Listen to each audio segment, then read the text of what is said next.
Oh, that's bad. Hello? There it is! Jeez. If my thing will load. I think this is the tutorial. I don't know. Anyways. For the people probably most likely gonna be watching the VOD of this. Hi, future me.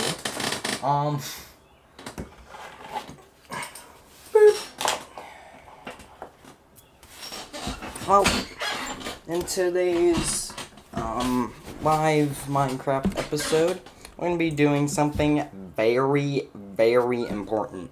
However, I have to do this really weird thing called look at where the frick the thing is. I have to go back to one of my previous live streams and figure out what the frick. Okay, it was this one. It was this stream, 100%. This possibility. Yeah, that's why. I think I found the tutorial, is what I said in the beginning, but I was trying to find the tutorial I used. And this. Come on. 200, by the way. It's a dislike. Got him. Definitely got him. Can I, okay, you're not gonna load. Cool. Well, whatever. I did a few things off camera. Just a smidge bit. I'm kidding, I did a lot. I really should be recording this as an actual normal episode, but I have to do, like, 2 to 3 large-scale, grindy, stupid, dumb projects. So I felt like I should be doing it in a stream, and that way you can watch it back easier. Used up every single piece of uranium. Oops. And, yeah, I have some things right here. I have a material checklist and something called D1. I am not going to be showing that off because that is part of the new future base plans. And actually, the newest episode here, this right here, it's a very long episode because I couldn't cut it down that much. I'm sorry about that. But he did make a bunch of crap in it.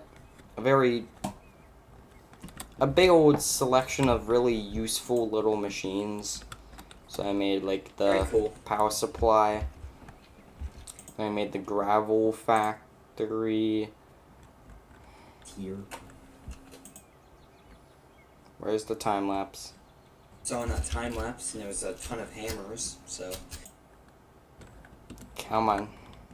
Where's the time lapse, me? Maybe not like here, and so. Come on. I'm gonna be building up. This is now public information, so you can look this up. Wow. Newest video I uploaded. Come on. My voice just. Level 5 page. Oh yeah, I had tons of wood in here. I made a wood chest.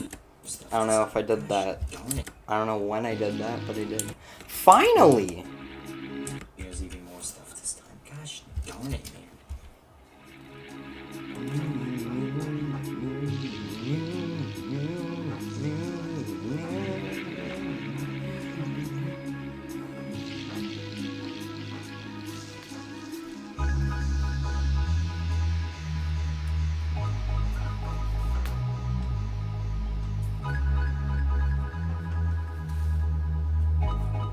Oh yeah, this is when I had like no redstone. Forgot about that. Okay, it's a good thing I noticed that my mic was not really up before most of this has kind of done its thing. Oops.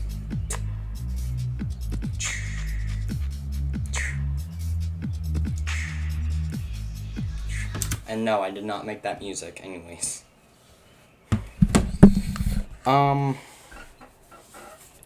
However, I do kind of want to share my new outro. I don't know when I'm going to actually implement it. YouTube the MB4. I don't know when I'm going to implement it, but I will implement that as my new outro eventually. So, yeah, here's the new outro.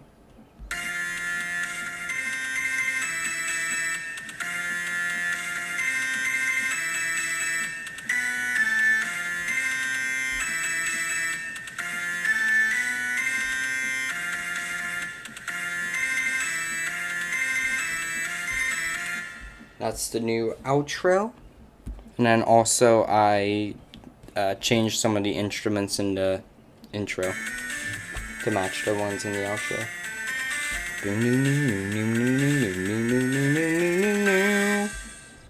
But yeah. I just added a bit more variety, basically. Oops. Nope. Okay,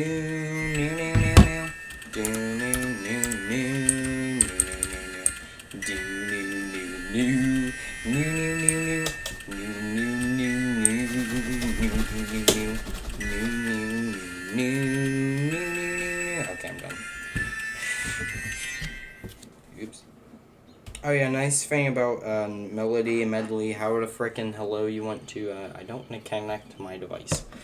The nice thing... Shut the frick up past me.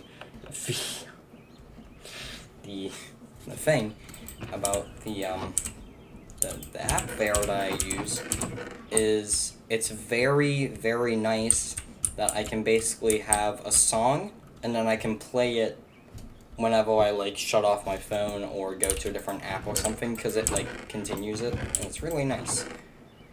However, what I did, yeah, I got rid of all of those boxcars and all of that stuff, and I've now put it into a chest.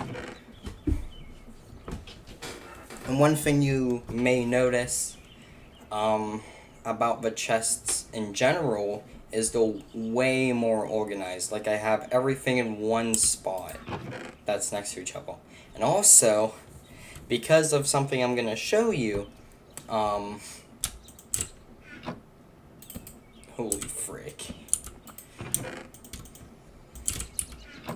Oh my god. I have so much I have so many resources. It is actually ridiculous. Look how much aluminum I have. I have a stack of aluminum blocks. How do I have that? Whatever. But yeah, I organized all of these, especially this chest, which really needed an organization. It looks way better now. And then this one also really needed it. You can see how it's just coke bricks, then iron sheet metal, and the fabric, then all the rope types, and all this. You can see it's perfectly organized. It's very nice. I also made more storage crates for more different types of categories. So now we also have conveyor belts, because I have too many, and also all of the steel stuff. And what's nice about this is I have 3 stacks of steel blocks just kind of chilling.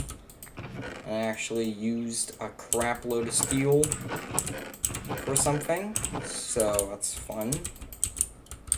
Villager area didn't really change too much. I finally made this area automatic. I finally did it. I heard myself in a previous video, live stream, or whatever. I've been hearing myself. I've been had this thought in my mind to make this darn elevator to the room with like all of the pictures and my Nether portal automatic, and I finally did it. So you just press this button and it goes down really fast. It even like boings, like whenever you reach the surface, You kind of you go up like 2 blocks because of how fast it's going. Yup. And it's all powered by just a few water wheels. And it's a pretty cozy little room back here. I actually kind of enjoyed walking on this because it was a really easy project. But, yeah. The code is drill torch, because why not? I don't know. Frick off, you don't need to know. Also, I changed the lights. Oh, that's a cool shot. Oh, I love that shot, yeah. Yeah, I changed the lights in here, so you can see though now evenly spaced pieces of glowstone everywhere instead of the old, outdated, stupid, idiotic, dumb, stupid other things. You can see my old tools, silky, old Forgy, which void floating. This is not even an over-exaggeration. I am so freaking happy. Void floating? Hold on. Lock the hopper real quick. What?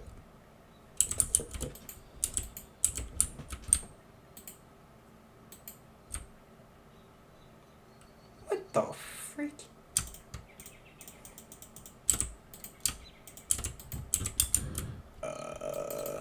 Okay, that level should have locked Young Crafter, but I wanted to get void floating.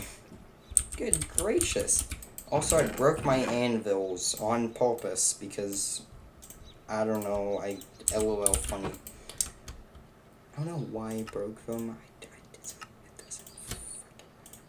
Anyways, we're just gonna do this. This one was Forgy. Yeah.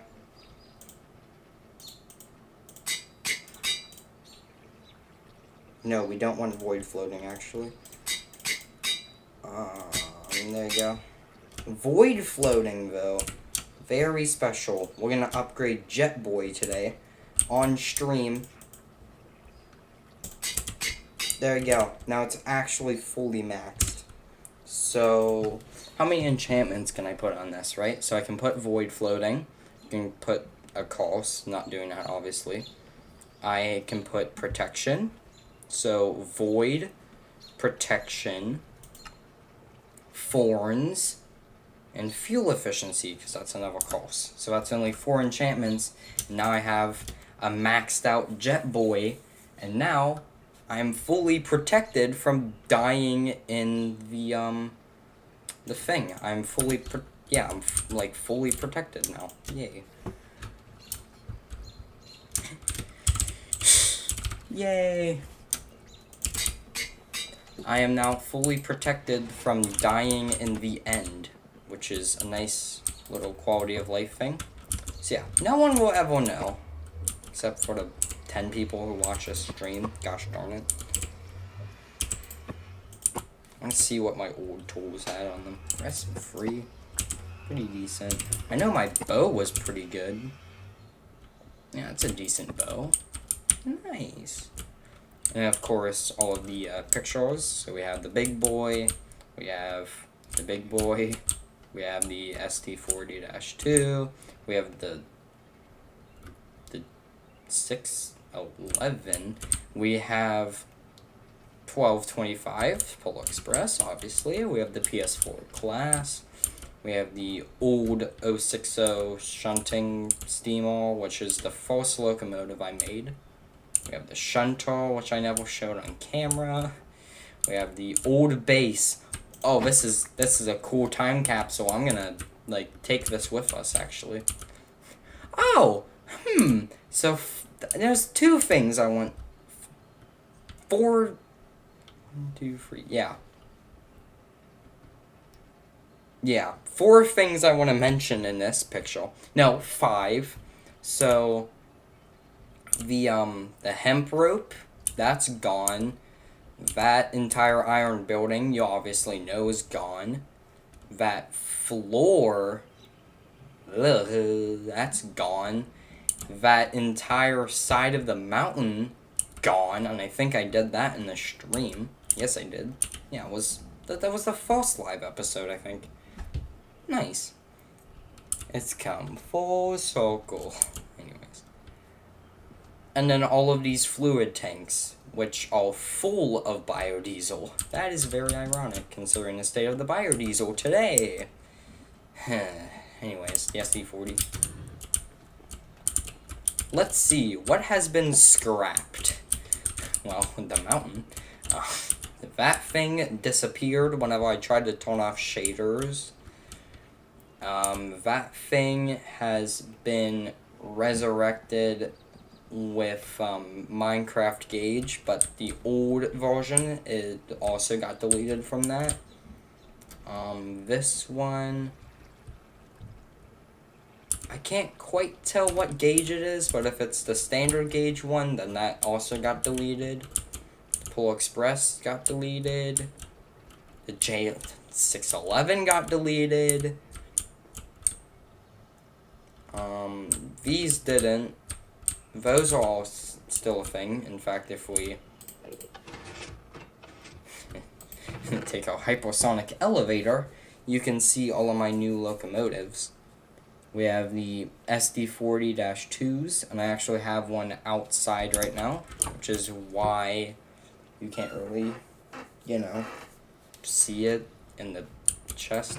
Oh yeah, I made a new chest, or I repurposed a chest that used to be over here, and I moved it up to here. And now it stores all my railroad things. Cool. We have, actually, that reminds me, I should move the immersive railroading manual. Yeah. Put that in there. There you go. Okay, so we have these, which I will be using eventually.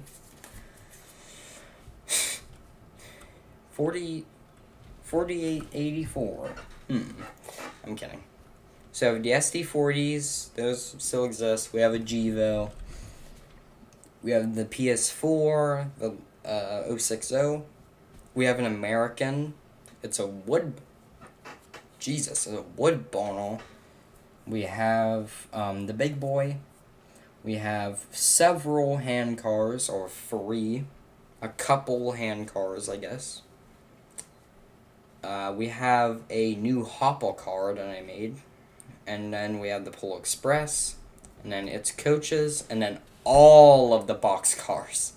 And I set all of them to be the Canadian Pacific Railroad, because I think the box cars look really, really cool. But yeah, if we head out into here, I kind of showed this earlier, but this whole area, gone. This whole thing, gone. This has now been filled in, which you will see in a future episode whenever I deleted this. Kelp farms gone. The old cables are now gone. We now have the reverse problem from before, in which now the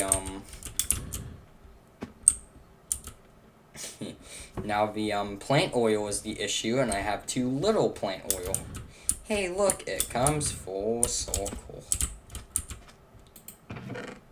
Okay, that is filled up. Cool.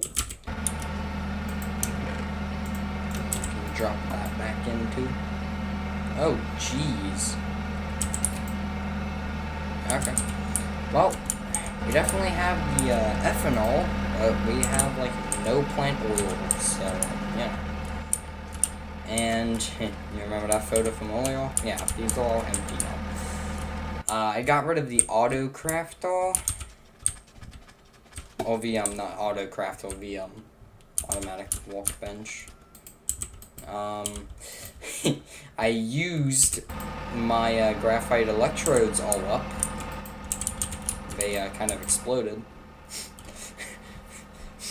I was scared what would happen whenever the graphite electrodes actually did, frickin' go bye-bye, and when they run out of, integrity. And apparently, they just kind of disappear, and nothing happens. So these are now kind of just here to go have fun, I guess. I don't know. We have new slag capacity now. I didn't upgrade anything there. I just have the slag there again.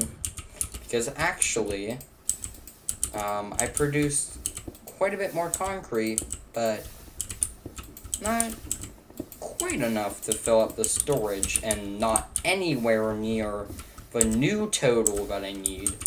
Which, now that I have walked out everything, like I even have that D1 is actually part of the new base. It's the district one, and based on that, this thing, I need another layer in order to produce all the freaking concrete. I need 32. I need like half a stack of just concrete. Just half a stack of concrete. Just, okay, have fun. Like, I need tons of concrete, and, you know, it's gonna take quite a long time to get all the resources to make all the slag to get all the concrete. So, oops. I also did a raid. I know, pretty jarring, but I did a raid off camera because some pillagers spawned in. I didn't feel like moving them or drinking milk or whatever, so I just fought a raid, and now I have these banners. Also, I fixed the arches because they looked weird. But, yeah, I hung up the banners. The turrets have bows, but no arrows. This thing over here is not much. But yeah, let's see here. Where did I take this picture from? I took this picture near here.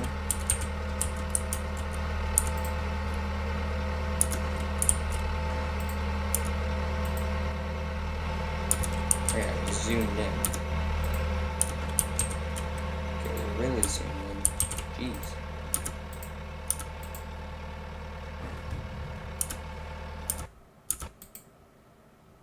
Okay, that is about as spot on as I'm gonna get, but old, new, old, new, old, new. Notice the ground especially. Old, new, old, new, and finally old, new. Yeah, there's definitely a lot of differences I can immediately see. First of all, the farm, completely gone. This thing, completely gone. Those are, like I mentioned, completely gone. The Neville portal is moved. This area back here is completely different. This thing has actually been deleted as well. I got rid of the second one of those plant oil things because I didn't need it anymore. A lot of the terrain around here, a lot of terrain around the picture has definitely changed as well. You can tell by but, yeah.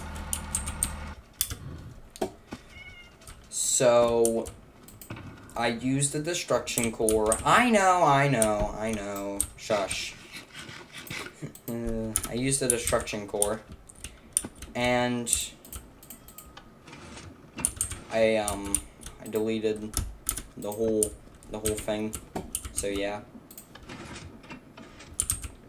this is so useful.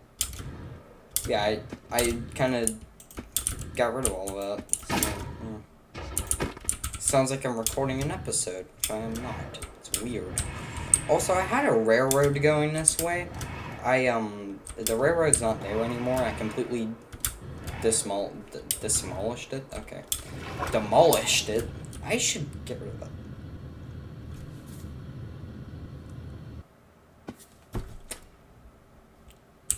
Okay, we done? Jeez, man. Goodbye, bridge. Goodbye, brig. Goodbye, brig. In fact, goodbye, island. Here, let me just delete the whole island real quick. It's fine.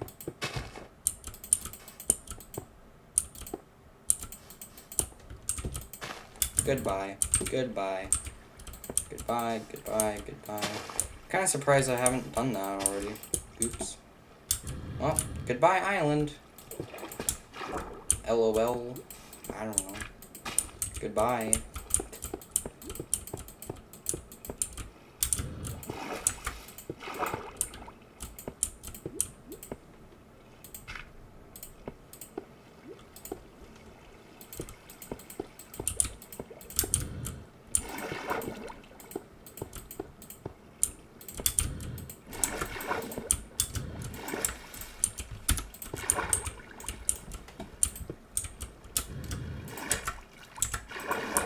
I mean, goodbye.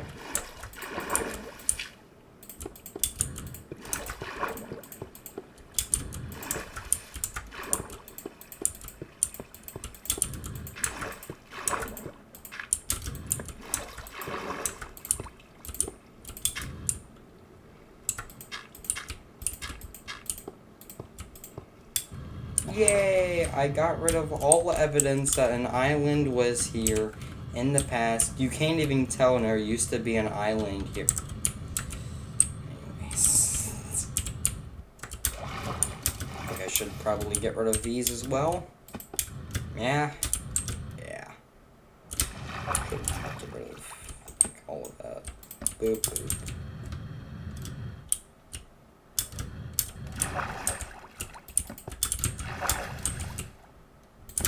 Yeah, just like...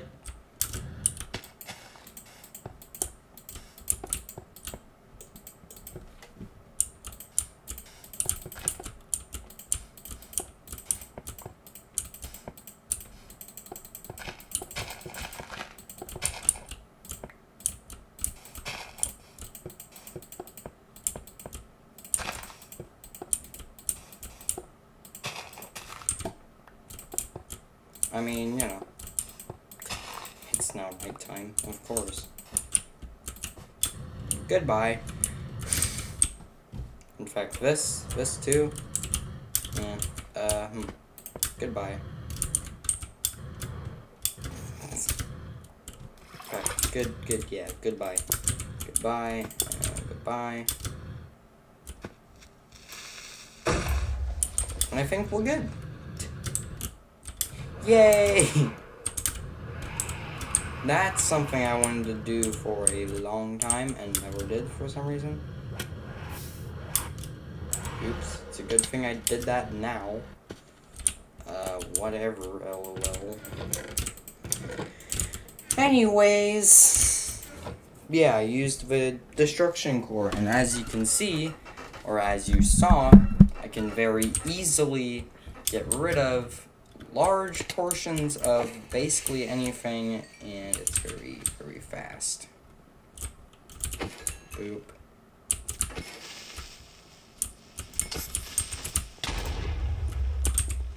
Not frick you. Like, seriously. There's holes everywhere in the landscape because of, you know, ores that were here, and also it's completely different and weird. This will be more of an industrial zone, I guess. I don't know. Hey, look, the old standard gauge railroad. Yay!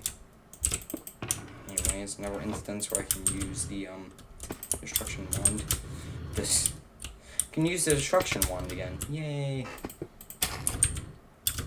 Can clean up the landscape. Yay! This thing has been looking extremely strange. Like 8 decades. I need to frickin' fix it.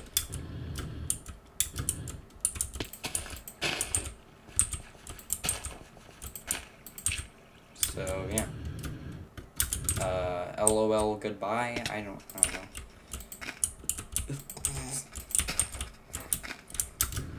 Goodbye. Like, jeez. fine. You don't need to exist. Frick off. I mean, duh. Anyways, goodbye. Yay. Now it looks even more real. Weird. Okay. Weird. Can't speak. Looks even more strange. Boop. Boop. There we go. I can get rid of all of that cobble. I can get rid of all of this cobblestone. Goodbye, cobble. No more cobble.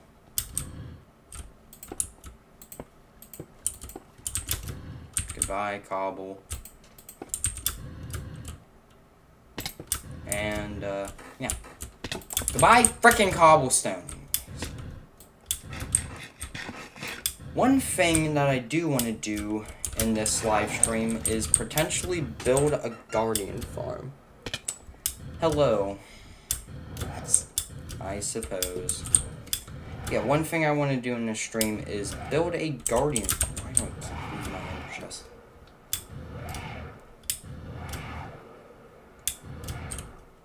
Yeah.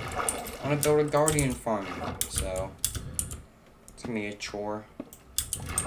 Also, I'm gonna build an iron farm. And luckily, I think it was the last stream, might have been a different one, but it was a previous stream. I already got all of the villagers, all 20, I think it's 20, all down here. They're all grown up, I think. They've been around camp a lot lately. So, all of these guys are now grown up, and there's already a railroad there, so I can kind of just transport them out of the country very, very easily. So, yeah. These villagers, I think these guys have to move. They have to, like, get out of this area. I have to move them somehow. I have to put villagers not in a stupid giant gray box, okay? If I'm gonna make a giant gray concrete box, I'm gonna make a prison. And all of the villagers will go in the prison, okay? Every single type has their own cell. And there's gonna be 2 villagers in every cell. Okay, it's gonna be a thing. In here, I have a bunch of cobble, a bunch of rail segments, and also treated wood and gravel. And I finally figured out what the frick to put in this middle slot, and I put a bunch of concrete levels. So, yeah. Now I can lay switches really easily, because I can take the levels and basically, you know, do the thing. And it's very, very nice. This locomotive is the Ever SD40-2. Hey, look, it's the brake valve. What the frick? Or not the brake valve, the handbrake on the loco. Never noticed about. I never noticed that in this model. Oops. Oh, whatever. Yay, we have a handbrake. Except it doesn't work as a handbrake. Anyways. But, yeah. Now you can take the cobble. Put the cobble away.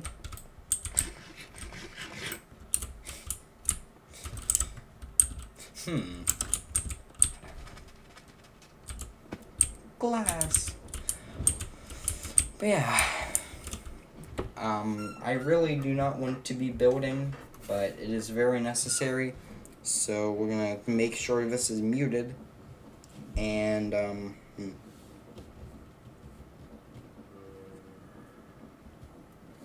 I think I gaveled everything already, and it's in my backpack. At least it should be. If this is the design I'm actually using, and I think it is because reasons. Hey, look, iron. Soul sand. Why the frick do I have soul sand? What? Wait a minute. What? What the what? Okay, hold on.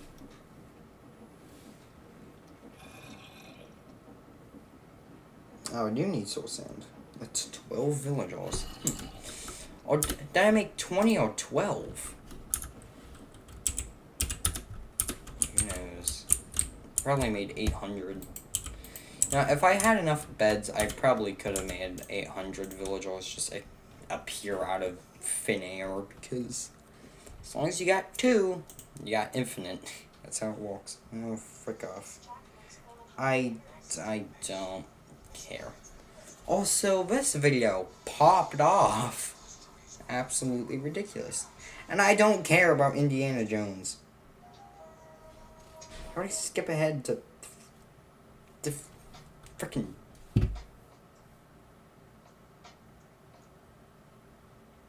Okay. The Nintendo Switch version of YouTube is very janky, I must say. Anyways. Alright. You know what? I want to do a change of pace. Today, instead of listening to some Sonic music, we are going to throw on some of History in the Dark's little documentaries about mostly locomotives and yeah. So we're gonna be throwing all of these on. Now I will quickly just go over here and yeah, and also go here and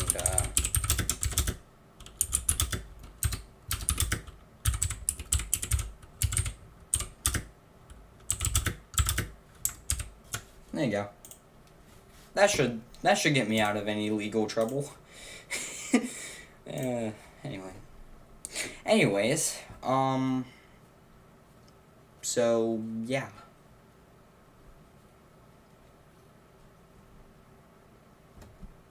And basically,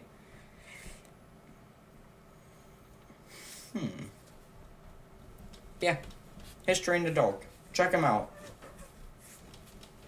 Good channel. Just saying. The locomotive in question was the Chesapeake and Ohio 16. I love listening to them just kind of whenever I sleep or whatever, because it's just fun listening to, I guess. I don't know. Yeah, they're good videos and they're kind of funny, so, you know, check them out. They're pretty fun. Yeah. Alright. The first step I gotta do before I build literally anything is to take some CPR has a lot of sunken trains. We've been over that, and we keep going over it. And British Rail has just a lot of bad diesels, especially in the 60s. It seems to be their thing. Was Chesapeake and Ohio's thing blowing up their steam engines? Is that just how you get your jollies? I just wanna. It's just a Alright, so now we gotta go roughly to the end of that area. I figured out that 100 blocks is roughly like 6 chunks. So we're gonna go over here.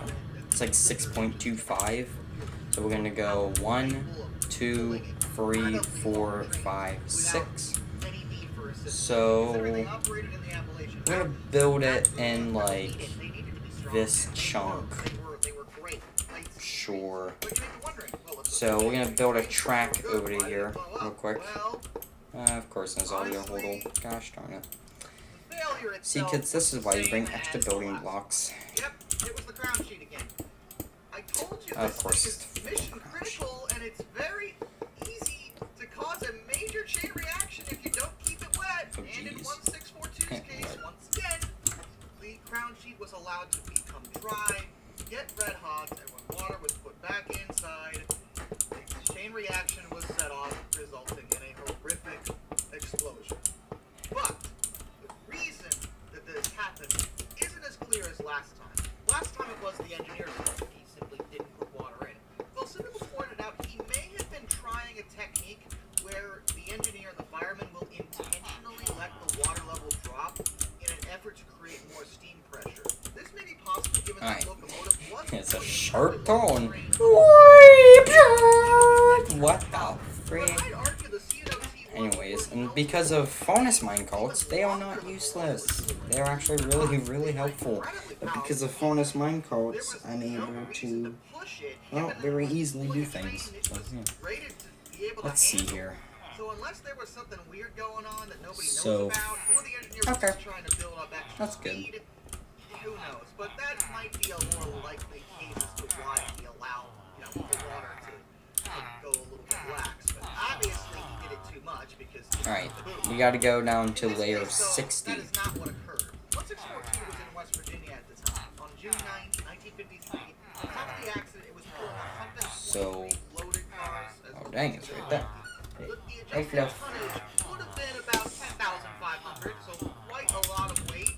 But Alright. this locomotive Not too over bad. this part of the division Yay. was rated to Okay. be able to pull So we're at gonna least transport 11,000 these guys at night. So even though However, this I gotta train set up some was kind of like the safe eight house for were him back designed here to handle or this level of something. weight on this terrain. So I'm gonna dig a We know the pit. water got too low and the train exploded, and yeah, it exploded all right. Holy crap, did it explode! The explosion was so violent. Not only did it kill the 3 crew members, the Oh, of course it driver, and the front brakeman, but it actually tossed the boiler up and over. And I feel the need to stress that this explosion threw the boiler. This is a huge locomotive. It's a mallet type. It has 2 sets of driving wheels. These are not small trains by any stretch of the imagination. And the explosion was so violent it was able to throw the boiler, as well as push the Yeet. cab slightly backwards. Goodbye, boiler. You don't need to exist. Anyways, There were no witnesses to the hey look, bauxite. I'll take that. killed. So all this information is coming from this report filed by the Interstate Commerce Commission. I'm building up his capturing mechanism back here. Find some frickin' find some ore, mines the ore. Oops. According to the family of the engineer, Yeah. they felt that the locomotive itself wasn't being properly maintained. And they even mentioned that some of the other crews that also operated this engine complained that some of the gauges weren't operating correctly. And even the ICC points out that a few witnesses state that there were multiple But the ICC is dumb, defects dumb. of the inner workings of the water system, including the gauges and the pumps, on this Dum particular dum. locomotive. Foreman at Thurman, West Virginia, There you go. that when the engine stopped Yay, I running filled in some of the right before holes. the explosion happened, the engineer actually asked him to look at the Eh, cold it's water slightly pump better. governor to see if it was stuck. But I s- For reference, the cold water pump governor is basically a Okay. device used to Oh. control the pressure of the water Put going it in here. Go smelt this real quick. Come on, buddy. Fluffy. Alright, receive my profit. Here. This dude. Fluffy. Hey, boy. Boy.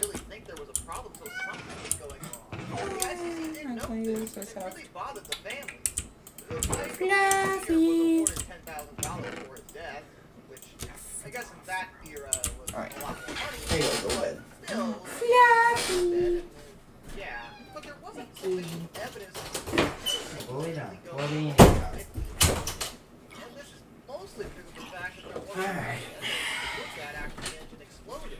It was incredibly difficult to tell if something Right. was damaged Okay. prior to So, the explosion because we will keep this everything was off to the damaged side real after quick. the explosion. Keep that over here. So they were kind of in a bad spot. Open trying to this. figure out exactly what would have happened. As far as And- 1642, well, amazingly like the last one, Correct. it was actually They repaired collect and put everything? back into service.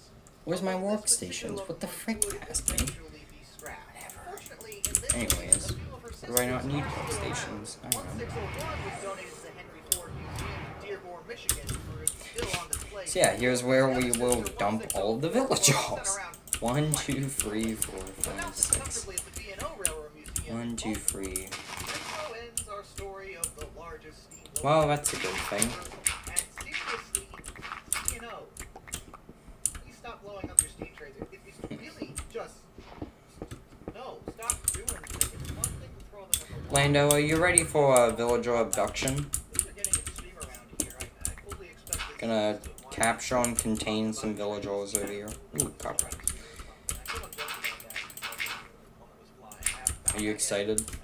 I have not determined if there is currently a train orbiting the planet, but if I ever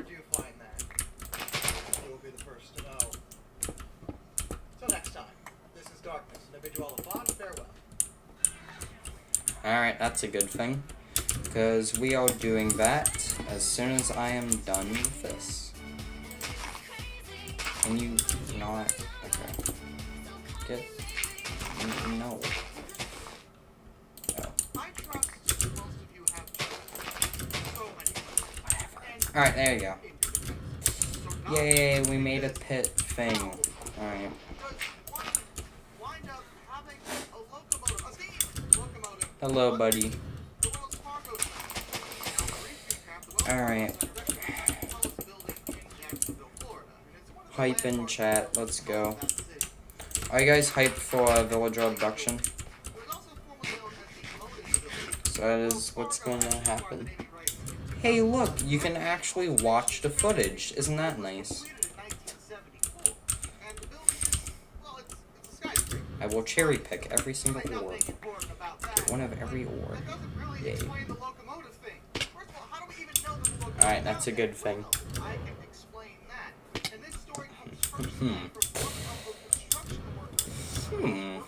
Who do you love there, huh? Well, actually generating biodiesel again? Since when? It'll be like the picture from the oops. Jeez. The funny part is, well, that's a good thing. If I do this, you will see the biodiesel go straight into the hundreds, but because it's using it so fast, it's just think about that. Alright, we have 6 ores. Gotta smelt it. Poop poop. Value. Alright. Blong, blong, blong. Alright, we have everything necessary. We can now dig into the old villager facility. And we will now excavate the village house. Yay! I mean, look at that guy. He's excited. I mean, look at him. He's so excited to be abducted. Yay! Alright. I'm gonna trap the real quick. Can you get out of my way, please? House? Alright. Real life or Minecraft? Have to ask that question too. Yay. Real life or Minecraft? Okay, I gotta get these guys in Minecraft. In the meantime, you can answer my question, I guess. Where? Oh my god. And they proceed to lay the foundation around the locomotive, burying it permanently underneath the sidewalk, where it still is. Now, on one hand, I do understand their position. Here. This type of project isn't cheap, and these guys have to earn a paycheck. If the construction stops, the construction workers don't get paid. Florida man. And the independent life corporation is to sit around their hands while it's Buddy. deciding what to do Hey. with this historical artifact. Which On the other house? hand, hey, this is a piece of history. Exactly. Hey, which house? It's Where? also a mystery. It's Did I put it back in here? how the locomotive No. got down there in the Where first did I place. put it? The theory is that it was lost during the Great Fire of 1901. That fire swept through Jacksonville, and it's one of the worst disasters in Florida history. It's also the third largest urban fire in the United States, right behind the Great Chicago Fire. Thank you. Although this spot is really ugly. But it will be fixed. So actually the base is gonna get way better. Oh, that's fun. Okay. In the ground? Well, that's because during the fire, the waterfront, where the railroad lines operated very close to, was actually destroyed. And a lot of Okay, things, then. including rail cars and possibly a locomotive, were sunk and never recovered. Oh, I saw chat move. Oops. Is this it? Did I put it over here? The frick? Well, it doesn't really matter because I need more minecarts. Oops. Alright, I have 8. I need to craft 4, which means I need 20 bits of iron. Boop. Alright, there you go. Pacifics were in operation in 1901 when this locomotive Oh, was underwater. lost Oh, no, not underwater. Trains in but they weren't weird nearly places. as common as they would later become. Alright, here's 12. And based on the fact that the railroad in question was What do you mean in the background of my bed? Alright, I'm gonna take this with me instead of just leaving it in the middle of my base. Compound, whatever you wanna call it. With the notable style. I don't know. Alright, I gotta get these guys in minecarts, because if I don't do that now, they're never gonna get in.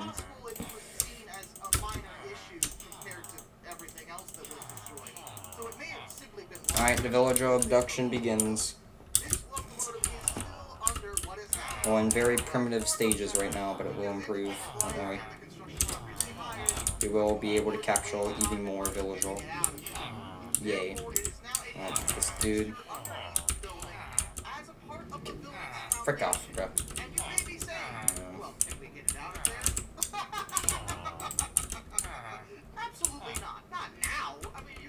Alright.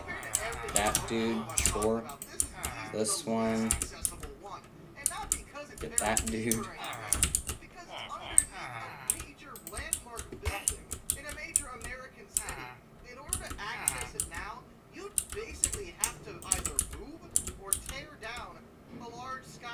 Bro.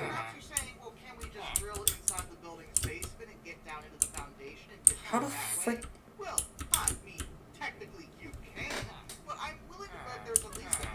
It's fun. Can you move the conga line of villagers out of my way, please? I have too many. Why are you not in a minecart? Get in the minecart. That was the one guy holding up the entire line. No, it is 12. Can you freaking stop? Quit.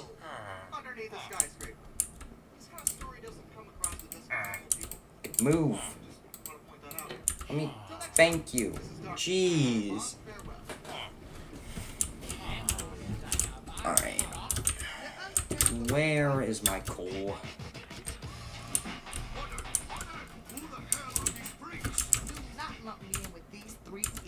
Why do I always get the weirdest ads whenever I am streaming?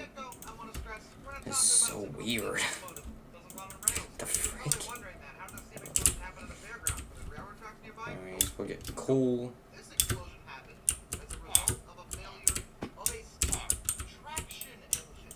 Who? Steam traction. Yay!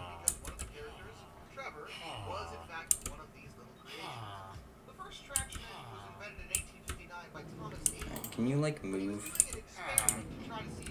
Alright, can the conga line please, move? Come on. Come on! Come on! Alright, that guy's going. Come on! Oh, jeez, it's almost sunset. Frick. Go!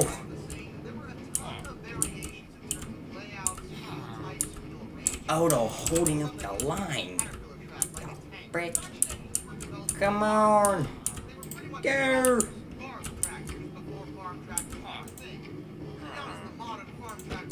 Fine.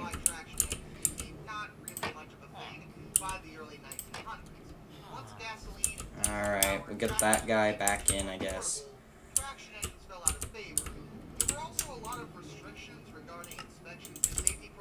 Alright, we'll get that one. Fuel it up real quick. Wee.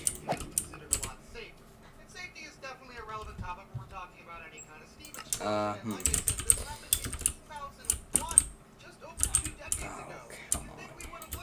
come on. There you go. Yay! We got 4 villagers at once. Maybe. Come on. Come on. Yay! Okay, we got a traffic jam of villagers. Great. Alright, F3 and C. B. Yeah, hitbox. Okay.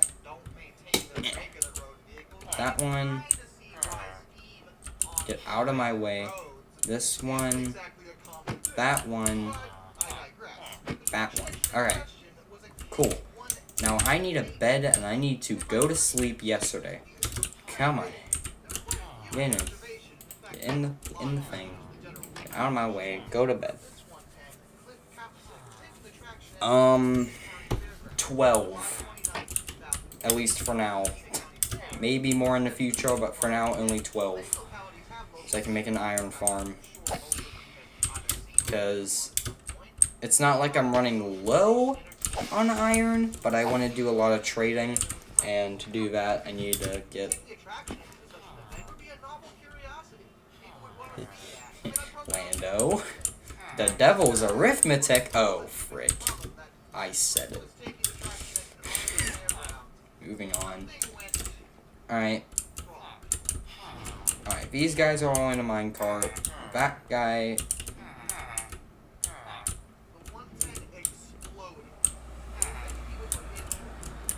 Come on. What the frick? Okay, that guy's now in a minecart. That guy's now in a minecart.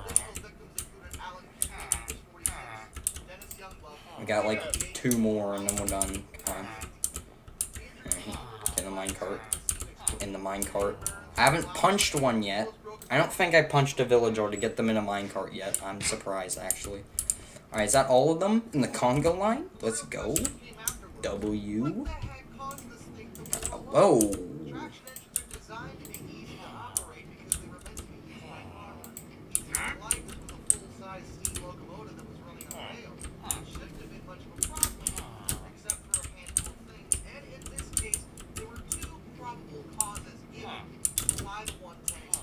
Hello? There's too many. Bro! Are we getting like locked up or something? Well, that's gonna happen later. Especially later.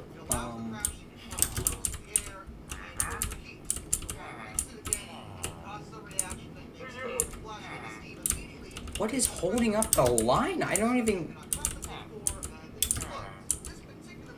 Okay, hold on. Do a head count real quick.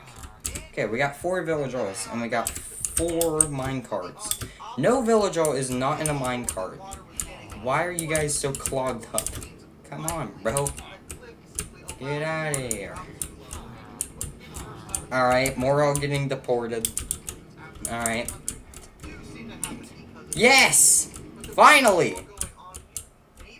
Come on, bro. Please just move.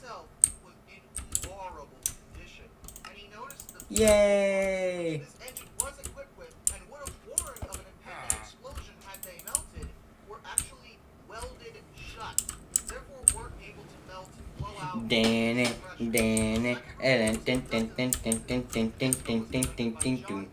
Come on, bro.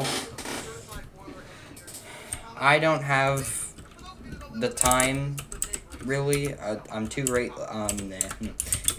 I'm too lazy to set up powered rails. I have some, but I'm too lazy. I'm too lazy to set them up. I'm so inspirational. Look at History in the Dark real quick. You're welcome. Hey, I linked them in the description. I should have. Yeah, right there. I mean, you can go have fun.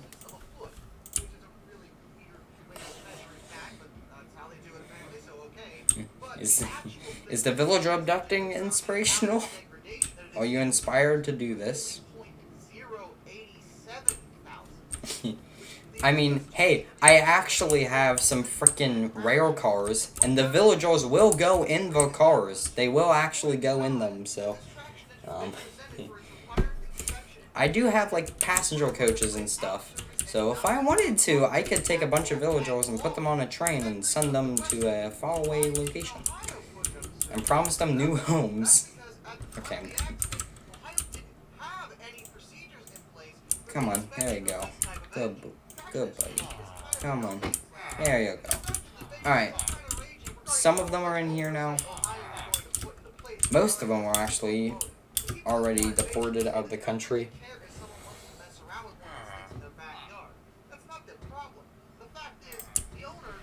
Well, I gotta make an iron farm because I need emeralds. So I might as well do this. Message redacted. Yes. like the rights of these villagers have also been redacted. Why do they keep phasing in and out of existence, bro. Do you know exist?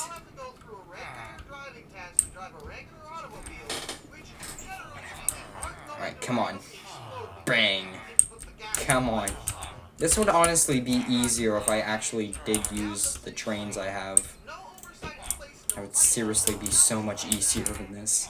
Come on, bro. Get in. In the hole. Come on. Come on. F3 and... No, F3 and B. Come on. Hitbox. Thank you.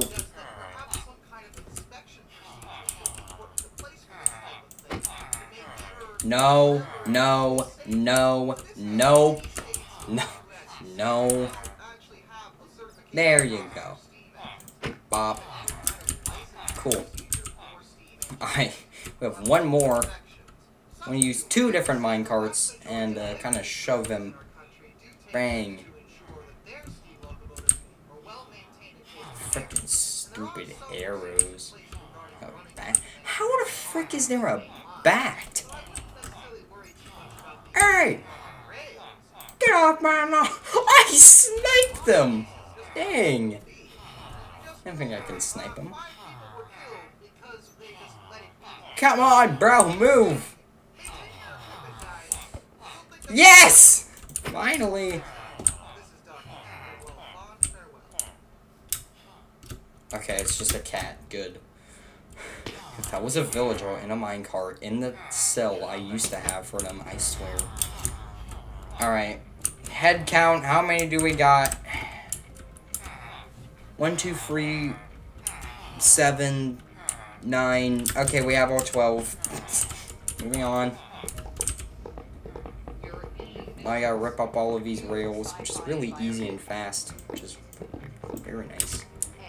You're seeing intrigue, the espionage, the alliance form. I hate ads. I need an ad block all. Seriously. I don't know why I haven't gotten an ad blocker yet. I'm just very in need of one. So I have to keep getting up out of my bed and go get rid of the freaking ad. Or skip the ad or whatever. Get rid of the ad. Yes, I would love to do that. I have to get rid of the ads. And then whenever I do that, then I have to get up in the first place, which is annoying. Stupid. Okay, so I guess that's just there. How many mods? Almost 40. Yeah, that's right. And I think I used to run this game without a GPU. Oh yeah. Put this in here now. Alright, that was honestly so much easier than trying to precisely get rid of blocks.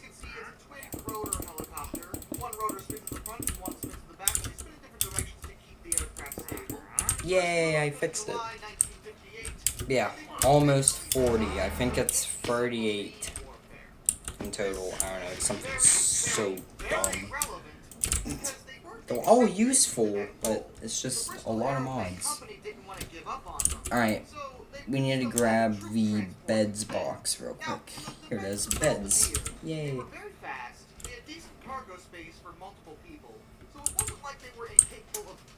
Well, that's fun.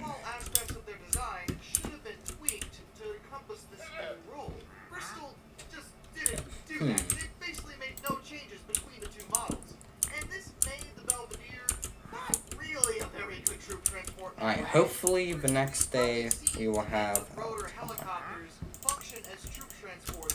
hopefully we will have everything done by the next day. Actually, speaking of day, what is my day? Oops. No, I didn't want to do that. What is my day? 794, I guess, is the next day. 790. Dang.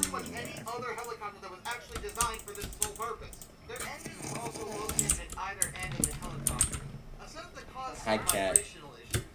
Alright, I'm gonna put all of these right on over there. And then all of this I can delete now. So, it's stupid. Alright, we have all the beds, we have everything done, basically. Militaries all over the world actually had success using it to quick-start jet engines. It was actually crucial that this was involved for fast scrambling purposes. Alright, there you go. And then we'll just put the extra 15 rails away, I guess. Which is bad because the forward engine was placed immediately behind the cockpit. It meant that in order for the crew of the helicopter to actually bail, they'd have to rush through a horrific chemical fire. And that's just not good for anybody. They were introduced to the Royal Air Force in 1961, but they only ever took 26 of them.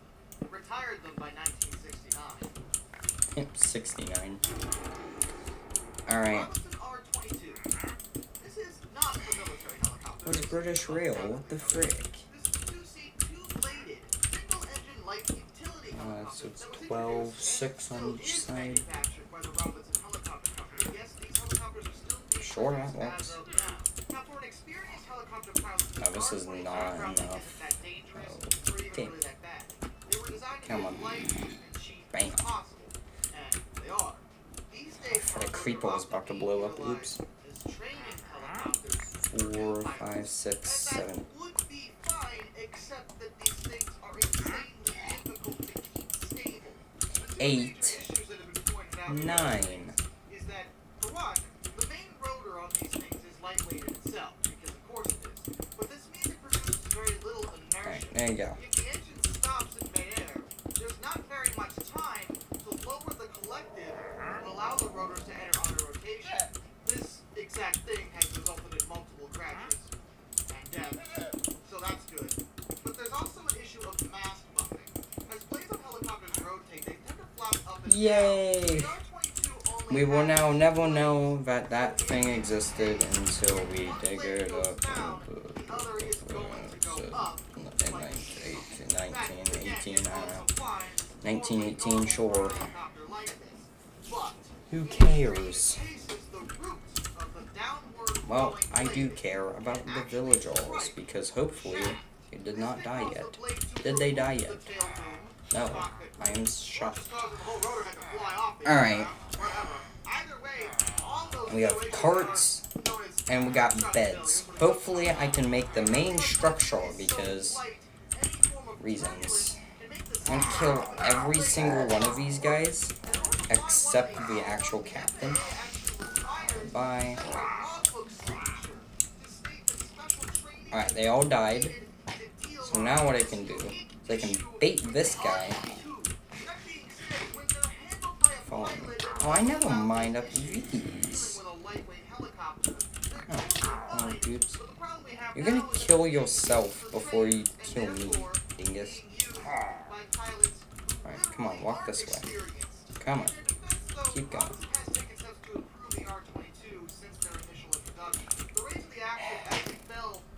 Dum dum.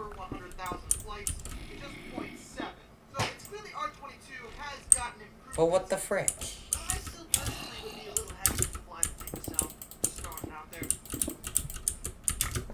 is the new Google Pixel Fold, the only foldable phone and Well. it's just as amazing folded as it is unfolded. A tablet on the screen when you need it, and a smartphone. Should we do a raid? Pre-order Google Pixel Fold and get Pixel Watch. I don't know how long the raid is. I don't know. Moving on. Oh yeah, I completely transformed that little area. I got rid of the old furnaces type structures. I got rid of the coke ovens and I replaced it with a nice good old power source because I kept losing power over there. So I, a new power source. So, I guess we're doing a raid. Yay! Can I not do a raid over here? What? I have bad omen. Why can't I do a raid? What? Do I have to have beds or something? So if I place a bed down, can I start a raid? Russians that work with it actually took to calling it the Leviyushki wagon, which translates in English to the I flying do have to have a railroad bed. car, which And if I get rid of the bed, the raid stops. 40 and 100 of these things wound up Nice. Okay. Well, we don't have to do a raid now. So it doesn't really matter how long the raid is, because now we don't have to do it. in the end. We know it was at least 40 Free banner! Yay! major faults. Where the frick do I put this thing? The Belvedere, they put one engine in the front and one in the back.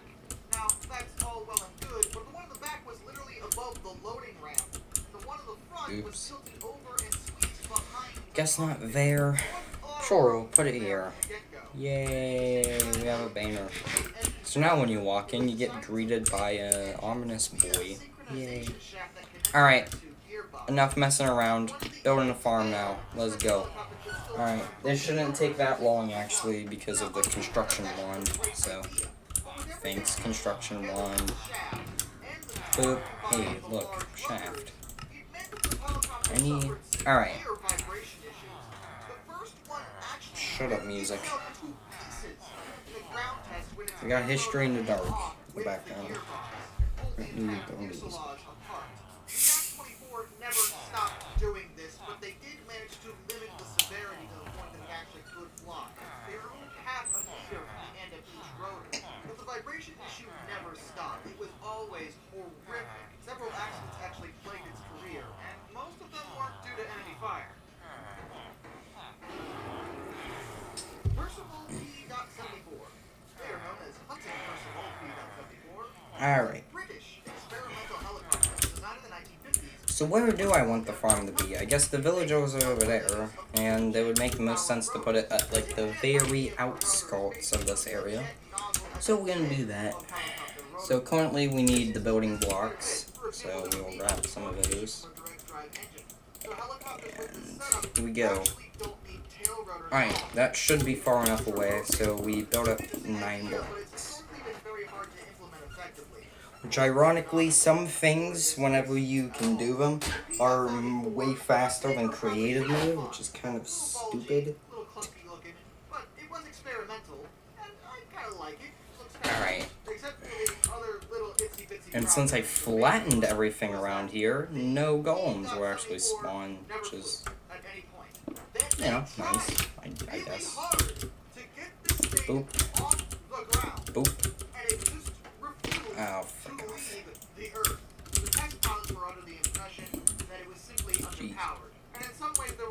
Alright. Got portals on every single side.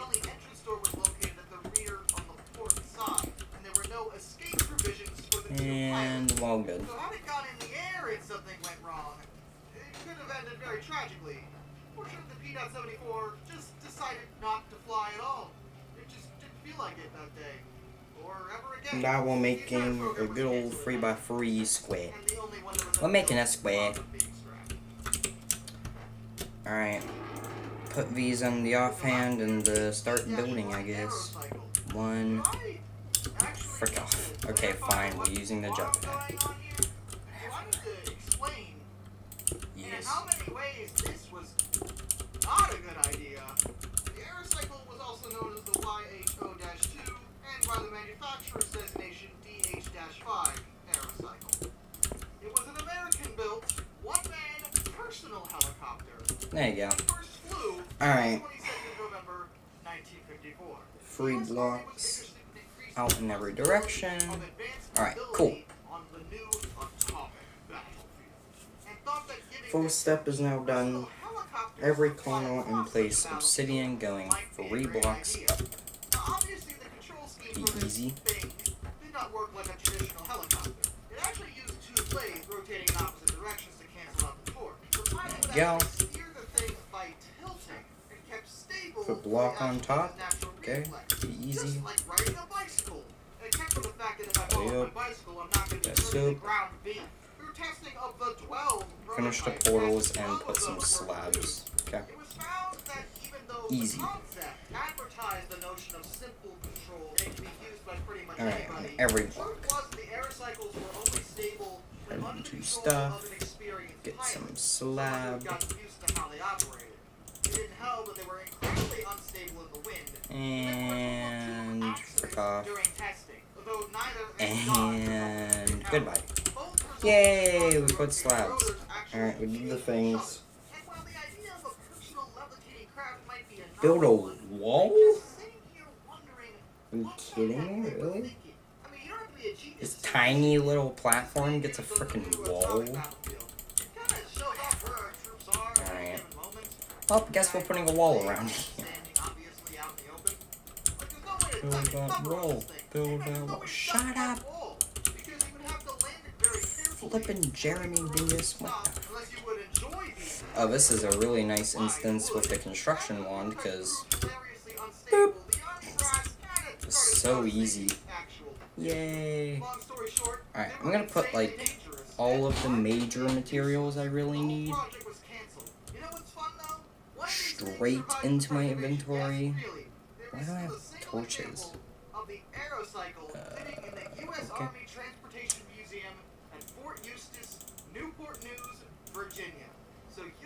Okay, I guess I'll just keep the liquid stuff down there. Sure. The liquid stuff. Place water in all of the corners. Of course we're already using the liquid stuff.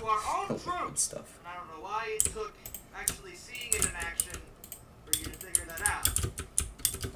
Oops. But that's gonna spill out onto the floor. Did you not think of that? Whoa.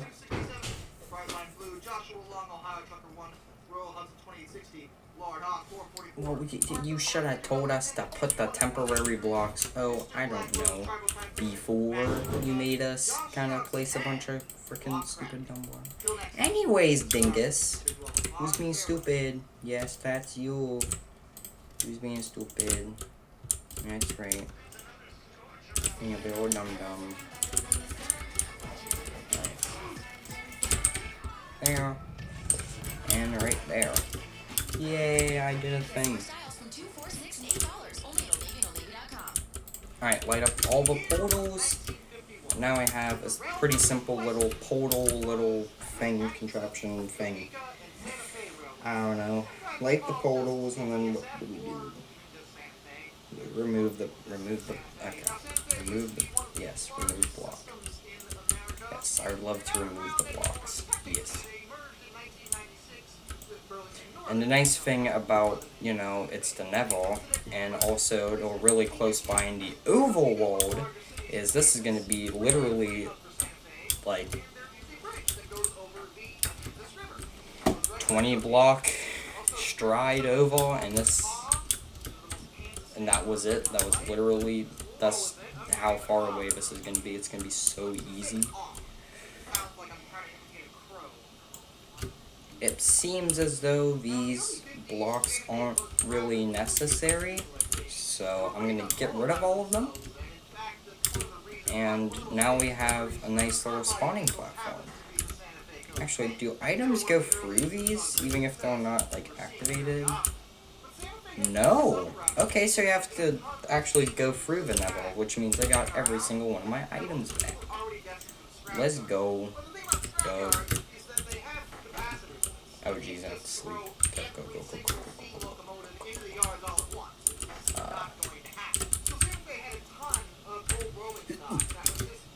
Alright, go this way.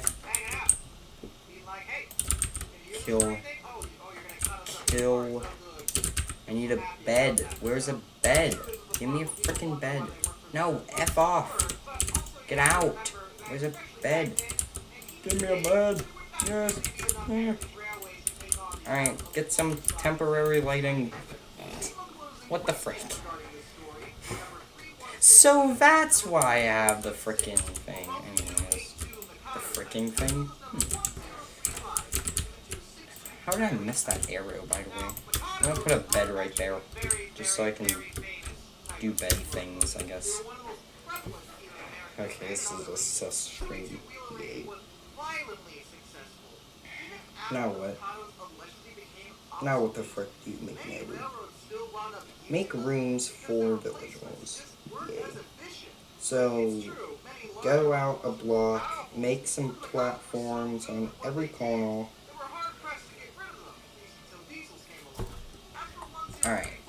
And the nice thing is, since I have a jetpack, this is basically going to be just like building in creative, except actually way faster. Because I have like construction wands and stuff. You can get those in creative, obviously, but it's just more fun in survival. Either way, they were small but efficient, powerful for their How size, freaking and were good at branch line powerful for formation. the size. Nice. All the steam locomotives in question, by the way, Boop, boop, boop, had been working boop, for boop, Santa Fe boop. for decades at that point. Alley-oop, They put in a let's lot soup. of work. They were good, Boop. good locomotives. And it's safe to say that they Alright, were pick up going my these arrows. tracks regardless of what Rid of the happened. bone. July the And we have 13th, 1951. Jeez. There was a really awful flood in Topeka. And I mean that. It's quite literally known as the Great Flood of 1951. It flooded the Kansas River, the Kaw, the Missouri River, Boom. as I well mean, as look how other fast I built that up. The flooding killed 17 people and displaced over 500,000 more. In Topeka in particular, the Kaw crested at 40.8 feet or 12.4 meters.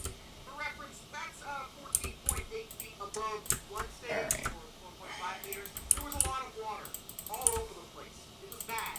Now you might be thinking, oh, well the flood must have been so bad it actually flooded the rail yard. Well, it did, but that's not why these Get over engines here. got thrown No. in the water. See, Santa Fe has Come here.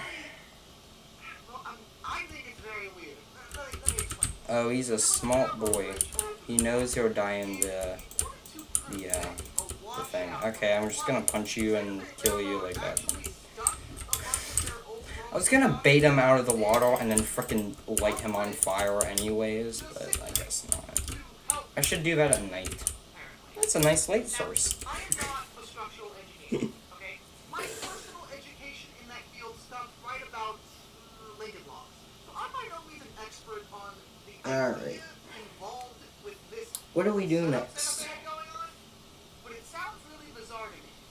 Now I can understand possibly putting the rolling stock on the bridge to prevent like the rails from getting washed away, but that's a ton of weight just sitting on that bridge. Wouldn't that stress it more if there was a flood situation? If there were any structural engineers watching this right now, if you could chime Oh in yeah, on there's this and only give me 2 some zombies, I clarification, remember that. personally That's a haven't really wrapped my nice head around thing, the actually. benefit here beyond preserving That's the why I rail. had all his name tags. To me, Oh. it would only Oops. make it more likely that the bridge would suffer a cataclysmic Okay. failure. Spoiler alert, it totally did. During the flood, 2 of the Okay, so there's floods 3 failed villagers in about 4 12 areas, gotcha. Again on July 13th, 1951. And it took the 3 aforementioned steam locomotives Alright, so where do I place my to beds? the water. Gotta get a bunch of beds in. Hi, village. Hi, villagers. Didn't realize I went into the pen. When the water level dropped and things started getting back to normal, repairs were made Alright, to the I'll bridge, keep the fixing it. glass and the slabs, because I do need those, but the walls and stuff, I don't really need. I don't need any of this. Like I said, they were already going Put the to be Infinity scrapped. one back. I don't need this. I don't need that. Don't need this. Don't need this. It would have I don't need cost that. more to bring them back up if they'd actually have scrapped. They were just left. But that wasn't the last Don't need the of buckets. Don't need torches. Don't need hoppers. avocados, as well as I just need 1005 my beds, basically. were actually seen again. A few years later, particularly dry season, Alright, we're gonna have to build up some more railroads. So, yeah. so low that these 2 engines were actually Okay, separate. so Only here, the water stuck in mounds of dirt. here, They each wound up in separate and locations, here. which kinda makes sense Okay, in a so flood situation. But they hadn't gone too far from where they fell in. So, Engines are incredibly heavy. no. Since they were spotted when they brought up. Here, Santa Fe here, actually ordered work crews release, and to cut here, pieces off okay. these 2 locomotives for spare parts, here, and then leave the rest here, to fix it. They're still there. here. On the water. And none of my sources can say exactly what parts they took off of them, but yeah. Here, Hey, good job, guys. here, You slapped them there. You know, they and know here, and I should have no more beds. how Alright, upsetting as a there you go. There's all the chambers. wondering, Yes, the containment cell.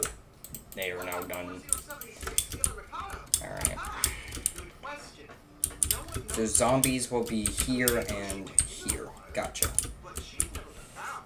Out of So how do we place the glass in then? Do we just leave the spot for the thing? Places east of that bridge, Or...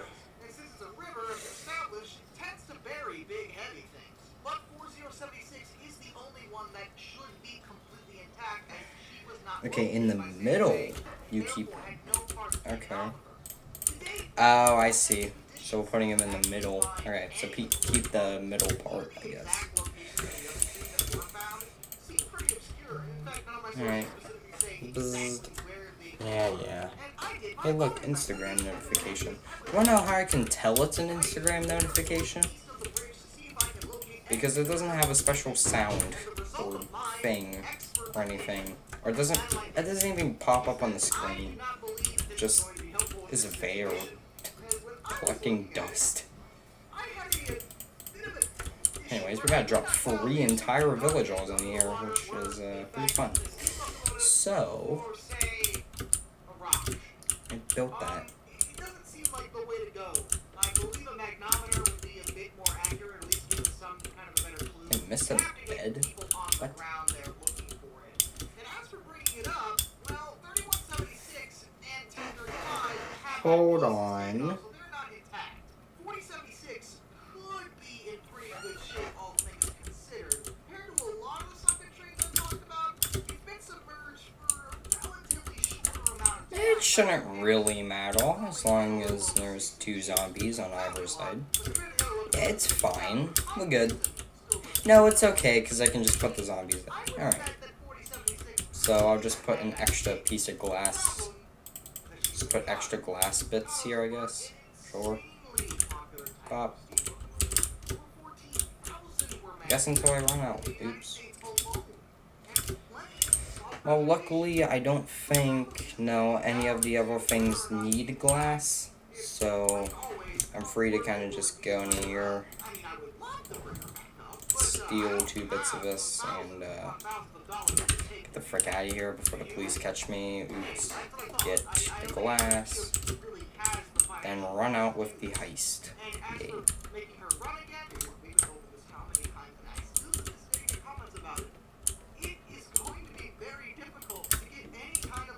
Alright, those 2 are good. Those 2 are good. Cool. So I guess it doesn't really matter which direction necessarily to face in, but you know. Alright. Now I put all the andesite. So, this is gonna get a little bit interesting now. Wait a minute. Okay, that has to be not a good thing. I'll put a slab there. So I'm gonna make sure every single one has some kind of a block, making sure the villagers don't frickin' move. I think we're good. So, what we will do for this is we will build up a railroad that will transport them from over here. We will bring them up, and I can use this for the village, for the zombies too. So I'm gonna wait. I'm gonna watch some of the tutorial a little bit more, so I can get the zombie capsule thing. Credelian Cat protects your cat from ticks and fleas, so you can be close. Credelian close. Because you would do anything for your cat to stay Credelio close. Try Credelio Tech to protect against ticks and fleas. First and only. It should look like this. It's small and tasty, so it's easy to get. This drug class has been associated L. with neurologic adverse reactions. Use with caution in cats with a history of seizures. Keep your pet Oh, I'm pretty. Credelio close. Hello, hello. Welcome to another episode of Alright, Mystery so of zombie Paradise. is gonna be like so. Darkness the curse. And before we begin, as always, thank you so much to my generous patrons, my British rail critics, and of course, my underwater train finders, Thomas Ward, Lord Captain Von Thrust III, Some Dude 267, Longsight, Joshua Long, Ohio Trucker 1, Royal Hudson 2860, Lord Ha 444, and Arthur Roy. You are the reason why this content remains. Jeez, man. We don't do that here. but we do talk about it sometimes, and today we are going to Alright, so discuss how did he do that exactly? that on the surface I know we don't got the look staircase in, but very intimidating. other than Some that, of them kind of look lost. downright adorable. Alright, the villagers are probably dying now, so it's a good time to sleep, Listed 5 things that were perfect so we die more. to murder their occupants. Wait, okay, it's 3 blocks. Fowler's Ghost. Now, I don't worry you guys You front. up. A few of the choices I made have actually appeared on Alright, the worst trains ever list because, let's be fair, yes, this I know who locomotive you is are. out to kill I just saw people that operating coming. it. Oops. That means it's probably pretty Alright. bad. Now, not all Get of my them have bucket. been talked about before, but a couple of them have I'm been. currently building an But iron this farm. episode, or new to the channel, hello, by the way. Fowler's Ghost was an Alright, I need my name tag. wireless These are the ones that aren't even renamed. Are you freaking kidding me? designed by John Fowler, constructed in 1861. John Fowler, by the way, was an English civil engineer, and he specialized in the construction Alright. of railways and railway infrastructure. Fowler's Ghost actually wasn't the official Whoa, whoa, whoa, whoa, locomotive, whoa, whoa, why do I but have the caps name lock was on? given to it Blech. by the Railway magazine in a retrospective article that was published in January of 1901. Because Fowler was a respected engineer, the locomotive was a deeply embarrassing subject for him. So much so that after it was comment. scrapped, he denied it Will ever this fit? existed. Now you may be wondering, how is a steam It locomotive will. wireless? After all, Like, that's comment, kind of an integral part of the subscribe. locomotive. And that's very true. Well, the solution to this was twofold. For one thing, the locomotive was designed to actually recycle excess steam. Through complicated but admittedly To somewhat get innovative mechanisms, notified. the locomotive was capable of recondensing steam that it already used and feed it back into When the I boiler. And it actually wasn't fireless No. all the time. It operated conventionally in the open. Hit the The bell to idea of get the locomotive was to notified. operate in tunnel Like, systems. comment, The big subscribe. problem Hit the bell to was get the utilization of notified tunnels. when I Imagine upload. smoke from a steam locomotive Oh, going through a goodbye. tunnel. It'd be pretty overwhelming for a crew. There's a reason we generally use electric locomotives in subways, Oops. for example. So, we will moving on. We will take our andesite now. See, the Ghost used fire bricks. And in order to do this, we have to completely bust out this block. And then, which are blocks of ceramic material Hmm. that absorb and retain a tremendous amount of heat if they're left near a source of it. alright, The thought was that Universal when fire had design, been jammed out to the engine, we'll place the block next to here, one block below the thing. And then, I guess it's distinctive because why not? Okay, it's distinctive because it's a full block instead of glass. I guess that's how we'll know. I don't know. I don't know how we'll know, but we will know. So here's how we will know. I have no idea. Oh, frick. By hand, they couldn't drop them out of the engine. It came very close to detonating, but thankfully this never occurred. Even without this major fault, his second trial didn't go well either, because it just didn't steam well. The mechanics were interesting, but the engine Alright, wasn't there as you go. efficient as Fowler thought it would be. Minimal damage to the actual structure Fowler went on to make an itself, excellent tank engine in 1864. so I don't have to rebuild and place more slabs. Even though I placed all of the slabs with one right click. Oops. Whatever. Number 6399 Fury. I still love that name because this is yet another locomotive that also appeared on my list. Ice Midland and Scottish The Railway. Fury. Number 6399 Fury. I still love that name because this is yet another locomotive that also appeared on my list of bad trains. And if you watch that part, you know exactly why, because I did definitely talk about this problem when I mentioned why it was so bad. The Fury was designed to be a high-pressure steam locomotive. Oh. The actual difference Dum-dum. between high-pressure steam and Alright. low-pressure steam Got can 20 vary more a bit depending on the blocks. era you're talking about, or the Let's mechanics go. involved. There you go. Generally speaking, the typical steam locomotive of this era would be operating Boop. between 200 to 250 Alright, this is a nice High-pressure straight steam little is run, considered to start which means it's around going to be 350. extremely easy. And that's great, So, except for we're now the placing all the Fury. rails. It's originally So I'm going to do the It sector operates at up first. to 'cause why not? 1,800 psi. Yep. So, okay, that's a very high. Wait, pressure. how much? High. 1,000? That's a very high pressure. And the whole point of it was to seek out possible new designs for the future of steam locomotives. Something that could push steam forward into the modern age. The Fury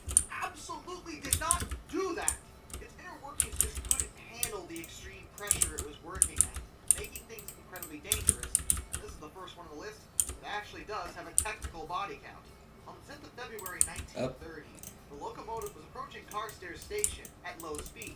While it was doing this, one of the ultra-high pressure tubes inside of it burst, and the escaping steam ejected the coal fire through the door to the firebox and killed one Mr. Lewis Schofield of the Superheater Company. Post investigation of the accident couldn't actually figure out why the tube had burst, and after repair, it did actually carry out some more trials until early 1934, but ultimately they couldn't make it work well Yay. in a safe way. So it was eventually scrapped, but that actually happened way later. And this was a little bit of a flub of mine when I first talked about it. It was scrapped eventually, but not before being converted into a Royal Scot class number 6170 British Legion. Now this locomotive is loved with awesome names. And it actually served in that form until 1962, and then it was scrapped. The British Rail Class 220. Oh, come on. 2005 refit. No, get out of here. It's not time for you yet. I know I said your name. This is after you went defunct. You don't belong here. Ow. Ow. Alright, so if they go this way, they go this way, and then they go all the way up. Okay, perfect. And just to make sure the villagers don't get damaged, even though I don't care about them, I'm gonna place a nice little slab. Alright, there you go. Now I can place a minecart and guarantee village will capture as we go. So we will bring all of these guys up into our pods in a second. However, first I gotta grab the minecarts. And also more coal. Like a crap ton more coal. Because apparently 9 pieces is not enough. So we'll grab a stack. I'm kidding. We'll grab half a stack. I'm kidding. We'll grab frickin'. Grab 4. Yeah, it should be enough. There you go. Yay, 4 times 9. Yay, 36, yay. Alright. That should be enough. Hopefully, I don't know. Oh, that was uranium. That's why.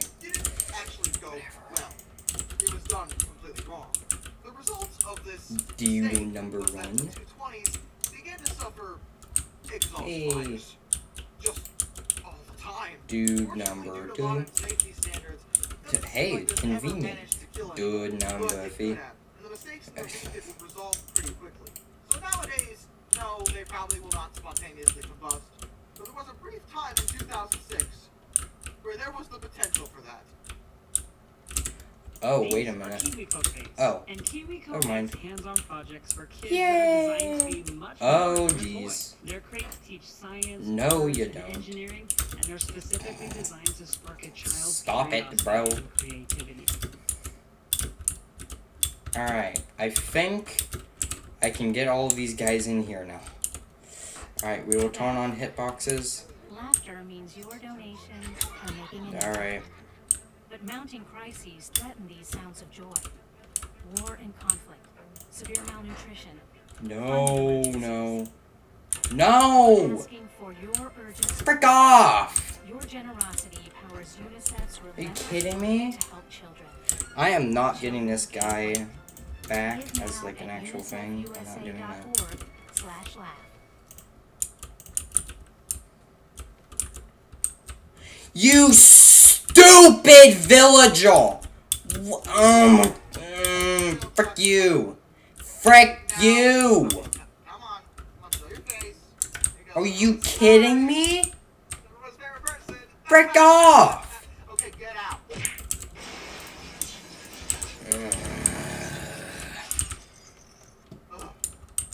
Class 21 is another repeat, I know. It was, in fact, a British rail constructed by the North British Locomotive Company, Glasgow, between 1958 and 1960. They produced 58 of them, and yes, they were diesel electrics introduced with a modernization. No. There's a reason they appear with a strict effort because they were hideously unreliable. Alright, 15 bits of bread. Hopefully that's enough to breed another baby so I can get my stupid freaking empire up. There you go. Go have fun. Please make another villager, please. I seriously need one. Give me a villager. Okay. Fine. I will get rid of a few of these. With the heat of 1,000 suns, the fires were bad enough that several locomotives were completely ridden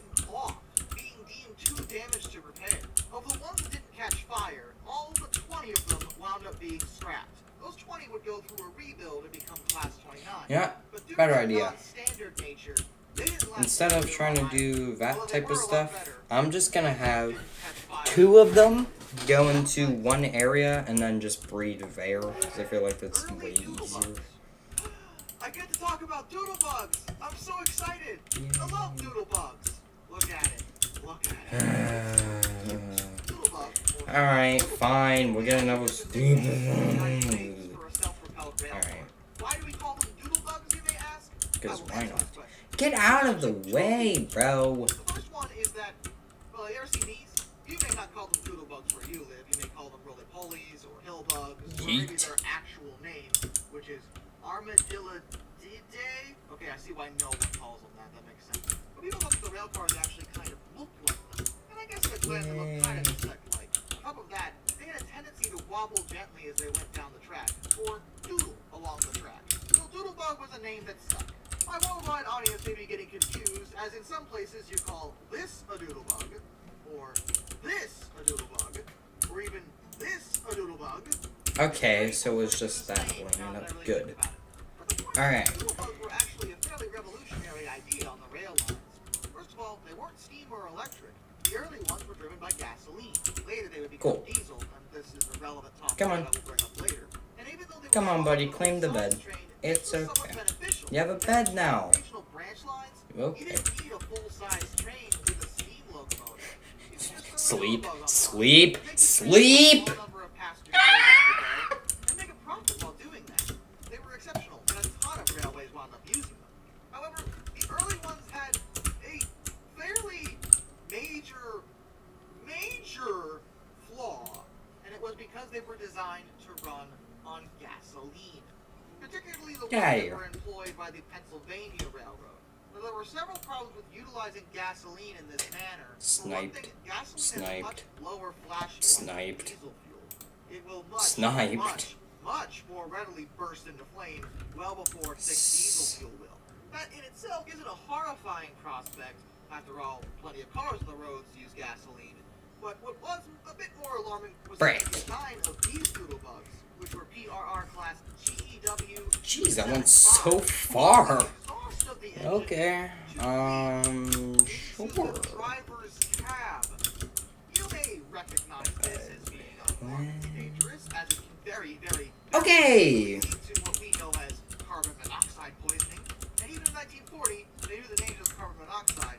And even though drivers complained about this, the railroad didn't seem too concerned about the problem. Well, it's the railroad. They don't give a frick about anything. Easily incapacitate and or kill their drivers was not actually addressed until July 31st, 1940, when what is known as the Doodle Bug disaster happened in Cuyahoga Falls, The Ohio. Doodle Bug The Doodle disaster. Bug Falls, number 4648, was supposed to pull off to a siding. Alright, when that a one big is not the heavy one that we freight care train about, so we can the driver was completely get rid of that the carbon infrastructure. monoxide poisoning This is literally what the frickin' I don't remember if it was the Rio Grande Savon or just the Rio Grande, but they frickin' ding dong ditched a steam locomotive, and this is exactly how they did it, except it was across a major road.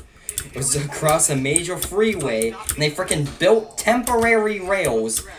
They frickin' dropped off a steam locomotive, a big mountain, or no, not even a mountain. They dropped off a gigantic Norvon and just gave it to the Colorado Railroad Museum and just said, "Here, have it," and they just took it. They blocked a major road to ding dong ditch a steam locomotive. This This freaking is Coach the Topia. grand, man, the Our grand, vision the of actual a circular grand. future. It's a place where we Yeah. turn waste The grandest, the grand. opportunity. Can you dinguses Taking please 80 move, years of please? Coach Craft. Please, please, please. There you go. Yay, I did a thing. Boop. Just in case they don't get up that grade. Well, that was easy. Alright, cool. Now we can start processing the output of that. So we can get F3 and B, which shows hitboxes, by the way, very helpful.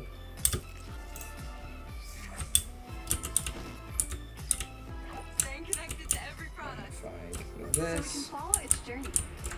As it lives Not taking multiple any lives. chances because of what happened to that other guy. And So whenever you please set your get product in the free, hole. we'll take it back and reimagine it. Please. Repurposing even the tiniest Please. scraps so it can live In the hole. another life. We're glad you're here.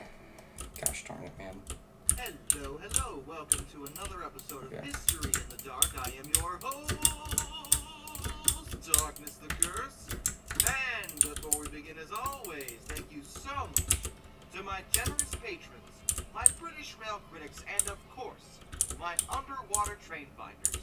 You are the reason why this content remains inept. Okay, Yep. that's fine. Yep, we're sticking with that. Fair enough. Okay. Okay. Help myself. Why not? And today we are going to discuss Okay. a case of failure, actually, which we talk about a lot, but in this case it involves a particular company. No, not that one. In fact, this company has routinely, I've seen people say that Oh, it's the frickin' British Rail of Pennsylvania. America, but that's not fair. Penn Central. Rail. The British Rail. The British Rail had its problems, Oh, sure, shoot. but they did make some smart decisions after a while, and managed to save a lot of rail lines in the UK. Yay. I give them a lot of flack because it's a Come meme on. on this channel, but the truth Come is on, they didn't buddy. always screw up. You know what company did always pretty much, for the most part, completely screw up, and didn't even last 3 years before declaring bankruptcy? Alright, there we go. Yep, Penn Central, a company born out of a merger between the Pennsylvania Railroad and New York Central. I mean, look at this thing. Look at this torque monster. Look at that. When it came to the east coast of America, No, wrong direction! Break off! it was a complete Yeah. and total disaster. Herbert. This is the story of the failure of Penn Central. Alright, come on. Come on, bro. Come on, bro. The late 1940s and into the 1950s are starting to become really rough Broski. for a lot of rail lines. With the advent of the interstate highway system in America, many families owning their own cars, Alright. both the If this affordability villager and somehow aircraft, escapes. people just Okay. weren't using It's fine. rail lines No, to it's travel fine. nearly as much. Okay, he wants to be in here anyways. Good. Get in. Get in the hole. Get in the frickin' hole. Yes! Okay, good. He at least got in the minecart. That's way easier to deal with. Good. No. No. Okay, sure. That can just go pick up another villager, I guess. Come on, buddy. Please just get in the thing. Trains were still better for shipping in bulk and long distances. And companies like Union Pacific and Santa Fe weren't doing as well as Okay. they once had, Come but on. were still doing all No. right. But the East Coast Come was on. a lot more dense. Okay. Yes! With a lot more short hauls. Yay! I did a Short thing. haul runs were slowly I did a thing being taken correctly. over Frick by yeah. trucking, Jeez, man. passenger or freight. They were being sandwiched between these two other mediums for travel. Okay. Beginning to cause problems. New York Central and the Pennsy. There you big go. rivals Grab for a all of very, that very stuff. long time. And their lines often ran parallel to each Jeez. other. How did this thing Merging stop? was something that What? had been debated in the late What the fr- 1950s, but neither company really Okay. wanted to do that because they just didn't really like each other. They managed themselves in very different ways, which will be relevant later. But a lot Alright. of other rail companies over on the East Coast were starting to merge in order to bail themselves out of the situation. The Erie Railroad had merged with Delaware, Lackawanna, and Leicester to become Erie-Lackawanna Railway in 1960. Chesapeake and Ohio Railway wound up acquiring control of Baltimore and Ohio. And Norfolk and Western actually absorbed several railroads, which included the Nickel Get out of Plate the way. and Wabash. Please. Both New York Central and the Pennsylvania Railroad had looked to merge with Whee! other smaller railways. Go! But none of them Yes. were interested in merging with them in particular. Up the thing. Down Go! Another problem they were working with was the ICC, Whoa. or the Interstate Commerce Commission. The ICC was a government entity that was put into place by Okay. the Interstate Commerce Act of 1887. Come on. Specifically Oh, originally come on, man. to regulate the railroad, Jetpack, I swear. Stop. and eliminate rate discrimination. Back then, railroad tycoons were either slashing prices Ugh. or charging extraordinary prices if they had a monopoly on a certain area. The ICC was meant Okay. to limit this, but by this time, some of their policies were largely becoming obsolete.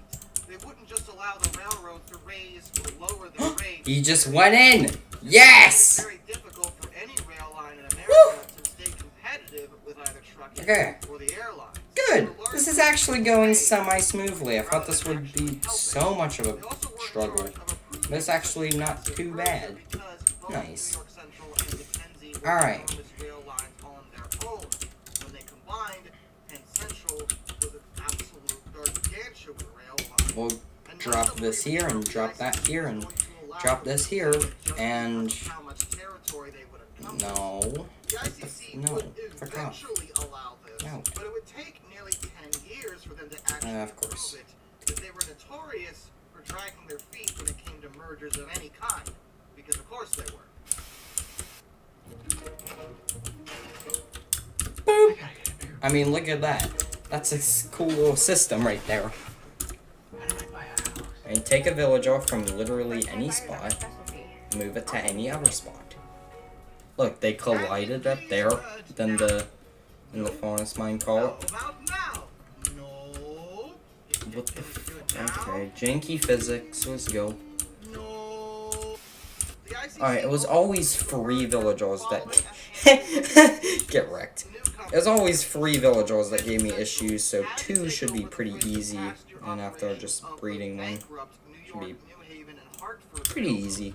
They did this on December 31st, Oh 1968, jeez. but they never really wanted to do that. Yeah. New Haven Yay, I was did a a thing. disaster at that time.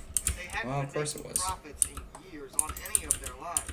Managing them Alright. and to make them work was something that they didn't want to have to deal with, but they didn't really have a choice. They also were supposed to absorb New York Susquehanna and Western Railway. They attempted it, Why the but they frick couldn't are you actually awake? agree on the price. So What the frick? NYSW actually wound up becoming part of the Delaware Otsego system. They were also to make the Lehigh Valley Railroad available for merger Dingus. by either N&W or C&O. If neither of them wanted it, they were supposed to absorb it themselves. Lehigh Valley was reluctant to merge in general and struggled along on their own, and actually wound up entering bankruptcy a little after Penn Central blew. Spoiler on that. But either way, Penn Central went ahead, officially being a thing on February 1st. Alright, those are At connected. the time of the merger, Alfred Those Herman are had been the head of connected. Ford Alright, Central. perfect. And I've always thrown So now I shade can at pick up Ford's all of policy these. for not preserving And then locomotives because I it's am all stupid. good. But outside Alright. that, he did make a lot of Cool. legitimately good So business. now we just have to build up like the zombie area, and then after we do that, we're basically done. He pushed for dieselization. And then we just need the kill He also center, made a lot of and then we're all changes good. to streamline the So- operations of New York Central in general, saving them money in the long run. So we gotta build up all of this, and then wait to get a zombie. So, Pennsy you was know. headed by a man named Stuart T. Saunders, who was a lot more conservative than Perlman. He wasn't necessarily bad at his job, but he and the rest of the Pennsy suits were very, very old school in their approach, and this created a lot of friction between the two sides. They were Like supposed it to be on working all together. sides, The New York it Central's should look team, like which was known as the this. Green Hats, and the Pensy's team, which was known as the Red Hats, Alright, were at odds 3 with a lot of blocks. policy decisions. Perlman Place another desperately block, and then wanted this the will sound. entire railway Okay, so to 3 move block, so it's a 4 block L shape. Saunders was kind of So on it's his in the side middle to a of degree, where these but a lot of guys the board are members looking. weren't. This created a lot of Alright, friction over L time. shape. The merger itself was also 1, a strange 2, one, as normally when 3, rail 4. lines merge, it's to extend their operations. It's normally an end-to-end merger sort of thing, just to make the lines longer. But in Penn Central's case, the original railways had occupied Oh, much I of already the same have this all territory, sound. with most of the Nice. lines running parallel to one another. This created a Dum lot dum. of redundancy. Alright, get Things some that would water. need to be streamlined, and they'd already had a ton of tracks that they weren't using even by themselves. Now they basically doubled their infrastructure and their taxes, and they didn't need the vast majority of it. In fact, paying for stuff they really didn't need would encompass a lot of their misfortunes. It was actually most of their problems. Alright, Perlman so we didn't need even a want to plus merge with shape. Pennsy in the first place. Then we Some of need their rail lines another were not block as up, immaculate and we and need as strong slabs as on they top of appeared it, then we need to outwardly. break up To all some these extent, blocks he may have here. been right. So it's a Penn plus Central shape. members weren't willing to innovate, and they desperately needed to in that era. Penn Central's total assets upon on the merger were more than $5 billion in 1968 money, and they had a projected revenue of more than $1.7 billion annually. That sounds really good, and on paper it was, but there'd been a significant lack of management when it came to actually running such a massive railroad, Alright, there you go. integrating two railroads that really didn't run the same. Their corporate And then structure what was do we do completely next? different, and so was the way they We put handled water the in. trains. Under the merger, Okay. Perlman was the president director and the chief administrative officer, while Saunders was the railroad's chairman and CEO. And these two in particular seem to have worked all right together, but Saunders was not Perlman. He had a lot more of a reserved ideology, and he was known to be a strong negotiator, but he was also kind of an appeaser. So One of the major problems the railroad had was the payroll. They just had too many employees. Normally when companies merge, there's an elimination process. Duplicate routes are torn up, terminals, trackage, and redundant things in general are taken out of the company because they just don't need them. Why pay the taxes and upkeep when you aren't using it? It doesn't make any sense. alright, so here's a little containment chamber. Yay. So I guess the zombie will sit kinda like right here. And then he'll kind of bob up, scare the villagers, and then we're all good. So, we gotta get rid of this railroad. No, not the railroad. Frick. They had a ton of money. Their net worth was ludicrous for the time. And yet, they failed. And part of the reason is that they didn't get rid of hardly any employees. In fact, they got more. Saunders had been responsible for negotiating with the unions and gave in to pretty much every single thing the unions wanted. And unions are there to protect employees, and I get that. Also, they take part of your checkout for that protection, which seems really toxic. Actually, wait a minute. I don't know if it's supposed to work that way. You became the very thing you're supposed to destroy. But unions also usually don't Alright, take there you go. into account the company's need to stay And afloat. then I I mean, can they're protecting basically jobs, put but all that ironically, away. in some cases, Alright. like this one, they were directly So now we are all done losing their jobs with because that the company went under. saga Saunders of chose to agree shenanigans. to the terms that every employee from both companies was retained. That huge Sure, severance keep it packages were cool. promised to anyone who was fired. I don't necessarily And several thousand need more to keep employees the were coal. rehired that had There's been no laid off reason for me previously. not to, Honestly, so I even might as just well. one of these demands was a stretch for the company at the Effort. time. If it were me, I'd tolerate the severance packages maybe, but every employee from both companies being retained, that just So doesn't make any sand. sense. You're Alright. basically paying a bunch of One guys can to stand be around bye-bye because it just wasn't food working back for them. in And rehiring the a bunch of other employees? Are you kidding hot me? No, bar. of course not. Ridiculous. But Saunders Water gave can in, stay. and this caused Penn Central's Alright. payroll to skyrocket to the point that operating costs were way higher than they should have been. Where's the farm? Back this way. Wee. Hey look, it's farm. That looks pretty decent over here. Yay. Alright, I did a thing. Where is my cell with only 2 villagers? Is it this one? All the things. You want everything? Yes, we want I think there's only 2 there. I think there's 3. Also, they pay us dues. 1, 2, We 3. do everything. We can't afford anything. Too bad. Give us it all. Okay, you can have whatever you want. I'm sorry. Don't yell at me. Saunders, you agreed to give them How much? money? I'm sorry, Mr. Perlman. You know what this means. Alright, there's 3 in there. It So. means it's time for my chainsaw.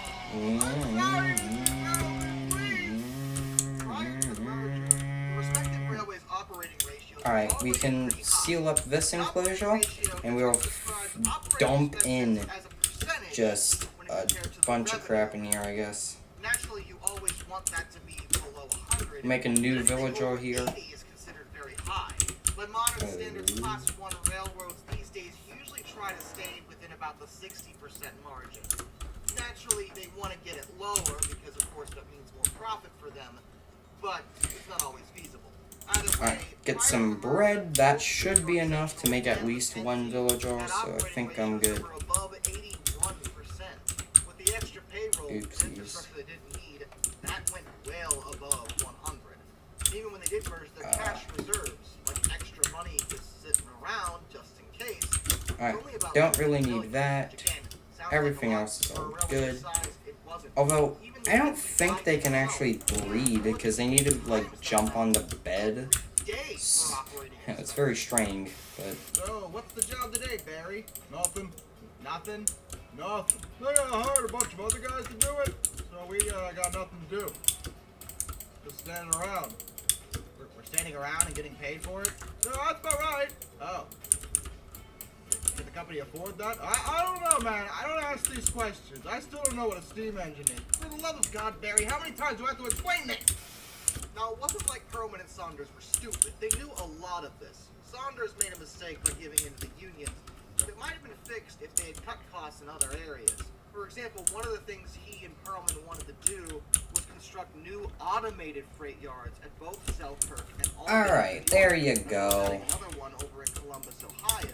These yards would We'll make a nice operate little equipment containment that center made over money. here. New York And Central basically had they can now actually breed and been do upgraded whatever. For a while under Perlman, the Pennsy had ignored such an idea entirely. They also And I wanted to will introduce an get rid of early these computerized beds system and then for put them monitoring and tracing freight costs. back in their This thing. kind of technology was very innovative back then. It is actually standard these days. Alright, among where are such a my thing would have helped Penn tables? Central overall if they could have implemented it, but they never had the chance to. Normally with There a they are. merger, you want Alright, things we to get be 16 slow and hay bales. processed out. You want to ease people into it rather than just thrusting the companies together and letting them fend for themselves. Alright, we'll give them 48 The extra reason they bread. did this was If they because don't bread, then I it don't takes so even long to know. approve the merger that Okay, neither side do of the thing, arrangement was really please. sure it would ever happen. Come Neither on, Penn buddy. Central or the Pennsy Do the wanted to things. invest the capital Come on. into the programs. Okay, they're The throwing ICC it to each other. finally That's a did good give them sign. the go-ahead Come on, and buddy. merge their operating departments in Also, Florida. I'm in the red. They had hoped that doing something Come similar on. would actually just kind of work. Alright. Okay. Didn't. It resulted in mass chaos. See, for example, none of the classification clerks that were responsible for writing the rules for the freight cars and stuff had actually been taught the roughly 5,000 new combinations for those routings. Thousands of cars began being sent to the completely wrong yards. Basic locations were a mystery to some of the staff. One time, former New York Central employees, now under Penn Central of course, had to make sure one of the cars was sent to Harrisburg, Pennsylvania. Harrisburg, by the way, is the capital of PA. It's kind of a major city in the States, as the capital. Throwing it out there. Well, Do they not former wanna New York Central breed in, employees like, didn't know where Harrisburg was, 2 a.m.? so they sent Oh, it to they did. Pittsburgh Okay. instead, Well, which is like 4 hours thanks. away. It's really not even close. This horrific mismanagement Okay, hopefully they don't make more, because I don't want more. And if they do make more, they will be executed. Not them, they can stay. They will be executed. If more of these guys pop up, they'll be executed. Okay, that's how that works. Alright, hopefully I can get one of these zombies in today, though. Because now we have this whole little thing right here. So I guess this here and here. But when they did this in 1969, Penn Central lost the shipment, and the Selkirk They Yards lost the shipment. You ready to listen to this? The entire season's worth of potatoes. The whole crop rotted in the yard because they screwed it up. A lot of farms. Also, I'm gonna take off all of my armor. Oh, jeez, I almost died already. Yeah, I'm gonna take off all of my armor real quick, just so I can, you know, have my thing. That's weird having no speed boost. Jeez. Okay, I'm putting my armor back on. I feel unsafe. Well, duh. Shut up, Jeffrey. Jeremy, Jeffrey, I don't freaking care. Shut up. Alright, I'm gonna head over here, load all of these chunks, wait a little bit, then head back over to these chunks, and there should be at least one zombie. Good. Alright, we have a zombie. Yay. We actually have 2, but I don't think I can get all of them in. You know, we'll keep some of these guys. We'll get this one to start to follow me up here. So yeah, we're gonna be using a shield, I guess. Why is there like 7? Okay, moving on. Hopefully they just kind of head up here. Please do it. And one of the things he wound up doing to help Penn Central Yeah, I stay forgot. afloat, hopefully fix the Come on. trouble, was takeout as just a stupid Come on. amount. Oh, no. No, you, no, get out. Is this. Come You on. have to pay them back, and you have to pay them back with interest. So, in the long run, it only compounded Penn Central's problems. Levon's thinking that eventually the railroad would straighten itself out and be profitable again. They could start paying off their massive debt. This would never actually occur, though. Perlman had also been known to be very outspoken, wanting things. Well, hey, look, the farm is And walking. to be fair, he was often correct in his analysis, but the former Penzi brass really hated just the heck out of him for it. This is the new Google Pixel Fold, the only visible phone and from Google. It's just as amazing folded as it is unfolded. A tablet-sized screen when you need it. Alright, and a get rid of all smartphone this smartphone crap. on it. Let me find another zombie with no freaking goofy ass. Some kids don't know how to run a rail line like we. All Shut I'm up, simply Jeffrey. suggesting, then, is that we try to innovate and limit our costs. We don't have to innovate. We're old. Old people don't need Hey, look, to change. Iron Farm. No, you don't understand. We won't be around forever, and times are changing. It's just time for a new methodology, a new outlook on railroading. No, never. We will never change. Not for you. Not for anyone else. Saunders, quick, back us up on this. Yeah, I agree with that. We probably shouldn't change it all. And maybe we give the union some more money. I think that's a good idea. They managed to con Oh, that's a good idea. The freaking freaking Saunders. The way Darkness characterizes Saunders is so freaking funny. What if I use a zombie villager as the villager in here to scare them? That would be kind of funny. What a zombie that He scares wound them. up proving that he probably knew exactly what he was talking about when he came to what he wanted to do.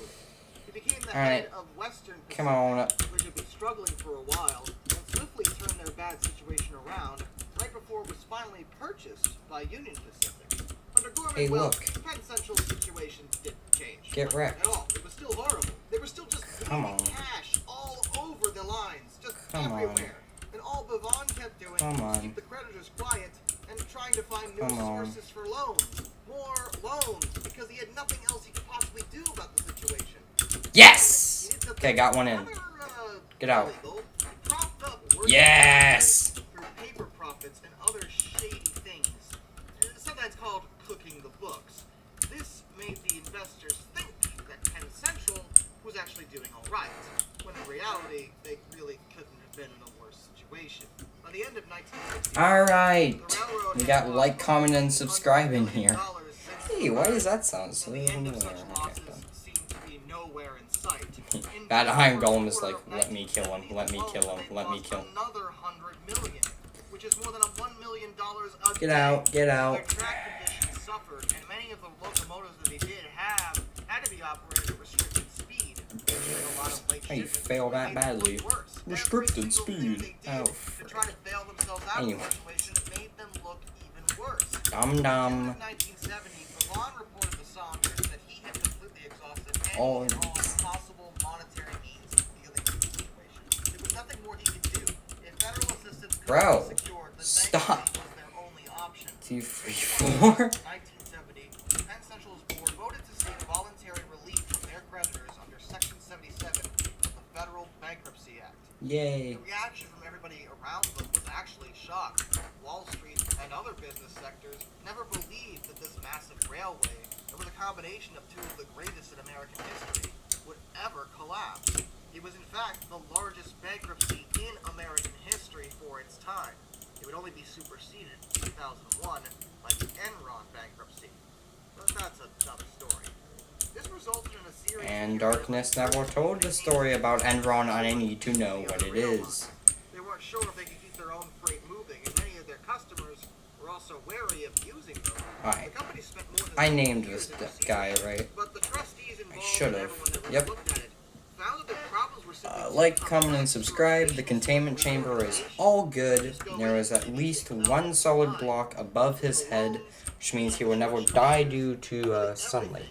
There was way too much going So- on to just simply walk in and fix it. It wasn't gonna happen.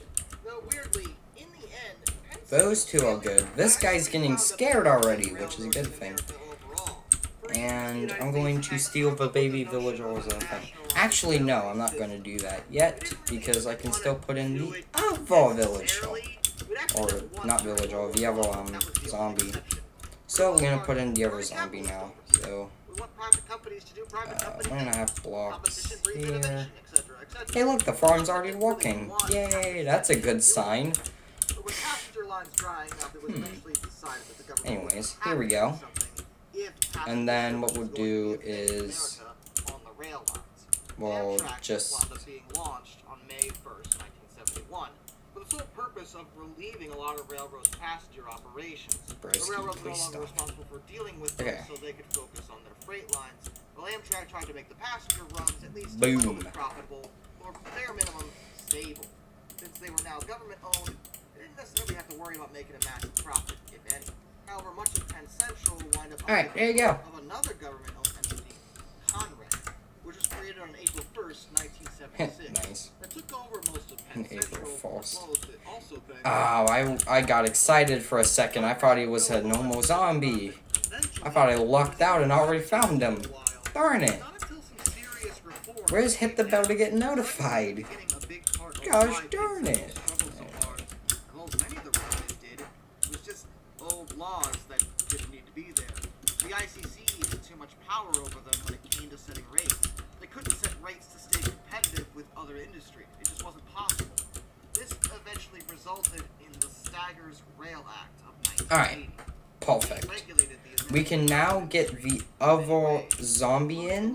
We just have to reload the chunks and reload what mobs have spawned in. And the moon has not set yet, so we still have a lot of time. Hopefully at least like 10 minutes maybe. Okay, we already found one. No, you don't. No, stop it. Okay, never mind. Found a better dude. This one never got hit, and is way better. Okay, good thing I'm good with the bow, unless I was screwed. I don't have to do this extremely difficult thing known as flying. I don't know. Oh geez, I have like 5 minutes. Frick. No, not 5. I have like 2. Oh shoot. Okay, get in here, please. For your own frickin' safety, get in the hole. Come here. Come on. Come on, please. Please. Please. Rather than just throwing everybody into it and hoping for the best. Saunders giving it everything unions wanted probably didn't help either. Block. Yes! Okay, I actually got him in there! Yay, I did a thing. Okay. Now we do this. Not been so bitter and old, maybe they would have been able to make some progression and allow Perlman to do his job as an innovator. Did the things walk? Okay, we have the other zombie in. We have hit the bell to get notified when I upload. I would have put when I upload, but well, it didn't fit. Oops. Alright. We have all of the things. Yay! Alright. So we should be spawning in a lot of iron golems now. You can see 2 already spawned in. Nice. Alright, I'm still waiting until this guy grows up. Come on. Will make you anxious. Not me. I'm on T-Mobile Home Internet. They have price lock guarantee. That means they'll never raise your internet rate. I sleep like a baby and just look at my hair. Get 5G home internet for just $50 a month. And just look at that shine.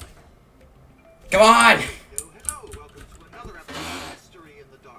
Alright, I'm gonna watch the tutorial a little bit more. Oh yeah, I should probably credit who made this. It's made by Voltrox, so shout out. I guess. How long have I been streaming for? 2 hours, somehow. Big Chungus. Do the same on the side. Yes. Some are even still around and are just that. These locomotives are heavy. Really heavy. Like quite literally the heaviest. Stop. I had to dig deep to try to determine by metric tons which locomotives in history were the heaviest. Now, I had a couple rules I needed to factor in the tender weight because they Hit gotta the keep bell moving to like get that. And I guess they notified when I upload. very well, but the tender's part of the locomotive. Alright, there you go. And I'm going to So use the this name tag, plain the in the sense, water, like whatever the frick that the was. original ICE, The villagers are something able to see them, and these ones are but just that's a a set brick with all of the villagers. passenger Bro, cars separate. included. Now, I Good know that's gracious. part of the They're like, overall train setup, but the actual just all three of them are not nearly standing that much straight in up. terms of metric tons. Jeez. So I'm You gonna guys are straight up qualify them. weird. This would be really dumb Anyways, otherwise. moving on. These Get rid are of the string 5 seeds. of the heaviest locomotives ever. The Union Pacific Big Boy. Now, You on one are. hand, everyone knew that was coming. You knew I was gonna say this. I even tried to get around it, but I couldn't. The big boys do belong on this list, but you're probably like, wait a minute. This is only number 5, though. You mean there are heavier locomotives than the Big Boy? And yes, absolutely. Now, the Big Boy is huge, of course, but a lot of what people assume about it isn't quite correct. It is the largest and heaviest steam locomotive currently in operation, but it doesn't mean it was the largest or heaviest ever, necessarily. It wasn't even the most powerful, either. There's a lot of things that the Big Boy was never really number 1 at. The reason why the Big Boy is so famous and often gets credited with all these things is that, well, as you've noticed, it does appear on the list. It's still here, and it's consistent across the board. It is in the top 5 for most powerful, the top 5 for largest, the top 5 for Whoa. heaviest. It is consistently up there in terms of steam locomotives, and by weight, in terms of general locomotives overall, yeah, it is one of the heaviest.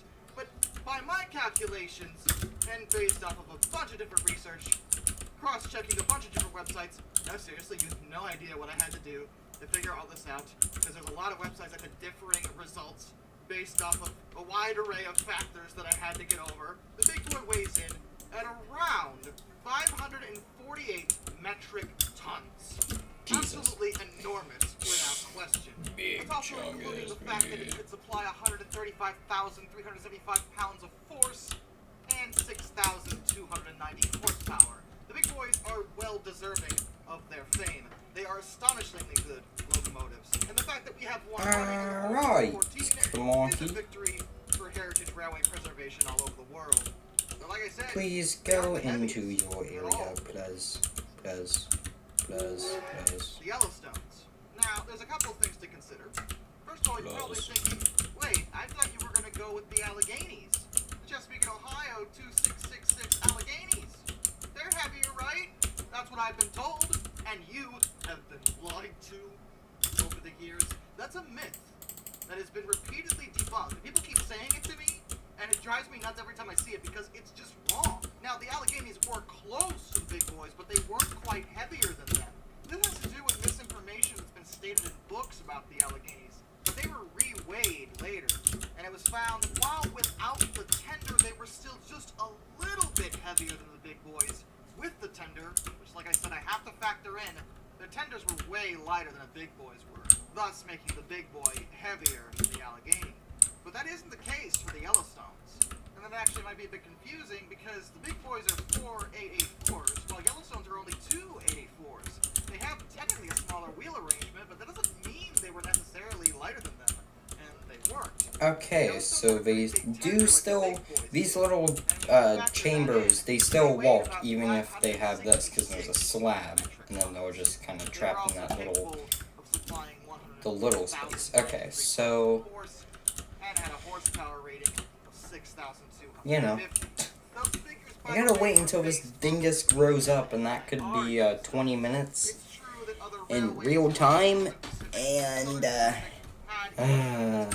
roster, but it seems that the Doolittle, Wasabi, and Iron Rain Yellowstone. okay, so those guys will go that way. I'd say that's due to their tender weight.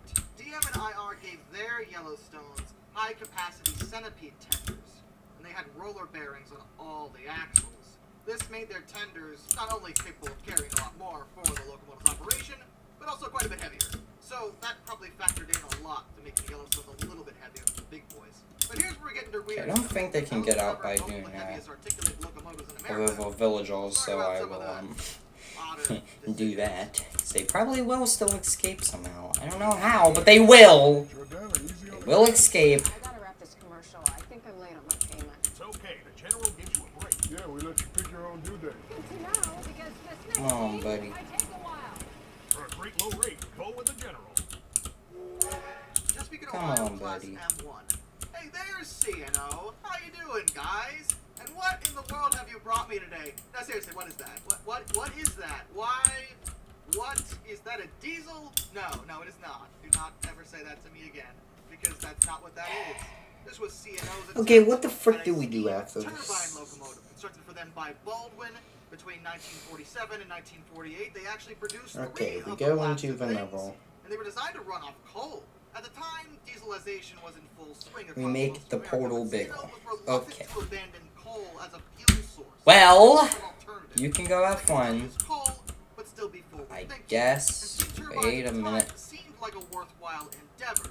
Locomotives each contain a single Westinghouse turbine that drove 4 direct current generators, which were mounted in pairs. Those generators produced about 1,000 kilowatts each. That's 1,300 horsepower. And those 4 generators turned 8. Alright, there you go. traction Cool. total. However, they didn't That work little so area is these now done, turbines, for and one thing, were also actually we can mechanically slab unreliable. off the top and make it And look a as I little mentioned cooler. before, talking about So, turbines, they just weren't economical. we will now The high head speeds into were great, but this low speeds pill were dude. awful. They used way more fuel than pretty much anything And else possible. hey, look, there's my actual portal, and it has a stone brick in it. But Yay. they still were very, very heavy. Very Right. heavy. These things weighed 670 Alright, got that portal out of the way. absurdly. So here's how we're gonna do this. We're going to get rid of the slabs whenever I explore the portals. So we should all link to the same portal. That's kind of the goal here. The Virginian Railway EL That way it's really easy. So I'm actually going to go into here. because I don't know what it is, but there just isn't much information on it. And a lot of it is dubious at best. But the few sources I've been able to find about it have concurred on a handful of points. For one thing at a time, they were huge, constructed in 1925.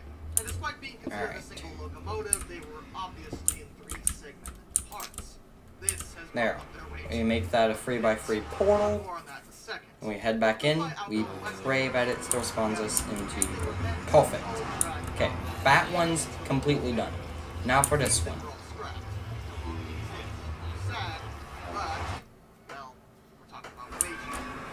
Okay, same portal. This thing weighed 624. 177,500. Alright, I was facing the mountain, which is only in one direction, which means that portal is now done. Cool. Now for this one, which is facing the actual base. Alright, the one facing the base.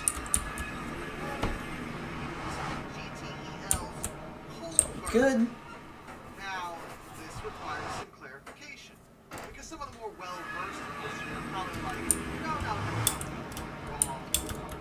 you're wrong.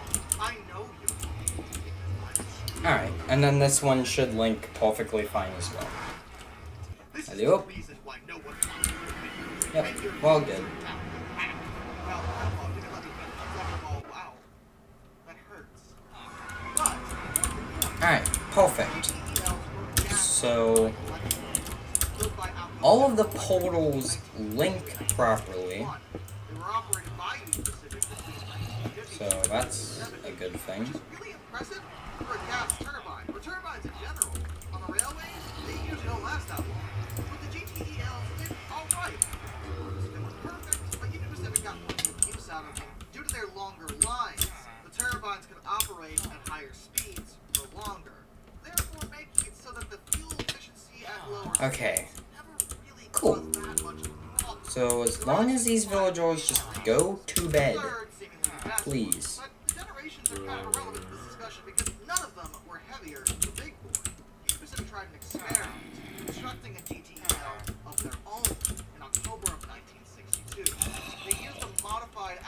Come on. Yes! Alright.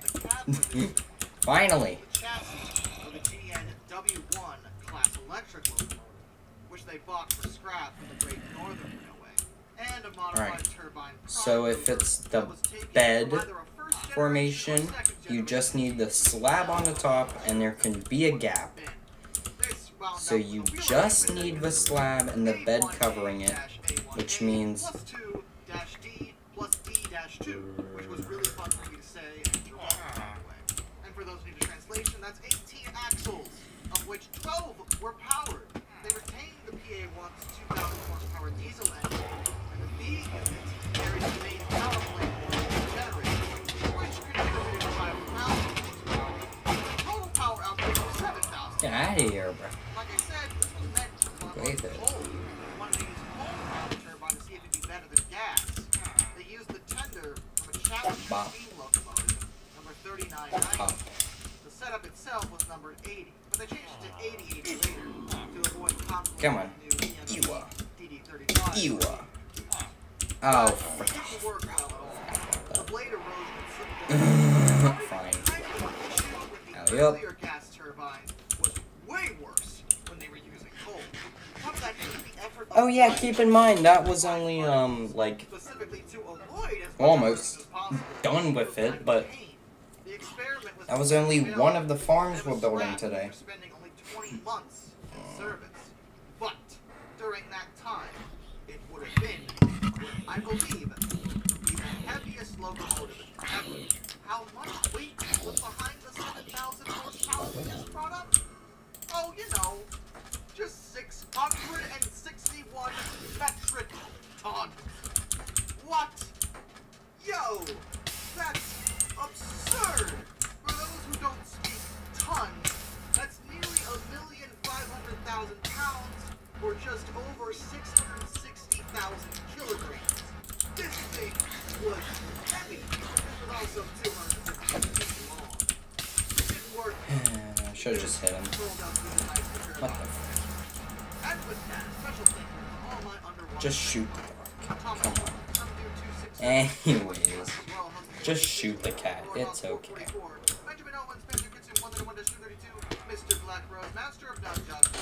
Okay, cool. Now when the Iron Golems spawn, they are no longer confused, and they are now actually spawning in where they need to go. So now we will start to have a crap load of Iron Golems just kind of...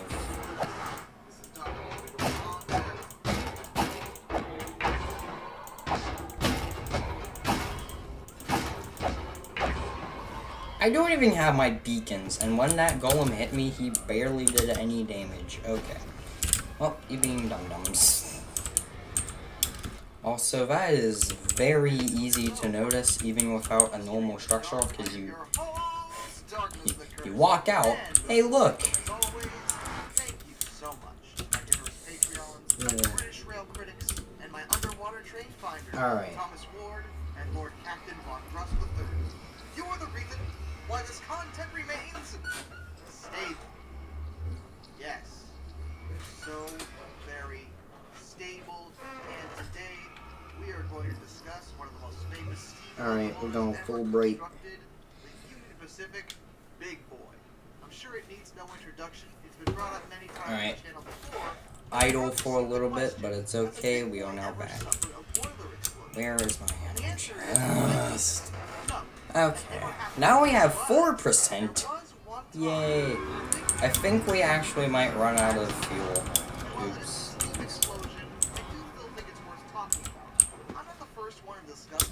Where is it? But I have gotten direct requests to talk about it, so I figured, why not? Alright, grab the ender The chest. crash of Big Boy 4005. Oh. Good gracious. Yay. The date was 14. April 27, 1953.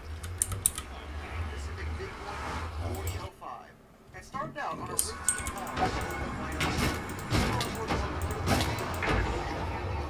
Get out of my way, please. This farm is already being efficient and crap. The rear end of the train, Dr. James Walker and Brigadier Ivan Schuriger were also on board. The train was 62 cars long plus the caboose. The Big Boy moved along at a decent clip, 55 miles per hour. so, and at 9:10 a.m. it passed through Wamsutter, Wyoming, heading westbound.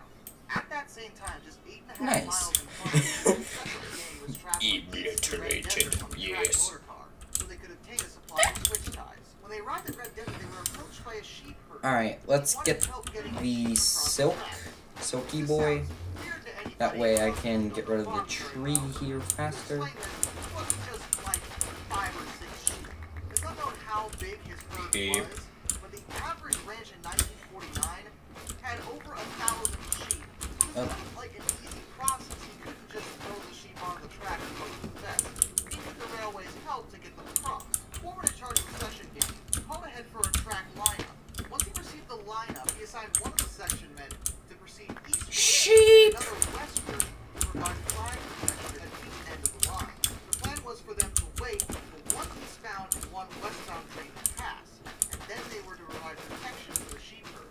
As an additional precaution, the other section men were to open a switch in each main track, which led to the siding.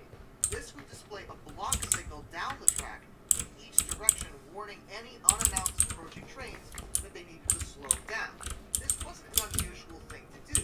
The idea was to let the trains that were close enough pass by, since they couldn't warn them enough for them to really stop, and the ones that were further away would see the signal and stop on their own and wait for the signal to show all clear.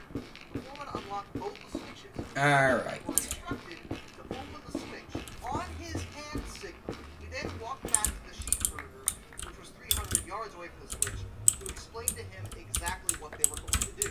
4005 chugged along, unaware of what was happening, and had things gone according to plan, all would have been fine.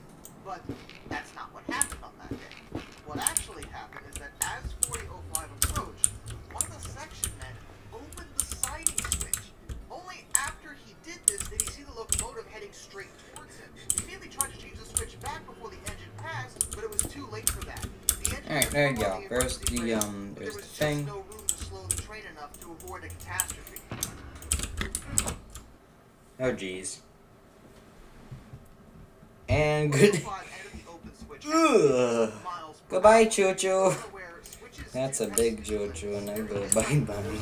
Oopsies. Barrel into it. Otherwise, they'll either Alright, roll well. or derail. In the case of 4005, it was kind of Alright. careened off the rail. So from No here longer left side. down, it Gripping the needs to be rail like hard 5 as well blocks, as the so road bed. Not only did the 1, locomotive 2, make 3. the Hey, crash, look. the Basically, first I'm already done. cars of the train also Nice. derailed. The cab of the locomotive was destroyed because the tender tore into it. Oh, of course it Freight was. cars piled on top of each other, wound up in a stack up to 70 feet high. The products the train was hauling were thrown all over the place too. Hey, look, I'm already freaking done. Typewriters, sewing machines, Wasn't that so all sorts of difficult? other stuff. It was a complete mess. The crew in the rear of the train was all right. They were shook up a bit, but they didn't derail. The front end crew was not so fortunate. Engineer Leo Murphy and fireman Lawrence Andres were killed instantly. Somehow, though, the front brakeman, Giant James Choo-choo, Anderton, yes. was alive, at least at first. Rescue workers had a heck of a time getting to Anderton. He was pinned inside the destroyed cab between the locomotive and the tender. For one thing, 4005 was venting. I need more andesite. 45 Oops. minutes for it to stop. Okay. Wait. I go through this portal, and then I'm instantly back home. Then when I go through the super fast new entrance to my portal, once I head back down here, then I can... That is so much fun, by the way. The rescuers tried to keep him talking throughout the process. He explained that he was chilling. 5 stacks. Decided he would be going in the shop. The rescuers succeeded. And then I can just head back into this portal. Then have a nice good old little time, head back over here.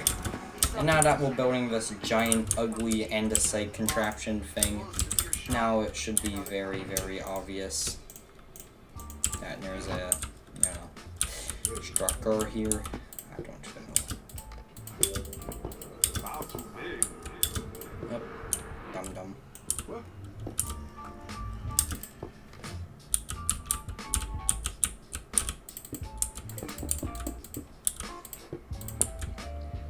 Oh, there goes my phone. Yay. Okay, phone goes on life support. Let's go. Life support! Bone Edition. Oh yeah, broken G502. Oopsies.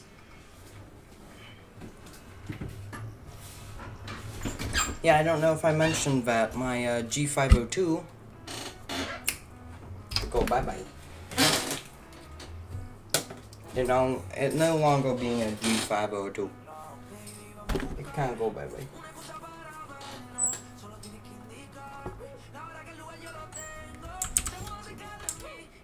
Shut. Despite all the track workers. Oh, Jesus. Okay. 4005 had done significant damage to the rails, and Well, there was, well, a whole freight train just in the way. It took some time to resume normal operations. Although allegedly, some of the pigs that were loaded on board weren't actually dead at all. The workers said occasionally a pig would regain consciousness and just run off into the wilderness. And these weren't just regular pigs, by the way. These were giant Iowa pigs. They weighed about 600 pounds. Big piggies. Because of Enderton's ability to speak after the accident. Alright, that should cover it. All good now. It's totally not because of being lazy. Anyways, what? And then they yelled to the engineer. Engineer Murray had run across the cab, looked for himself, then ran back and slammed on the emergency brakes. This act wouldn't have mattered either way, but the point is not only did the crew try to avoid the accident, but it was in no way their fault. The investigation centered around Puerto Rican section worker Ralph Vicente, who required an interpreter. Oh, that's still opened. Oops. According to him, the foreman had the switch, and when the foreman walked back to the sheep herder, it was the foreman who left the switch in the open position. This was determined to be just Build a wall. blatantly impossible. Not only did Enderton specifically say he saw a single man throw the switch, but had the switch been thrown sooner, 4005 would have been able to see the signal and brake earlier. Whether or not the accident still would have happened is debatable, but they would have been going a lot slower, and they might have actually lived through. Okay. The Union Pacific Railroad and the Interstate Commerce Commission eventually reached the conclusion that Kenneth M. Mayfield, who was the foreman, and Ralph Vicente, the section worker, who had only been working for Union Pacific for an hour and 20 minutes, were both responsible for the accident. The reasoning is because, first of all, Vicente clearly lied when he said that it was his boss who'd thrown the switch. That just simply wasn't true. And there were considerable variances in their stories, both of which blamed the other one. However, in Mayfield's case, Sweetwater County coroner's jury found him guilty of negligence because he put an irresponsible man in control of the switch. After all, Vicente had been working on the job less than 2 hours and didn't speak any English. Vicente was found guilty of throwing the switch Alright. in the first place. And then I guess I'll just place the walls here too. I don't know, it doesn't really matter. Not only that, she was held for preservation. She's still around today at the Fording Museum of Transportation in Denver, Colorado, showing little sign of having ever been in such a catastrophic accident. And I guess the lesson here is that if you're working a job, any job, and you literally just started, just do what your boss tells you, under all circumstances. Please. And don't throw switches in front of oncoming trains. That's a terrible idea. Until next time, this is Darkness.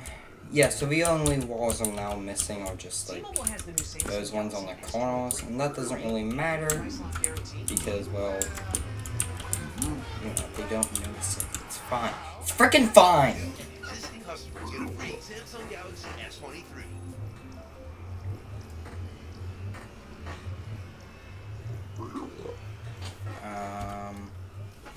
Oh geez.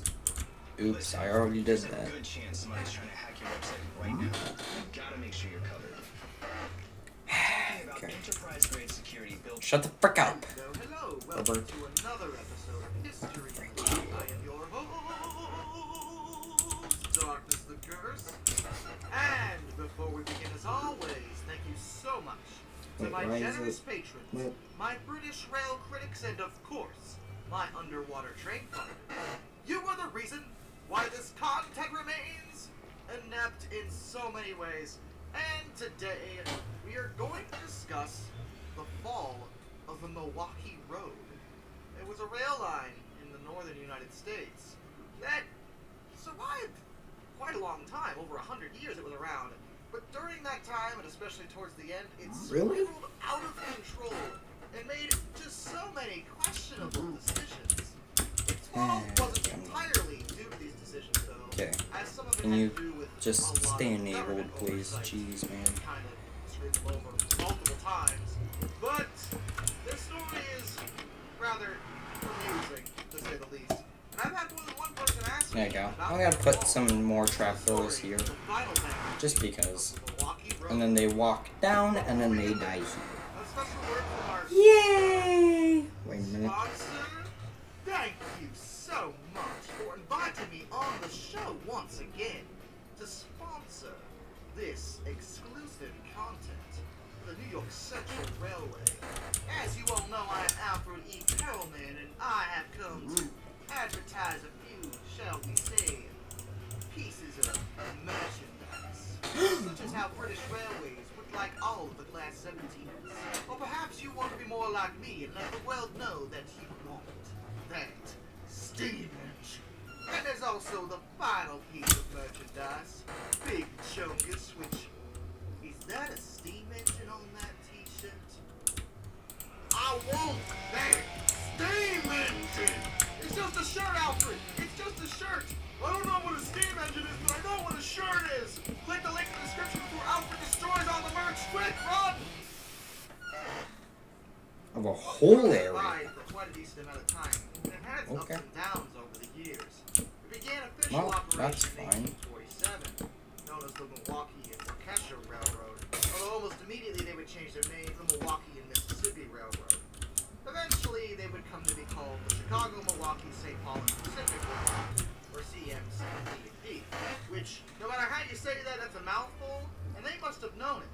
Because generally people, even in the Go make a room, come put your chests. though they survived for that whole time, Moving on. they actually went through multiple bankruptcies. It's just they always managed to reorganize or be held in receivership until the situation improved. One of their first mistakes You can light up the that Neville shouldn't have been a portal? What do you mistake mean light up without the Neville portal was their now? Pacific extension. I already did that. What the frick? What the frick? What the frick? Oh, jeez. I used so many arrows, I barely did anything. What the frick? $45 million. That's $1.47 billion today. So this was a massive project. And in 1905, Okay, they I actually can improved the project, which was do that. estimated There you then go. at Make $60 the flint and steel even more overpowered, because why not? Construction officially began in 1906 and was completed in 3 years. The route chosen actually wound up being 18 miles shorter than their next shortest competitors' lines. But it was also very expensive. Boop. And Milwaukee Boop. Road received Oh, that very flows few extremely government grants fast. for Oops. territory regarding building this project. They had to Boop. buy most of the land or acquire smaller railroads Boop. that were in the area. It was Okay. a large area to build in. This was over the Rocky Mountains and the So Cascades. after that, they basically just say, "Oh, make a storage." So I'm gonna make a storage. So we're gonna make the storage system basically just right next to here. Now that it bypassed a lot of major population centers and passed through areas that had very limited local traffic potential. So in some ways, it wasn't necessarily an ideal line in terms of efficiency. It also takes the parallel of the Northern Pacific Railway. Even once it was done, operating conditions on that line were extremely difficult. Winter temperatures in that area reached negative 40 degrees, which is a really fun thing to say, because negative 40 is the only time where the Fahrenheit scale and the Celsius scale actually intersect and meet the same temperature. Therefore, I could say negative 40 degrees, and regardless of which temperature scale you use, you know that means really cold. It made it difficult for steam locomotives to generate enough steam in those areas. As a result, they began looking at electrification, because there was abundant hydroelectric Bruh, power. stop dying. Jeez, man. Alright, well. Between 1914 and 1916, the road implemented a 3,000 volt direct current overhead system between Harlowton, Montana, and Avery, Idaho. That was a distance of 438 miles, or 705 kilometers. It worked really well, so they again elected There, Crimson Nylon. between a fellow Washington. So, I have some dropping conveyor belts and some storage crates for iron. Now, the reason I have those is because I can take all of this. Well, not that, but I can take some of this. Like all of this stuff and all that stuff. I can keep all of that, and I need all these. I need that though.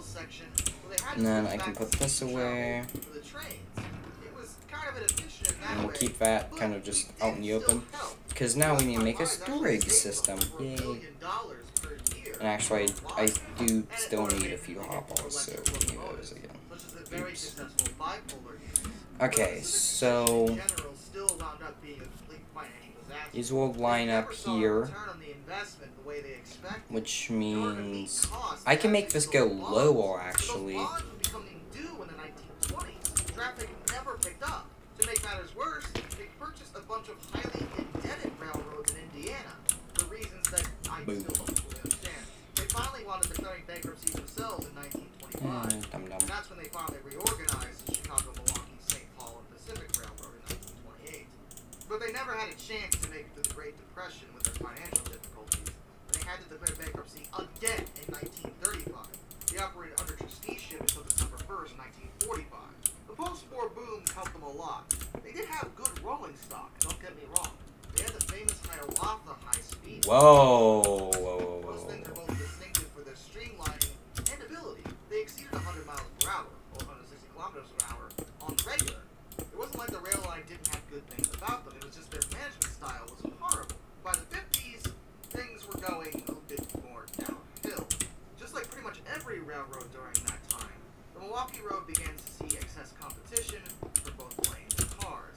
They were also in a particularly weird area where a ton of other railroads were actually outcompeting them very easily. It was overbuilt, and finally, in 1957, their president, John P. Kiley, resigned, and they replaced him with a man by William John Quinn. This was kind of a major moment for the railroad. See, the thing about Quinn is that it isn't necessarily that he was dumb or inept, but he was very inexperienced, and he tended to get fixated on a lot of ideas Gosh darn it. that never really turned out well. Alright, give me Silky again. I gotta bust down this tree. Yeah, down to here, tree. Alright. These trees look like the trees from frickin' Borax. What is this? Kind of tree. Get down to here, tree. How big is this darn tree?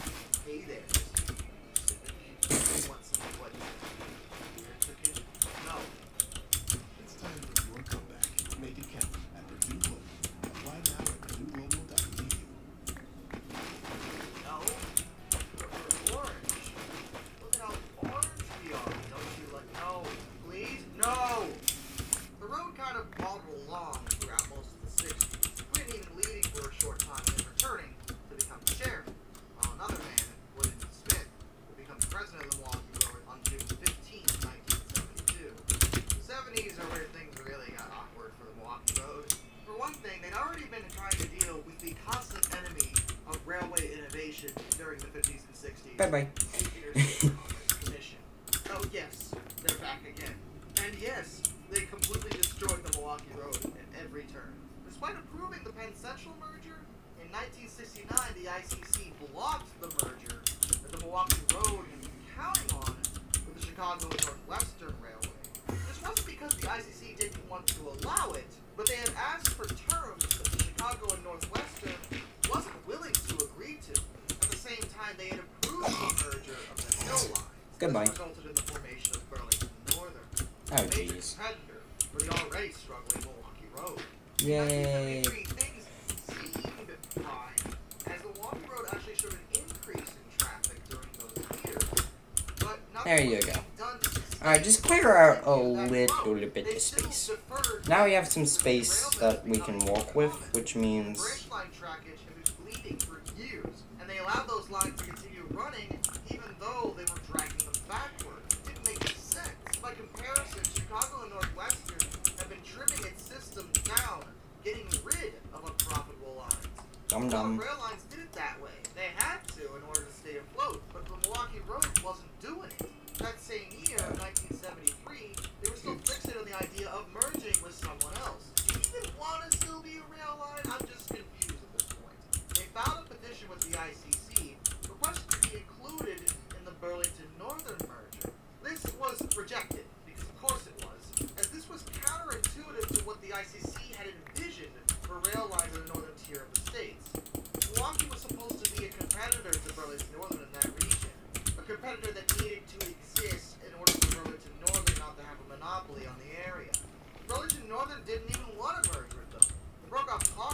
just the following year, stating that the merger wouldn't be in the best interest of Burlington Northern or its stockholders. Hey, Burlington Northern, don't you want a piece of... No. No one wants you. Get out of here. The motivations of the actual higher-ups at Block were seriously questioned during this period. The president, Worthington Smith, was quoted as saying that shortly after the merger proposal that the elimination of redundant and unnecessary rail facilities is an absolute must for the future. The timing of him saying that seems to suggest that Smith felt the railroad was redundant. Alright, we got 10 stacks. Let's go. We got 10 entire stacks of polished andesite. This is not enough. I don't even know what to do. Okay. The track in some areas was so bad that one time Milwaukee Road refused to operate a circus train jointly with the Southern Railway because they were afraid that if the train derailed, animals would run wild. This normally wouldn't be a concern, but the track was that bad and they knew it. Then they also made a really controversial decision. One that was probably one of the most infamous things they did. The electrified portion of their line that I mentioned before, well, it had a bunch of copper wiring. Milwaukee decided, copper prices are asking for $1 a pound, and there's 10 million pounds taking over our right-of-way in the West. It'd be a shame if someone cut it all down. They decided to shut down electrification. All the electrified lines were shut down, the wires removed and sold off. They also felt that they should have a consolidated system. So this would go down and then in and then input like right here. Yeah. And then they would be inputted right here. And then storage crates here. So 1, 2, 3, 4, 5, 6, 7, 8. Reducing their net cost there to just $18 million. General Electric even formally proposed financing the project themselves, but Chairman Quinn said no, saying that their company had more immediate needs. This is despite the fact that he knew and admitted that at current traffic levels and fuel prices, the rehabilitated electrification of those lines would have There you go. for itself Iron. just 11 years. Yay. It's a pretty decent turnaround time for a project of that scale. Instead, though, they still spent $39 million, the same amount they would have spent to rehabilitate the lines, to tear them down, and completely dieselize the lines out west, while receiving only $5 million for the copper scrap, as prices by that point had dramatically fallen. Oh, yeah, by the way, it's probably worth mentioning, and this is really important, and I want to stress this. This was done during the oil embargo that was going on in the 1970s. The 1970s oil crisis, yeah, that was happening at that point. Running diesel locomotives was actually violently expensive, way more than it ever had been. And this is during a time when electricity prices were remaining fairly stable.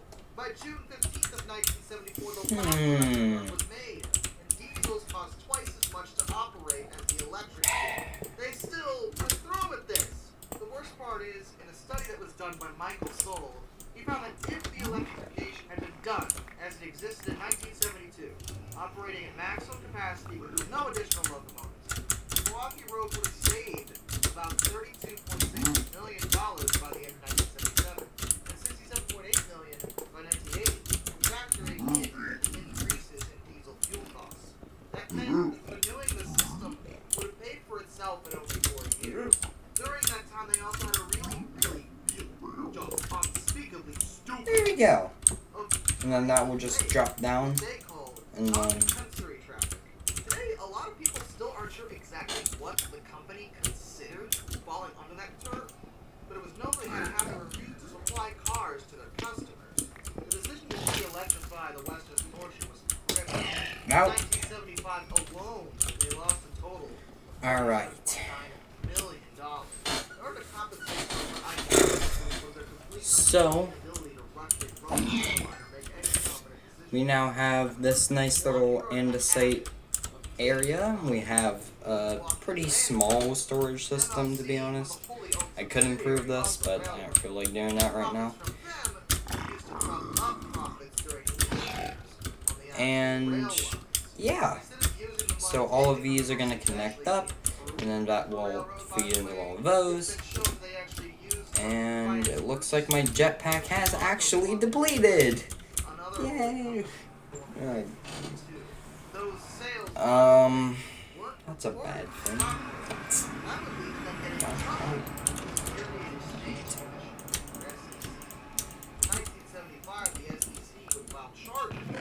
Federal court accusing the management of the Milwaukee Road of defrauding the company and its shareholders by selling assets without informing the stockholders or the SEC, with deferring maintenance on the track facilities without proper disclosure, and of otherwise falsifying the company's books. The investigation that followed found that the MLC had, quote-unquote, purchased $12 million in land from a company that was owned by Chicago Milwaukee Corporation as an investment. But the land couldn't be identified. While struggling and needed money to right itself, Chicago Milwaukee Corp was pulling money out of its subsidiary for its own use. Another interesting fact that came out during the investigation, Alright, so sand goes there. concerned Milwaukee's car fleet, the Rolling Stock. Milwaukee Road had a huge fleet of home-built boxcars, and the equipment trust certificates had long been paid off on them. Since there were no longer any finance charges on these cars, they provided a higher return of net revenue. That's good. But starting in the early 60s, Milwaukee Road had started using these cars as a means of generating cash. They're rebuilding a portion of the fleet and reselling them to financial institutions. They would then lease them back to themselves, with the cars never actually leaving the property. Why would they want to do this? Well, it did give them immediate money. It was cheaper to lease a car than outright buy one. And the price they charged for selling them was actually pretty high. They made more money than they would spend on leasing, at least for a few years. But after a while, now, I know there's a way you can, like, charge this. Yeah! Alright. We can use some of my capacitor backpack's energy and kind of juice up my jetpack real quick. And this can hold 100,000 flux. Yay! Which charged it up to 100,000 FE. Okay. Yeah. Cool. So chuck that into the charger, and then we're all good. Kill this guy. And now we're really, really all good. Alright.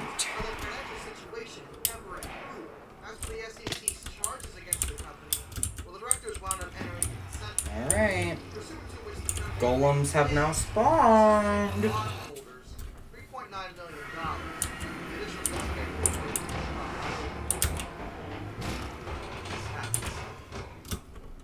Total settlement was $4.1 million. That was to be paid by January 8th. 1977 was kind of the year that everything finally caught up with it. Deferred maintenance for thousands of miles of railroad. The traffic conditions were atrocious all over the place. The main line through Montana was actually acting a derailment every single day. Yes, a single derailment every day. Every day a train came off the rails.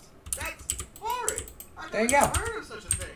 The shippers routed their freight over Alright. schedules became non-existent, and transit times went up.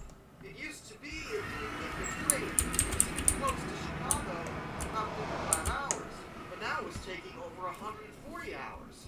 Damage Hey, Brady. $110 million for the year, which is never good for any company. Alright. And it was much worse than Well, that's one farm done. cost of the derailments So that's good. about $4 million a month. And I'm pretty sure it might have been cheaper to just maintain the friggin' lines. They were also having an equipment shortage, partially due to that leasing thing I mentioned earlier, but also because of a weird policy where they parked any car that needed more than $500 worth of repairs. They just wouldn't fix them, they just leave them there. Their locomotives were in a similar state. So you can expand the farm, by the way. You can make more layers. Or whatever, you can make a triple layer or whatever frick. During that year, the winter in that area was rough. By the end of it, the lack of maintenance compounded, and half of their fleet was dead in the water. They were out of money. On December 19, Chicago, Milwaukee, St. Paul, Pacific Railway filed for reorganization with the Federal Bankruptcy Court in Chicago, Illinois. They did it again. Now, most 17 and a half stacks in 15 minutes. So that's a triple layer, so then a single layer I can expect to get about 6 stacks every 15 minutes, which means whatever, 24 stacks? Pretty good! And then what's 24, I guess what's 24 times 64 then? They found out that for some reason, Bro, Milwaukee Road had been double entering expenses on 24 times 60. No one ever figured out who authorized this practice, Freaking 40, or who dingus. specifically was doing it. 1,500 an hour. And were able to derive accurate figures for profits on Mark West. What they found was that instead of the completely atrocious money Alright. Well, we're done. Ending stream. I'm kidding. Nope. We're not done yet. Of course we're not done yet. Why would we be done already? You silly goose. No. Frick off. We're not freaking done yet. Of course we're not.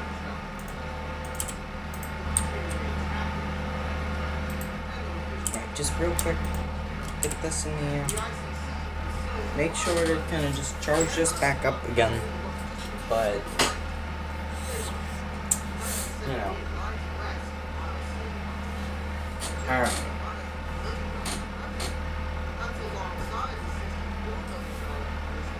Alright. Alright. No, wrong direction. This way. Good way of it. Alright. So, we're going to throw that in the air. And now we're going to kind of just AFK. And... oh, jeez. Oh, what I'll do, actually. Because this is only at 2,500. 250,000, and that's not even close to being enough, because this thing can charge up to 20 million, so 300,000 is not really a lot. So, I don't know what to do. They were either stupid, or they were intentionally trying to kill the whale. Motivations and reasonability has ever come out. Stuff like I'm gonna turn off my volume real quick. The fact is, Milwaukee Road no longer exists in its original form. On January 1st, 1986, Milwaukee Road was officially absorbed by the sewer line. These days, their original trackage is still used, but it's been divided into a bunch of other large companies. I guess I'm gonna be watching History in the Dark now. Yay. Trackage in Washington is now operated by Union Pacific.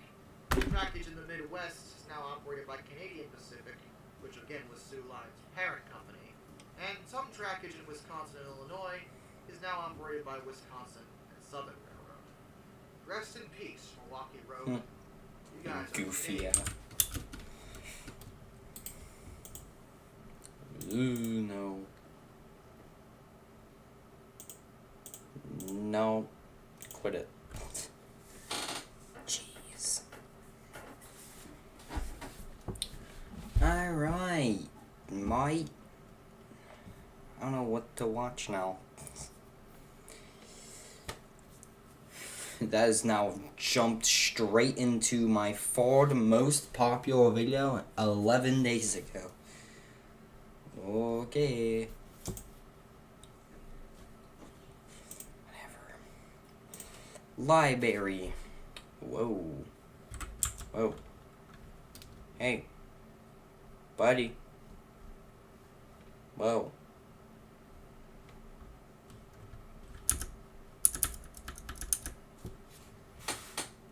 Hello?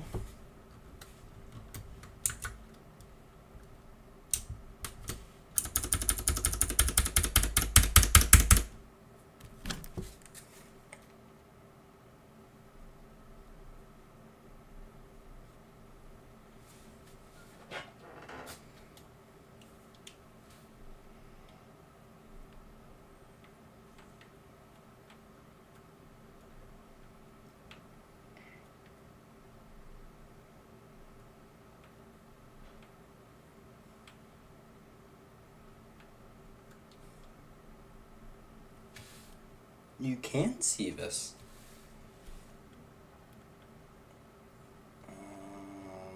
What?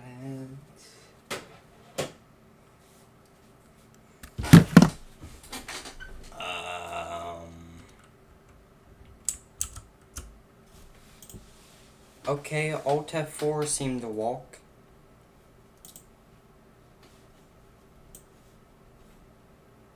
Hello? What the what the frick was that?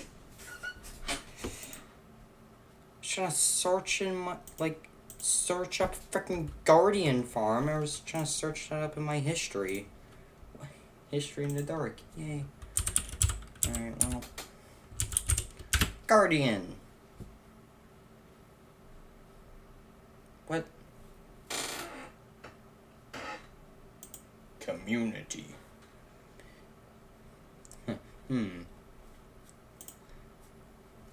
Okay.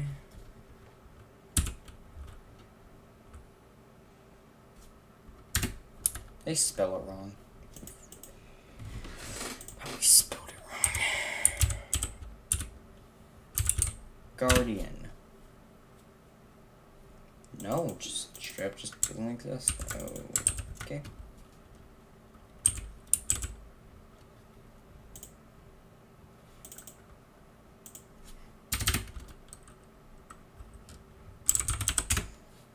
Yeah, not the slash. Yes. But I want to drain it. No. Alright, 55,000, 38,000. That one's Shucklecraft though. 500,000 views, 1 million views. I don't need an XP version, so I don't really care. Oh, it's still the thing. Okay, well, we're gonna do this one then. Wait, which one's newer? Okay, this one's way newer. Okay, we're doing this one. Trust me, Benji! What are we gonna do? Go to plan B. Okay, yes! What is that?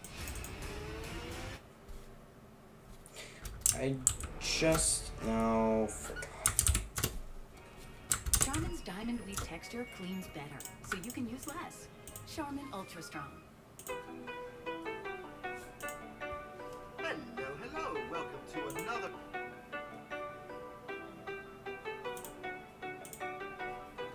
Locomotive in question was in Chesapeake. Hello, welcome to another episode of History in the Dark. I am your host, Darkness Whiskers. And before we begin, as always, thank you so much to my generous patrons, my British Rail critics, and of course my underwater train. Alright. You are the reason why this content remains defunct. Not really. And today, Alright, 2 million. Alco.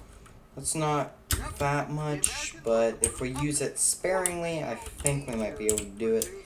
So, we are going to take our backpack and fill this with all of the crap we need.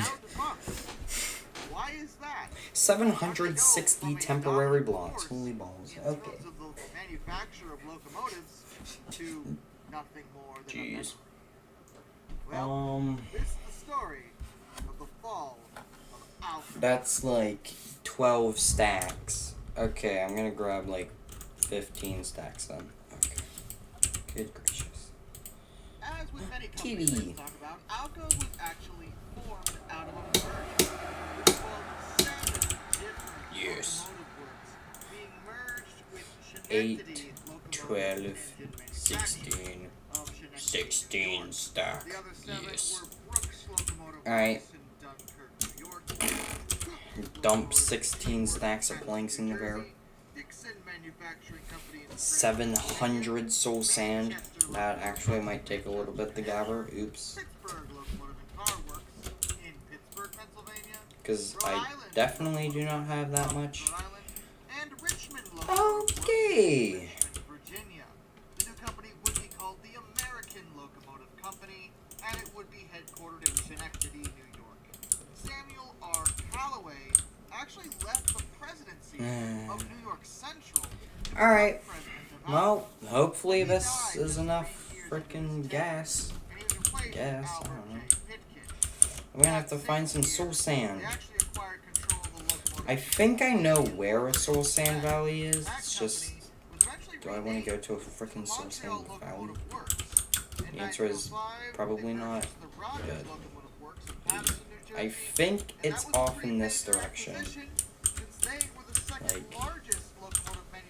past this whole Never Fortress. Yeah, right here. Yay. Great. Frick off, bro. Oh yeah, I forgot about these guys. Oops. Goodbye. Bro, goodbye. Goodbye. Yay, I got more skeleton skulls, I guess. I don't freaking care. Alright. Obviously, I'll keep those, but I don't need them.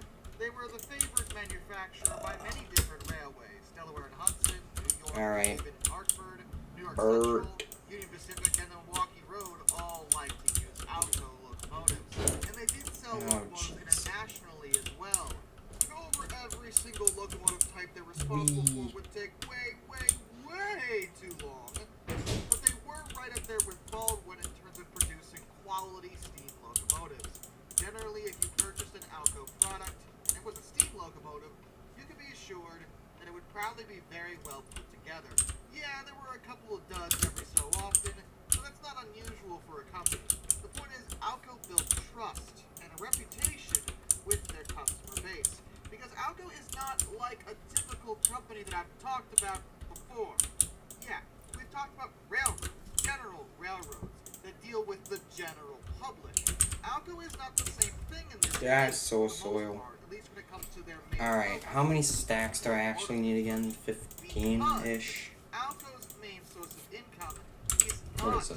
the general 745? Their main source of income 1, 2, 3, 4, 5, 6, 7, 8, 9, 10, 11. they are directly tied into 11 and a half stacks. and they sell their products to other Yeah, that sounds like companies 15. in that So that's this puts them in an interesting so that's free. position 4, because it means that their economic situation 4, is 5, always 6, 7, dependent 8, on how this 9, 10, specific 11, industry 12, is 13, doing. 14, And when the 15. railroad industry starts taking Alright. a dive for whatever reason, so does Alco, because less railroads are willing to buy new locomotives. It's as We are now simple as fully that. prepared, Whereas, so we can now with a car successfully bird. manufacturer, Yay. they're Eating all of the soul, even if I like dig all that up, customers. I won't even collect it now. Yeah, I guess you could argue that any person So we could all go to Alco and be good. like, yes, I would like to purchase one steam locomotive, please.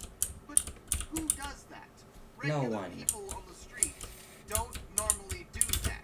Their sales would always therefore be other companies, generally large companies, and involving 5 or 6 figure contracts at minimum. And I only bring this up now because it's very important to understand what happened to Alco later. Because since the amount of individual entities that actually consume Alco products was rather small compared to a lot of other industries, Alright. that puts them in an awkward Dang, we got position if a they lot were to, say, actually sow the already. seeds of distrust among that Alright, this small shouldn't take that long actually, which is a nice thing, because I don't want to spend 8 years collecting soul sand. Okay, imagine doing this with like a freaking unenchanted, like multiple. Imagine doing this with like unenchanted iron shovels. Oh no, that would suck. That would actually suck. It'd be so bad. No. Anyways. Alright, broski, get out of here. And that's one of the big major differences between Alco and Baldwin.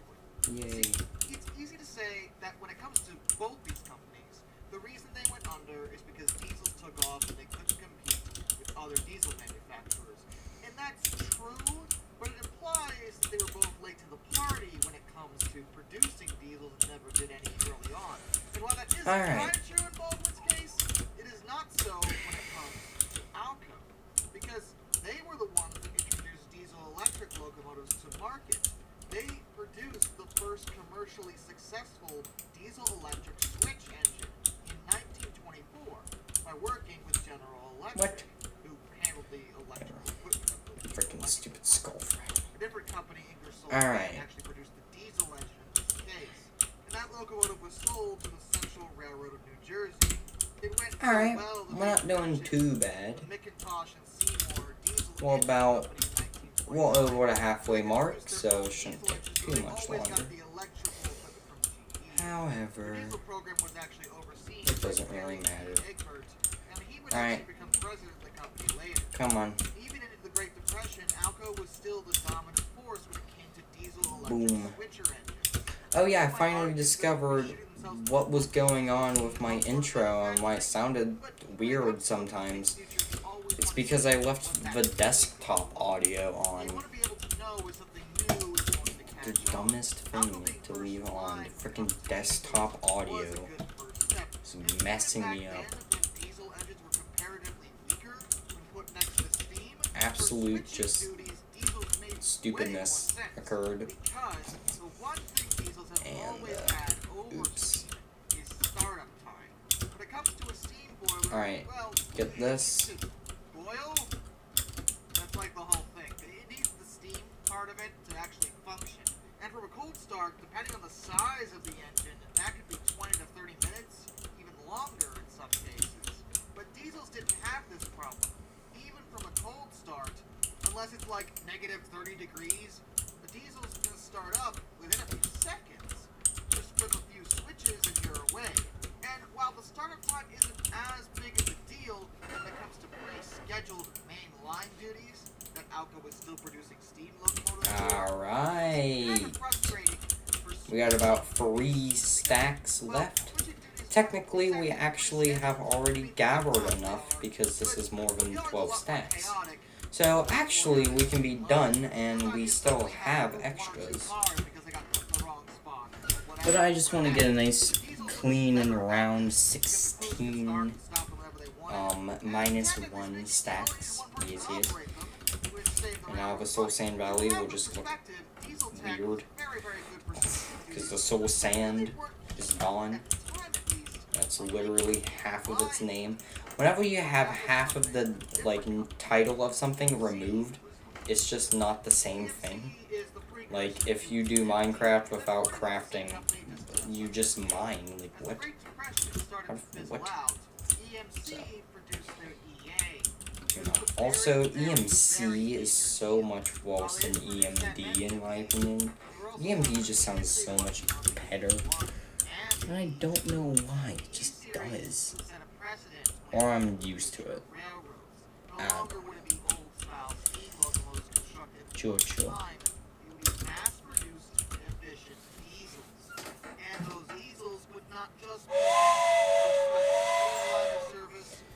Spoon Jojo.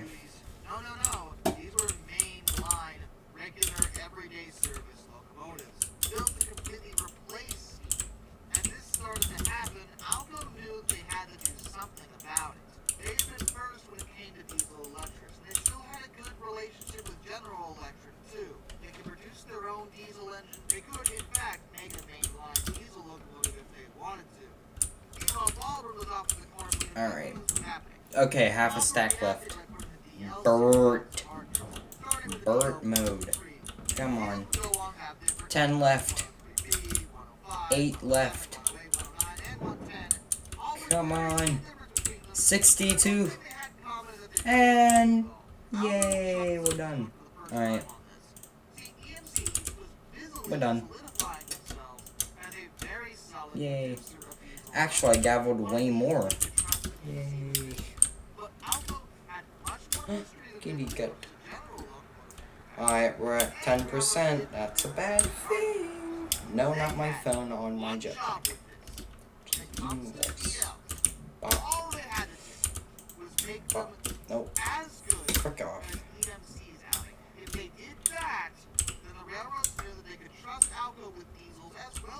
Hello. This is a very, very simple company management. Your competitor is producing a unique, distinct product, something new and exciting. You want to get in on the action, and you have a history and a Hey, look, it's a gas. Wait a minute. much more than Do, they do, do, do, do, do. you do That same product had the same and what did Alco do? Not that at all. The deal was anyway, it was down to their prime movers. Early Alco diesel ended liability issues. That seriously looks like an Among Us. What the frick? Alright, if I clear out the arrow real quick, I can take a picture of this.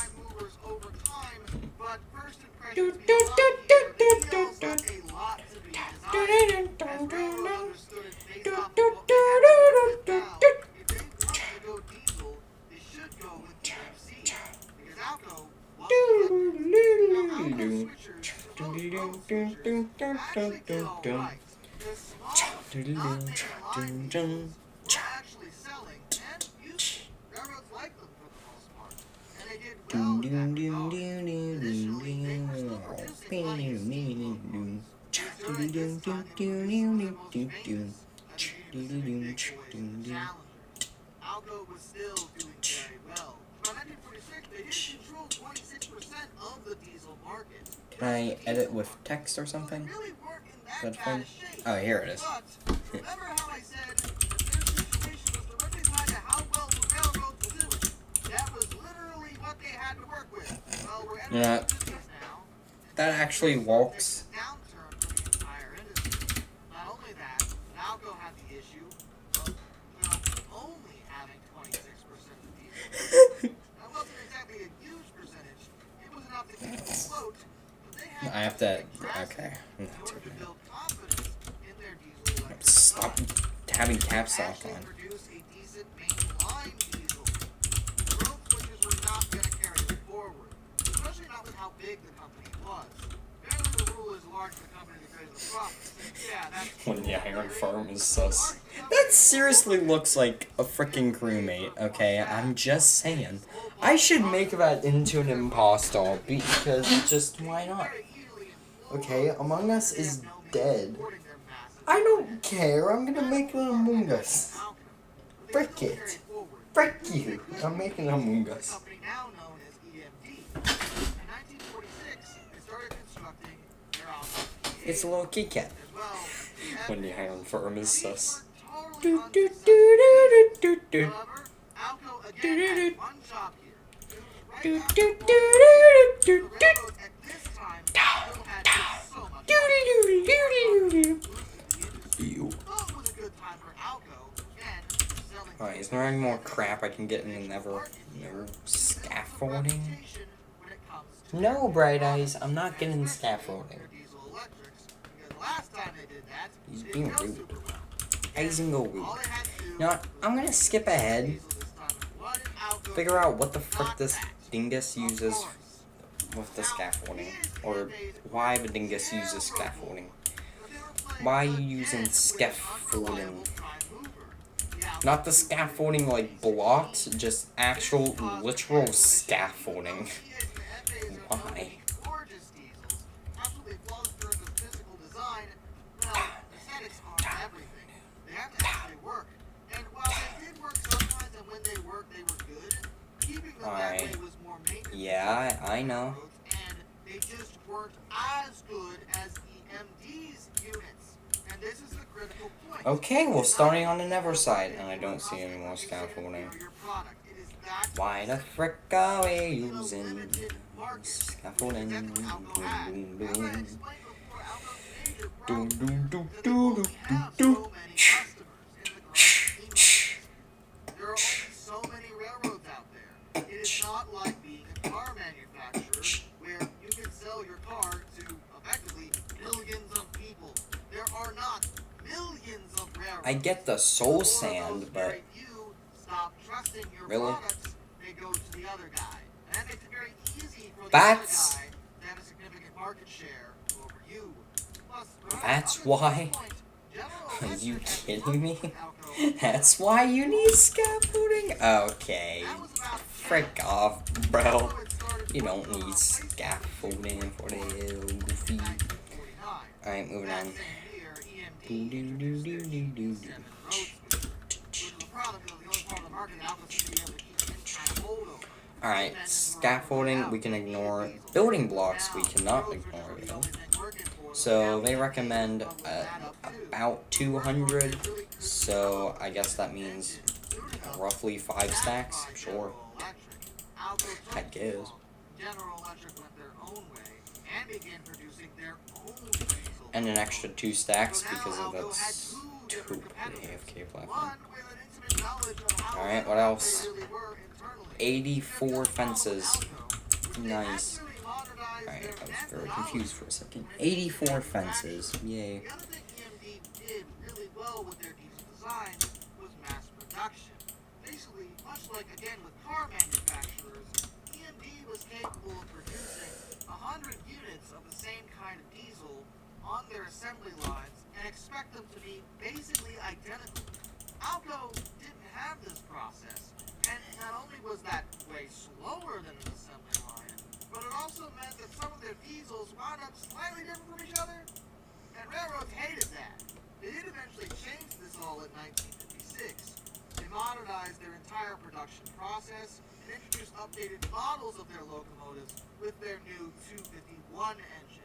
The 251 was and miles improved over the 244. The problem with this is that, well, it was kind of too late. It was the late 50s. Railroads were on the decline, and most had already purchased fresh diesel locomotives to replace their aging steam fleets. Not only was Alco's steam locomotives basically just flat out gone, Alright, so that's 6. So that's 80. And then that's 90. So we got 90. That should be enough fence gates. So we will add them to the collection. Hello, eso.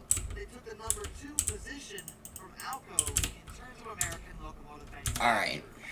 What else? A stack of obsidian, basically.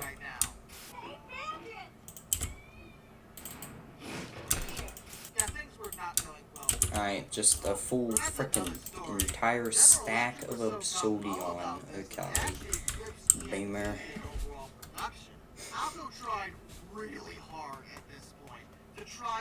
Alright, fence gate, obsidian. I need chests, hotballs. I'll bring hotballs, but we're gonna have a different, you know, setup for the whole collection system. So, you know, again with the dropping conveyor belts and that kind of stuff. So, actually, we'll just bring the stack version. Frick it. We'll bring a stack of hotballs and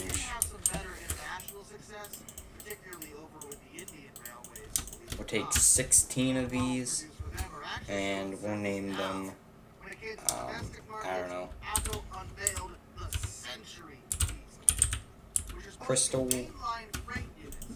I guess, crystals, sure, I don't know, crystals, sure, I don't know, bro.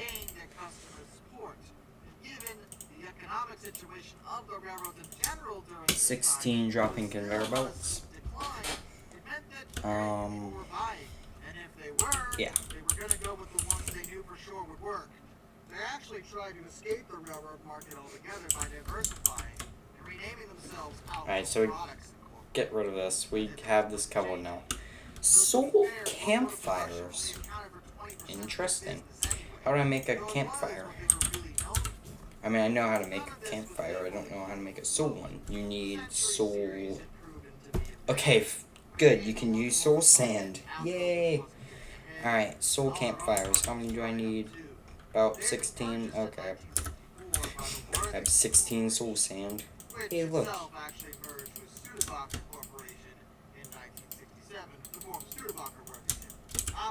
Okay. And starting in 1968, former divisions of Alco became semi-independent subsidiaries. They terminated their entire locomotive production. Campfire, you need logs. The designs were actually transferred to the Montreal Locomotive Works, which would continue on their own until 1985, campfire. when they Yes. However, the engine grades Okay. The diesel engine business actually was sold to White Motor Corporation in 1970. But then in No, put away the 1967, other they were sold thing of to heart. the British General Dingus. Electric, which renamed the unit Alco. Campfire. Then Yes. the business was sold to Alright, we need a jerry can, because they're better. And we're going to use a jerry can, and I would go over here and go get some water, but unfortunately, I actually can't do that.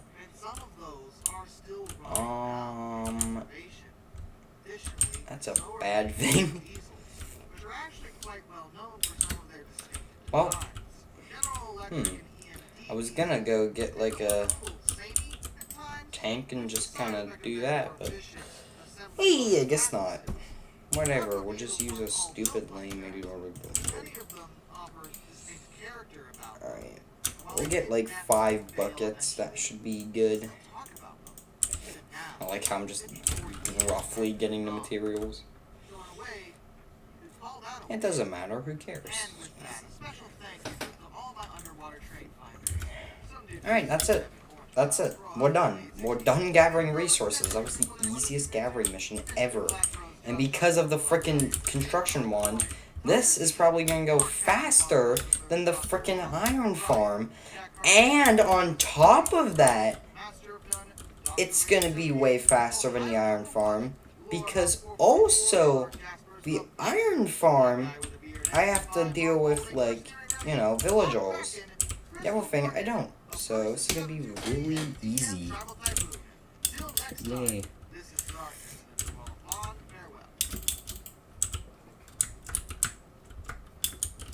Alright, well, we're gonna go about, I guess I can go a full 2 stairs above this farm. And that way I can make a little AFK platform thingamabobber.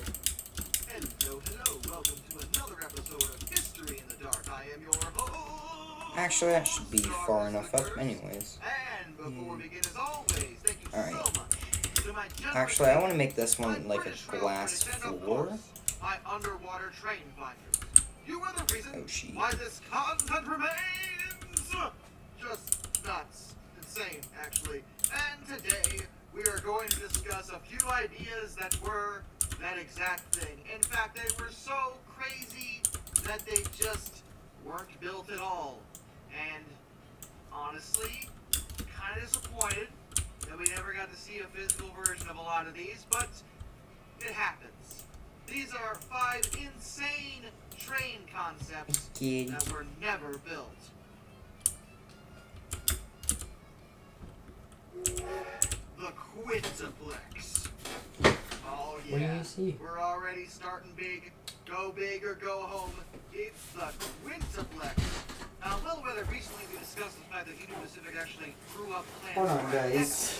Let me go grab a flashlight, go see. But the Quintuplex was actually patented in June of 1914 by George R. Is that a Henderson. frickin' raccoon again? In a patent Hey! for a What are you doing? Brady, come here. Come on. Look. Look, Kitty. Look. A2 under the white notation.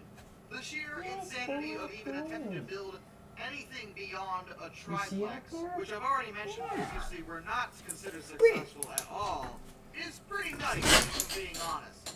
Whoa. Nice things about George That's R. a big moth. Get a kitty. Get a little sweet. Get a little sweet cat. Get sweet. Oh, it's underneath you, you dingus. Hey, kitty. This was a compound locomotive. It's underneath you, being stupid. Get it. Get it, kitty. Get it, kitty. And the exhaust as lower pressure steam Yes. from cylinders 8 and 10 would be used to power the second and fourth Get out of here. Interesting thought process, as well as the idea that the engineer's cab was actually at the front of the vehicle, because this would be way too long to put it at the back. The fireman's cab was behind the firebox, so the crew was separated, like with Kitty, a camelback. where'd it go? So I don't Kitty? think that great in terms of Oh, safety, frick. but that was kind of like- There's a freaking raccoon over there. What the heck? that would use cables I like never see raccoons. I never saw like a raccoon going through a freaking garbage can until like a few days ago or something. I forget exactly when. locomotive would be able to turn effectively on curves, which is a good thought because I can't imagine anything this large. But he basically only foresaw one, really, like, a few days or weeks ago. So, now it's on screen, yay! Oh, jeez. Even though there were 2 boilers, they did use a single firebox. Boop. Not sure how well that would have gone. Alright, there you go. Hi, kitty. And he included a turbine-driven Alright, we're gonna have to, in the smoke box. go down here. We're gonna have to mine up a few of these blockies. Kind of pretty. Yeah, it's a little kitty.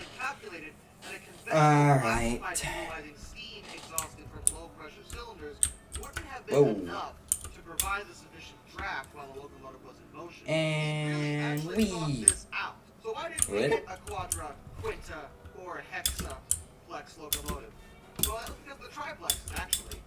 Going bigger was proving to be not Alright. They just weren't The working. golems are doing They weren't golem working things. cost of That's operation convenient. For how, frankly, useless they were. Also, remember, this was 1914. Trains were not as long Bam. as they are now. There was Bam. a very, very, very 1914 and you want to freaking to require what? level of unwavering power. You want a quintuplex in 1914? Hello? The Titanic basically just sank. Stop trying to build a quintuplex. What the f- Interesting as it might have been to actually see them built, they never were. Look at that. The Pennsylvania Railroad Class You guys are D1. getting I'm excited for this one. This is big. an interesting little topic, Goodbye. as we have a We're getting never-built goodbye. steam Goodbye. turbine locomotive. Good. Pennsylvania Railroad Goodbye. created in the 1940s. In 1944, they built the S2, which was their own version Okay. of steam turbine, and actually my personal favorite. Despite not being Yep. successful, it's so cool looking. The V1 was supposed to be a different. How did I take miss on my that. shot, by the way? My bow is literally called Sniper Rifle. How did I miss my shot? The Like, design what? parameters changed multiple times. The Bose drive between the turbine and the common shaft axle. Whoa! The boiler was supposed to be a modified Q2. But I caught that guy off guard. Jeez, man. Freaking trolled. Definitely bizarre. Jeez. When the boiler turned around, it just looked like it was going backwards. But if you compare it to Chesapeake and Ohio's M1, you see the similarities. I think that's what they were going for here. Baldwin and Westinghouse actually helped build that one as well. Later in 19... Oh yeah, I didn't even mention why I need a Guardian farm. Because that's what we're building. I need a Guardian farm because sea lanterns, best light. No question. No nothing. Best light. They're literally just the best. If you disagree, you're stupid. They're the best light. So, I gotta get some. The only way to get some is, or the only way to get them is by killing guardians or going through an ocean monument and taking every single one you see, like Luke the Notable did, which is a stupid method, I'm just saying. I was like, why? What? So doing that shenanigans, instead, I'm gonna be, instead, I'm just gonna be building a nice little farm. Do what now? In the heck is that thing? Well, this thing is EMD's proposal for an electric locomotive that would have been rather, shall we say, big chungus. This thing has quadra axles. There you go, look at that. Now you can kind of watch the farm. That's cool. It looks like a, I don't know what it looks like, but it looks really cool. Look at that thing. It looks like a drone. Yeah, we have finally finished the iron farm. It is now completed. So, yeah. So you can't get up there unless you can fly, but I don't care because I'm the only one on this world. Okay? Yeah. And if you just kind of walk away from it, then it definitely starts kind of doing its thing. Should probably get rid of the freeze screen, because... Personally, even though I'm not exactly sure how well it would have turned out, Yep. I would have loved to see it. Because, Yep. again, Yep. Yep. Actually, I probably shouldn't go that way, but, yeah. So, they go in here, they die, and I get the iron, and then I can AFK up there. This thing was Yeah. supposed to be 3,000 millimeters. That's 9 foot, 10 1/8 inches. For I reference, can't even get this all in one frame by zooming in with the freaking Optifine zoom. Come on. Go up a little more. Come on. There you go. Now I can see the farm and the containment cell for me. Wait a minute. It would have been huge. But why would it be so big? The proposed locomotive design was no different. Naturally, it would have been very wide to run on such wide rails, but it would have been very tall, much larger than a traditional locomotive. A total of 41 different locomotive designs were I can actually just take my microphone and drop it onto the C key. Hydraulics to electrics, all over the place. After all, it was an entire railway, so of course they could have had multiple different locomotives, but every single one of them would have to be massive, including the cars. It was meant to link the whole of Europe under a single banner, a single regime, to unite a new country. A country? Whole of Europe? Wait, who was coming up with this? Oh, no. Yep, this was proposed during the Nazi regime in Germany.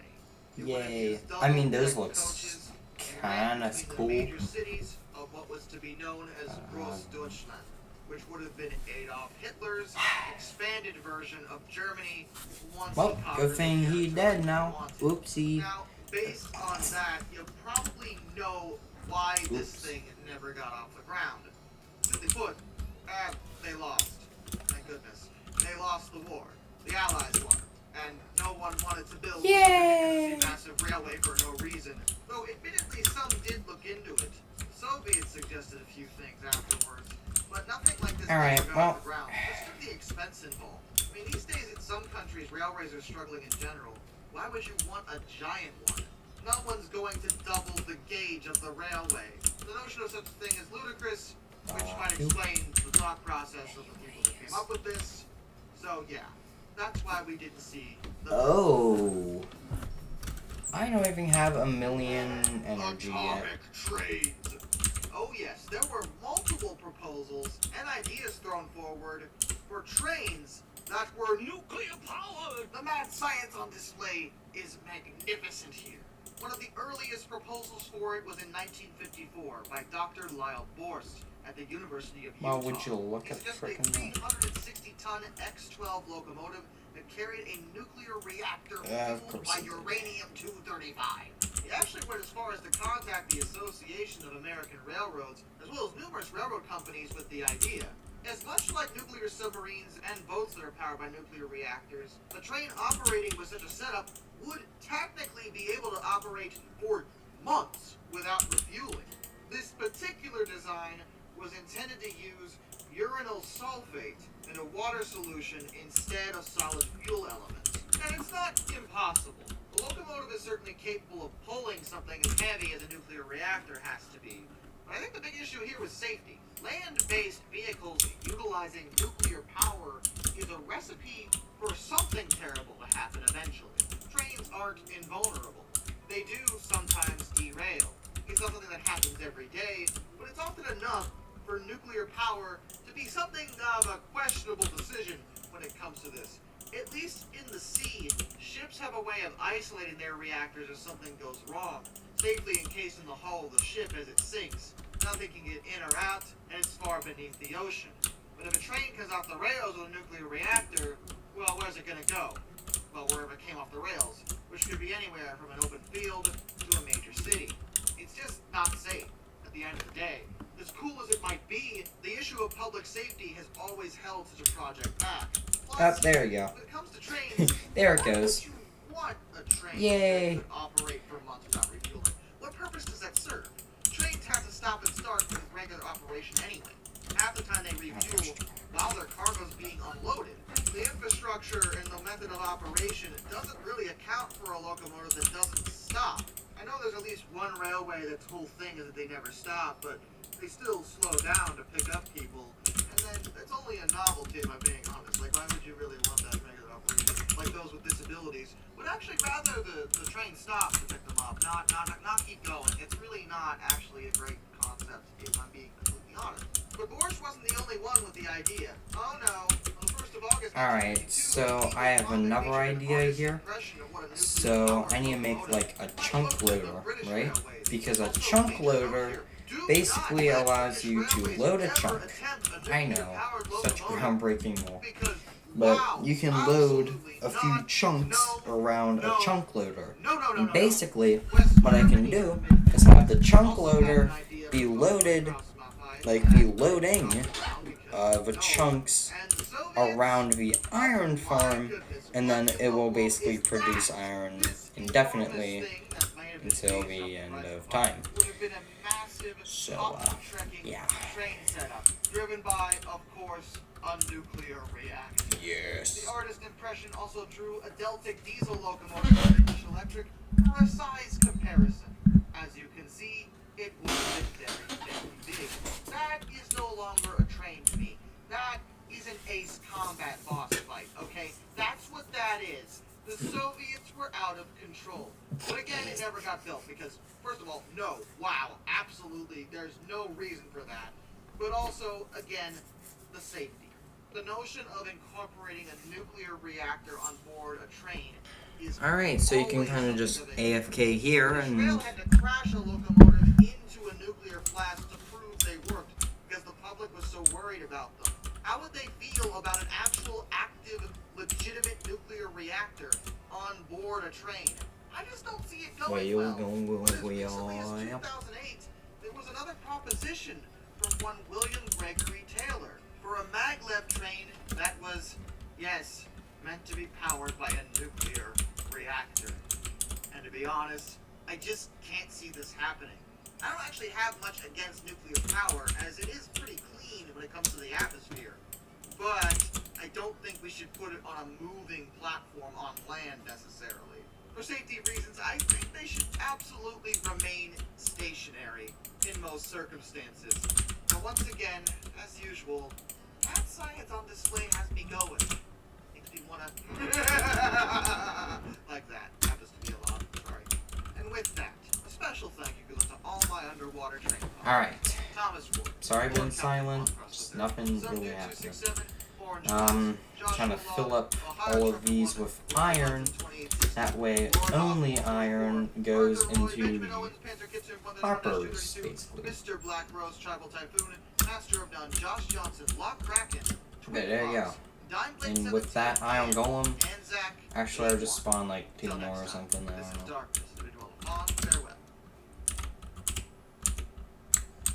Come on. There you go, there's another one. And there's another. Okay. Alright, we have to charge up our little thing here. So, our jetpack, we have to charge our jetpack. For 20 seconds on Ebony. Stupid ad! Get out of here, Ebony. No one loves you. History in the Dark. I am your host, Darkness the Curse. And before we begin, as always, boom. Thank you so much to my generous patrons. So that's what will happen to all the roses now. You can see, or the poppies. Why did they change that? They get deposited straight into lava. Yes. Oh god. And today we are going to discuss a bunch of locomotives, all steam locomotives actually, that did exactly that.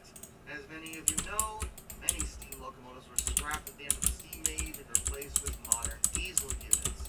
If you've seen my video on the subject, all iron. So if I just AFK at that iron farm, then eventually all of those will basically kind of fill up. And then after they all like fill up, I guess I'm just gonna have eventually, after I like upgrade the farm, if I ever do that, which I probably won't, because I need that much iron. But if I want to, I can kind of upgrade the farm. And if I do that, Southern Pacific 4449, then also I known as can the Daylight. She be is all the good. only surviving example of Southern Pacific Railroad's Because I can have like an item router and then kind of just route the items and 28 whatever. of them were actually produced between Alright, 1941 and speaking of charging things, by Lima locomotive. 84%. Historically called Yours. Lima, 'cause that's what Come on. everyone around me always Come on. called it. People have different dialects, you know that? It's Waiting not for the just Wi-Fi famous to pronouncing connect. everything. Oh. We all say things weird. You know what I mean whenever I say this stuff. That's all I'm trying to say. Semantics, people. Anyway, since they were produced in the early 40s, you know, they probably weren't very long for this world, and they weren't.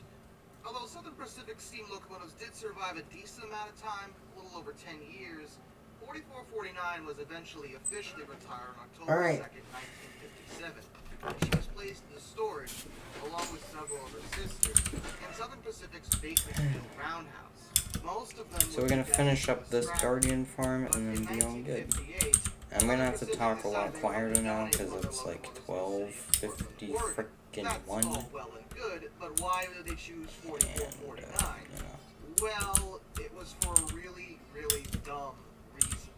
Like a really dumb, lazy reason. It was only stupid luck and laziness that allowed 4449 to escape being scrapped.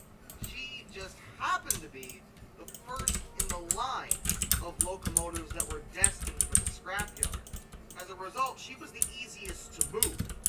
That's the reason they picked 4449. It was no other It's my reason own other iron than farm not movie. wanting What to the do an frick? excessive amount of work. Look at Had this. she been in any other spot on that line, she would have been scrapped, and another Boom. locomotive, and there were several, would have taken her place. And history would be quite a lot different. 4449 Boom. would therefore 29 survive being bits scrapped, of but her fate iron. would not exactly Just be from that. pleasant. She was put on static display. Alright, well, Oregon. But while she was there, should probably end the stream and do this tomorrow in another live episode. But I feel like I should just finish this now. Like, do it now and, you know. But there was a man by the name of Jack Holt. Hello? He was a Southern Pacific Alright, so you have to remember that for every single one of these boxes, by default, even without any iron in it, there's already 3 entire blocks of iron off of each of these, which means we already have, technically, just by filling those up, 24 blocks of iron, and that was just from filling it up. So, that might be a little good. And I barely AFK'd at it at all. So, yeah, I'm gonna AFK at that farm. I'm probably gonna do that after the stream, like overnight. But, you know.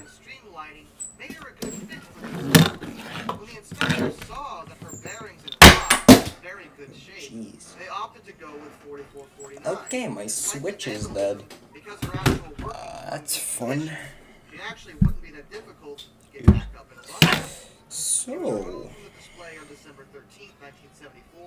well, since no one is watching anyways, She officially returned to like operation a April pigment 21st, farm without 1975, wearing Okay. a brand new coat of paint of red, white, and blue. What She the pulled the American frick? Freedom Train throughout most of the United States. When the tour concluded, Amtrak decided to use her for a special, the Amtrak Transcontinental Steam Excursion, in 1977. And after that, Yes, she that was was the returned to whole storage reason in I Portland. clicked on the video. This time, however, she was put under protective What cover the and no frickin' longer exposed hello? to the elements or at high risk for vandalism. She was Let's returned get to her right into original it. orange daylight color for a long time. Kill between all the 1981 and Guardians, yes. 2012. She lived at Union Pacific. I've already done that, formerly and Southern I've Pacific's already got Brooklyn everything. Roundhouse in Portland, along with several other historic locomotives. But eventually, the Oregon Rail Heritage Foundation Alright. construct a permanent, publicly Now I gotta accessible show you guys roundhouse where my Guardian, like, when the roundhouse where the closed in 2012, it's not a sea temple, what is it? The, the Oregon Rail Heritage Center, the new the restoration Ocean Monument. public interpretive I'm gonna center show you guys where adjacent mine to the is. Oregon Museum of Science and Industry. actually back this direction. Back this way, I think. Right? Yeah. No, it's back this way. Look at that freaking reach on that double jump, you ready? Darn it, man. We're like, she's there. Take her. What a way to survive. Well, before we move on, a brief mention from our sponsor. Do you like learning new things? Then perhaps you should give Skillshare a try. Skillshare is an online learning community with thousands of inspiring classes for anyone who loves learning and wants Wait a to minute. explore their Did I just creativity build and out like a learn. completely nice little tunnel back here and just literally never used it? What layer is this? 63. From photography and illustration to graphic design, freelancing, and more. No way. Classes that will match your goals and I already freaking built a tunnel over them. That's so nice. Thanks, Past Me. That makes it so easy to connect up to a network. It teaches people how to use just their smartphones to take professional grade pictures. And I know a lot of y'all like taking pictures of trades you find. Well, wouldn't it be nice to make them the best they could possibly be? There's a ton of stuff in this course. It's only an hour long that I didn't even know that my phone could do. And he's not the only one with a great course like this that could teach you how to Get out. take professional grade Get out photos and with get out. equipment you may be carrying around in your own pocket. And of course, you don't have to take my word for it. By clicking the link down in the description, Alright, there you go. you can get a free trial over at Skillshare and give it an honest try. So invest in yourself. Boom. Over at Skillshare. Hmm. London Brighton and South Coast Railway A1X class, sometimes called Terriers. Boop. Stepney. Oh yes, Stepney. Yes, it's that Stepney. This Stepney. The same Stepney that we're all familiar with from the Thomas the Tank Engine series. He's one of the most literal bases in that series, and that Reverend W. Audrey didn't even change his name. He lives on the Bluebell Railway, is often referred to as a he, and his name is still Stepney. The whole story was meant to celebrate Stepney's survival into preservation. Nice, I just have the Infinity one just on me. Was the first standard Easy. gauge Goodbye. operated passenger heritage This game's railway so in the easy. world to operate a Good. public service. Bye. The owners and operators actually ran their first train on the 7th of August, 1960, which was less than 3 years after the line from East Grinstead to Lewis was closed by British Railways. Yeah, of course it was. Of course, you Thanks, British Rail. originally he was just an Frick A1, you. and they were tank engines, as you can see. Perhaps a little bit on the small side, but they were actually extremely good. They were probably one of the better tank engines manufactured in their day. Their only major flaw was that they had wooden brakes initially, and wooden brakes had a nasty habit of catching fire if they were overused. Eventually, these were replaced with metal brakes, which were a lot safer in that regard. Oh, They carried out totally. push-pull trains as well as branch line duties, and he was one of 17 A1s that was selected Jeffrey. to be converted into an A1X. The changes made them more modern and more powerful, but interestingly, Stepney was the only A1X that wasn't eventually reverted back to an A1. I don't really care about the ores right now. But yeah, there you go. Now, I think I might keep these little, like, water features back here. Maybe tone it down a little, but I will keep them because they are pretty cool.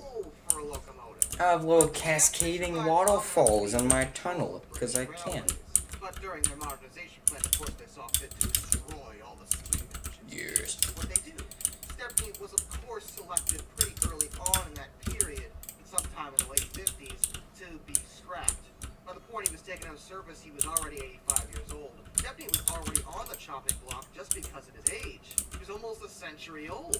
But Stepney, interestingly, wasn't actually sent to the scrapyard, at least not immediately. He was found on an out-of-use sighting by the Bluebell Railway Preservation Society in May of 1960. He was just chilling there. Presumably British Rail planned on sending Stepney to the scrapyard at some point, but hadn't actually got around to it. The Bluebell Railway approached British Rail about the locomotive, who agreed to sell it to them because they were going to scrap him anyway. And Stepney wound up being the very first standard gauge steam locomotive that was preserved and restored in the United Kingdom. It was sheer luck that they found him when they did, otherwise they might not have been able to There you save him. go. Because we are building out the railroad and we are putting it over in this area. Because I have to, basically. Because I might as well. I mean, there's going to be mass, like, product that will be kind of produced over here, so I might as well connect it up with a good old railroad. You know. Is actually 3 years older than him, at 147 years old. Stepney is 144. Both, of course, are nearly a century and a half old, which is just ludicrous. And as a result of his age, Stepney actually doesn't run very much anymore. He was extensively used in his early preservation days in the 1960s, but his running ability has been restricted due to the cost of future overhauls. In recent years, it's been his frame, boiler, and cylinders that have been wearing out. The cost of fixing that is going to be very expensive. And while it's likely that, of course, Bluebell will keep him around, how easily it'll be to fix him and put him back into actual service remains to be seen. But still, he has a heck of a story. There you go. Nice giant little tunnel. With some frickin' waterfalls in the middle of it, because why the frick not? Yeah. The reason kind of made that little area, cleared out this, and now I have nice waterfalls. I like that. It's pretty cool. The railroad will go right through, straight down the middle. So, yeah. The waterfalls are right next to it. It's gonna be so cool looking. Is a Class J 484 Northern type steam locomotive, and the Norfolk and Western J's were nothing to sneer at. They were streamlined by default. It was literally built into their design. So we'll just run a nice straight bit of railroad, just straight track. In their day. A Alright. solid example of what some might consider the pinnacle of United States steam locomotive technology. Only 14 wound up being produced between 1941 and 1950, and they operated in a lot of mountainous terrain, but did a solid job at it. 611 is the only survivor of her sisters. She's pulled many excursion trains over the years, and was actually put back into excursion service in the last decade or so. Otherwise, she tends to sit at the Virginia Museum of Transportation. Boom. Why did Okay. she live? How did See, it's she just a nice survive little straight run on the track. every other one was scrapped? Well, weirdly, it was due to an accident. I've talked about this in a previous video. The Queen of Steam has actually been involved in 2 crashes. The second one wasn't really her fault. The first one had her flying off the rails. The report officially said it was due to excessive speed, and actually killed the engineer on board. However, the accident happened in 1956. The J's were all retired and scrapped between 1958 and 1959. There wasn't very much time for any wear and tear to happen. Alright, well. As a result, due to the repairs So, that were since we have a bunch of tracks, and we can build out things now, can actually, we can now build out the railroad. Oh, frick off, bro. Norfolk and Western to donate 611 to what was at the time the Roanoke Transportation Museum. Specifically because of her accident, she was in the best condition, and he felt that at least one of these great locomotives should be preserved. Norfolk and Western concurred with the thought process and sent 611 to the museum. The rest, of course, is history. She's been a remarkably famous locomotive 7. in States railroad history. Alright, so we need 7 blocks, kind of just at random. The Strasburg Railroad in Strasburg, Pennsylvania. As of the most recent information, she's currently Sure. there for her annual FRA. And then I need 25 bits of red sand, to her boiler so stables. And there's no better place to get that job done than Strasburg, easily one of the best heritage railways in the country. They know how to take care of their steam locomotives, and I'm sure 611 is in good hands over there. It's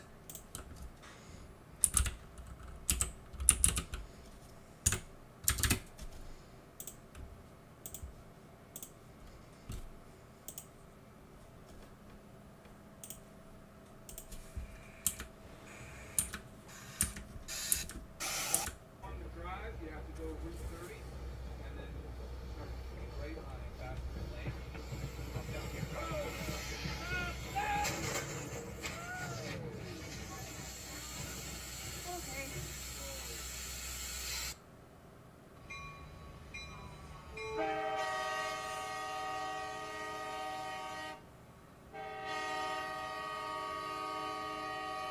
They covered it up with a tarp. Nice.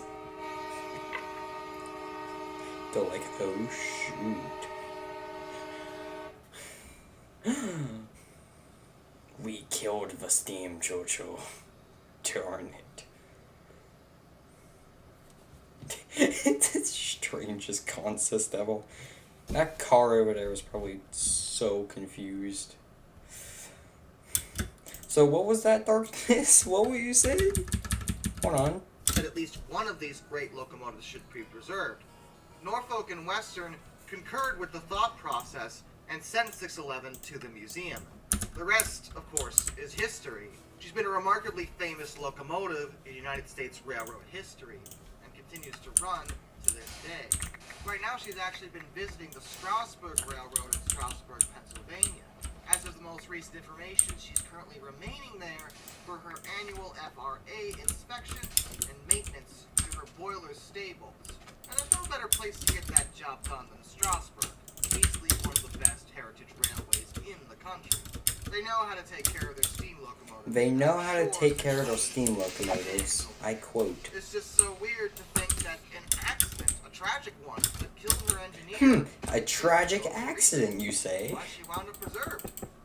Go figure. Preserved steam loco. Tragic accident. Growing your business is what it's Again, all about. why does that sound so familiar? Online or in person, we There you make go. self-storage as easy as possible. Never Say goodbye to crowded happened. inventory and hello to your success story with CubeSmart. Alright. The New York Central Mohawks. This is kind of a double entry, as there were two Mohawks. Alright, how much did we charge up the darn thing? Yeah. Okay, quite a bit of power, 41% dubs. Alright, that'll be quite a bit. Not enough. Not too much. Not too much. But that is quite a decent amount. Because he felt that if any survived, it would make his company look old and outdated, even if they were just in preservation. Perlman gets a lot of flack for this, and many Right, have negative pointed out that I'm a 83. little mean to him, as he did make some genuinely good business decisions, and I won't take that away from him. What I will say is that in this particular instance, when it came to his position on preservation, I think he was wrong. That's where I'm at with it. And it was specifically due Alright, to there you his go. policy 83. of pro-traffic Boom. and anti-preservation that both the Hudsons and the Niagaras all wound up scrapped. The Hudson's all gone, and that's so sad. Come on, man, it's the That wheel Hudson. arrangement is sometimes just called the Frick off. Mohawk type, although other places call it the mountain type. Either way, Anyways, they we're were gonna named after throw the on Mohawk the River. engine There are here, actually many and versions we're gonna of start kind of getting L1, this thing fired up, L3s, kind of doing a L4s. few things. Overall, they were a very good locomotive with a Alright. maximum speed of 80 miles per hour, capable of pulling just about whatever you wanted, even though the L1s and L2s were known to be a bit unstable at high speeds. But how we'll did start two of with them a wind up standard, preserved like, if Alfred 20? E. Perlman was very much like, boys, where on earth is that last Mohawk? I want it destroyed. Sir, don't you have 1, anything 2, else to 3, do? 4, 5, I 6, told 7. you that we're looking for the last steam engine. Alright. We'll let you know where it's at. Yeah, again, I don't even know what a steam engine is. Barry, please stop saying that. I want it in pieces, shreds, every last remnant of Alright. technology. That's not a stupid curve out, but Are we sure we should be working for this guy? I mean, he pays us fairly well with solid benefits, so it could be worse. Could it? The reason why two of the Mohawks survived, 2933, who was an L2D, and 3001, who was an L3A, was because of two kind of flukes, to be honest. They just slipped through the cracks. Alfred E. Perlman's net was pretty wide, and he was pretty thorough, but these two managed to escape for two completely different reasons. there you go. 3001's case, Boop, she was boop. actually sold. See, that's why I put the switches there, so I can just do that, and then I can build them on the fly, which is really nice. Yeah, build slightly different curves, which is a little infuriating if you notice it. But I don't care. So, yeah. And the nice thing about these switches is you can actually line them up in a way to where they actually face where you're gonna go. So you can see the white part is facing towards, well, the left. So you're going to diverge off the switch. But if you flip it, you can see it's going to the right, which means you go down, you know, like the main. You go for the main way for the switch. So, it's very nice. Also, where's the frog? The frog left. What the frick is the frog? If you don't know, on Switches, you're meant to have a frickin' frog on them, and they do stuffs. So, Pacific last week. We talked about this. We even asked you if you were sure. Well, I agreed to sell her, but I thought we were going to scrap her still. We can't alright, scrap her so this now. whole area is now going to become like a rail yard, basically. So we're going to be building the base off in this direction. Like, this area is going to be the base. This area is going to be more of like my industrial farms and stuff. So I kind of feel comfortable kind of building up this railroad. Now, the big yard is going to be often more in this direction towards the iron farm more than this, because I still might want to delete. I'm going to delete most of this. Like, the whole Steam workshop, like the whole workshop is going to get deleted, so, you know.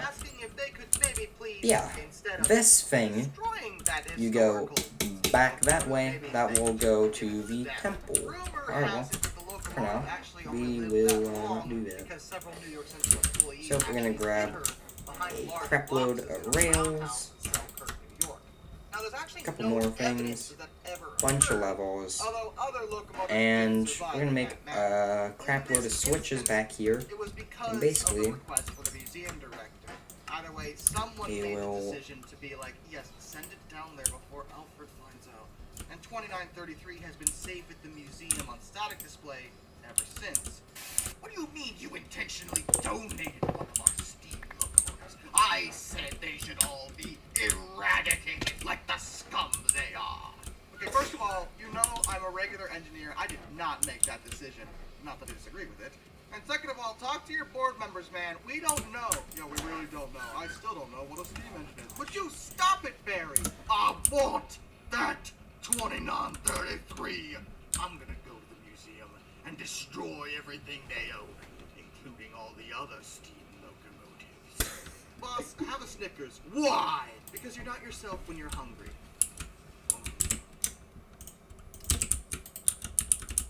Hyundai Tucson versus Honda CR-V.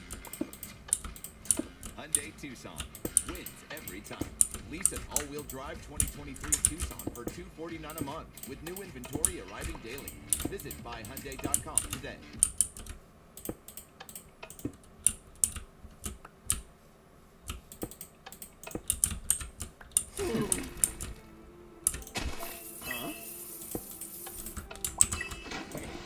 Oh, thanks, Steven.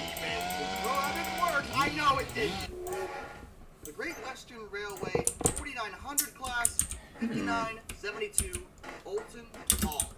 okay, that's actually something I haven't considered anything about yet. As much like many steam locomotives over in the UK, he barely escaped the modernization plan that was inflicted upon the rail lines by British Rail. He was first constructed on the 30th of April 1937 as a 460 tender engine. It was designed by Charles Collett and built by Great Western Railway's Swindon Works. Even under British Rail, he survived into the 60s. Okay, so it's withdrawn just until like December one of part. 1963 That's nice. and was sold for scrap. But fortunately for Olton, he wound up in the one place where all scrapped engines were, at least for a while, rather safe at the Woodham Brothers scrapyard. The Woodham Brothers took a lot of locomotives Boop. to be scrapped from British Rail. But There they you go. didn't actually So scrap that's a lot of them 3 immediately, as it was more profitable tracks for in them the to yard scrap ladder the cars first, so far. not the locomotives. As a result, a lot of I'm the gonna steam do engines like just sat 5. around. I'm gonna do 5 Renovation tracks in the is yard. wise to this. In Screw it. fact, Olton was there nearly 2 decades, just chilling, before the Woodham Who's Brothers Biden? finally sold him to a man named David Smith. Olton was moved to Horbury Railway Works in Wakefield. In So I'm May of assuming, yeah, 1981. that one walks. He remained there, kind of, again, just chilling, when he was finally moved in 1994 to Carnesford This one NPD for doesn't official more. restoration. And and was Okay, brought that up to side steam does. again for the first time since its retirement in 1998. The thing about Olton in particular that makes him more unique than a lot of steam locomotives isn't just a story for escaping scrap. Olton went on to not just be a preserved running example of a steam locomotive, but he was the locomotive's chosen to represent the engine that pulls the Hogwarts Express. Alright, there you go. Yeah, the Harry Potter series. Cool. That locomotive you see in the movies. 1, 2, 3. That's going to be number 4. To Hogwarts to learn about magic. That's Olton Hall. He was dolled up with a Hogwarts Express headboard on his smoke box, as well as the Hogwarts School crest on his side. He kept his number, 5972, but he was given a new name for his role. 1, 2, 3, Hogwarts Castle. 4. It was painted crimson, Hold on. which is a So non-standard 1, color. 2, 3, Usually known to 4. be green, but they wanted him to stand out, and admittedly, he looked great in the movie. They could have easily just made a CGI locomotive and been done with it, but they actually used a real, actual, running, preserved steam engine, and I think that's phenomenal. The scenes he's in were filmed at the King's Cross Railway Station, the Glenfinnan Viaduct, and the North Yorkshire Moors Railway. Interestingly, I'm sorry, I'm giving you a seizure over there, but it's fine. We're fine. Harry Potter and the Goblet of Fire. I hope. Southern Railway West Country Let's see here. 34 1, 2, 3, Valley 4, was 5. actually Okay. renamed and renamed Yay, now we have 5 tracks. Express. But she was rejected by the film's director, Chris Columbus, as he thought that engine looked a bit too modern for the film. So they went with Olton instead. Due to the incredible popularity and success of the Harry Potter franchise, Olton has become kind of a celebrity in that regard. In fact, there are 3 full-size replicas of him as 5972 Hogwarts Castle. One's at the Wizarding World of Harry Potter at Universal Orlando Resort. Okay, I gotta go a One little is bit part of the fast here, Hogwarts but Express train ride, yeah. and another is a static display at the Hogsmeade. There are also stunning static models Cool. of him. So, we have, we've kind of made up all of the things that I need, so that's nice. That in itself would be quite an achievement, but because of his role in Harry Potter, he's become almost an icon of that series to the point Oh yeah, so this yard ladder, right, which is this thing, normally it looks a little bit different than this, but it's fine. The yard ladder here, which is basically whenever a switch goes down a rail into another switch, which goes down a rail to another switch, goes down a rail into another switch, goes down a rail, and keeps going until the end of the yard, basically. So you basically have a piece of straight track, then a piece of diverging, like horizontal track basically, and then a bunch of switches that all kind of lead off to a bunch of things. Normally in yards, you also have mainline tracks. So you kind of have tracks for normal trains doing normal train things. You know, like a normal track going to other destinations or stations, basically. So, I'm gonna have this middle track not really be used for an actual thing. And, yeah. Alright, so this one, I don't need this, that can be fixed. That can go straight on, 100 blocks ahead. And then I'm gonna walk out all of the differences here. So I'm not gonna count this block, because that's where I'm gonna place it. So 1, 2, 3, 4, 5, 6, 7, 8, 9, 10, 15, 16, 17, 18, 19, 20, Okay, so about like 25 things of difference. Just $25 a month. Finally cut the cable, switched to Verizon Home Internet. Cable internet wasn't cutting the mustard. I just plugged it in. Alright, this is gonna be 150, I guess. Switch to Verizon. This will be smoothed. It's really nice that the developers of Emulsive Railroading The British Rail 10800 diesel.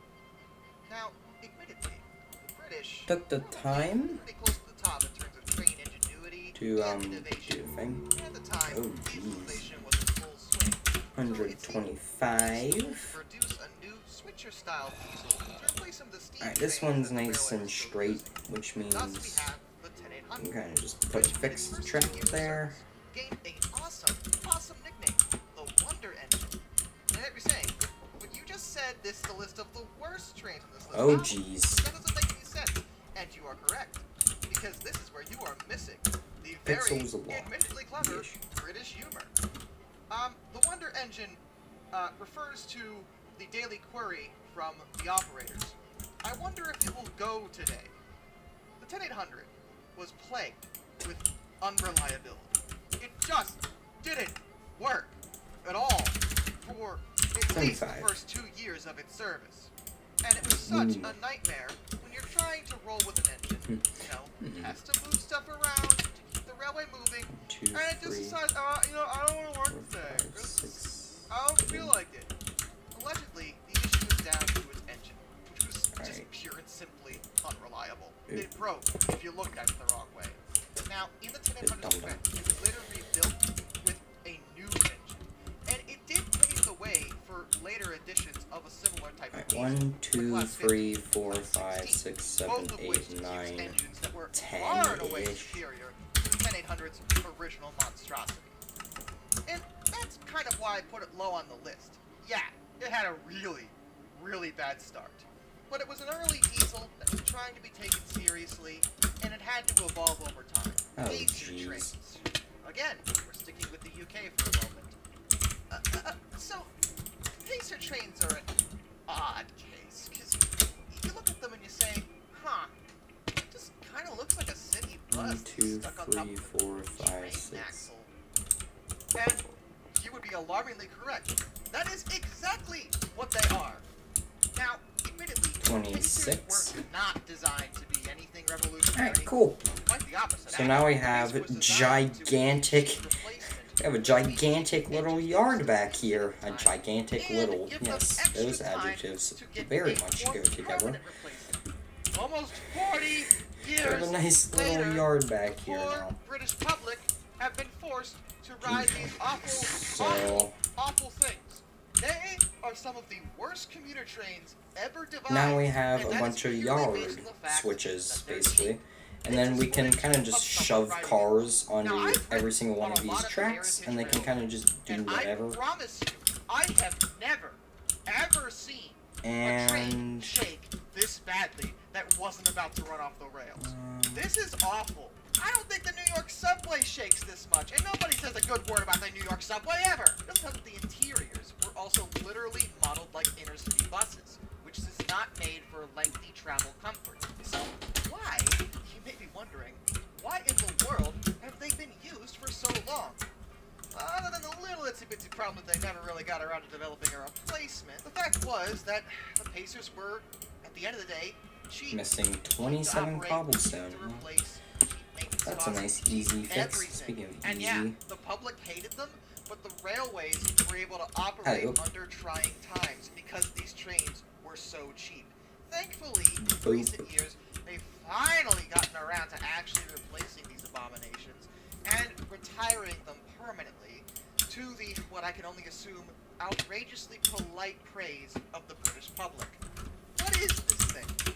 That is an excellent question. It is not a good steam engine. Quite the opposite. Under the white notation, which is how people generally identify steam engines and their layouts, this would be a 620. Namely, it has 6 unpowered leading wheels with 2 powered driving wheels. And I promise you, this design was ill-advised. Now, in its defense, this design came into fruition in 1849. So this is an old train design. And back then, there were a lot of really bad ideas when it came to train designs, because the technology was still fairly new.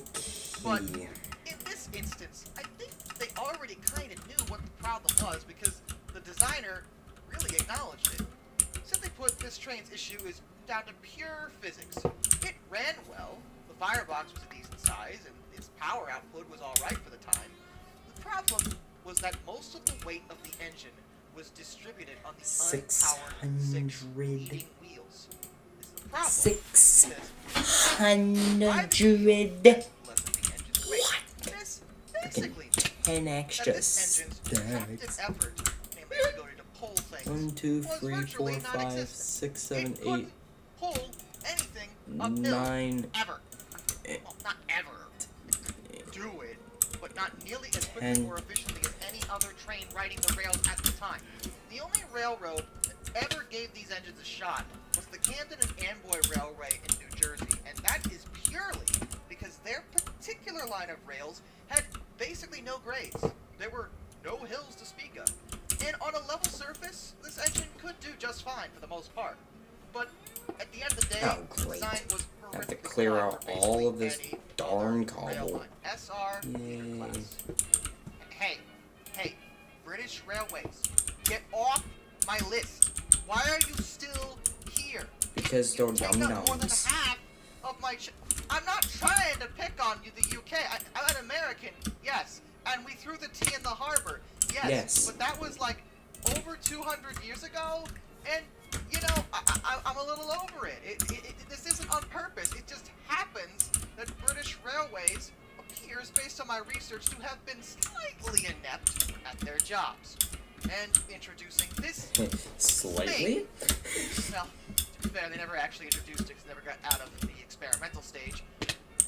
But even at that point, this was Slightly. ill-advised. Okay, so this is not what you think it is, and I promise you that. Maybe you look at this and you're like, oh, is that a diesel train? Or, oh, is that maybe it's an electric train? Oh, yeah, good guesses, good guesses. This is a steam engine. Of course it is. I confused a lot of you. All of you are lost, because this looks nothing like what you expect a steam engine to look like. Alright, that is way better railroad design, and I literally forced started laying down more tracks, so, you know. Anyways, this thing's probably up to temp.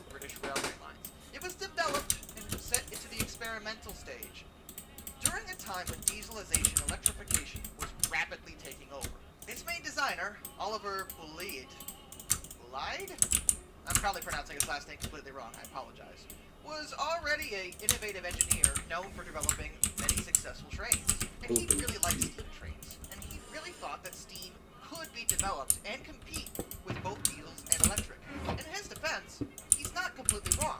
Steam had some advantages, it still does. It's just that diesel and electric were... Alright, so we have gotten up to sufficient engine temp. That way too.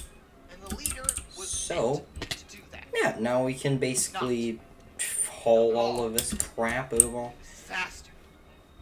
on over to the Guardian area, and then we can stupidly start by spamming. Of the modern trains. But Then you whatever. had to completely rearrange how steam engines generally are. This meant Oh, it's run working 30. with Roundup, Yay. parts, more expensive materials, and all sorts of stuff. In addition, We're the train probably had gonna be stopping the stream at like freaking 3 o'clock because and the fireman and the of driver, normally reasons. sharing the How same long space on has any the classic style stream steam engine, been are at now this completely point? separated. Now it's been Fireman was almost forced to work in a tiny cramped room for that he could only it's been access more by than- crawling through a crawl space. I know it's an experimental design, but come on, someone had to have said something about that. Not only is that just inconvenient, I think this is horrific really safety hazard. satisfying If looking at that. anything went wrong, the firemen only had a handful of ways to get out. At least with classic steam trains, any crew could jump. They might get hurt, but a lot of them lived doing this exact method. That was not an option on the leader. And the worst part is that none of the issues I've mentioned I'm so far starting to had run out of anything to do golden with the project carrots. cancellation. I It was need down- some food. Well, Oh cost shoot! effectiveness. Like I said, it was It's a expensive. brilliant. But then it didn't perform very well. I in its think tests. I It just actually didn't need to have the start output they getting expected. a few farmers, and I start gonna put them in frickin' stupid. Great. That's one of their best. I'm not moving villagers today, but we definitely have a food problem, so I might bring a few pieces of bread or something. I don't know, so food crap. The leader wasn't cost effective. Yeah, we and have it wasn't all of very this power efficient either. and stuff. It wasn't doing anything right. So yeah, they canceled that project. Which is a shame, because I do think Steam should have, and probably could have, been developed to a state that would have been more modern, and maybe we'd see more Steam trains on the tracks today. But I'm probably biased because, let's be real, any heritage railway lover loves steam engines. They just choo-choo, come on. You gotta love it. But not you. Nobody likes it. You didn't do a good job, I'm sorry. Tried. Dang, tried your freaking best. roasted. It's not to be. The Soviet Union will never cease to amaze me in their abilities to produce both the best and like the worst things ever. They are so good at the extremes. Speaking more specifically, the Soviets really, really liked big things. You want the biggest plane in the world? Got that. Biggest helicopter? Yeah, they had that too. So I need 8 sand, 8 gravel, and some black dye. So now I have to dye. Wait a minute. 1, 2, 3, 4, 5, 6, 7, 8. Yay. That was extremely freaking difficult. 1, 2, 3, 4, 5, 6. Alright, cool. I know I could have just gotten that from the gravel factory, but I'm already over here, so it's no point. And with looting, more than covered on the ink already. Now they didn't have the biggest train ever. So easy. But they had a pretty big one. Yay. Known as the AA-20-1. And it Alright, was 16 bits of black concrete. 14-4 locomotive. That is, I can't stress this enough, 4 leading wheels, 14 coupled driving wheels with 7 axles in a rigid frame, and 4 training wheels. That is insane. Now, Alright, instant mine, that's so nice. It's actually really nice that they have instant mine concrete with haste too, because underwater with like Aqua Infinity and stuff, because it's really nice not having to build like a little farm or something. Get this. 16 levers, yes. To begin with, even Union Pacific engines, which again, fairly successful, were maintenance nightmares. And they weren't really 15. designed to do what the Soviets seemed to think. Alright. A large rigid frame like this, well... So the rail builder is gonna head over and stop right here, and we're gonna start building out to the frickin' thing. So, yeah. So we're gonna be doing a couple of things. And even if it didn't. The,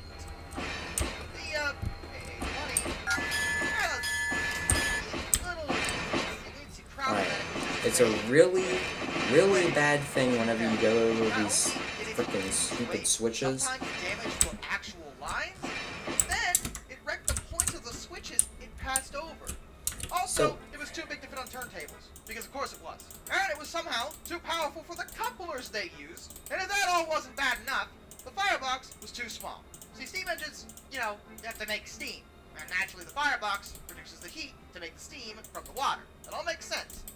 Because of its immense size, the brilliant designers completely and woefully underestimated how big of a firebox they need, making it so the AA-20 basically never, ever got up to full steam.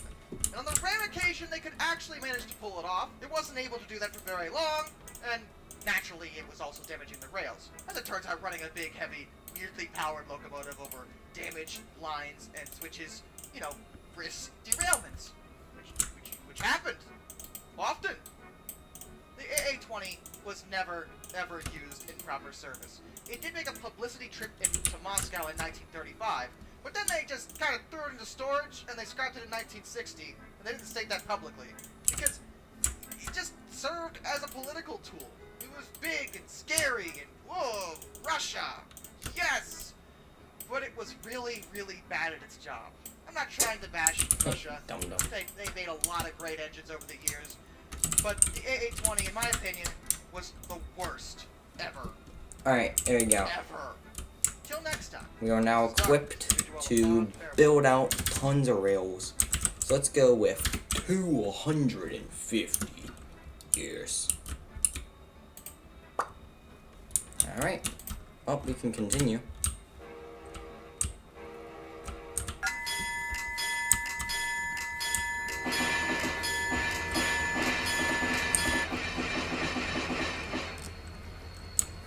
Ain't nothing broke on the Switch. Highball. Imagine doing this in a steam choo-choo. I'm just saying.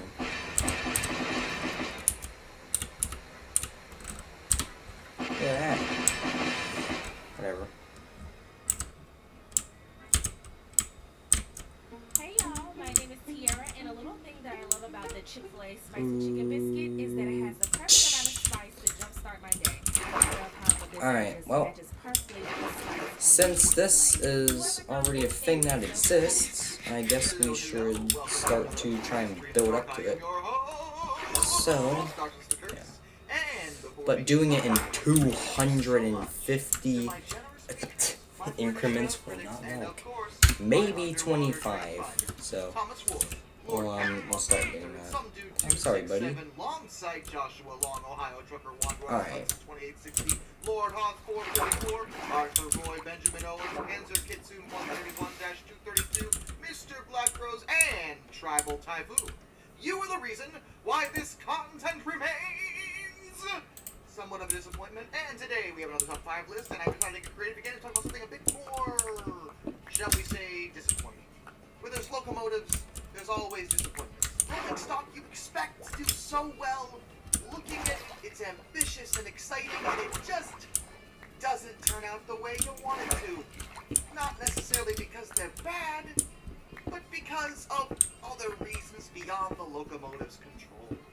These are 5 revolutionary I wish there was an option in which you can have like the grade go, jeez, up more than like one block. Sometimes called the New Haven EF-4 or just the E33. These electric locomotives look a little peculiar actually, because frankly they just look like high hood a frickin' a frickin' pantographs thing. on their heads. But these were electric locomotives, and they were designed to run off pantograph lines. Constructed in 1955 by General Electric, they were the first successful production locomotives to use Ignitron rectifier Alright, technology. I guess that's how we're gonna have to join up all of these They were segments. designed for freight service as they were modeled off of hood units, as you can see, and were capable of 65 miles per hour, 104.6 kilometers per hour, with a power output of 3,300 horsepower, which was incredible for the mid-50s. But that brings up the burning question. If they're so good, then why didn't they do well? Only 12 were ever produced.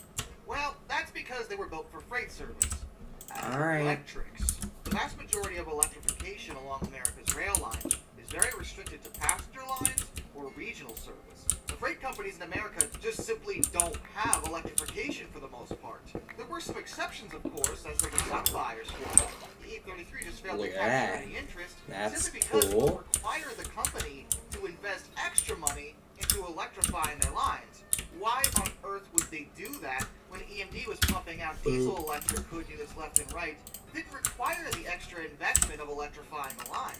That being said, those that did give them a chance, like the Virginian Railway and the New Haven Railway, liked them quite a lot. They are good locomotives. New Haven merged into Penn Central, and then the freight portion of Penn Central became part of Conrail. Conrail wound up using the 10 remaining E33s until March of 1981. When Conrail shut down all its electric freight operations and restricted itself to simply just diesel. The E33s were actually sent back to General Electric as trade-in. 17, 18, 19, 20, 21, 22, 23, 24, 25. Was sent to the Railroad Museum of New England. Recently, they sold we get to delete all of this. the Illinois Railway Museum, where she resides today. The next Virginia number 135 is currently at the Virginia Museum of Transportation. Goodbye. It's a shame these locomotives never caught on, Goodbye. as they really did demonstrate the potential for And electrifying goodbye. freight service. There you go. Adding pantograph lines does require a lot of extra money, so I totally understand the company's point of view on the Goodbye. subject. Goodbye. And There you go. No more electric stupid, units silly that fail spam. flat on their face. The General Electric E60. Oh, the E60s. I have brought these up actually multiple times, but never went into detail about them. Another electric outing by General Electric between 1972 and 1983, they were producing several variants for both freight and passenger service.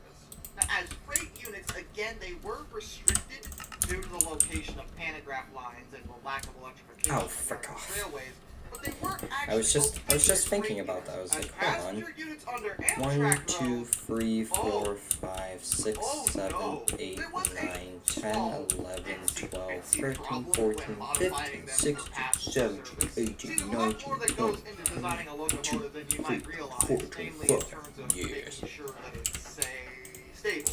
Amtrak wanted the E60s because they needed to replace the electric locomotives they were currently using for the electrified portion of the Northeast Corridor. But Metroliners just didn't work, they were terrible, and the GG1s were simply old. They either had to rebuild all of them or replace them with a new locomotive. It would be way cheaper to invest in something new that might last longer, rather than rebuild the aging GG1. At the time, there weren't any manufacturers in the United States that had a dedicated electric passenger locomotive in its catalog. General Electric were the ones who suggested creating a passenger version of the E60, because at that time, it was only meant for freight service. And then that's our link, and then we can kind of connect up to the rest of this old network. And there is our target. Here is the monument, basically, and there's a lot of crap over here. There's a lot of crap over here. However, General Electric failed to take something relatively important into account. Standard gauge rail segments and things. Freight trains are very, very, very heavy. The E60s were designed with this in mind. The extra weight behind them actually worked to keep the locomotive stable. But when they adapted for passenger service, where the trains are much, much lighter, it was found the E60s had serious stability issues. They had a habit of swaying badly sideways while they were accelerating, which put stress on both the locomotive and the rails. But on top of that, one derailed on February 24th, 1975, and the National Transportation Safety Board investigated, revealing problems with their trucks and bolster design. The locomotives were simply designed for carrying much more weight to keep them stable. With the way their trucks were, the lack of significant weight behind them meant they had a tendency to want to fly off the rails. As a result of this, the Federal Railroad Administration restricted their speed to 85 miles per hour. Amtrak continued to use them because they had little other option, and publicly expressed confidence that they could fix the issues, but at the same time, they arranged for a trial of the Swedish-built 4-axle RC4.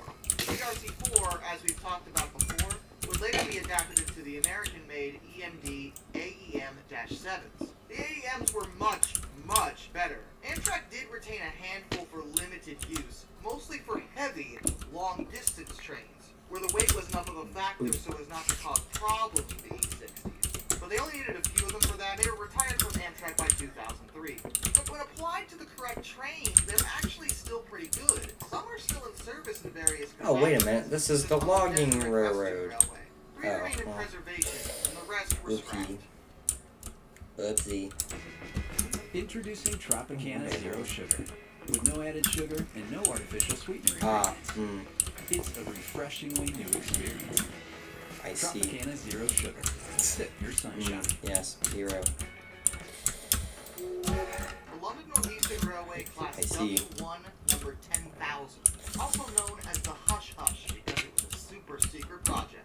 Originally built by Darlington Works in 1929, under the direction and oversight of the legendary Sir Nigel Gresley. What on earth could have gone wrong here?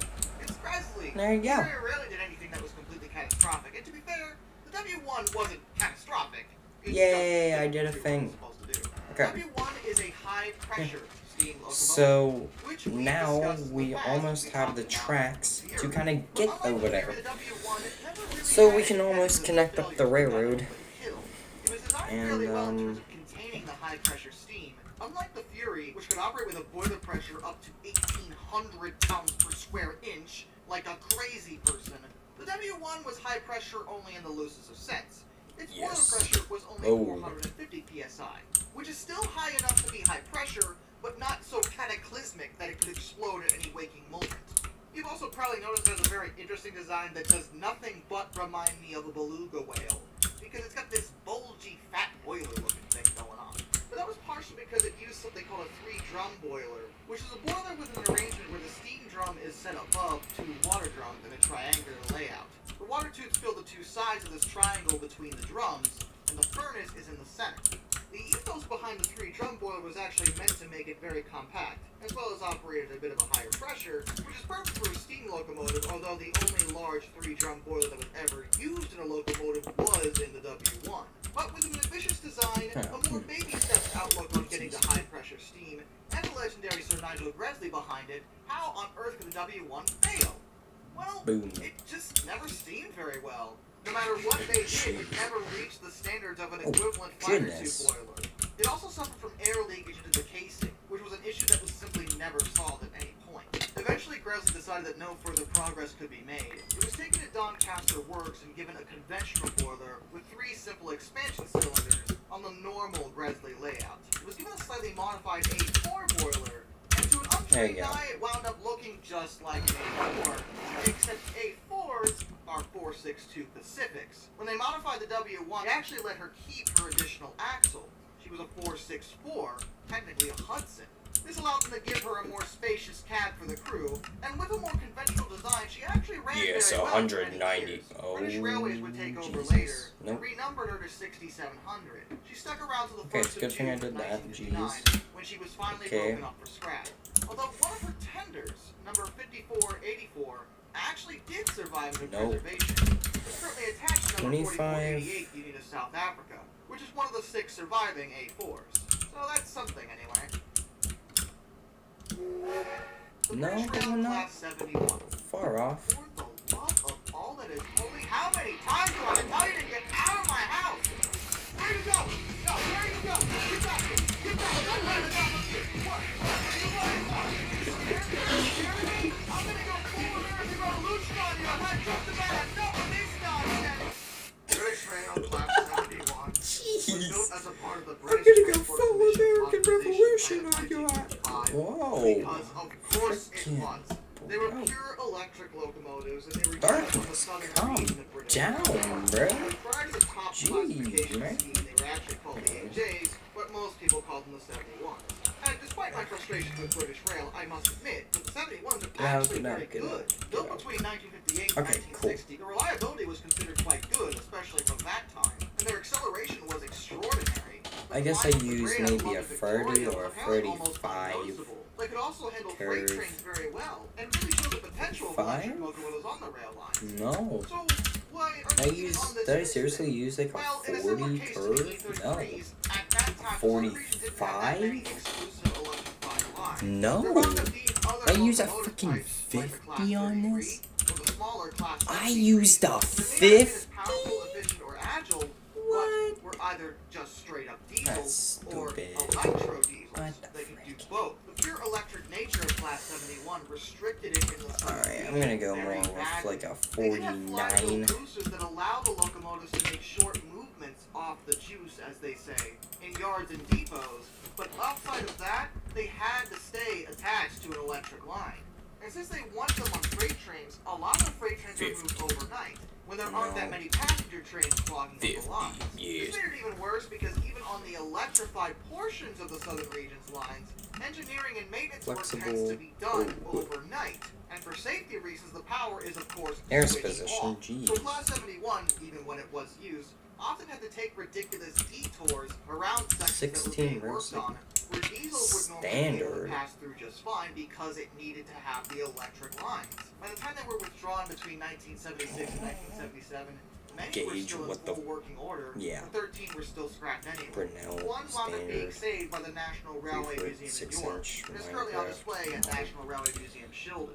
It's been restored as E5001. The other 10 were actually converted into Class 74 electric diesels, which is hysterical to me because the Class 74s appeared on my top 5 worst trains ever list before because they were given new electronic interfaces that never worked properly. Oh, goodness, never change British Rail.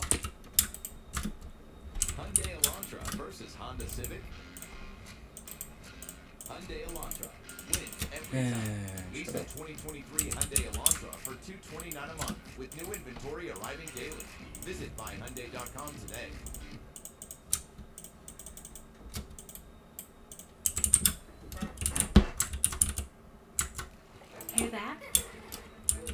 faster means your donations are making an impact.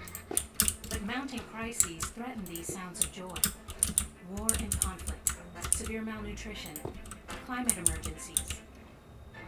We're asking for your urgent support. Your generosity powers UNICEF's relentless work to help children. Children can't wait. Give now at unicefusa.org/laugh. Get out of here, bro. The Pennsylvania Railroad Class S1. Bear witness to this unyielding power. The S1, which was nicknamed the Big Engine, was a single example of an experimental duplex locomotive by the Pennsylvania Railroad. It is also the longest and heaviest rigid frame reciprocating steam locomotive that was ever constructed. With a unique 6-4-4-6 wheel arrangement. It was completed at the Altoona shops on January 31st, 1939, and was numbered 6100. And this thing was just insane. Not only was it the longest reciprocating steam locomotive ever, it had the heaviest tender at 451,840 pounds, the highest tractive effort of a passenger steam engine of that era, and the largest drivers ever used on a locomotive with more than 3 coupled axles. They were 84 inches in diameter. This thing was massive and stupidly powerful. It had a gorgeous streamlined design, and its top speed is questionable at best. No one's really sure how fast it really could have gone had it been pushed. There were speed restrictions in the area of that time. But rumor has it the S1 beat the Mallard's speed record on multiple occasions, simply unofficially. The fastest it was ever rumored to have gone was 156 miles per hour, or 251 kilometers per hour, on the Fort Wayne Chicago line. It was reported that Pennsylvania Railroad actually received a fine for this particular feat, because speed trains were not supposed to be recognized under any circumstances as a showpiece and a demonstrated potential of steam locomotives in the future. This one could be arguably quite successful. Alright, let's get up the grade. Popular mechanics wanted to start the S1 as the pride of American railroad. Ready? Come on. It was an impressive engine, and riding on it was apparently a wonderful experience. So why wasn't it more successful? The S1 was designed to go in tandem with the T1, my favorite locomotive. It was also a duplex, except that the S1 Okay, slam on the was brakes. also twice the cost of the T1. Boom. The S1 also had the problem of being simply too big. Yeah, it was powerful and fast, sure, but it couldn't negotiate track clearances on multiple lines of the Pennsylvania Railroad system. It was restricted only to the main line between Chicago, Illinois, and Crestline, Ohio. So in her Alright, the defense, location is Pennsylvania right there, Railroad used her as much which as they means could. Monthly we all miles reports know. state that the S1 managed to hit over 10,000 miles in Ooh. August of 1941, Yay. which was an amazing monthly mileage figure for an experimental engine, especially when you compare it to the more commonly known K4s that only average 6,000 to 8,000 miles monthly. The S1 also helped a lot for the busier Drop. and heavier wartime traffic until the end of World War II, and was able to pay off her high construction costs within 1 year. Crews loved her, as she was very smooth riding, and her aforementioned speed was not to be questioned. She wasn't perfect, as it was suspected she had a bit of a design flaw, as less than half of her total weight was actually on her driving wheels, 47%. The other 53% was on the 6-wheel pilot and trailing trucks. It was believed she was susceptible to wheel slippage, but during her 5.5 years in service, no serious accident happened because of wheel slippage, and the crews never really mentioned anything like this. Pennsylvania Railroad did make some modifications, such as in a large sand dome, to try to limit the wheel slip issue if it did crop up. But despite her great size making it so that she was very limited on what lines she could operate on, she was considered an excellent steamer and caused the crew very little trouble. Despite how incredible the S1 was, she was never able to do what she was meant to do. She ran her last run sometime in 1946. It was internally discussed in the Pennsylvania Railroad that they wanted to preserve the S1, but the deteriorating financial situations Now I can easily head from and to the thing here. So yeah, Rail Builder, you did your thing.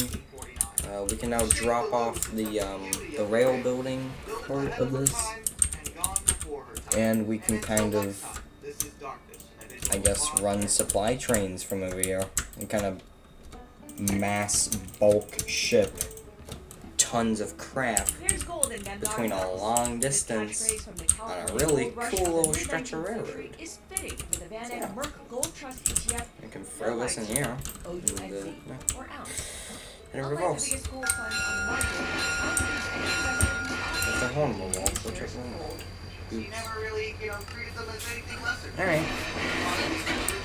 Pogo was really chill, really nice, Come on. and, served the railway well.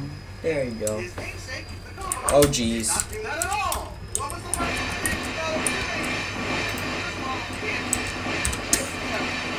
to We are going 60. Let's go. Good gracious. the problem? Because the railroad was having none of it at this point. To be fair, in their history with bad diesels, I don't understand why they were losing it all. Oh, yeah, the other issue we have, the windows kept falling out. No, seriously, the windows just fell out. From the British Airways motion. It's totally normal. I don't see why that would be a problem. It just fell out. No big deal. The manufacturer was able to fix the Windows problem, but the engines never really got any better. I don't really understand this myself, because to me, a big component of any train is to make sure it always runs. So you think the engine, of all things, would be the most Come on. and yet it seems like early diesels, especially over in Britain, just didn't work. Even when the Metrovic Crosley engines were working, they had another major problem in that they had a really nasty habit of belching. Wow, how does that happen twice on stream? Where a creeper blows up a part of the thing in an area where I kind of care about. Anyways, we can now kind of take some of our boxcars and we can throw them onto these rails now. Go back. Go back. Oh jeez. You are telling me that this diesel exhaust was so bad that even people in an era where, coal companies could, produce all the horrific noxious, gases that they wanted to, in that era, this train was apparently producing too much, fumes for it to be acceptable in that era. That's how bad it was. So, yeah, the Kobo was a miserable failure. Now, you may say, Alright, so the rail builder is gonna be on this track. That's obviously the main line, but the rail builder is on this track. Everyone knows about this frickin' thing. The end of the track will be for my passenger coaches. One of them makes survival preservation. Now, on one hand, I kind of dig that because that design is really nice. They look good, but they were not kept that way because anyone really wanted to do it. It's just worked out by the research division of British Rail actually wanted one of these when they were taken out of service for the tribology test train.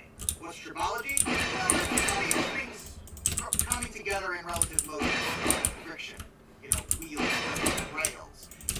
So, that makes sense. For whatever reason, they really wanted to go over this and actually used it for quite a decent amount of time when it was replaced. And even when it was replaced, the Class 15 Preservation Society, yes, that Class 15, actually signed an agreement to be the custodians of this engine to try to preserve it. So a whole bunch of railways coming together to keep around two of the worst diesels ever made. I don't know why they were doing that, but hey, you know what? I'm all for keeping history around. I'm all for preserving things for public display. I mean, I wouldn't be doing this list if I didn't at least somewhat appreciate the missteps in the course of rail history. So, here we are. At the end of the day, all these trains were pretty bad. Worse than others. Some tried to kill some people. Some just had bad engines. And some, their technology just wasn't ready yet. But all in all, we can appreciate the fact that none of us have had to ride on any train Observation that has call. on this list so far. On the rail, In which case, I am so sorry. Because, wow. Coach. Till next time, this is Darkness. I bid you all a fond farewell. Coach. Purpose built from the No, that's not a good coach. That's a good coach. Okay, there you go. We have the Pole Express coaches. We have a lone hopper car. We have a few box cars kind of lined up. We have a turntable. We have this massive rail yard now. And, yeah, now we have a place for this specific type of train. And I think I lined the switches there. Alright, should have. Alright, that one's lined, that one's lined. Yep, we're lined in. However, the switches are very weird, so I want to take this kind of carefully, because the switches like to bug out significantly.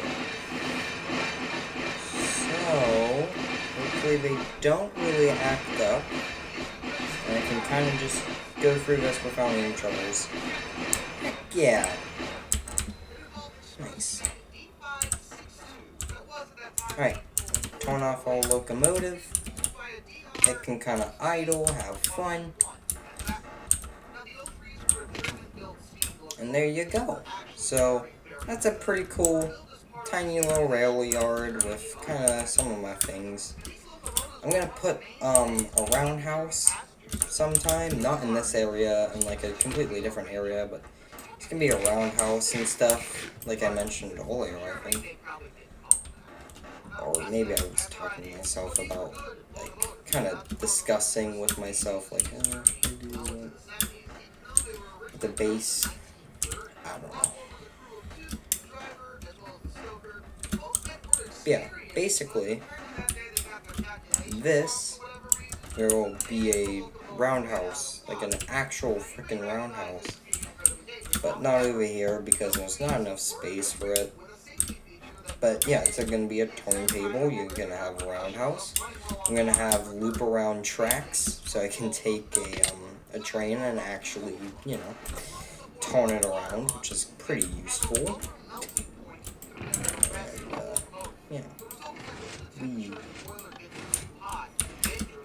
Yep, that could have been really scary. Oops. That's also pretty scary. And that's why we don't go in there. And apparently I took a screenshot. Oops. Alright. Oh, I never even got rid of these rails. What am I doing? I'm so dumb.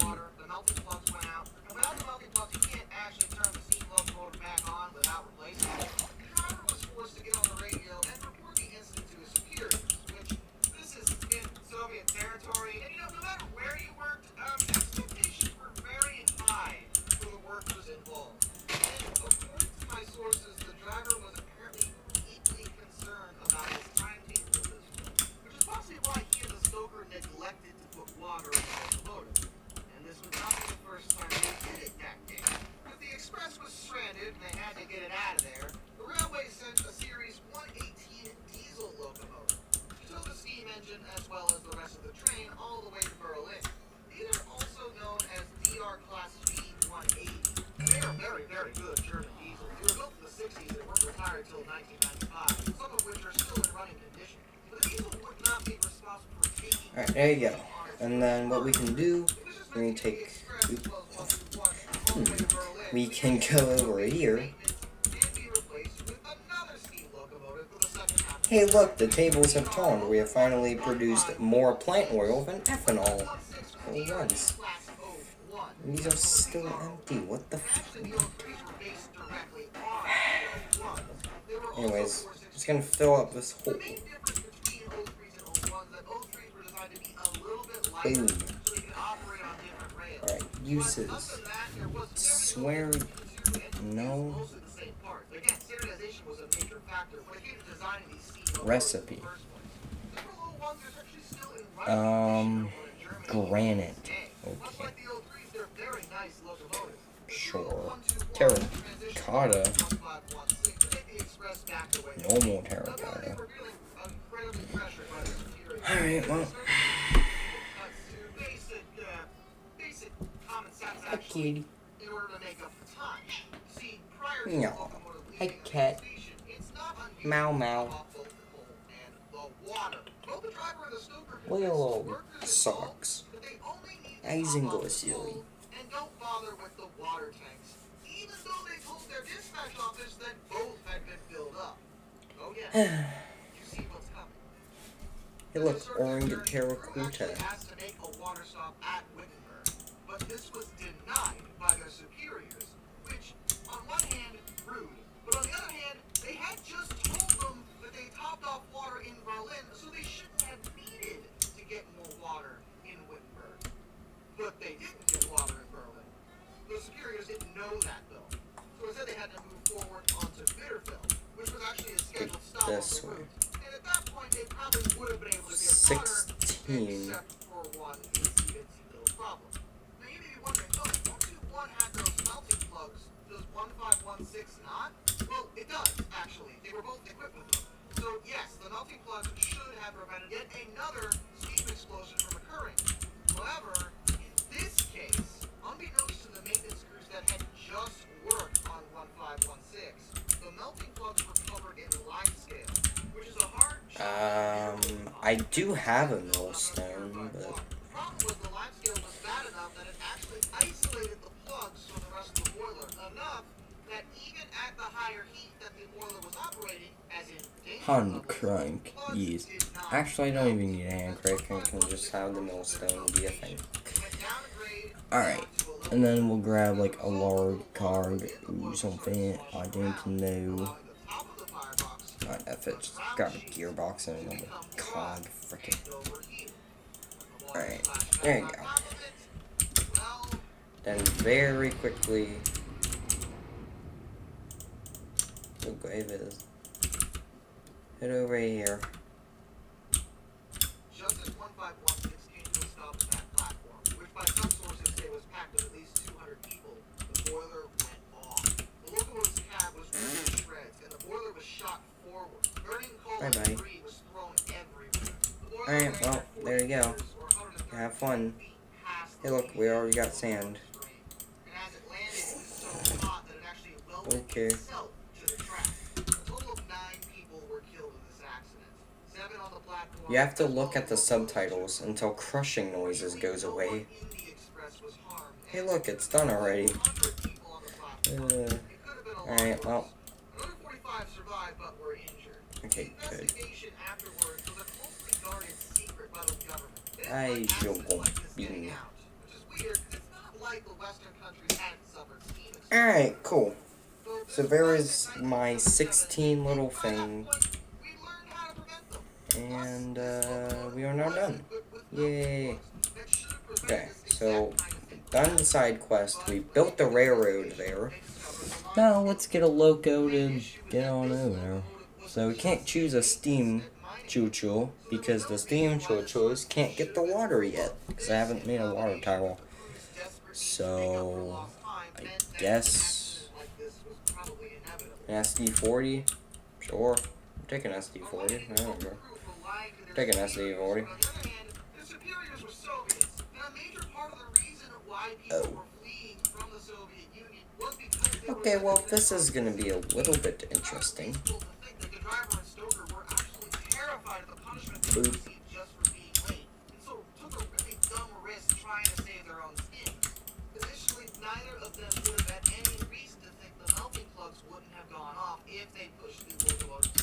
Okay, well, it's refilling, so that's at least a good thing. I should be using jerry cans, shouldn't I? Could fill it up in like 4 scoops or something.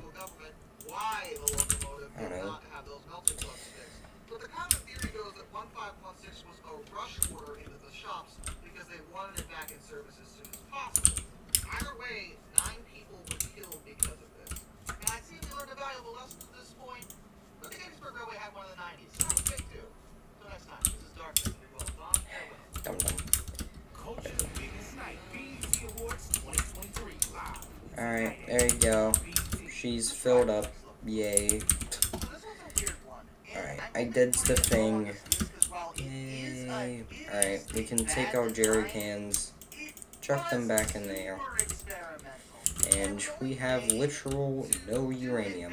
Yay, once again. Alright, well.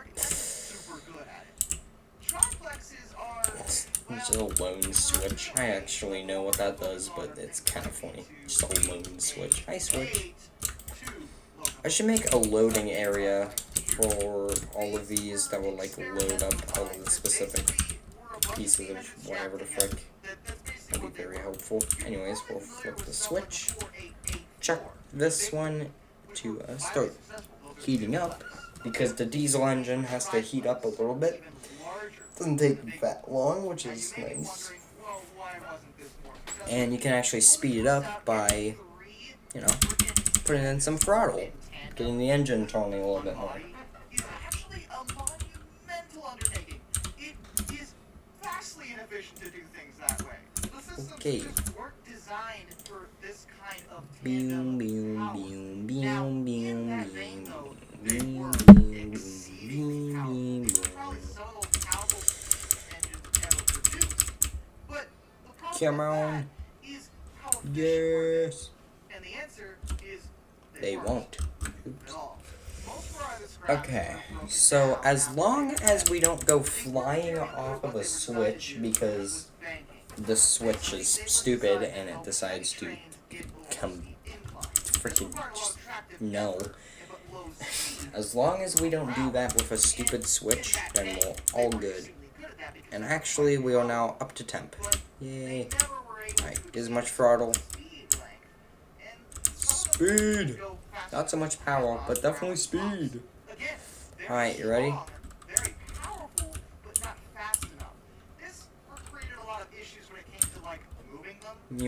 Look at this.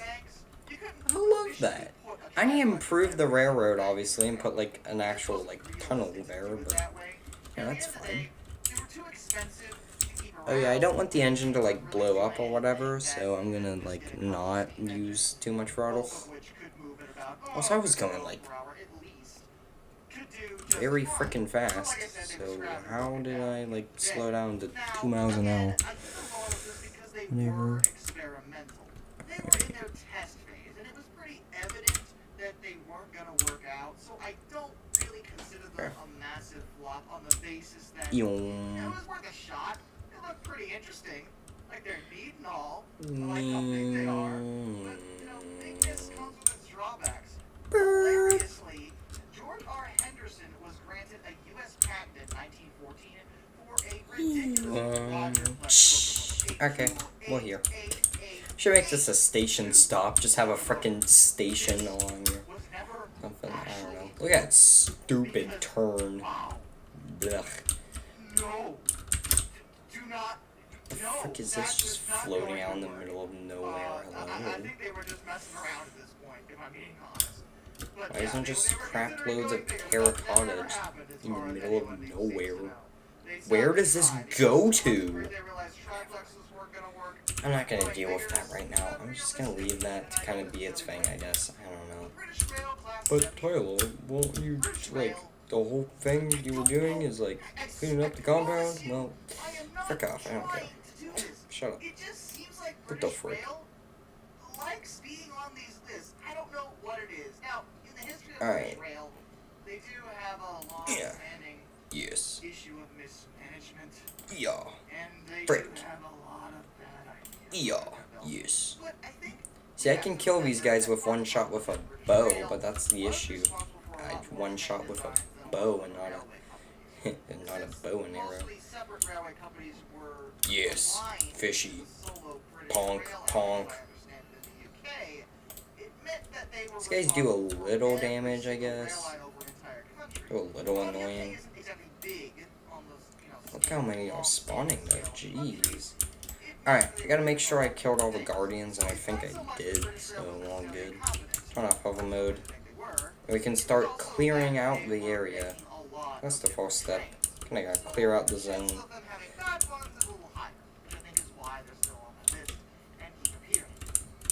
Kinda get nice little basis. Can you idiots stop attacking me so gosh darn much? Get out of here, fishy. You are literally a fish. I should have, like, water breathing and night vision and whatever the frick, but I don't care. I'm just gonna go in guns blazing. It's not like I can die easily, so... Oh no, I'm going to drown. Like I care or something. Prismarine crystal seeds. Yes. Can't just... Okay. Of course Rezemph gives me a seed. I'm even surprised. What the frick? Prismarine crystal. Alright. Well... When the technology caught up with the design, and they were able to consider fixing the Night vision would be a little bit useful, but I don't really need it today. No. So, I think I'm good. Fishy, yes. Alright, so we're gonna get rid of all of this kelp as well.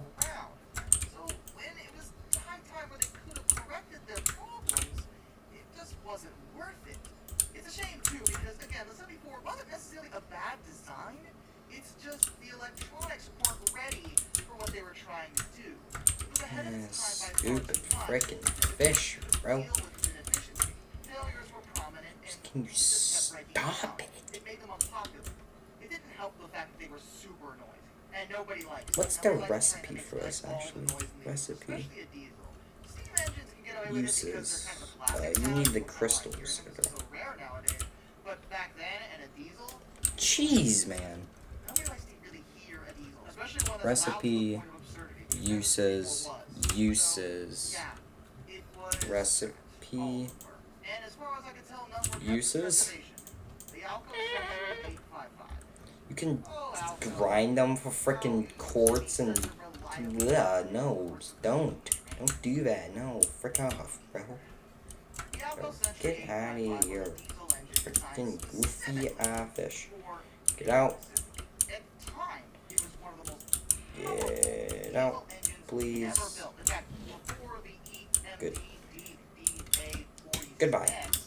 Jesus. Alright.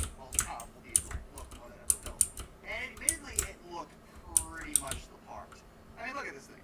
It looks awesome. I love the design overall. It just looks like it's ready to pull some stuff. And when it was working, it was good at that. That's just the issue, though. When it was working, the 855 was notorious for consistent, repeated mechanical unreliability. It broke if you looked at it the wrong way.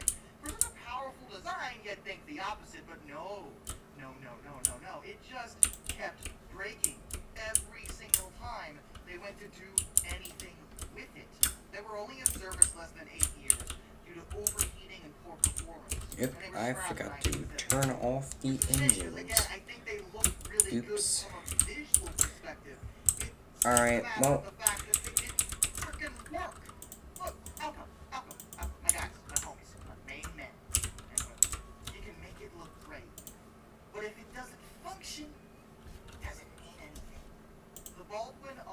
Guess we're gonna be watching basically the rest of this here. I don't know. Okay, now we're gonna seal ourselves in here. I suppose we're gonna do all that.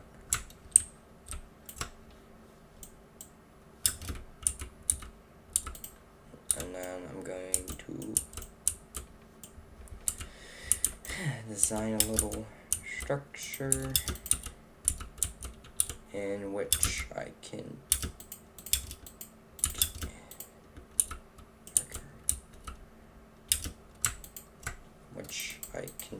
temporarily AF the frickin' K. Come on, bro. Come on. There you go. Jeez. Do I have a light source? No. Okay. Oh. That's fine. Just keep it like this. Not too bad. Alright, so actually a pro tip here. If you look inside of any inventory of any type, it seems that it actually like... Oh no. If you look in an inventory type, it doesn't matter if it's your actual inventory or you're looking in a chest or something, then it actually leaves the game kind of running, kind of lets it do its thing. So if you open your inventory and then go out of Minecraft and then watch a YouTube video or something, then it's very nice because you can very easily do some stuff like while doing this. So yeah, again, credit to History in the Dark. See, I like him. See? The 210 was the last locomotive to bear the Baldwin name. Phone is charged. Yes. Looks really cool. It's now 2:21 and we've been streaming for almost 5.5 hours. So let's go.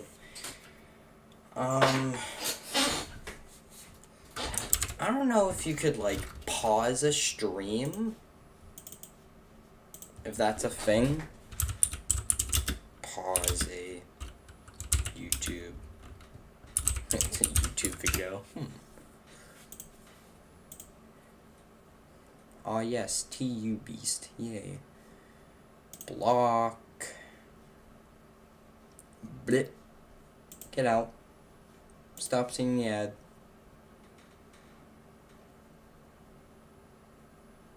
Multiple times. If you're a constant creator, stream. Yeah.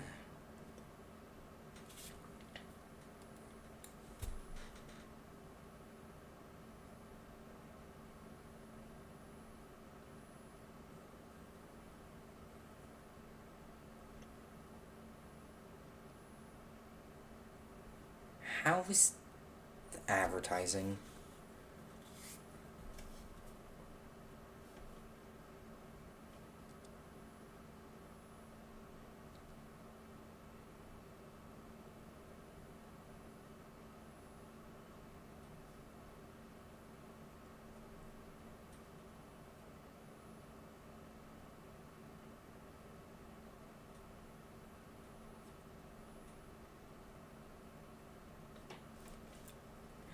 Okay.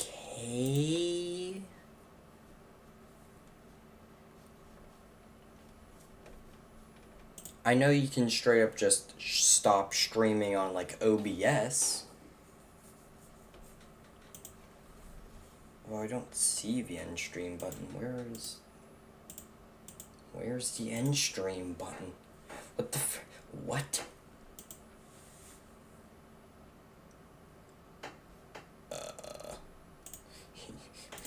YouTube? Where's my end stream button? Excuse you. Oh yeah, that's what I have to do at the beginning of every single one of my streams. I'm just saying.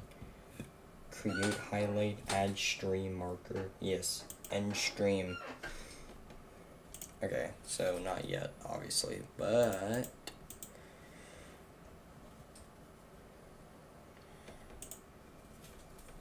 So if I like stop streaming right here, right, then technically it will stop it on OBS, but I think YouTube will kind of just wait for a connection or whatever, so, you know. Yep. I have an awful.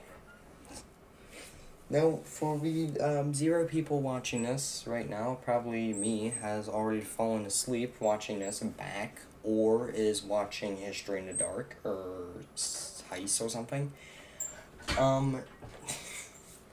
For future people watching the VOD, I guess, this doesn't really apply, but currently it is almost 2:30, which means, you know, it's getting kind of late.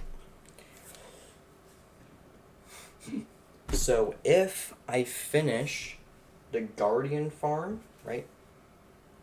I kind of want to stream till like 5 or something. Like whenever the sun starts to peep back up again. Like maybe I'll stream till 7 or something. I don't know, the freaking 10-hour live stream I said I was gonna do. Hey, I technically did it then. I mean, I have enough stuff to do that, so yeah, it's not like my computer is really suffering that much. So it's mostly okay, so I could stream for 10 hours, I don't know. And if I did stream for 10 hours, then basically I would have a really, obviously really big stream, and it'd be really nice. Then people watching the stream on the VOD version, which is the video on demand if you don't know what VOD stands for. But the video on demand version you can watch anytime, anywhere, as long as you have like data or some kind of connection to the internet. Yes, the interwebs, yay. And I just realized my desktop audio has not be doing any things. Yay.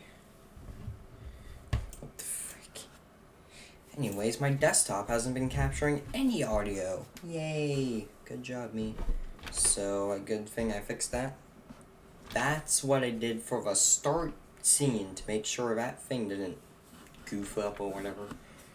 Had to turn off the desktop audio, but I guess I gotta somehow just mute it there. I don't know, it's weird.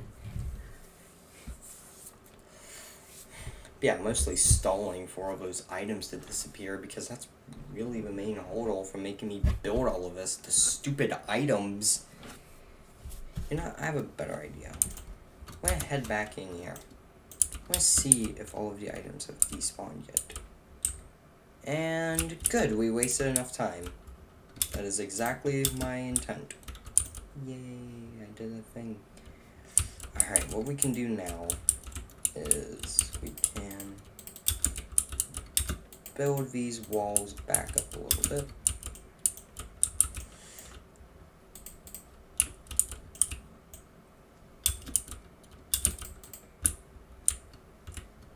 There you go. That's a pretty cool looking wall. See, that's what I want to stream till. But hey, who knows? That stupid floating terracotta platform basically ruined that screenshot. Get rid of it. I don't care about it. It's fine. Brick off. Where is my destruction wand? Okay, it's over here.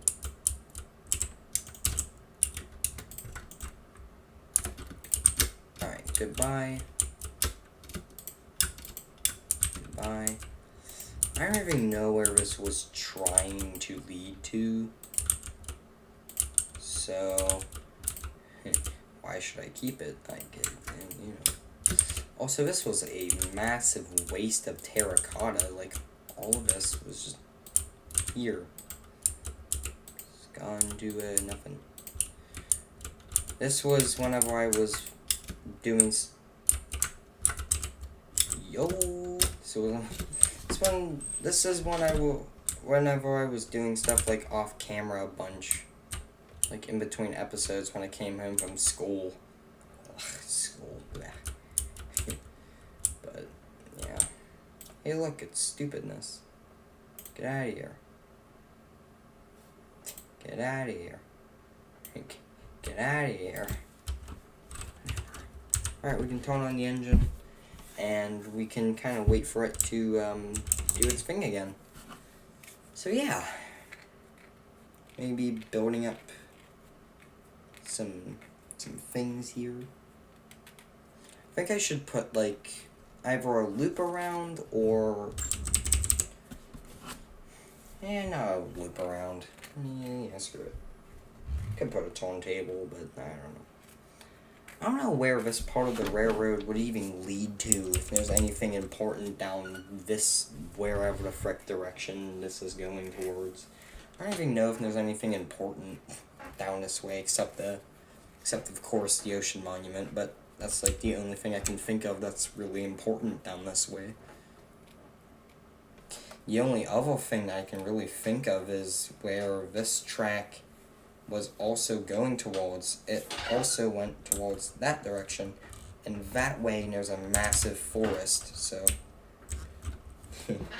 we can get a maybe I can find a geared locomotive resource pack for emulsive railroading, and we can get ourselves some shays, and we can have some real fun with shays, I guess. I don't know.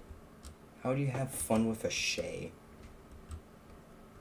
These are the questions Jeremy concerns himself with every single second. Speaking of concerning, this is very concerning for us. We're worried about Jeremy's emotional status. Aw, yeah.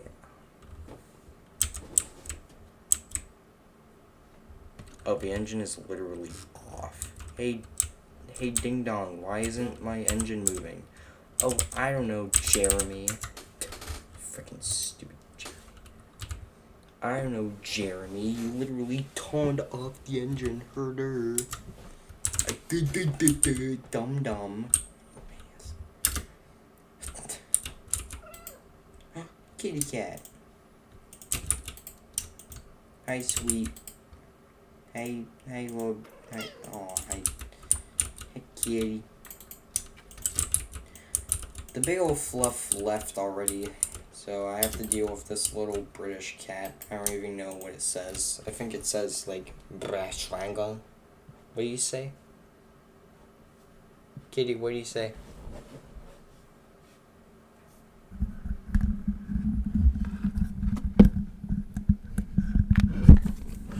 What does the kitty say?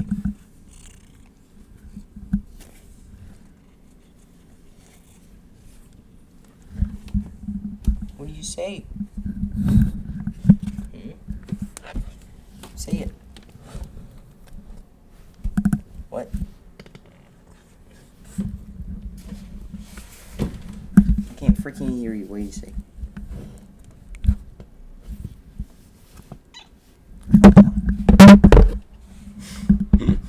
I hope you hold the cute little British. I don't know if you did though. It's too precious. For some reason, Bright Eyes meows in a very strange way. She will meow, but she will not meow. She'll be like, I'm like, what the freak? It's very weird. I don't get it. Anyways, I think we still have to use this SD40-2, even if I don't really want to, because we got to go build. So, yeah. Oh yeah, I was gonna say Oleo before I realized that I wasted all the time I needed to. I was gonna say that if I was like streaming for that long, why won't you get in the cab? Okay.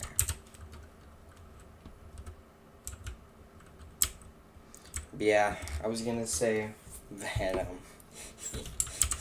if we didn't do the if we kept going, I could make this an actual reality there and make that Among Us. It seriously looks like a frickin'. It's literally the same thing. Like, come on, bro. Anyways, we're on the green now. Honk honk. Well, I have my master volume literally fully up. It's just not doing anything for some reason.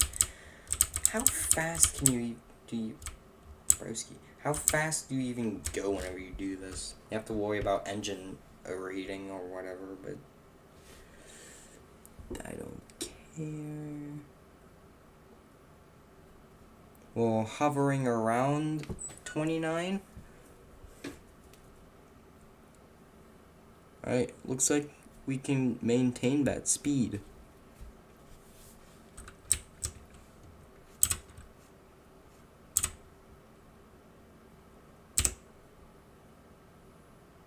Alright, there you go. That's about happy spot right now. Yes.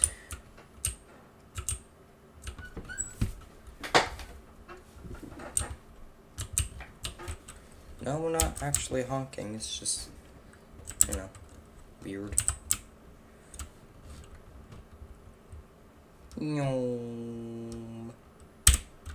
I don't know if I have in the config that trains will break the blocks.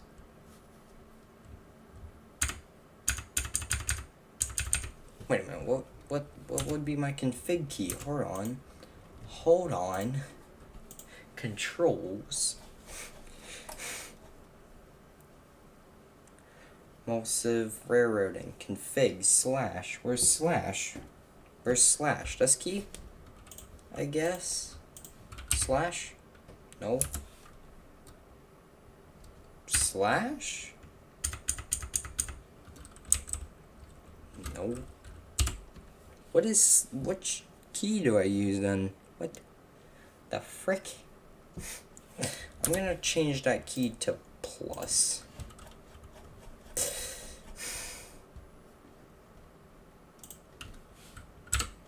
Change that to, I guess, equals, sure. Alright, config, balance, field required is true. Radio equipment required.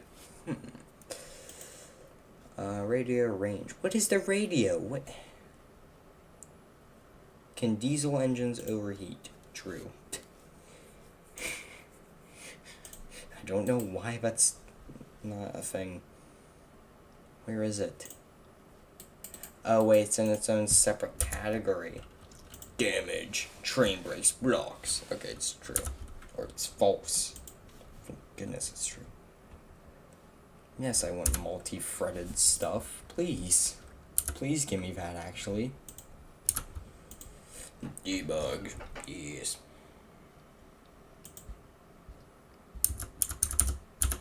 Whatever. We figured all the things out. Alright. There's still a few more things that we have to kind of get rid of. But for the most part, we have successfully cleared out a little area in our ocean monument.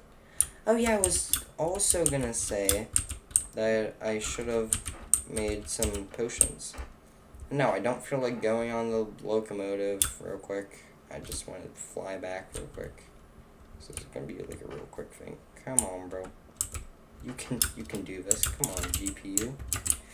The whole reason I got the GPUs is so I can do this shenanigans. Come on, bro. Whatever. Uses. Yes. Invisibility. Alright, splash potion, splash pot, whatever. Alright, so we need redstone. First thing. Definitely need redstone. Gotcha.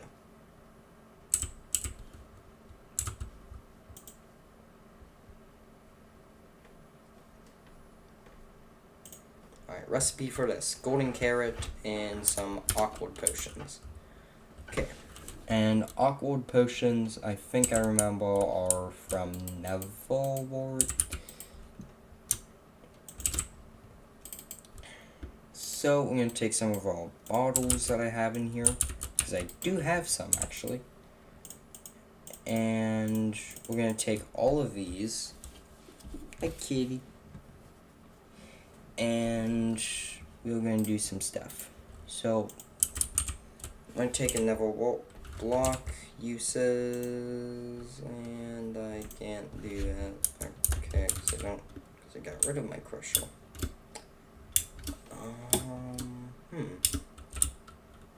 That's an interesting thing. Okay. Do I have to go gather some freaking Neverwart? Or do I build up my crusher again? I don't know. I can do either one, really.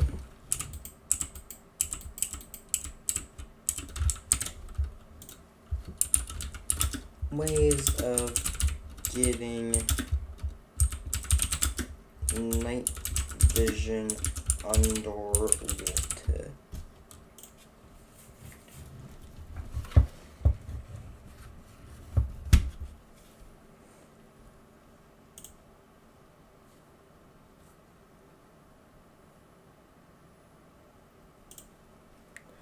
Hello everybody and welcome back to another quick Minecraft tutorial. Today's video is more of a tip than a tutorial. Quite some time ago I made a video showing you how it allows you to see underwater as if the water wasn't even there. The contraption is very simple to make. Place a daylight stand on only recently at the same time where all the gravel and squids are located. And as you can see, it is as clear as day. But that is all there is to it. Description box, and as always, thank you very much for watching, and I will catch you next time. Okay then. Whatever. Should just brewed some. Hold on. Wait a minute. I have strength potions. Darn it. Don't I have strength potions still in there? Frick off, bro. What is this? Okay, fine. I'll make some stupid, goofy aqua potions. Fine. Uses. Can I make my thing anyways? I can make a splash water bottle. Yay. Mundane potion. Auto bottle, no effects. Yes. A fake potion, yes. I can drain items, well. Guess we'll make it in the crusher again, because that's honestly way easier than going.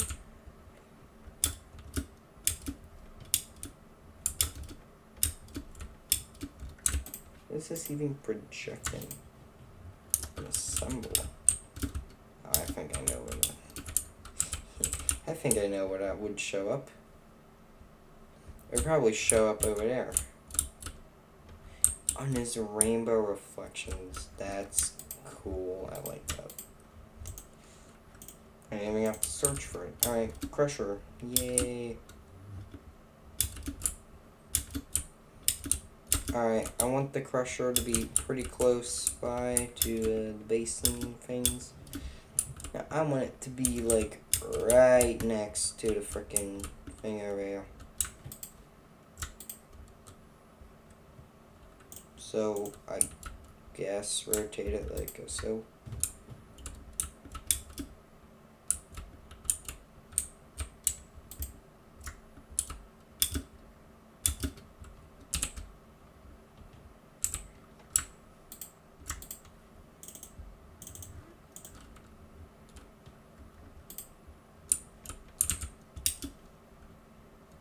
Alright, what do I need? 5 engineering blocks and 10 scaffolding.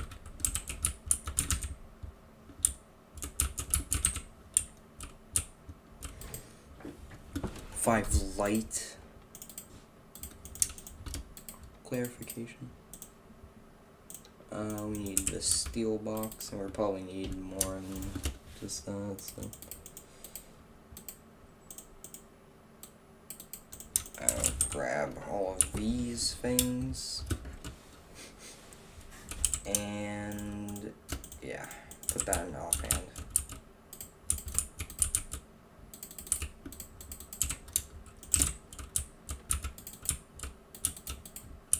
Then place all those. Why do I have 2 of those?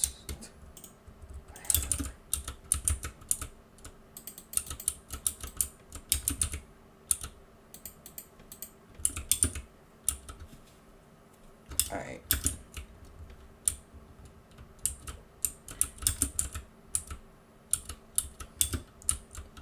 Alright, I need like 5 more of those, I think. You can see that from all the way over here. Jeez, man. Okay.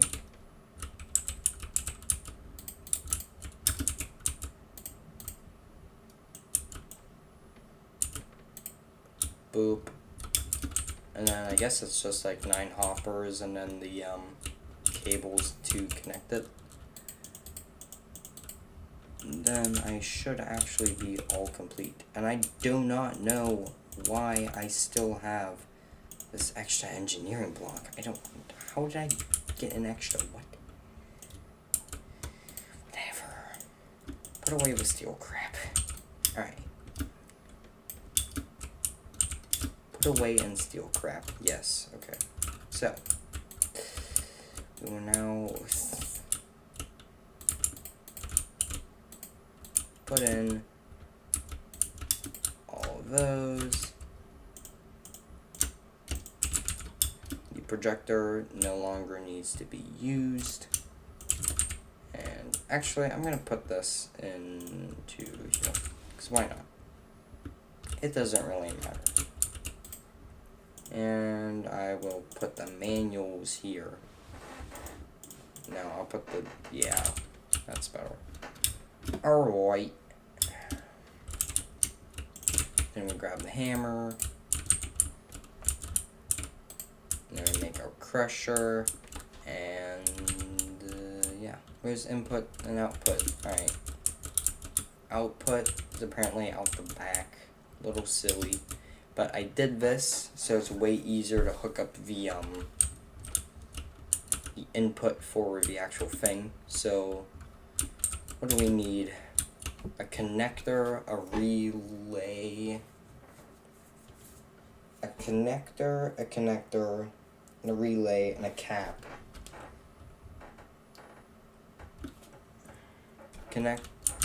Two connectors, a relay, a cap, and 2 wires. Okay, 2 wires, a cap, 2 connectors, and a relay.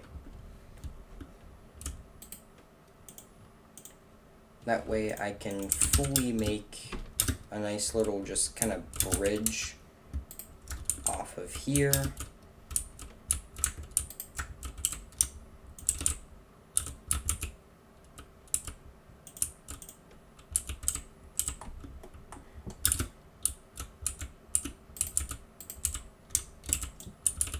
So I can put a nice little cap over here.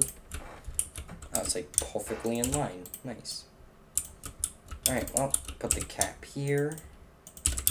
Put the relays here. Put this here and put that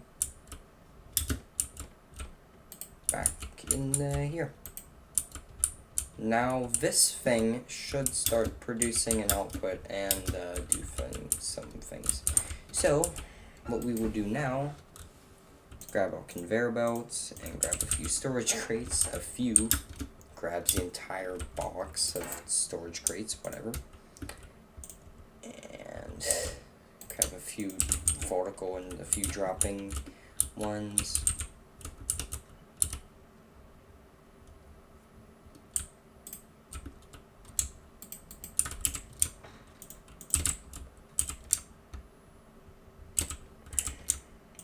Broski.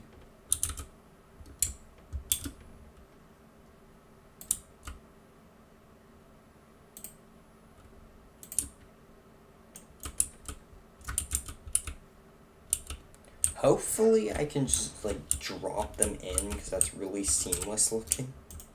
And I kind of love that, but hey. Alright, and then conveyor belts back here will lead into no. How the frick did I mine that many blocks in like 2 seconds? What the frick? How did I mine that many? Whatever. I did the wrong thing again. I want the vertical dingus. I want the vertical dingus, yes. Okay, we'll put 5 here.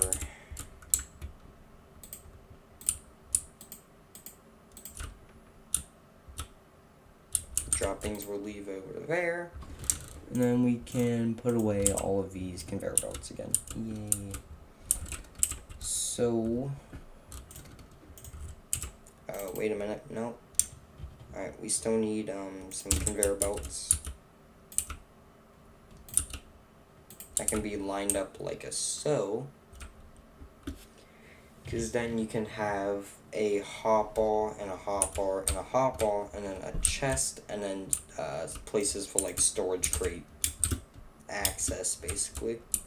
And then you can have like your storage crate. Activate your things.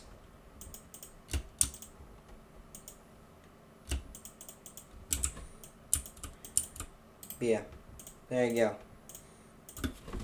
The annoyance of having to do that turned into a benefit.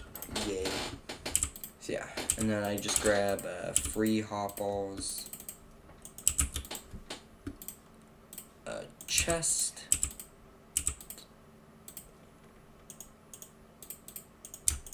and a few bits of Neverwalt, not too many, but a few bits. And then I complete the input.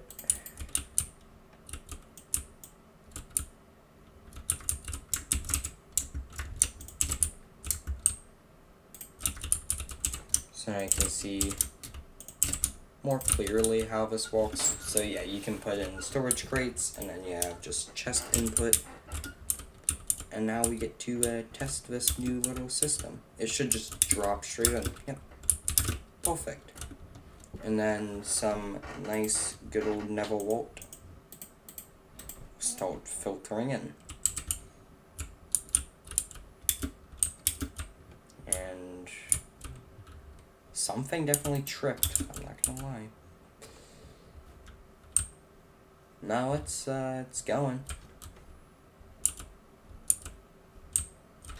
And there's no crushing sounds there. What the frick? What? Anyways.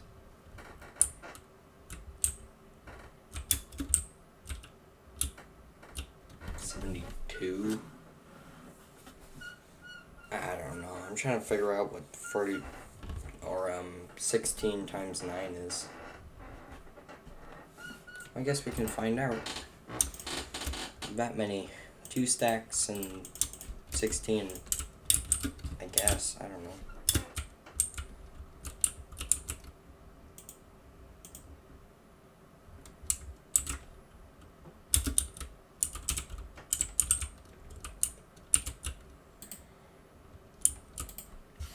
Alright, night vision potions are about to be brewed. Let's go. So we already have tons of blaze powder, so that isn't an issue at all. But, yeah, now we can make our thing. So yeah, and I think I can make this a little bit more automatic. So if I go into the top here and I drop in a carrot and then redstone, that should, yeah, just automatically start brewing what I need. So I can just input, like, you know, I can input in Neverwalt, carrot, redstone, and that will make some night vision, jeez, level 2 night vision potions, or 8-minute night vision. So this is going to give me a total, whenever this is done, but this is going to be a total of 24 minutes of full vision at night. Well, wasn't that surprising? Yeah. Yay, 8-minute. Upright on belt. Yes. Okay. We have potions of night vision. Yay. Alright, dude. Get the frick out of my life, you disgusting garbage. Whoa, bro, chill. Nah. Okay. Doom, doom, doom, doom, doom, doom, doom.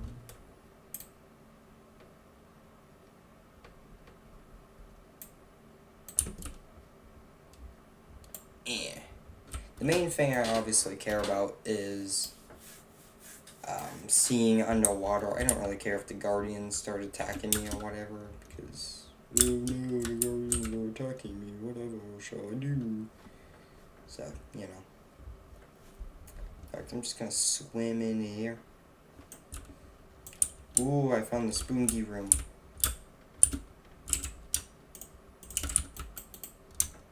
Grab Silky here.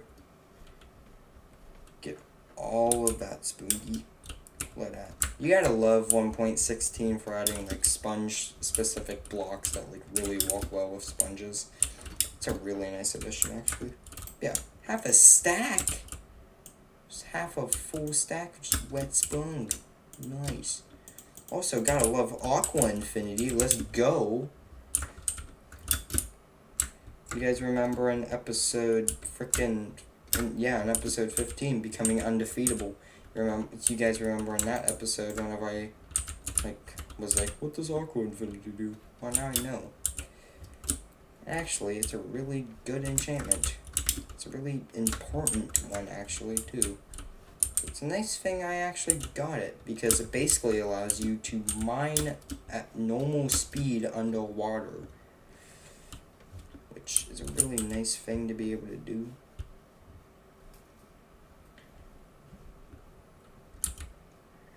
Yeah. Right. Big old fat room. Let's go. What is this? Oh, it's prismarine. Oh, I thought that was cobblestone. I was like, why am I building up here? Hey, look, fish. Hey, look, gold. I finally found this room. Somehow I haven't found that room yet. Oops. Whatever. So it's faster with a pickaxe. Sort of like by hand, I guess. It's fastest with a hoe, because, well, you know. But, hey. Alright, there you go. Yay.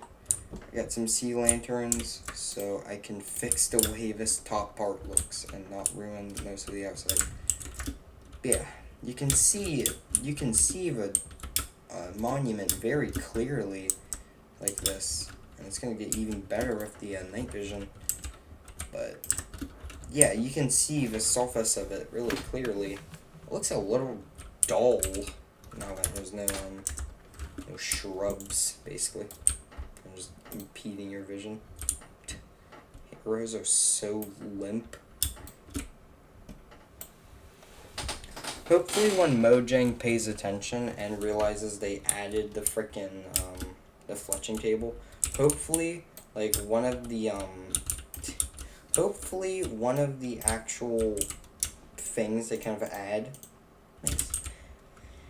hopefully one of the things they add is the ability to do some nice things with things. So, anyways, what is the first actual step?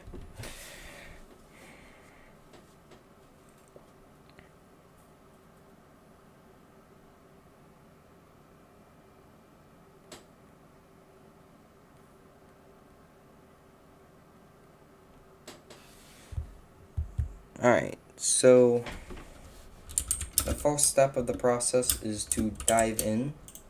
First of all, chug the night vision, and that is a little better. It's not that much better, honestly, which is a little shocking. I would have expected that to just light the sky up. The frick is this? This is a scam called blasphemy. What the frick? Alright. The tutorial said to place obsidian here, so I'm gonna do that. Also, the nice thing about it, look how quickly I mined that obsidian. So, the nice thing is Aqua Infinity returns your mining speed basically to normal. I think it is. Actually, just returns it to normal. Which means you can mine way faster anyways. But even, but that stacks along with the frickin', that stacks alongside efficiency. So if you have efficiency 5 in Aqua Infinity and you're mining obsidian underwater for some stupid reason, because you're building a guardian farm, you built it wrong or something. I don't know.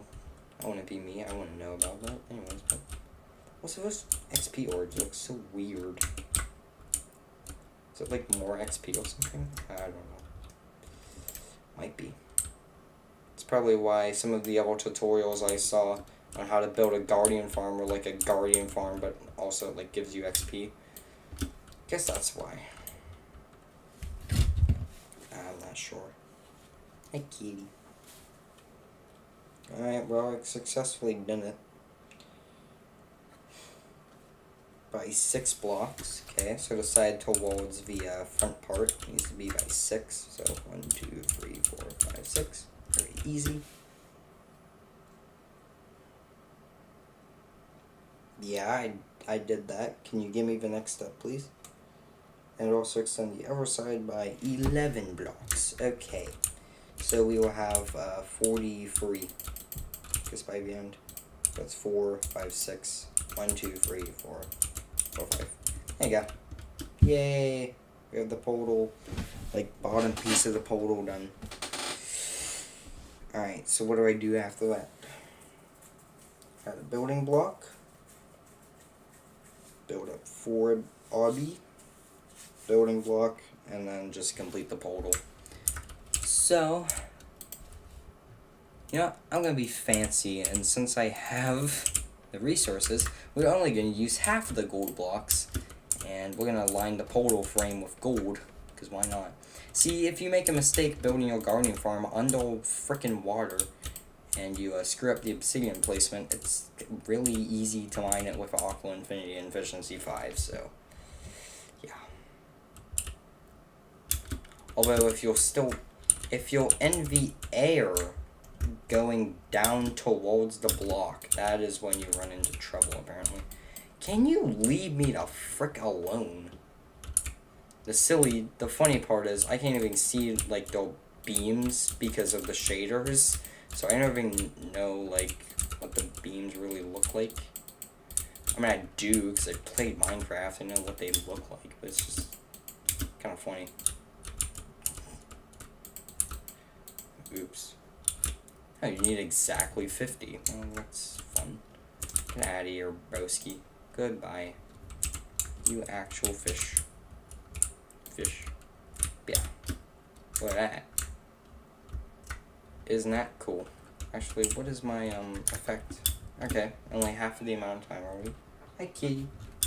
Yeah, look at that. With the, gold trim. Black and gold go really well together. They complement each other pretty well. I think they're pretty, like, cool colors to have. I don't know, I just think they're cool. Yep. You can clean up the ocean monument. So what does that mean? What does cleaning the monument entail, buddy? You get rid of all of the seaweed. Okay, good. Already did that. And it should be looking a little bit like that. Okay. So I was right, and I should have been deleting all of the pillows, which I've been doing already. So that's good. You saw me doing that earlier, kind of cleaning out the monument. That's why I had to monologue for a second. Just gotta wait for all the things to disappear. How is my armor doing, by the way? Pretty good. But yeah. The entire reason I want a guardian farm is so I can have infinite sea lanterns. Let's go. Because they are the best lights, okay? Besides maybe like normal lanterns, sea lanterns are definitely the best lights in the game. They're so nice. They don't look stupid. They're cool. Okay, now shut the frick up. Anyways, boomer. Wait a minute, I have frickin' night vision. What is this? What? Why? Okay, I can see the ocean floor from my render distance at least. And I can see, whoa, that's cool. I can see the whole monument now. That's pretty cool looking, actually. But I would expect it to look like daytime, but since, of course, the shadows ruin everything. The FPS, ding. Aw, sweet cat. Who's a kitty?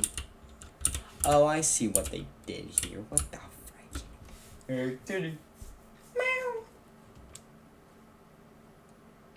Alright, so we did like the main little platform at the top and then this layer, basically. That's all you need to clear out, so that's pretty easy. Alright, cover the bottom of the portal frame like this. The gigantic gigantic thing. Now we gotta build 2 enormous platforms. However, with the construction one, this is gonna go over in like 2 seconds. Yeah, we're gonna grab all of this spruce stuff. We're gonna get rid of the prismarine stuff. Get all of these spruce planks. Look at all that. We can move all of these. We can put the valuables into here.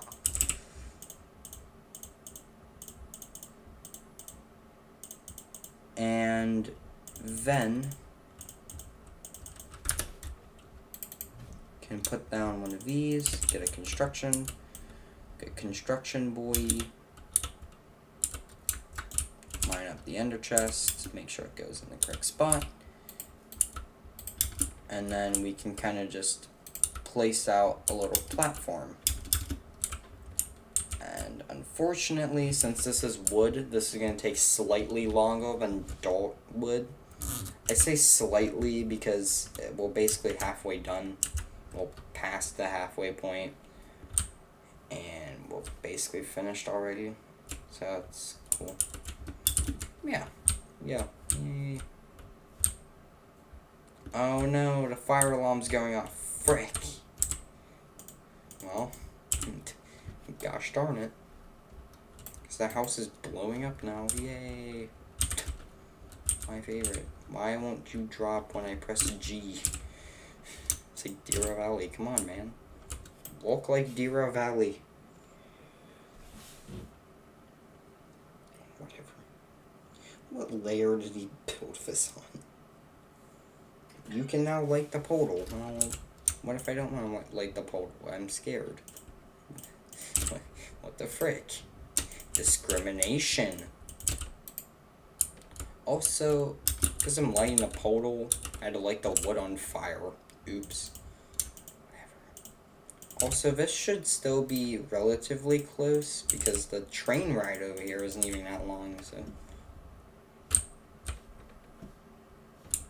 Should be an absolute breeze in the never.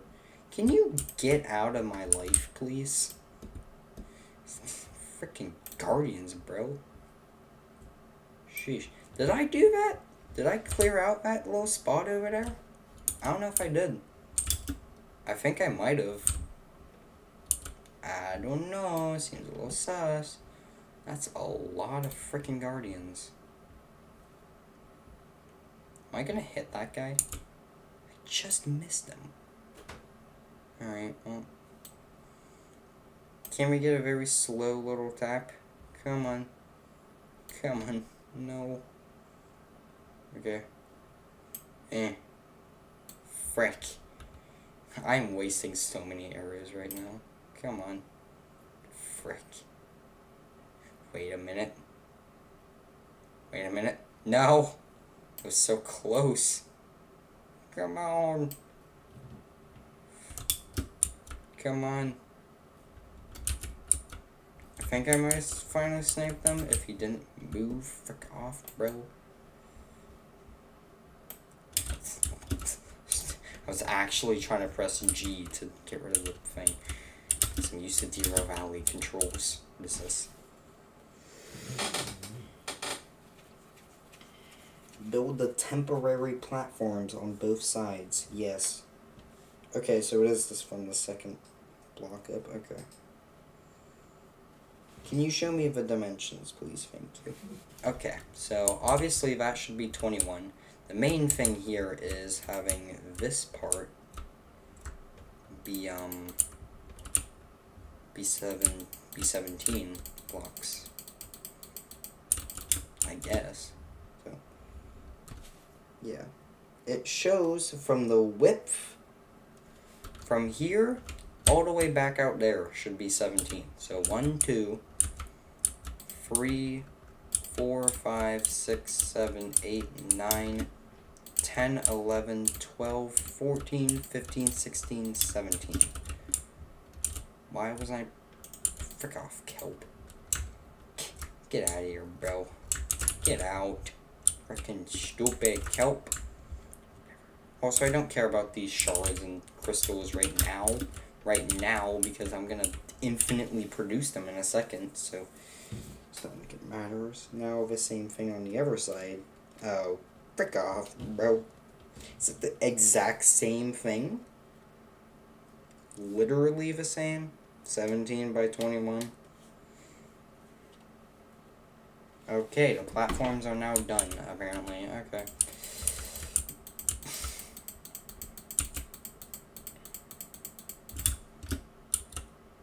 Two, 3, 4, 5, 6, 7, 8, 9, 10, 11, 12, 13, 14, 15, 16. Okay. 1, 2, 3, 4, 5, 6, 7, 8, 9, 10, 11, 12, 13, 14, 15, 16. What's that thing bobbing in the water? Oh, it's the freaking potion. I thought that was like a Vex or something. I was like, what the freak? Also, those platforms look extremely uneven, and I do not know why. I don't know, I built them to spec. Should be both 17.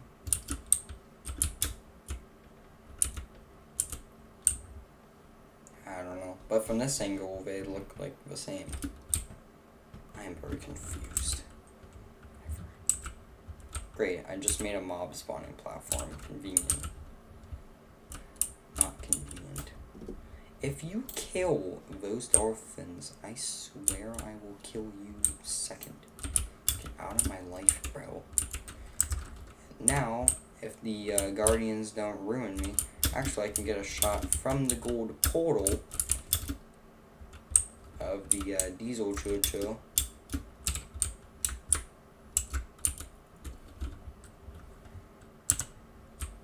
Get a nice rising sun. Get a nice sunrise shot of a diesel of an SD40. It's kind of vibing, you know, the huge. It's probably still the usual thing to deal with every day. Frickin' SD4-2. It's still common enough. I mean, come on. Yeah. Whatever. Should seriously stop messing around, but I can't. Fish. Frick. Who is shooting me? That's the only reason you actually need to clear out all of this crap. So you can find out who the frick is shooting you. You can't tell otherwise. Ugh. Oh yeah, these are all temporary. I'm just gonna use the destruction core because I don't care about the platform. Whatever. Now I gotta add a border. Yeah, border. Border. Jeez, man. That's seriously how much polish andesite I got?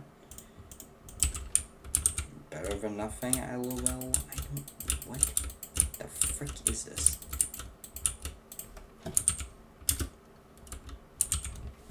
Wait a minute, that's only 16. What? It's only freaking 16 blocks, right?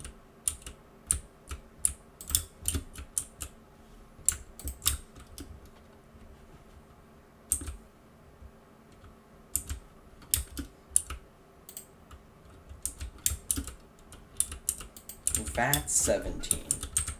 No wonder the platforms looked off. Hold on. So this should be 47 whenever I'm done.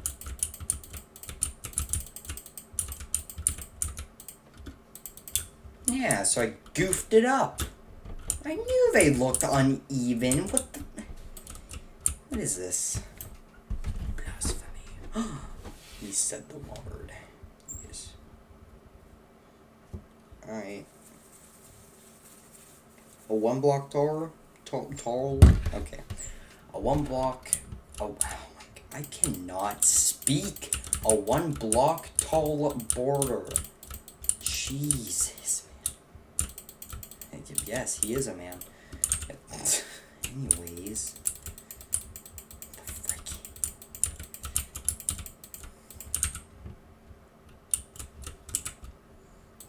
Just to make sure. Okay, I'm just gonna place 17 blocks. Also, this is a nice way to, like, measure things. Just go into your inventory. Don't mess around with coordinates. Don't use F3. It's confusing and annoying to use coordinates. Okay, what you have to do, because it's so much easier, just count how many blocks you want to move, and then just put it into your inventory. Or if you're trying to count how many times you, like, lose a block, then do that with your inventory as well, because you can also just do that.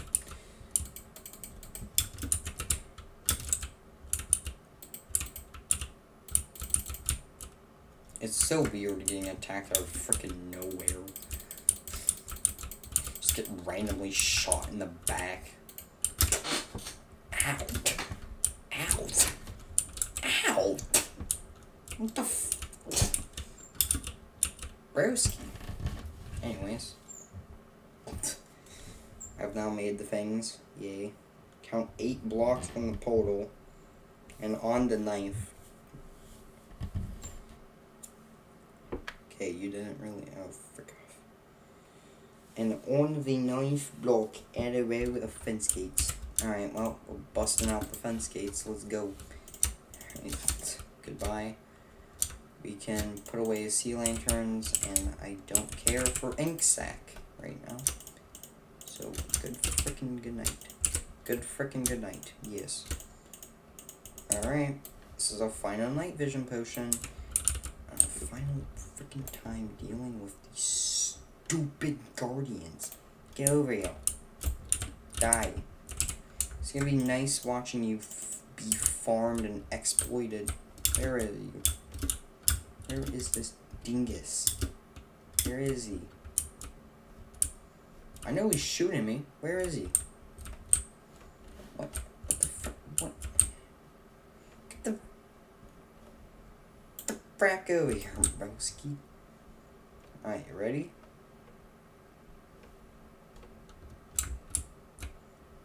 Plonk.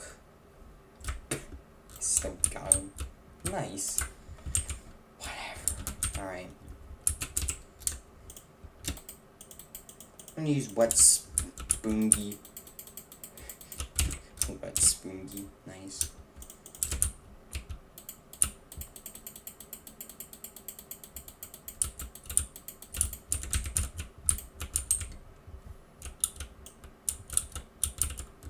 Now I don't feel like grabbing my hoe to make this faster, so we're just gonna do it like this.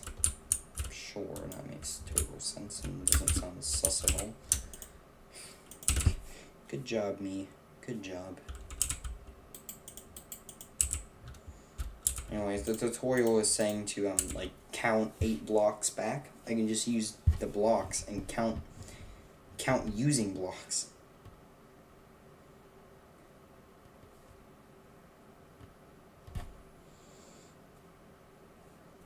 Okay, do the same thing on the other side, okay. Well, good thing I was starting to do the correct thing anyways, whatever. Also, there's a lot of spruce wood in this build for some reason, and I don't know why. It's very strange. Yeah, if I grabbed the Silky here, she would, she would, deal with the situation. Dun dun dun. Anyways.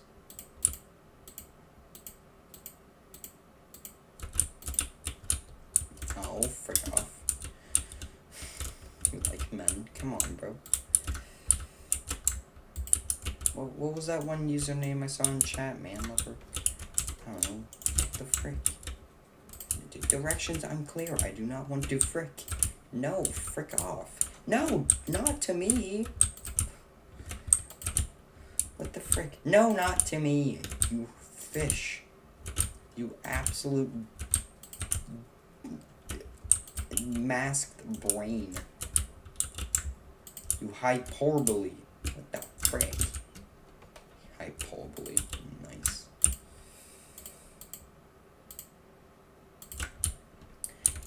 He said place a temporary block, didn't he? Yep, knew it. Fence gate, useless. Yes. Alright, well that means more fence gate for me. Yay. It's like a care or something. Anyways. Frick off. Frick off. Okay. It doesn't even feel like I'm live streaming anymore. It just feels like I'm doing a stupid project and talking myself into doing it. Stupid project. Stupid project. Stupid project. Alright, I'm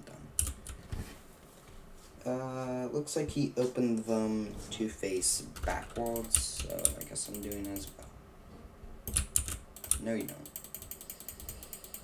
Alright, so basically away from you. Hey, just like the Who. Like, shut the frick up, bro. Bro, if you talk about the Who, you will be buried in the snow. Got him. Got him real good.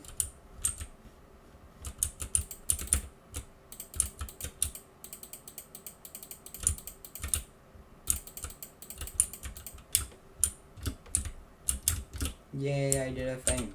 Okay. Cool. That's all the water stoppers .jpeg. What the okay, well, gotta make sure these are in 8 blocks back though.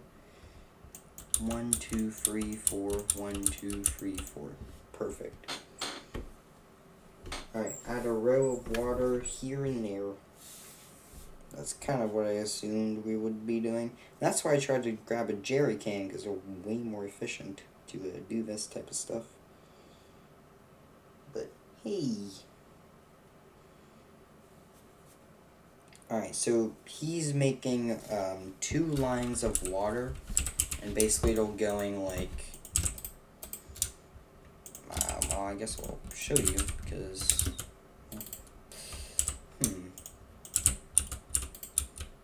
Oops.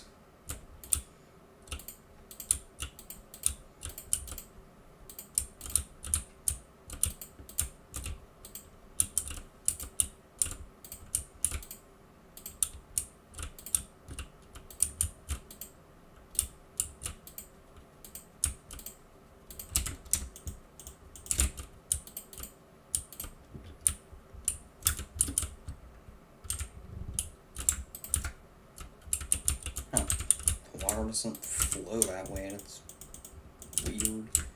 Yeah, this is an instant where jerry cans would be so helpful, because jerry cans, if you didn't know, can hold frickin' what is it? 10 buckets worth of fluid.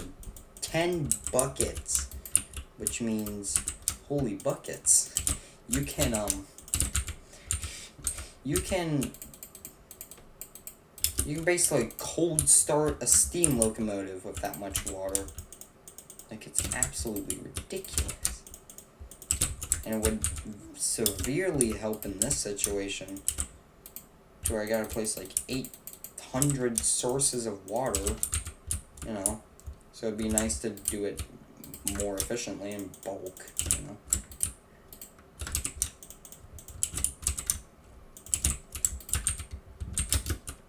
Basically what you would do is you would just have, there you go, basically you would just have like a jerry can, maybe like, let's see, for this entire project I would maybe need, I don't know, what's 17 times 4, I guess, 28.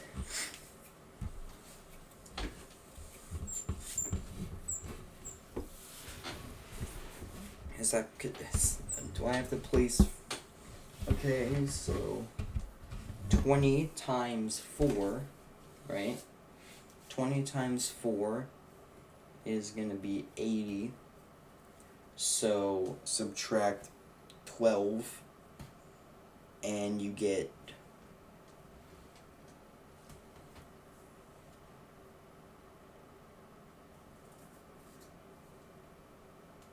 58.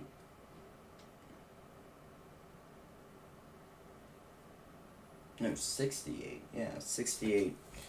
So almost a funny number. Almost a nice amount of water sources need to be placed.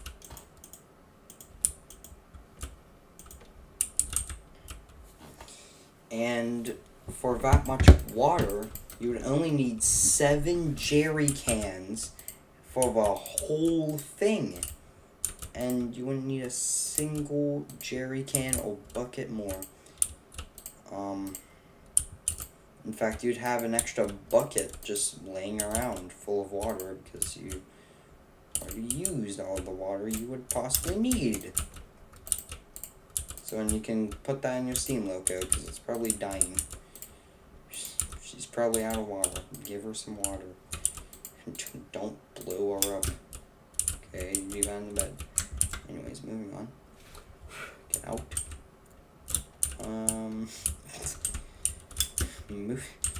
Moving on.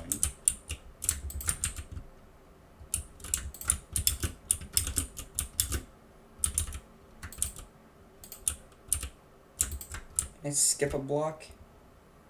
Nope. Every single source.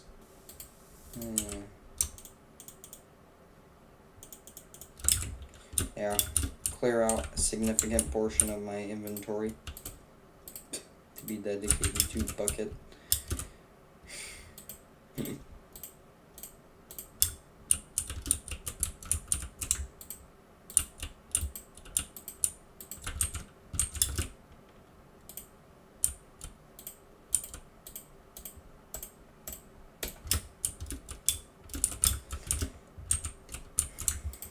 Lava is a pain to get in bulk though, like an area, because you have to move every single source individually.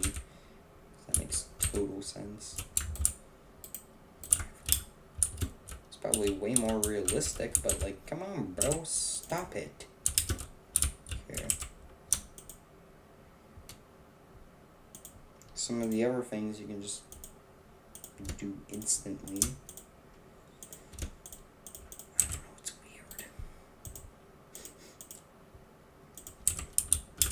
Alright, are we like done with the overworld side yet? Because I'm getting kind of tired. Yes, the water is done. What do you mean we can now start walking on the Nether side? Oh, frick off, bro. And I got an ad. Actually, that's really nice. The ad isn't nice. What's nice is... the sound is going on.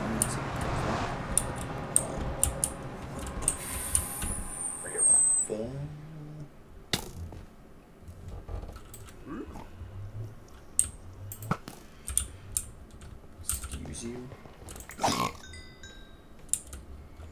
Stealing my iron. A freaking gas. Something like this, for example. Okay. Real descriptive.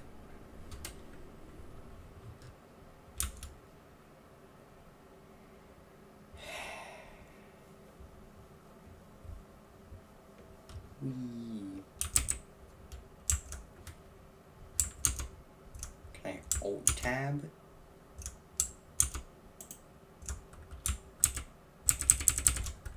Escape. Task Manager.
like, done. Let me be done already. Why?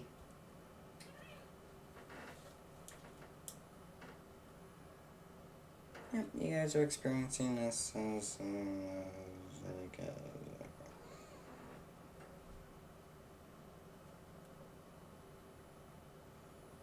yay.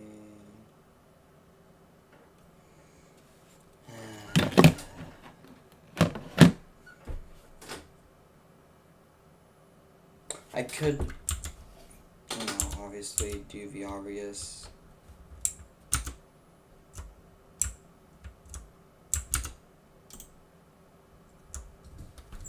Again, I'm trying to open.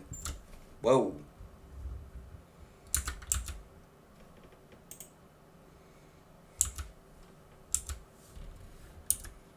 Wait a minute, why the frick am I in the... What? Hold on, no. No, let me check Task Manager.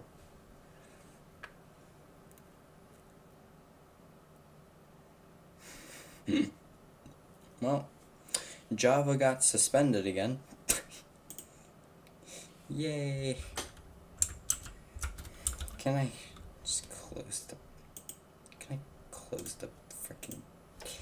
Okay. Hopefully that auto-saved close enough. Brit. Hopefully that auto-saved at least close. But it's sleek, really pulled back, and very, like, fast looking. It's a very neat design. I really like it aesthetically.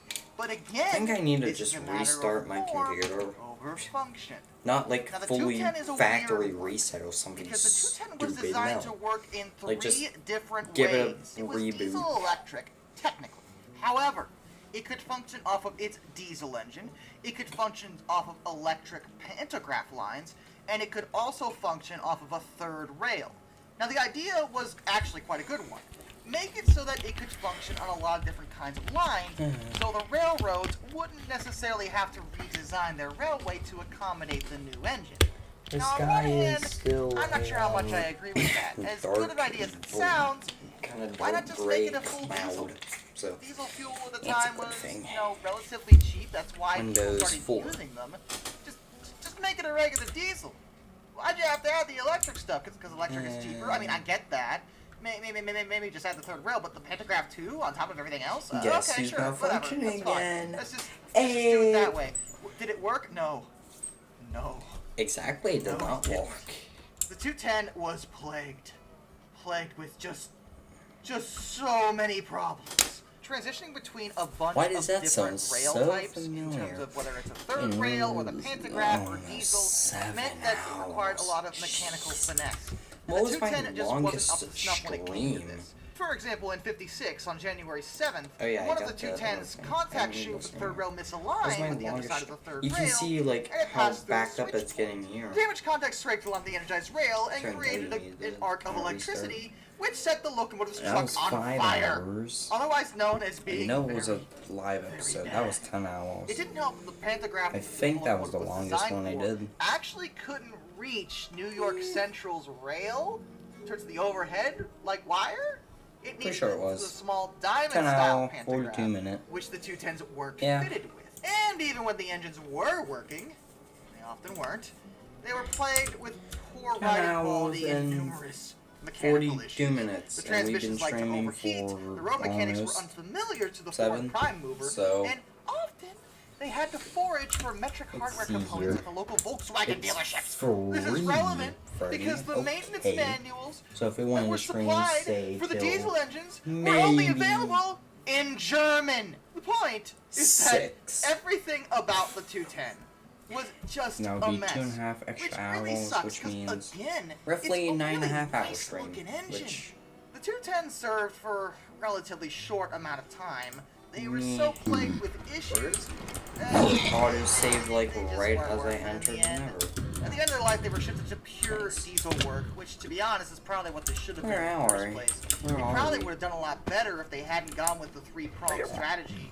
making them available on everything possible at the time, when in reality that was their main issue. They couldn't do anything Oh, it's particularly right well, but if they had behind done the just iron one thing well, they probably would have been more successful.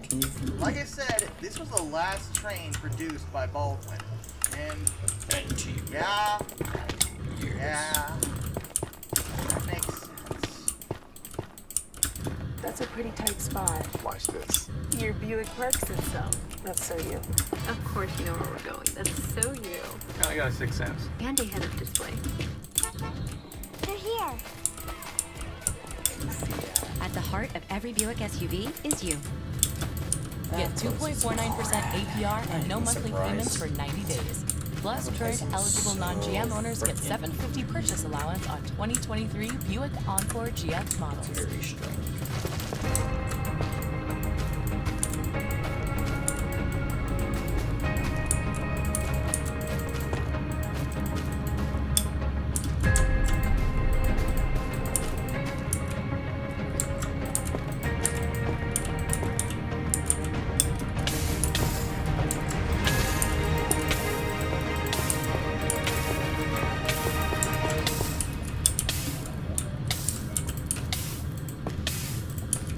The Advanced Passenger Train, or APT, by British Rail. See, I told you British Rail was still going to be on this list. You didn't believe me? I wasn't making it up. The APT is, well, okay. I'm going to try to be nice here, because Hey, in look at that. many I ways, the successfully, APT was almost, attempt kind of, sort of, to be basically, revolutionary. already Understand that ran back in out the of late food. 60s and 70s, all the rage talk was high-speed rail. Japan had torn the world asunder with their high-speed rail line, creating a market for trains that some people didn't believe was there. At the time, air travel was all the rage, but high-speed rail couldn't make that kind of distance in the relatively same amount of time at a fraction of the cost. France would follow suit with their own high-speed train, and the UK was not to be left out. However, the UK had a problem.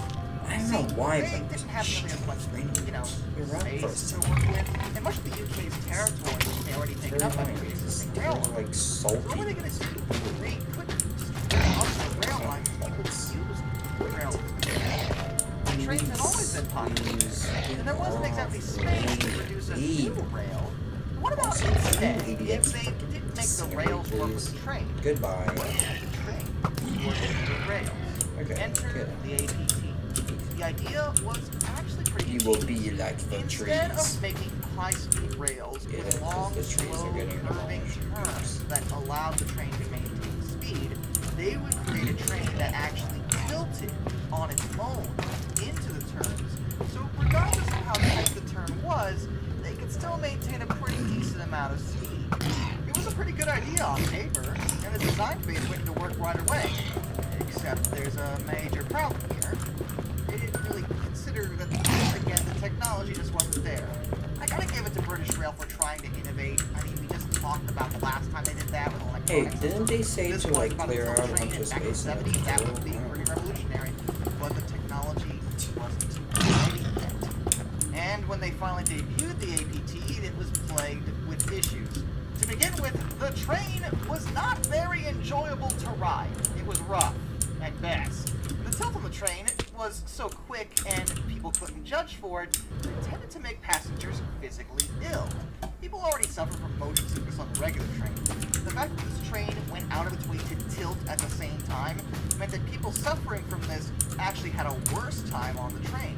In addition, the APT actually couldn't maintain its high speed for very long because it had to share the rail with other slower trains, which for some reason British Rail didn't think to, consider the fact that there would be other trains that were like way going as fast, they would have to slow down. It would defeat the purpose of this ridiculously Guess expensive who's a project. dum-dum? Yeah, Technically that's speaking, right, the British APT Rail. was produced twice. Once in 1970, the other time in 1977 and 1980. Its first introduction was a disaster, Oh, but we're gonna its hope second it's one still was in much better. and They eat the rest corrected of the the food. tilting Let's issue go. and made it so that the trains were actually pretty okay to ride by then. By then, The bell was on this we whole were already time, I'm decided the kidding. APT was a complete Get out of crap, and there was no change in their minds. A lot of people just didn't want to ride it, and those that did found it enjoyable. But again, it was still sharing the rails with slower trains, so speed was irrelevant. It still had to go the same speed as a regular train. The fact was, unless you replaced the entire network with these advanced trains, it wouldn't matter. The hilarious part is that British Rail, it was on the right track. Because an Italian company bought the patents for the APT and actually produced their own tilt train, which then Brits bought back from them, and now use those tilt trains on their current lines? Wait, you got what? Oh, I know it's expensive to develop something, but you just bought back your own invention. Goodness, this is a disaster. This turned out so poorly in every conceivable way, even though it was really a great revolutionary idea. Just before its time. Well, with that, until next time, this is Darkness. I bid you all a fond farewell. Credelia Cat protects your cat from ticks and fleas. So you can be close. Credelia Close. Because you do anything for your cat to stay Credelio Close. Try Credelio Cat to protect against ticks and fleas. The first and only chewable for cats. It's small and tasty, so it's easy to get. This drug class has been associated with neurologic adverse reactions. Use with caution in cats with a history of seizures. Keep your pets close. Credelia Close. The British Rail Class 58. What, immediately? Why are you here? Why are you always here? What is the matter with you? Why must you insert yourself into everything I do? I'm not even British. I'm an American. Is this some kind of payback for the whole revolution thing? You know what? I wasn't even alive then. You can't do this to me. The Class 58, which is nicknamed the Bone by rail enthusiasts, was a diesel-electric locomotive that was manufactured by the British Rail Engineering Limited as well as Doncaster Works between 1983 and 1987. They only produced 50 of them, and from the get-go, they do look kind of funny.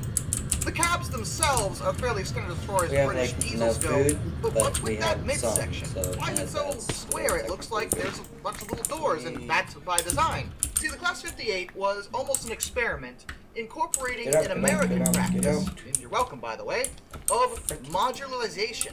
Effectively, the Class 58 is just the British take on a hood unit, where maintenance is made incredibly easy by making every system possible on board the locomotive modular, able to be taken out and replaced entirely.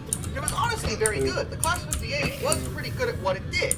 But the only issue found was that climate control systems in the cab weren't effective when the locomotive was going at high speeds. But this was quickly rectified, and there were no other main issues.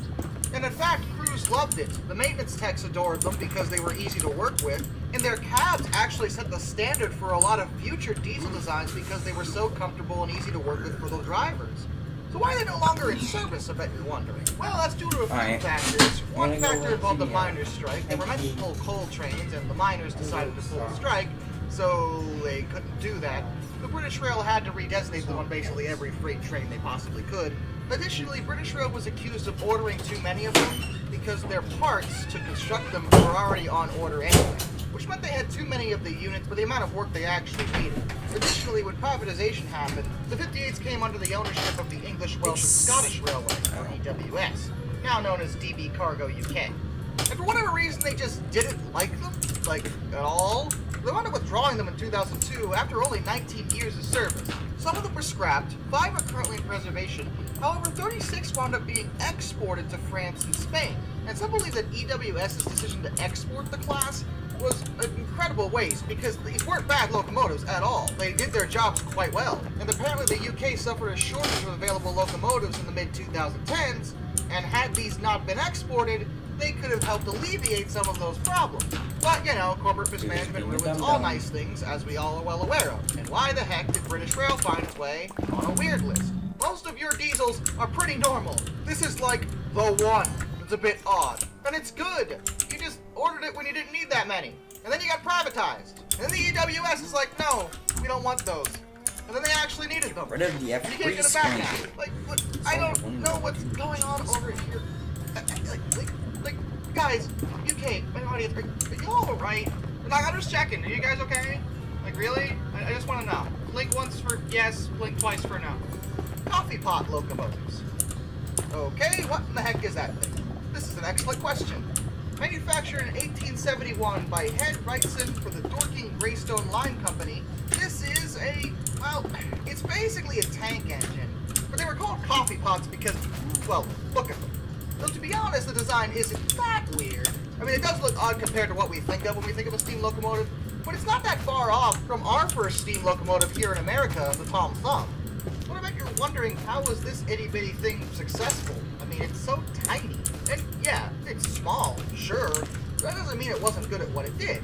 It was efficient, and it was only ever meant to work at the Benchworth Quarry, pulling small trains with small loads at low speeds. And for that purpose, it was exceptional.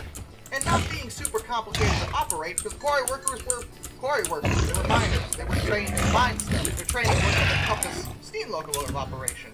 So it had to be as simple as possible. So pretty much anybody could have used it with a basic overview. While there were a handful of coffee pots, number one specifically put in a lot of work. Remember, it was manufactured in 1871. It was not withdrawn until 1952. Over 80 years this little coffee pot was trucking around. And in 1960, it was in derelict condition when it was purchased by Head Wrightson. It was moved to Thornaby, where it joined number 21 and number 33. And they actually wound up restoring number 1 to some level of operation, though initially it only ran on compressed air. In 2006, a major restoration project was started to restore the locomotive to steam, which it finally did again in 2010. It's currently operational at the Beamish Museum, which is pretty impressive for such a little guy, don't you think?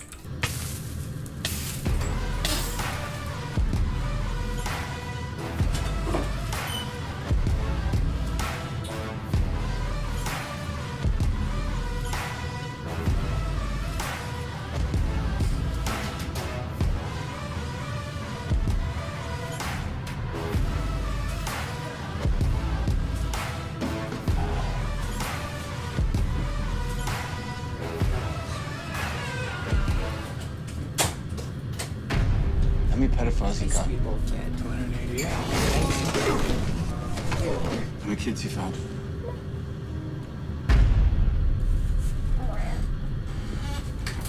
I don't know if you hear the growing international cat crime meow, network but that it's the very world has soft ever and seen. very cute, so It has already passed the illegal arms trade, and soon it's gonna is that pass the the drug only trade. soft? Means you can sell a bag of cocaine one time to a child. 5 days. The stew spot.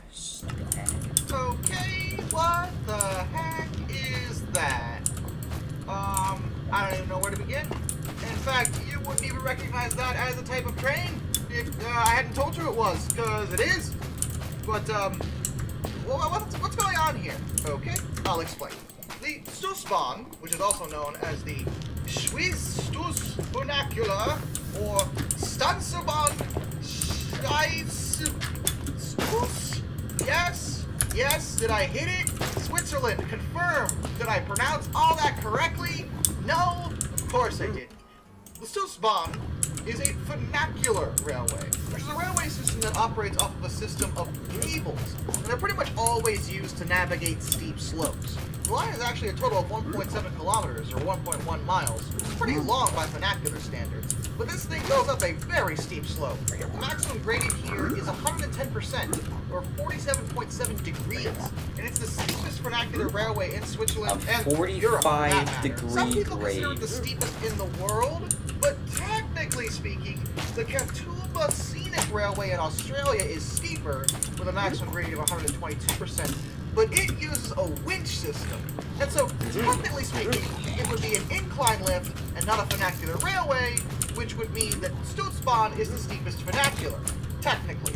Argue about that in the comments. I'm not going to get into that. But man, does this look funny. I mean, vernaculars are usually, box-shaped, go up and down. But this one was designed in an admittedly very creative way. Because you're probably wondering why the carriages on this thing, those little round bits, are, well, round. Why does it look like that? And no, it's not just a stylistic choice. See, as the Stoßbahn goes up the gradient, the round carriages actually rotate on their own due to gravity. Most of their weight is in their floors, so because of the gravitational pull, they'll always rotate towards the Earth and therefore always maintain a level surface regardless of how steep of a gradient the Stoßbahn is going up. It's simple, but elegant, and actually quite ingenious. I love the idea. This is a fairly recent weird train. It only opened in 2017, but I kind of look forward to seeing others duplicate the design because I find the idea quite appealing myself. And speaking of Switzerland, the Swiss Federal Railways Class E 3/3 electric steam modification. Okay, what the heck is going on here? That is a tank engine, and that is a pantograph, and those are electric lines. Why? What? I don't... Huh? Very rarely has electricity and steam power mixed, because when you think about it, it actually makes zero sense. If you're in a position where you can't make steam power from coal or wood or something else, and you have to use electricity, well, why not just make it an electric locomotive by default? You're adding a bunch of other steps and overcomplicating things. Electric locomotives can be just as powerful as steam locomotives. It's possible. So on the surface, there's really no benefit here, except for a unique situation that Switzerland found themselves in during the Second World War. See, when the war broke out, Switzerland did what they always do and remained neutral. And they actually got most of their coal from Germany. Switzerland has no natural reserves of coal, so they had to. But as the war dragged on, the price of importing German coal kept rising. For reasons I don't think I need to explain, but the answer is they were losing and needed the coal for themselves. Switzerland was also in a position where they couldn't actually manufacture any new electric locomotives. Though they had some, they needed more rolling stock, and they had a bunch of steam engines kicking around, but with the coal prices as high as they were, it was impossible to make them efficient unless they utilized the fact that they just had a ton of pantograph lines around and modified two tank engines, both Class E 3/3s, 8521 and 8522, with pantographs. Through some clever design work, they could use the electricity to actually heat the steam boilers. This meant that the engines didn't actually need to use coal at all, although they did retain their fireboxes as an extra heat source just in case. Additionally, once they built up full pressure, they could actually operate without the pantograph lines, therefore no heat source, for about 20 minutes, which would have been long enough for some light shunting duties. They were incredibly useful modifications, but only because of the unique situation that Switzerland was stuck in at the time. Once the war ended and Switzerland regained access to cheap coal, the electric heaters were removed, 1951 for 8521 and 1953 for 8522. As of 2013, 8522 is still in museum service on the Sursee-Triengen Railway as an ordinary steam locomotive, no electric heater attached. Question. Would you build a website for a major brand with more than 200 million users using Wix? Well, we did. Hi, I'm Sivan. I'm an R&D manager here at Wix. Today I want to show you how we use our own platform, creating some pretty complex functionalities that may surprise you. First, all of our web pages are built on Wix. They get a huge amount of traffic. Users that sign up to Wix come with all kinds of needs and goals. So to match them with the best solutions, we built an onboarding flow on the Wix editor using custom code. We also embedded a web component using the custom element feature. These can be developed in any client-side technology like React, Angular, Vue.js, your call. So what now? Push to production? I really want not just yet. Shut up. The Shay. Oh, I'm so excited. Shays are actually one of my favorite locomotive types, but let's be fair, if you've never seen one before, they look incredibly bizarre. Like, what is going on here? The pistons are going up and down, and there's the side spinny thing, and the what? Where are we? What is this thing? Okay, backstory. Ephraim Shay was the inventor of the Shay locomotive, as the name might imply. The Shays were designed to fill a very specific niche in terms of rolling stock technology. What you are looking at is a type of geared steam locomotive. Geared locomotives are different from regular steam locomotives in that their power output does not go to their wheels directly. Instead, it goes through a gearing system, the layout of which varies between types. There's Heislers, there's Climaxes, there's a few others. The Shays are arguably the most successful version of this particular design ethos. But why would you want to do that? Well, that's because the Shay was meant for logging, mining, and other small industrial operations that took low speed, but high tractive effort. One thing pretty much all geared steam locomotives have in common is they're usually pretty slow. Their top speed might reach 30 miles per hour, maybe, but that's irrelevant because they were never meant to go very fast. Because to make up for their lack of speed, their tractive effort, their ability to pull heavy things, is ludicrous. Shays were capable of pulling an insane amount of weight for their size. There were several different versions of the Shay, Class A, Class B, Class C, and Class D. The Class A's only had 2 cylinders, but from B and beyond, they were given 3 cylinders, and Class C and Class D each added an additional space. That should make it be easier for them to way go around more corners. than enough. Because that was the other thing about Shays, that they were designed for mining operations. Which is a nice thing. For one thing, they could pull a tremendous amount of weight, yes, but they could also do it upgrades that regular steam locomotives would never have tolerated. They could handle grades of up to 6%. And consider for a moment that for a normal steam locomotive, a 3% grade is considered very steep. 6% is double that, and the Shays could handle that with heavy loads behind them. They were also very heavy, but remarkably stable. This was helpful because often the rails they ran on weren't laid by professional track layers. They were laid by miners or woodcutters, and those guys just weren't trained in track laying, so the lines tended to be a little shaky. But the Shays were able to go over rough lines, and in the event they did derail, they were actually pretty easy to put back on the tracks, making these locomotives a godsend for rural operations of a wide variety. They were exported to a handful of countries, but they really are best known for their work in North America. They also saw an insane amount of preservation, probably down to how unique they were and also how successful. 115 Shays survived into preservation. They're located in various places, and a handful are actually still in service in Indonesia, believe it or not. The best place I've ever been to see these locomotives Alright, there you is go. the Cass Scenic Railroad located in Cass, West Virginia. I just gotta All get their rid of, rolling like, stock are this. actually geared locomotives. They have a Heister and a Climax, but they have quite a number of Shays, including the largest Shay ever built and the last one built, number 6, who was a big girl at 152 short tons. I've been down there myself, and I personally vouch for the railroad's quality. It's quite a nice ride through the Appalachian Mountains of West Virginia, and I'd recommend it for any rail enthusiast, especially if you've never seen a Shay before. They're peculiar, but phenomenal pieces of design. Until next time, this is Darcy, the Big Well Fond farewell. No. Are you waging a talent war against big tech for top software engineers? Whoa. Stop spending time and money competing with FANG companies for developers when you can painlessly find the same high-quality talent. Shut. Now, before we get going, I don't think Union Pacific necessarily needs any introduction, but perhaps my foreign audience may be a little less familiar with them, so I'll happily give an abridged version. UP in its original form was founded in 1862, and they are still to this day one of the largest and most well-known American railroad companies. Their network is massive, and one of their big things, particularly in the mid-1900s, was, well, big things. Union Pacific Big Boy, I don't think needs any introduction, and those were not the only large locomotives that Union Pacific chose to utilize on their line. The owners of Union Pacific really felt the need to have the largest and most successful locomotives they could possibly get their hands on. It was a big point of pride for the railway, and one of these large locomotives was the 9000 series, which 9018 was one of. The 9000s were constructed between 1926 and 1930 by Alco, and they were huge. These steam locomotives were 4 12-2s, 4 leading wheels, 12 driving wheels in a rigid frame, and 2 trailing wheels.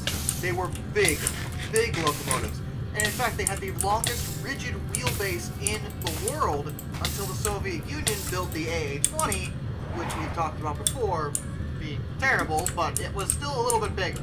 Well, the 9000s weren't bad at all, and in fact they were excellent locomotives for what they were designed for.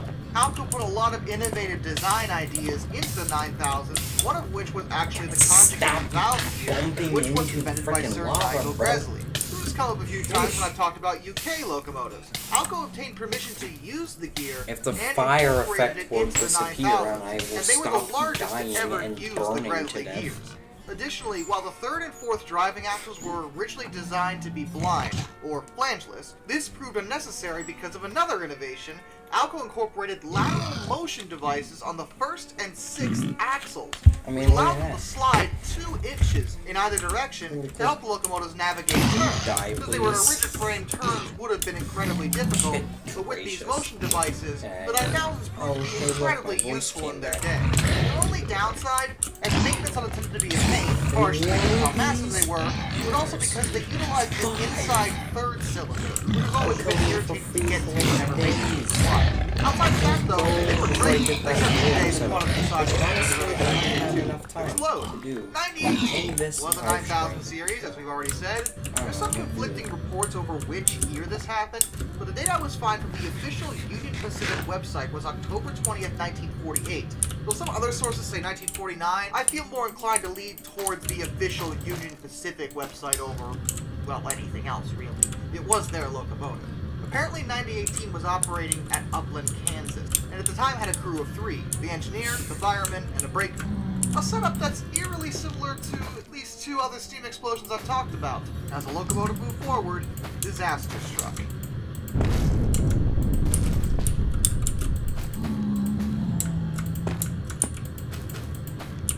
'9018 exploded with a colossal amount of force, blowing the boiler clean off, as well as destroying the cab. The engineer and fireman were killed instantly, though at the time, the brakeman was actually on his way down the ladder because he was concerned about the low water. Though he would also die later, he did live long enough to tell the officials, and I quote, "We were low on water." Which I'm sure many of you already guessed. Wondering what caused it? Yep, ground sheet. They did it again. Again. Every time we talk about this, and every time I go over the same thing. You have to keep water in your steam locomotives, guys. There's no ifs, ands, or buts about it. The water level got low, the crown sheet got overheated. When water reached it again, the water flashed into steam too quickly, increasing the pressure and causing a massive explosion that killed 3 men and completely destroyed a massive locomotive.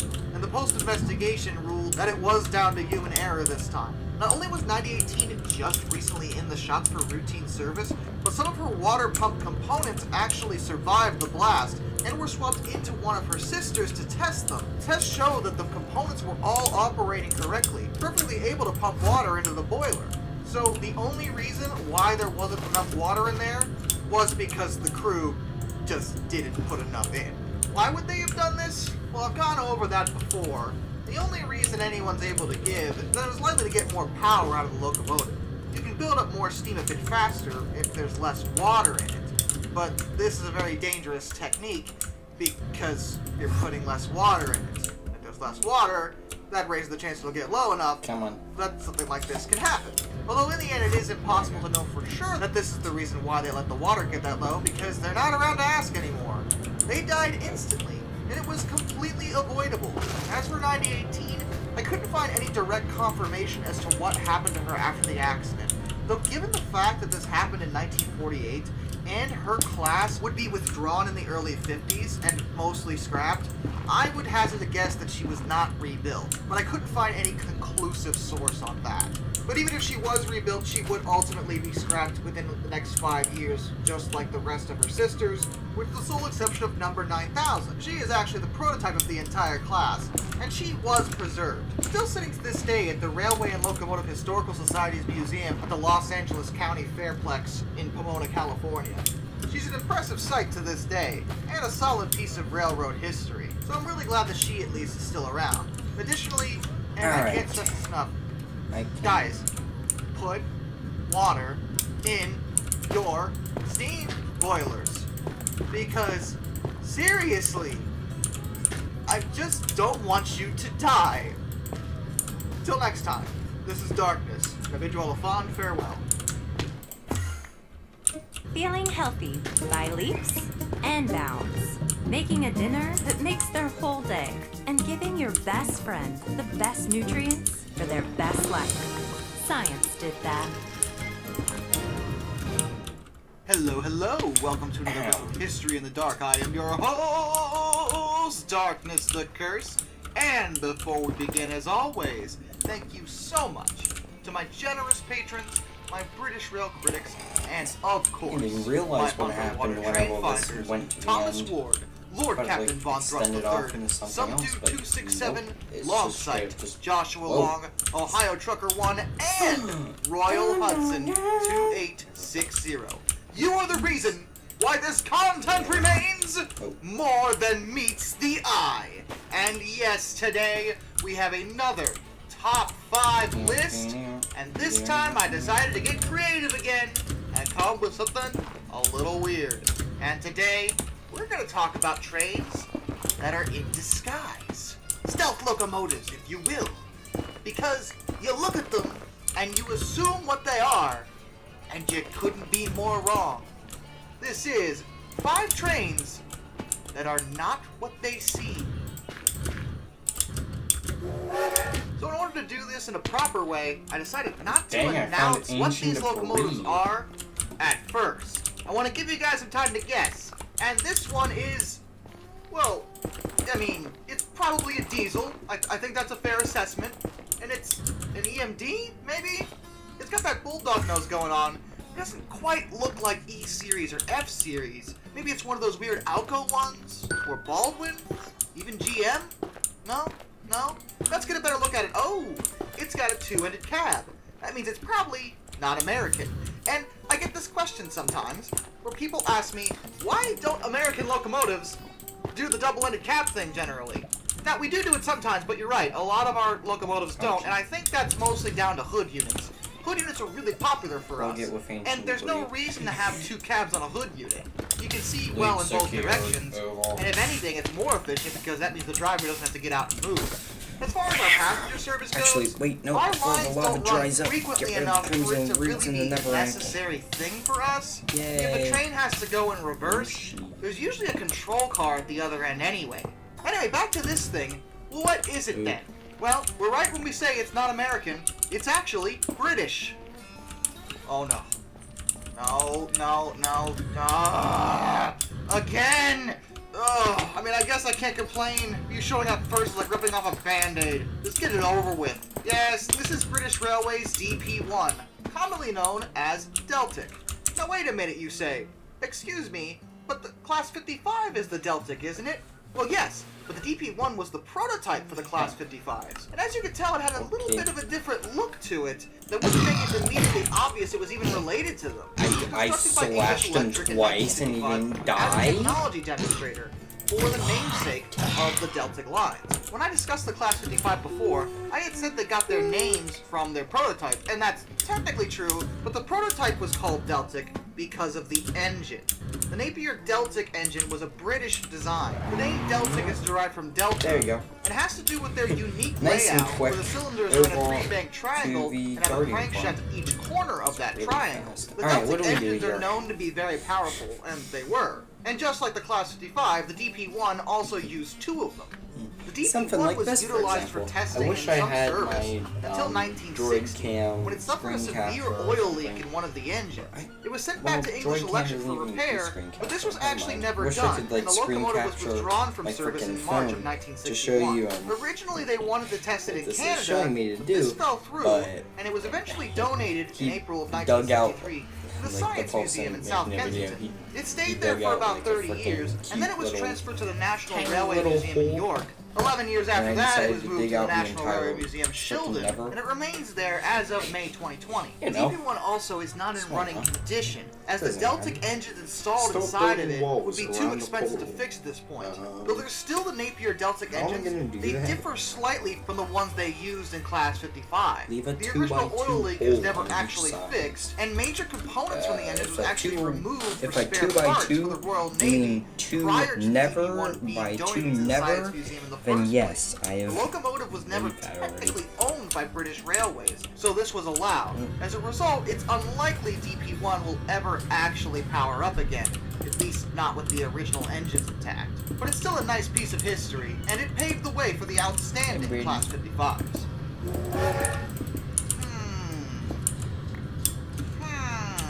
That is clearly just a box with wheels on it. What is that? Well, this is kind of another softball choice based off of the fact that I'm sure plenty of you are familiar with Thomas the Tank Engine and know exactly what this that is. But for those of you who have no clue, let's go off of what we can see here. Buffers, Some of the sides up so and cover European top. design, maybe British, So make them and fully. wooden paneling, maybe? It's probably not a diesel. Is it electric? Hiss Toby. Oh, shh! I think we've offended him. Okay, I'll stop playing around. This is Toby, or rather, Toby's Basis. This is a Great Eastern Railway Class C53. And no, it's not electric or diesel. This is a steam tram, an 060T. So it technically counts as a tank engine, but obviously tram locomotives were built differently. A tram engine is a steam locomotive that is specially built to run on a street so or a you roadside can see tramway now track. we And they were meant have for very the short regional exit service. type chamber. Because they had to be smaller So and what do we condensed, do it with meant this? there wasn't a lot of room for their water tank or their coal bunkers, Yes, it both does of look which like had to that. be What do I do with inside it? the cab. So they could never go very Slowly far, dying but they were in the pretty good void. for what they were meant for. Somehow. Only 12 were ever produced, and they were built between Extend the bottom 1903 and two blocks. 1921. They Oops, I lasted a already pretty decent extended amount of time, the too. floor They wound up down passing on to 800. Is that an issue? British Railways. Again, you better not be in every spot on this list. I'll be really mad if you are. But BR didn't let them last very long with them, all being withdrawn by 1955. And sadly, not a single one survived into preservation. All of them were scrapped. Oh, you do At PNC Bank, you can find us in big cities and small towns across the U.S., where our focus is to always support the people who live and work there, because you call these communities home, and we do too. PNC Bank. Shut up, Jeffrey, Jerry, Shut up, Jeffrey. I had never anticipated that this thing that I made for my father would turn out to have. Shut the frick up. Oh, come on, that's a pretty easy one. I mean, those are obviously diesels, duh. They got the bulldog nose design. I don't see no buffers or anything Steam weird like that. turbine. They're single car bodies, so probably Steam American. turbine. Are they EMDs? Alco? Baldwin? They're definitely diesels, right? Steam right? turbine. No. No, they're not. They're steam engines. Technically. What you are looking at are the General Knew Electric it. steam It's turbine fucking steam turbine. pair of Of course locomotives it that were is. built by General Electric for Why Union not? Pacific in Look at this 1938. silly little We talked cube about out in the steam middle turbine of logos before. nowhere. We talked about the What the fuck is S2. this? And despite how much I love the it's the S2, Golden with how Phone cool it looks production and the system. fact Shut it the does frick up, resemble an Jimmy. actual No steam one's- locomotive, the General Electric outings weren't modeled to look like That's steam temporary locomotives at all. blocks. Blah, Sure, the blah, steam blah. turbines Build the differ in storage. many ways compared to I get a it. traditional Build the steam storage. locomotive, but they're still steam. I kind of prefer the S2's make everything float more in this. familiar look when it comes to steam power.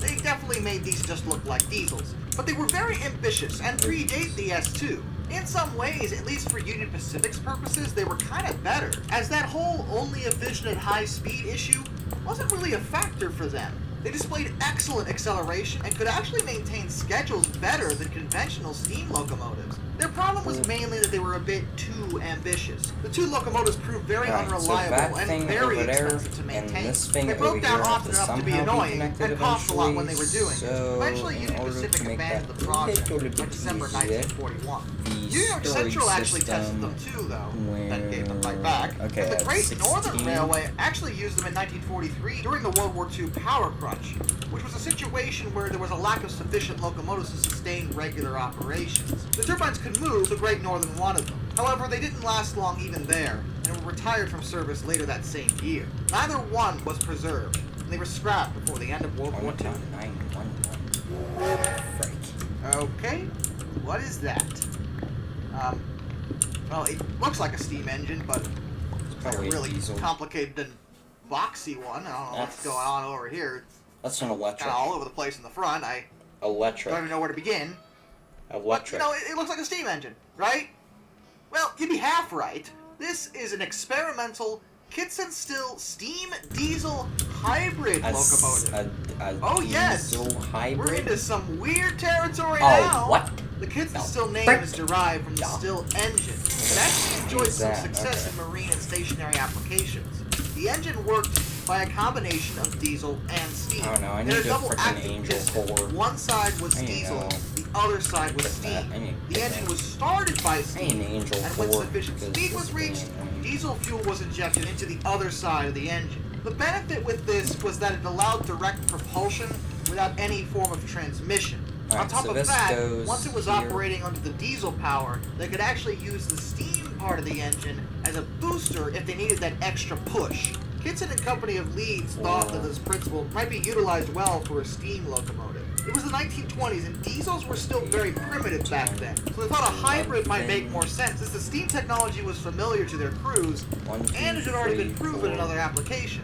Construction was started in 1924 and the engine wound up with a 262T arrangement with a tank engine. By the 1930s it actually ran on the London and Northeastern Railway. And believe it or not, it actually functioned. The problem wasn't so much the locomotive, it was Kitson and Company. They had put a significant amount of money into this project, and it had taken so long for them to figure it out that by the time they were ready to actually make a production version, actual full diesel locomotives were available for service. There was no reason for a hybrid. It was kept in the York North Shed until at least July of 1935, but after that it was returned to Kitson and Company, who scrapped it that same month. What in the... I don't even know where to begin with that. Alright, okay, that's just... Analyze everything that's going on here. This is clearly a rail car. I believe it's what this would be, but it's got a steam engine cylinders and side rods, so is it a steam rail car? No, it is not. This is, technically speaking, a diesel. Yeah, I know, I was surprised too. This is a German-built diesel pneumatic locomotive, which is a bunch of words that I have strung together. With that order given, you have no idea what to do with it, and that's okay. I will explain. This was a weird experiment. It started in the 1920s. Apparently a really good time for weird experiments on everybody's rail lines. It was a 464, and the idea was to solve the problem of power transmission between a diesel engine and the wheels. Nowadays, diesel-electric driven locomotives are commonplace. It's normal. But they were still figuring it out then. This thing was completed in 1929. It was called the V3201, and it was considered the first high-performance diesel locomotive on the Deutsche Reich. I don't need too many more. A massive MAN LO6 VU 45/42 engine, which was originally developed to power U-boats. So what's with the cylinders and the side rods, you ask? After all, it's a diesel.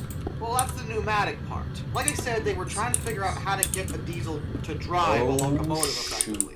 And they thought making it kinda like a steam locomotive would make sense. It didn't technically use steam in the traditional sense. The only reason there was steam involved at all was for some added lubrication in the cylinders. Beyond that, it just used hot air to move the pistons back and forth. It technically worked. It could actually reach a speed of 80 kilometers per hour, which wasn't bad in those days. The problem seems to be down to efficiency. For one thing, pneumatic conversion in this manner loses a lot of heat, making it not very fuel efficient. The cylinders were also prone to overheating in general, and the technology was extremely expensive. It was all abandoned by 1935. Though one nice thing, Markland produced a nice little model of it, so I suppose the V3201 isn't completely forgotten. There you go. Till next time, this is Darkness. Individual Now I have crap loads of Storig.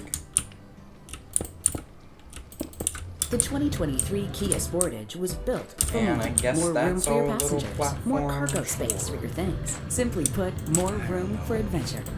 Where the road takes you, the Kia Sportage is ready to accommodate. I still need a Stop place in and over see Soul us at the Sand. summer sales event. Grab a fantastic offer and that get it, behind the wheel basically? of your new And then Kia. remove all of the template locks. I think that's it. U-Track's built-in knowledge base is, well, it's whatever you want it to be.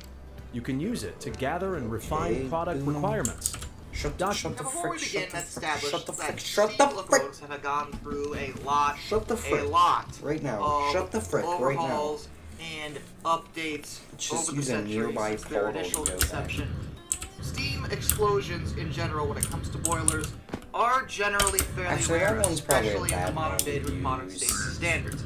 Back when things were being developed, they were a lot more common, and most of the time, this was due to too much pressure. See, a steam engine of any kind is a pressure-based system. The power comes from the pressure generated by the steam. Alright, I think it And should be standard if to that pressure have a exceeds nice little hole what the engine itself, so I the can hard material, the metal depart the facility handle, if you're necessary. gonna have some Depart issues. There the have been older styles, particularly steam locomotives, that have had explosions this facility. way.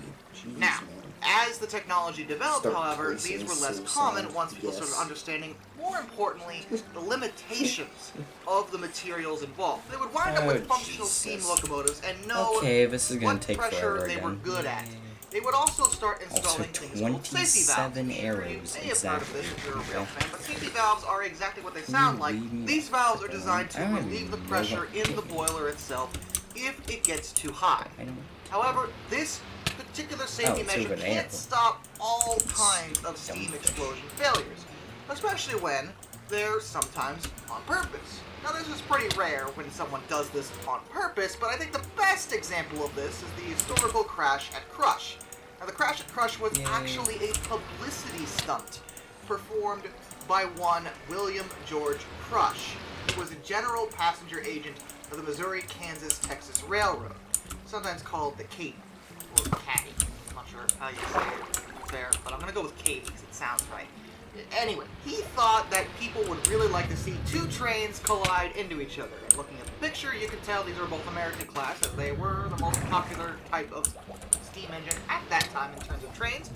And yes, on September 15th, 1896, he did organize a publicity stunt with onlookers where these two trains did in fact barrel into each other, which is not a safe thing to do. 2 people died, at least 6 suffered non-fatal injuries. He was fired for a time, but then almost immediately rehired because the public felt like he didn't do anything wrong, which is just such a suggestion of how far our culture has progressed in the last century. Did it ever lose hope in humanity? Remember that we used to think this kind of thing was a good idea. As a result of the impact, the engines did suffer boiler failures and explosions. Now, that is at least partially to do with their old style design. But back then, boilers weren't quite as rigorously built. They were a little thinner. They weren't necessarily built for potential of, head-on collisions. So there was a much more of a risk of this exact thing happening. You may think that there were certain, steam locomotive accidents where the boilers didn't just explode, and that's true. A lot more modern designs, particularly in the 1900s, did see fit to strengthen boilers to prevent this exact thing happening. Oh my even in god, the event of bro, a head-on leave collision, me alone. which did happen. But back then, this was not only likely, but basically guaranteed. And yes, flying debris went everywhere. And yes, as I said, 2 people died. And weirdly, more railroads did it because it was alarmingly successful because people who apparently were super freaking bored. I don't know. But that's not really what you want to talk about, is it? This is on purpose. Stupid, This really dumb thing. explosion. Who is shooting me? What Stop. causes the locomotive to fail on accident? Like when it's not on purpose, when there's a problem. And that's a very complicated topic, to be honest, because there are many things that can go wrong in a steam locomotive that can cause the type of failure that we're discussing. In the case of the picture, you're probably wondering what all those pipes are, and those pipes are called smoke pipes. And they are literally what you think they do. They channel the smoke from the firebox through the locomotive, through the boiler, to distribute the heat more evenly. So when an explosion happens, especially in the rear, it tends to, force them forward. Hence why this looks just like a horrifying mess.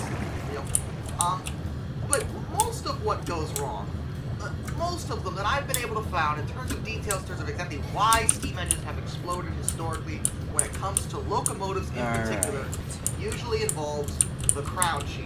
Now the crown sheet is a critical component of the firebox. It has what are called stays that stabilize things, and the crown sheet, along with the rest of the sheet, Oh surrounding the my firebox, god. from the Leave fire me the and frick alone, you stupid fish. stay around the sheet Leave. at all times. It's a crown sheet. The one major flaw with a crown Oh sheet, my and this is god. a safe operation of any steam locomotive Seriously, that do not involves stop this freaking type shooting of me. layout, is that the crown sheet must always be wet. Period. End of story. This is up for frickin' debate. Don't need If this. the crown sheet Don't gets need dry this. for any amount of time, it will get red hot. And when water does reach it again, what will happen is basically immediate vaporization to an accelerated Okay, degree. can you leave me the frick alone? Because I'm almost done now. Cause what's called a backdraft explosion, but it can also cause just a complete total failure of the boiler itself. There was actually a case of this happening at the Gettysburg Railroad in 1995. Now that heritage railway is no longer in Just like service that, to the the general farm is public, apparently done. partially because of this incident. The incident involved Okay, the Canadian good. engine We're done. 1278 We're that frickin' originally done. belonged to the Canadian Pacific Railway. So done. But it wasn't actually the engine Zach itself's fault. Blocks, Those get responsible here. for the railway were Off not of- trained and or Oh! prepared to do proper maintenance on any of their steam locomotives. The result Bye. is that they didn't know how low the water was getting. It had what is called a water glass, and they insisted it was half full, which, to be honest, is too low, but it wasn't even operating correctly.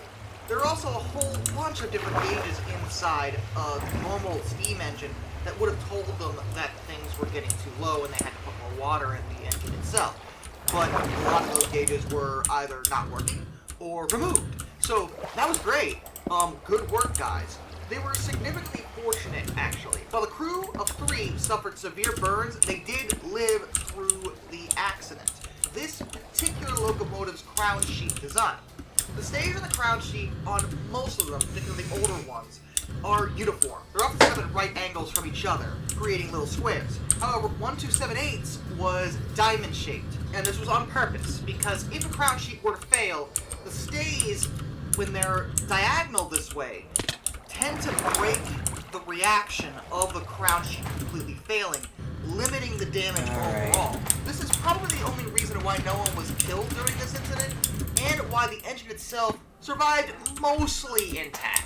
After the Gettysburg Railway stopped doing, these types of tourist excursions, 1278 found itself at the Age of Steam Roundhouse in Sugar Creek, Ohio, where it sits dormant. Like I said, it's inside a roundhouse, so it is out of the weather, but the damage it suffered on that day still remains. They haven't actually fixed it, although it is repairable and could, if desired, run under steam power again, being a testament to its overall design, because it didn't wind up like this. Ah, yes.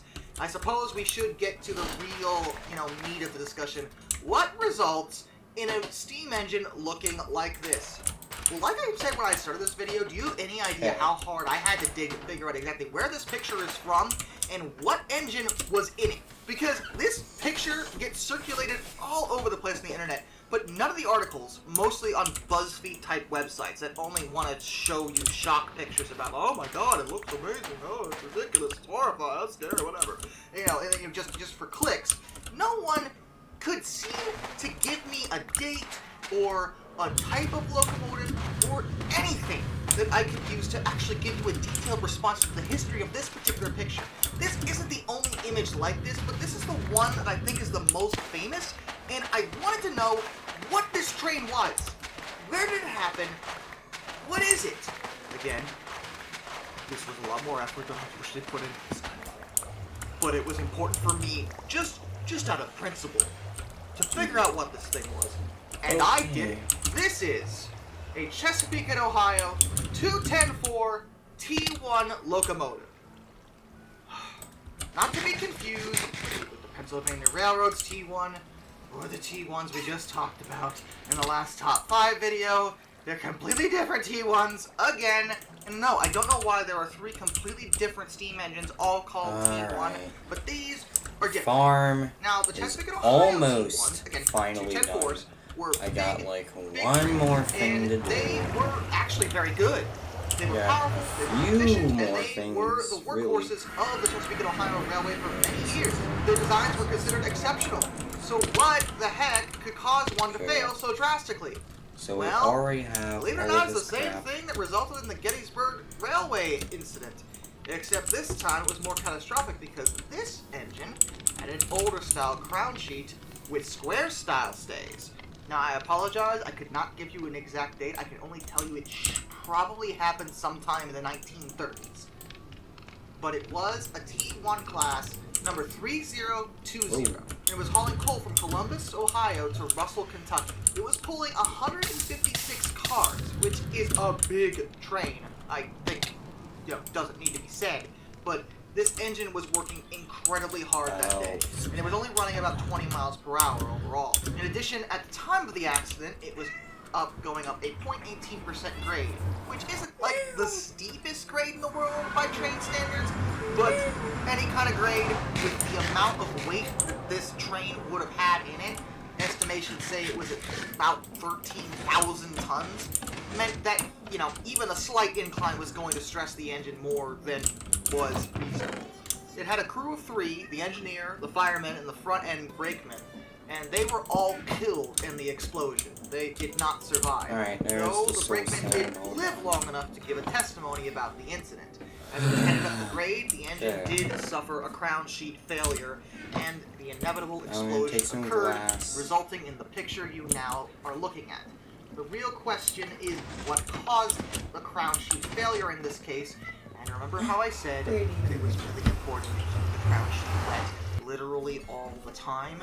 Well, according to the brakeman, he was able to explain this before he died. He said that he repeatedly told the engineer that the water was too low. He had extra water and he needed to put it in the boiler. The engineer apparently completely ignored him and decided that the engine was fine and did not put more water in it. Some of the quotes from the brakeman say things like, "I told him that he had water and to put some in the boiler, and the water is gone.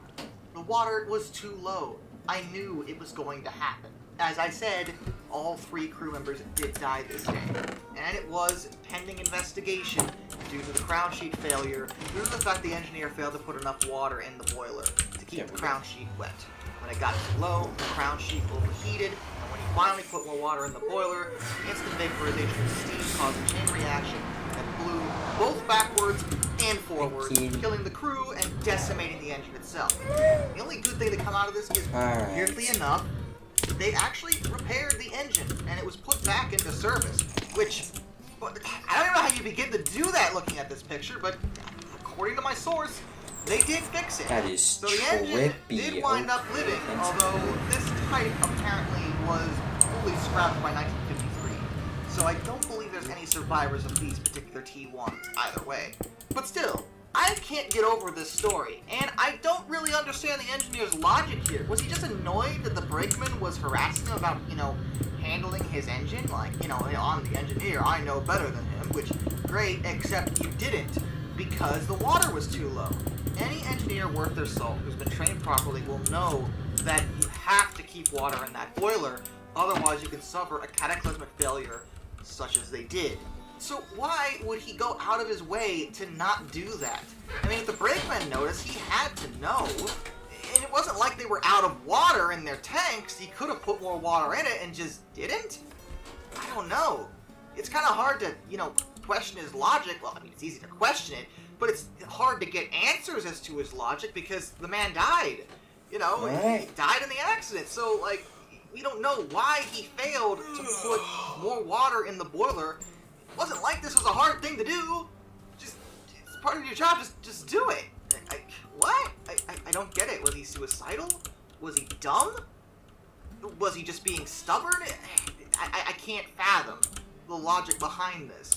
And it's just sad that 3 people had to die just because someone decided, it'll be fine. I can't imagine what could possibly go, that.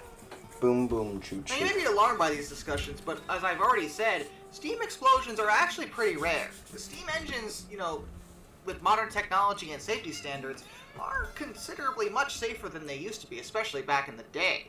So, this type of failure, as long as it's resulting in safe operation, is extremely unlikely. I don't Guardian want you to, Farm, your opinion of technically steam trains to functional sour now. on these. Just have to remember, if you're ever in So if I charge sat of running here a for steam like engine, and the water looks a little 15, low, put 30 more water in it. minutes, Look, just do it. could get There's literally no reason not to. load Just, of it's crap. fine. For now, we will get Keep water in the this damn boiler. I don't know why this is so straight hard. back up the temp, Till next time, this is Darkness, and I bid you all a fond put all farewell. this water away. or the glass We're away, turning the tables and then at once Kenny we return, Ross Porter we home of the will 3-day basically money-back guarantee. head over We're here looking for via cars the to network. buy. Bring us your trade, and we'll give you up to $1,000 over Kelly Blue Book value. Get your KBP. Hello. Welcome to another episode of History in the Dark. I am your host, Darkness the Curse. And before we begin, as always, thank you so much to my generous patrons, my British rail critics, and of course, my underwater train finders. You are the reason why this content remains completely underappreciated. And today, we are going to discuss aircraft again. But these are planes that I personally view as a little underappreciated historically. The planes that kind of fell outside of everybody's radar. Planes you don't usually see brought up in discussions Alright, there you go. aircraft. And in a lot of ways, that's not really fair to them, as some of them were actually pretty good. And at least one on this list is sometimes called terrible, when in reality, from a design perspective, it was actually really good. But we'll get to that in a bit. Here's 5 of the most underrated airplanes in history. The Vickers Valiant. Starting off with the Royal Air Force, are we? The Vickers Valiant was produced between 1951 and 1957 and was the first of the Royal Air Force's V-bomber strategic deterrent units. The V-bombers were a group of 3 types of bomber aircraft that were meant to be, well, a nuclear deterrent strike force. Basically, they were bombers that could drop nukes on the enemy, but they weren't going to do that unless you made them. Hence the rule of nuclear deterrent. If everybody has nukes, no one's going to be willing to launch one. There you go. Because then they'll be hit by nukes in return. The point is, a lot of the major countries that were nuclear capable had that kind of deterrent force. The V-bombers were meant to be the Royal Air Force's deterrent force, and they were sometimes called the V-Force.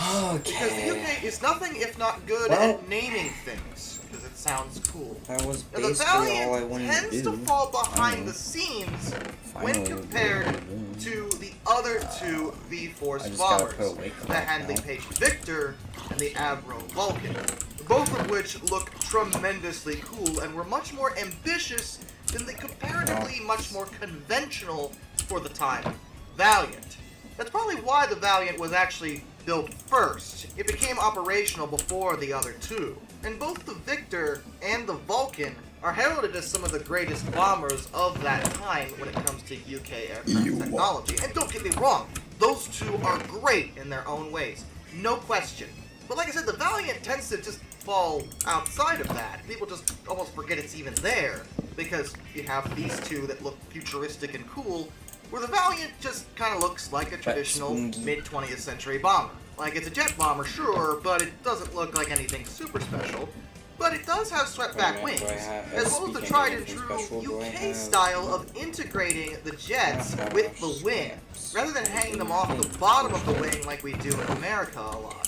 Testing went fairly well with them, and in a twist that I thought I'd never be able to say when it comes to any military-funded aircraft, all the production models were delivered on time and under budget. What? That doesn't happen. We don't do that in military funding. You're supposed to go over budget, Valiant. Don't you know the rules of this? Well, give it to Vickers Armstrongs. They did it on time and cheaper. So go figure. But because the Valiant was a lot less ambitious than the other 2, it didn't last particularly long. By 1964, it was found the Valiants were showing fatigue and crystalline corrosion. Alright, we still have to put away rear spar attachment forgings. 3 things. A repair program was underway, to but a put changing this. government I know exactly where led to to put a it new now. Minister of Defense, Dennis Healy. So, he we'll get personally processing felt that the fortune Valiant real in quick. particular should be retired from service, which finally happened in January of 1965. Both the Victor and the Vulcan remained in service until the 80s, while the Valiant fell by the wayside. But the Valiant is also notable for another reason, as out of the 3 V-bombers, it was the only one to actually drop a nuke. Calm down. Yes, really. Not in aggression, but during a test. On October 11th, 1956, Valiant B-1WZ-366 of the number 49th Squadron became the first British aircraft ever to drop a live atomic bomb during the Buffalo R3/Kite test. This happened in Australia, by the way. Do the Australians ever bring that up with the UK, that they dropped nukes in the I'm just asking. To me, that would be a form of contention, but maybe you gave them permission. I don't know. And sadly, there's only one fully intact Vickers Valiant still in existence. That is B1XD818. It's at the RAF Museum Cosford, on display with the other two V bombers, the Victor and the Vulcan, at the National Cold War Exhibition. Nothing. We got some ore. Why can't I wear white after Labor Day?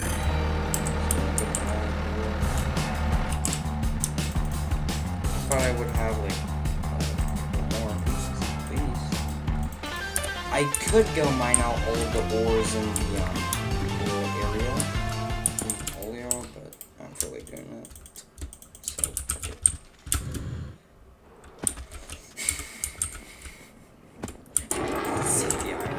The Northrop P-61 Black Widow. Ooh, what an awesome name. See, we can name things cool over here in America, UK. Watch out! We're gonna dump the tea in the harbor all over your naming schemes. This is the Black Widow, the first ever US warplane designed as a night fighter. And they did their jobs quite well. The P-61 Black Widow was an ambitious take on the concept of aircraft. First flying on the 26th of May, 1942. What are you doing? Constructing a plane as a night fighter, specifically, during that time, was bold. The radar technology was integrated into it, obviously. It's not like they had proper night vision or anything like that. Get the bug. Night flying was a different beast is in trying to those get times. Brady's being cute. More trying to get a daring. bug. But the Black Is Widows being were silly. designed to do it, and did it quite well. Twin-engine fighters tend to fall by the wayside with a lot of people, I find, when it comes to proper fighter aircraft from World War II. Okay, we gotta be extremely careful when we're in the end. Spitfires, or the Hellcats, Although now or Corsairs. almost everything Twin now engines, has like the voice Mosquitoes coding, or the Black so Widows, it should tend solve to a lot of get my ignored, issues. which isn't fair. Now, their role in terms of being utilized was actually rather short-lived. They were only introduced in 1944, which was towards the end of World War II, and also getting into the time when jet aircraft were starting to become desirable. Black Widow was a jet. As a result, it didn't last long after the war.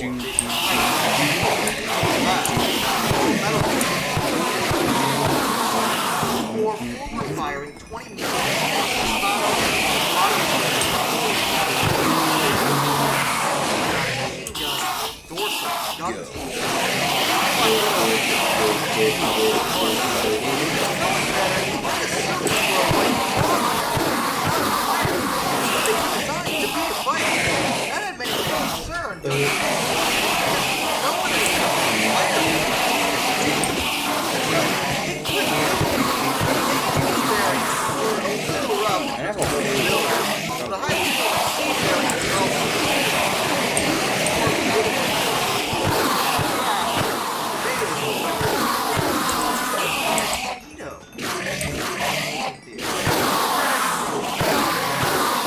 So we're pretty low. But they did want to use them. And don't get me wrong, the Mosquitoes are great. However, the USAAM insisted that they at least do a competition between the P-61 and the Mosquito just to see actually, legitimately, which one was better. Let's get up to like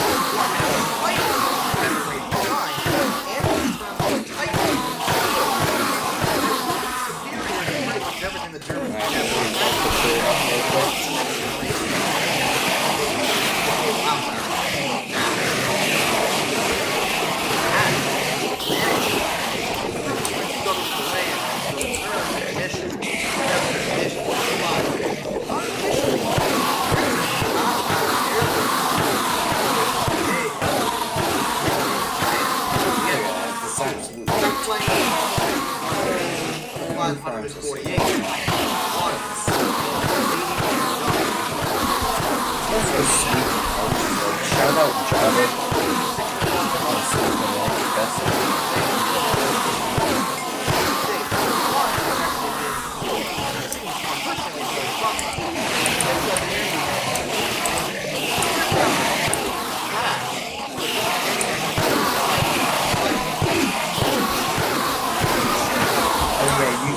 have a control tower right now.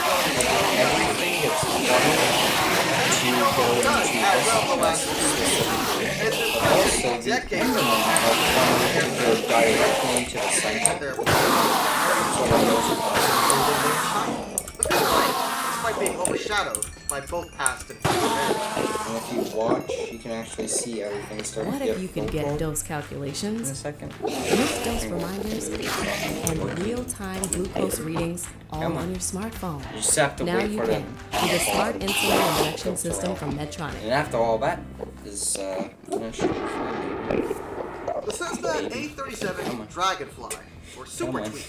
How many stacks of Does endo Cessna even make military aircraft? I mean, when you say Cessna, people just think of, well, a Cessna. That thing right there. But Cessna was responsible for the T-37 Tweet, which was the basic trainer in the 60s and 70s, utilized by the United States Air Force. However, Alright, during well, the you can Vietnam see it War, here easily. things got If I kill this guy, you can see that very kind of goes into his the military was looking for any kind of option to ease the situation.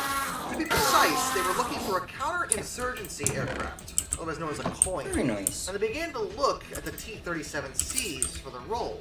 It was promising. If you and do they not already knew it have was a an good Enderman plane, farm and they and used you it for training have purposes. beaten the Ender Dragon, there's no reason not to build one. needed to be There's modified. literally none. It needed to have a The much only larger excuse you payload, could possibly better have endurance, and is better that short you field don't have performance. enough iron Since for Cessna had already built shears, the or T-37, you they don't have awarded the netherite contract to for a Cessna hoe. for two prototype I don't know which one is more embarrassing. YAT-37Ds. The Just modifications would include you stronger don't have wings, netherite for 3 a more hoe. hard points, Embarrassing.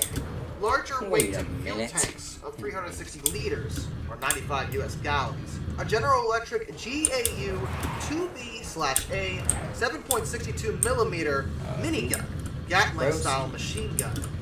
Better avionics for battlefield communications, navigation, and targeting, as well as tougher landing gear for rough field operations. Alright, well, Because of all the changes, the aircraft's you weight guys remember when I said I might be drastically streaming until like so 5 Cessna o'clock or had to something? double the engine power Well, by replacing actually, I still might be able to stream till 5. Hold on.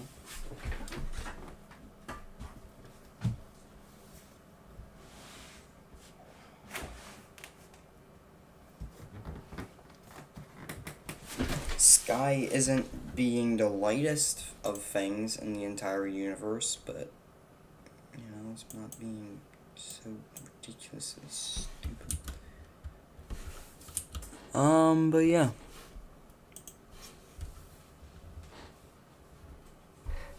Hey, look, it's me. So, yeah. So the sky is still that darkish, grayish color, but it is almost 5, as you saw. It's 4. Apparently now it's 4:47. That's fun. Yeah, now it's 4:47.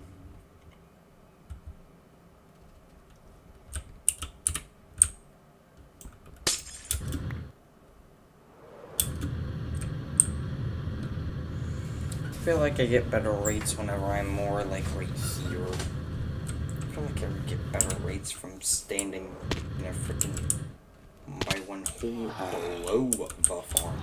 Now, I bet I'd get better rates by standing right here. By just standing there. I think I might do that. Yeah. Might just decommission this and just make that the AFK platform. I feel like it doesn't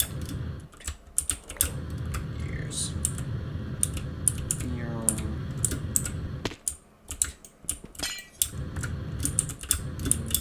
Come on.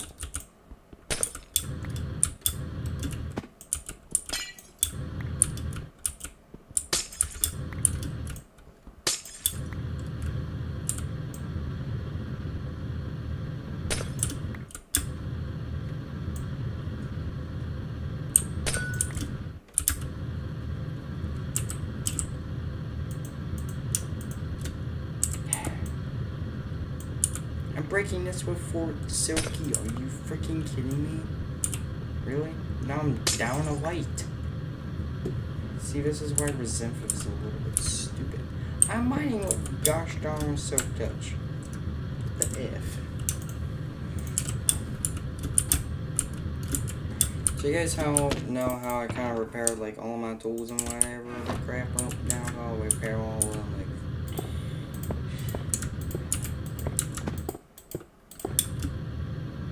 Boop.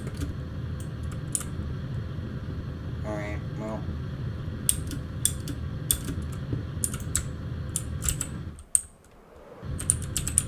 No, jetpack, stop trying to save my life. Frick. Oh, that's gone.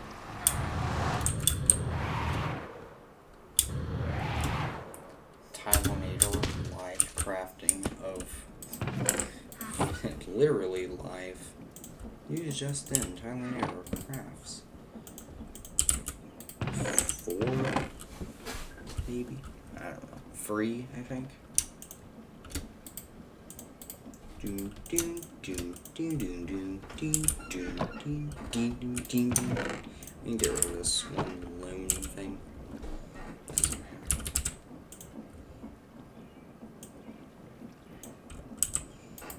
Alright, so we need 3 Eyes of Ender, which means we need 3 bits of blaze powder. Easy enough. And we also need a nut rolls, which for some reason they were separated, but I have tons of those, so that's not really an issue. So, yay, I made 3 ender chests. So, put our obsidian away and ender pearls away. This one's for beds, I think. Still have to revamp that a little bit. Alright.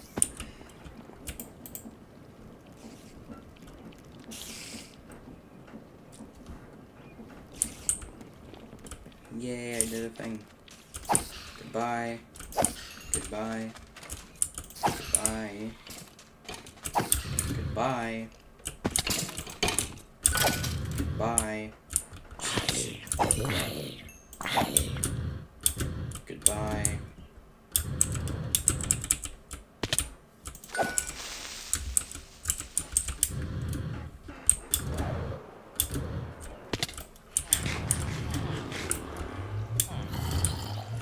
Yeah. This is seriously an AFK room up here. Glass in the kernels, geez. And then lights, camera action. I did it again! Bro, I'm using Silk Touch. I'm not even using Fortune. This is a ripoff. I go blasphemy again. What the frick?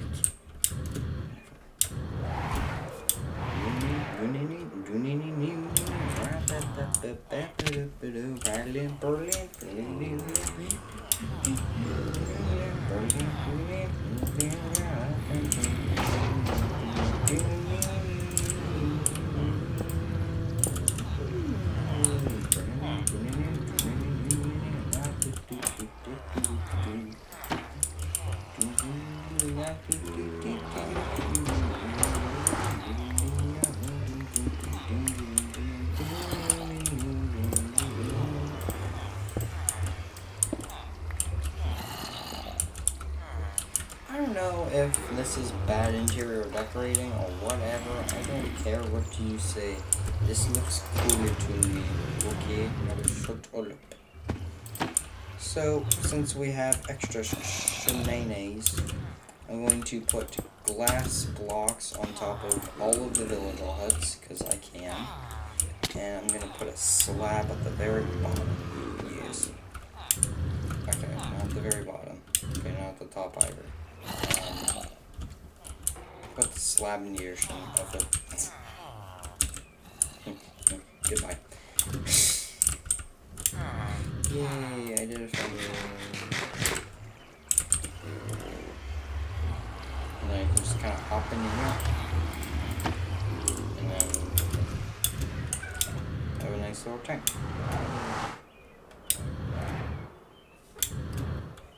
kitty. Alright. Jet Boy has very, very low health. So I gotta charge it. And yeah, we now have sufficient ethanol. And the plant oil situation is stupid again. Always has been. Of course it is.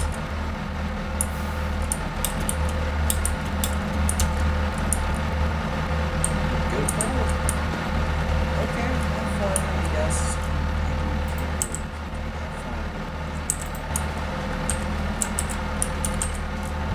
Alright. Yeah. Gotta wait for that thing to charge up a little bit. I'll just go that much, or it's fine actually. For what I need to do, really, it's fine. Yeah, here's a new farm, so yeah. Here's the loan boxes. Alright, minecarts are still over here, and beds are still over there. Although I will need beds for some things. So I will take a bed real quick. And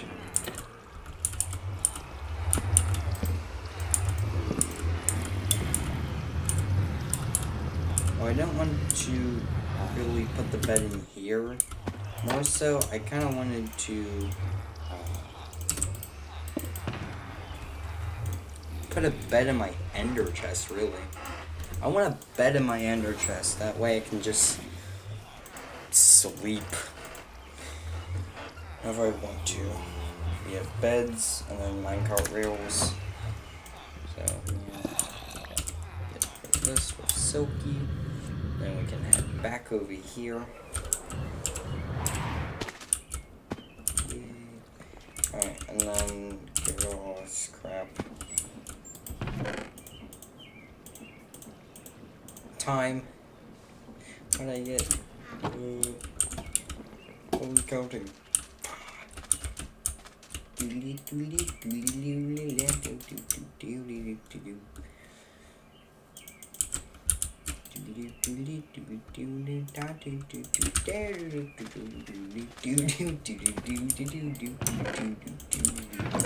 Gets rid of an entire category.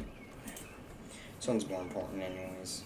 Anvils. Do I seriously have this stack of anvils now? Nope. Okay, useless category. Category go bye-bye, I guess. I don't know. LOL. No, I didn't want to throw my pork chop. Great. Okay, good. It can't process the pork chops. It's a nice thing, I guess. I don't know. What did it do with it?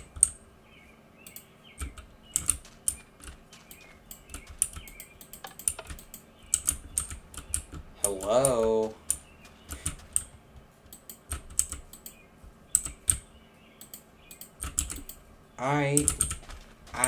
Be cool, fam. Okay, sometimes you just want to sacrifice it. Okay, it's fine. We're good. Buckets, blaze rods, glass, sugarcane, minecart, bed, lava, pictures. The camera in there. Nice. Alright. So yeah, hopefully we should be automatically producing these and this. So yeah.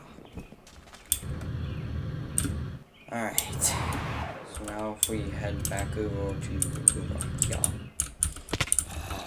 If I stand back in the air.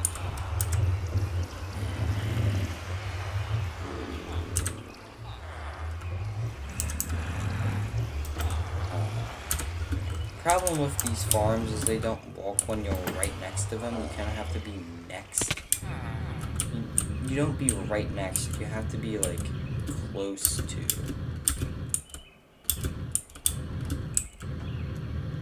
Like right here. I can't maintain it for long. Is this giving me efficient rates?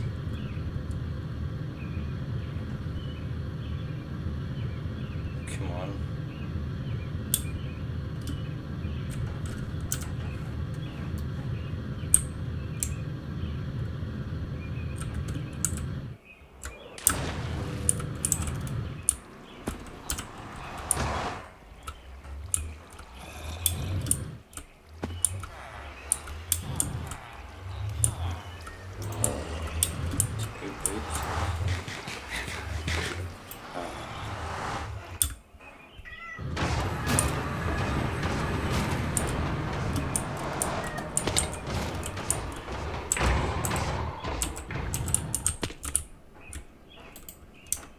Look at that.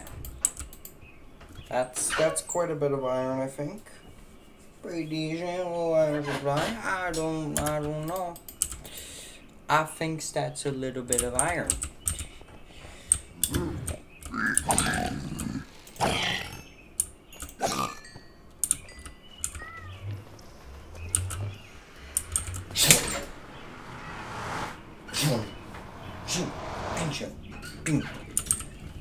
Alright. Well, let's see here. What do we do? Well,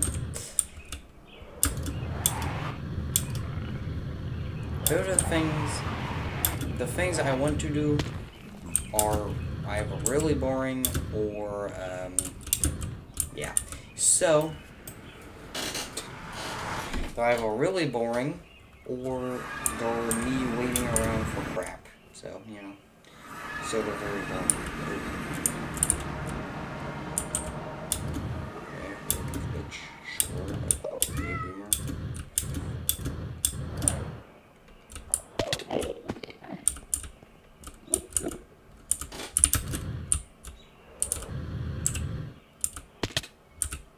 Oh jeez.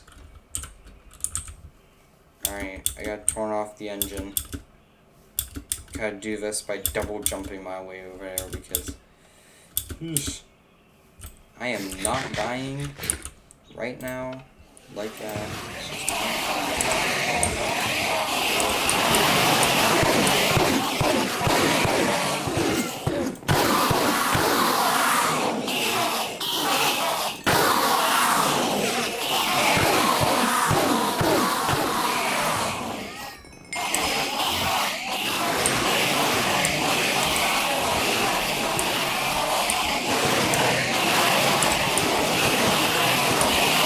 Alright people, let's farm up to level 50.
Probably got too much XP and now I'm gonna go over 50.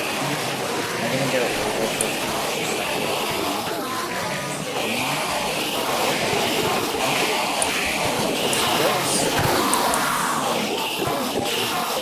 That definitely brought me to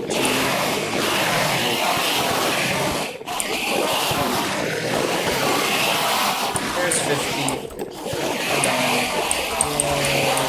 Okay, now we've gone up to level 16.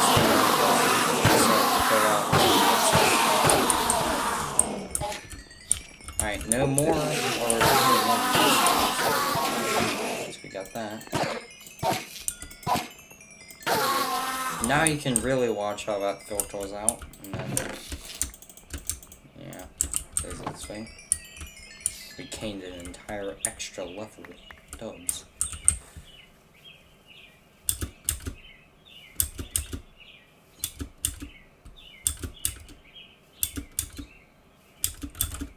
Okay.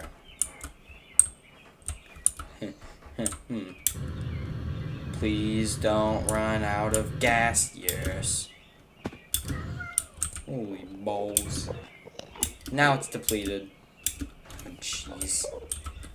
Okay, yay.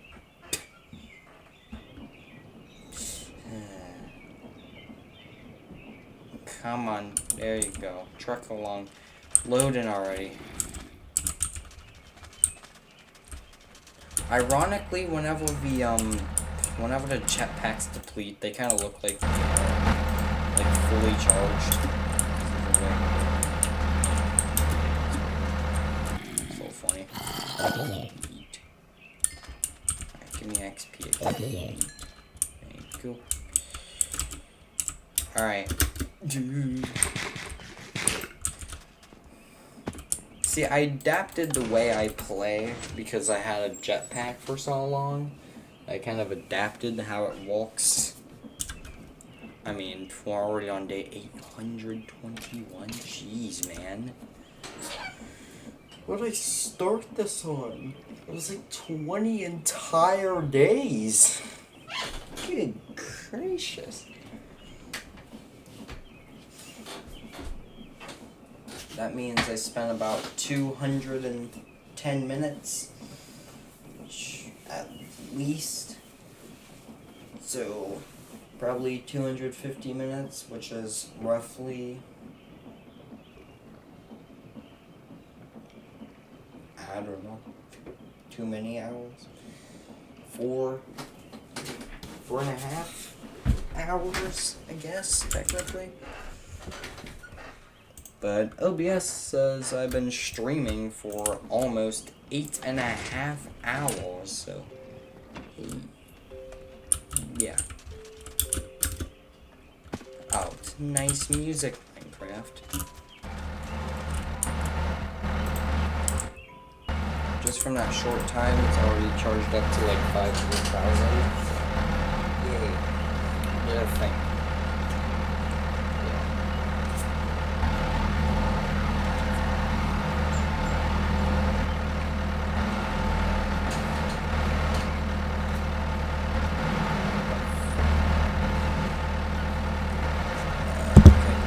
The sky is definitely turning more blue, so that's a good sign of a sunrise.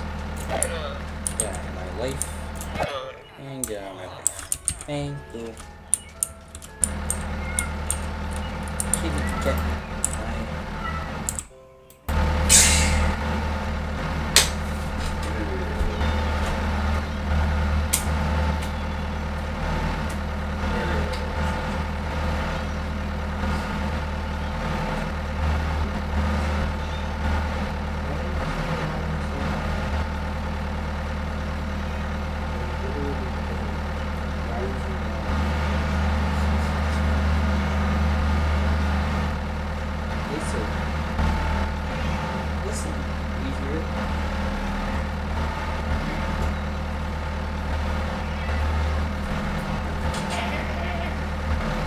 Listen, ready?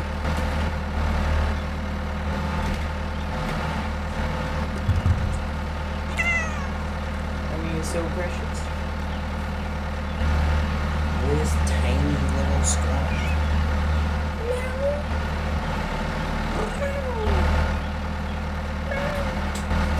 Alright, wait. Lay down.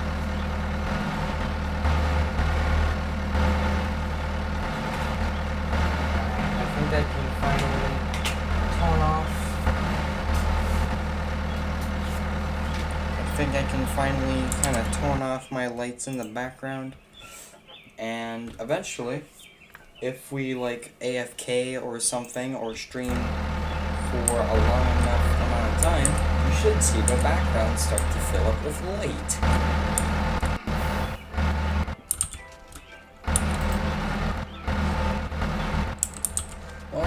need the ethanol. I think that's because of the rate of sugarcane production. Oh. Maybe it isn't. Maybe it's the rate of that. I don't know.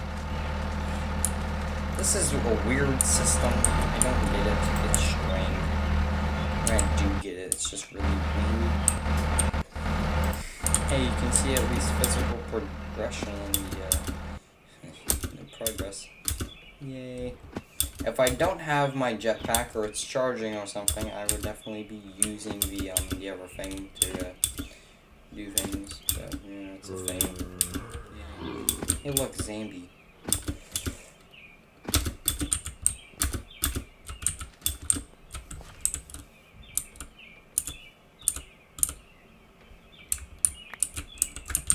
Nope.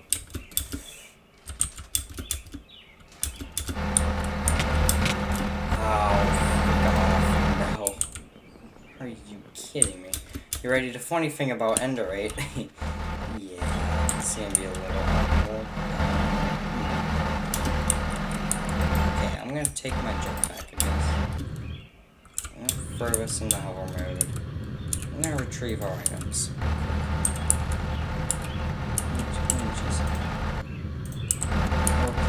Yes, get the points back. The most important things. Yeah.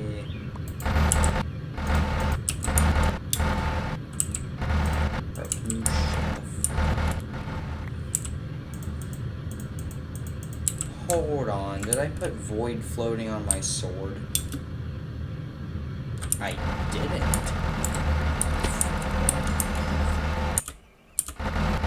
Stupid thing I did. Okay. I didn't even get the item. Okay, fine. Save all of them. Or frick off. Frick off. Oh, Jesus freaking sword. Dig a whole freaking trench. Get the sword. Get the sword. It's fine. Put this back on fire. Put the grill back.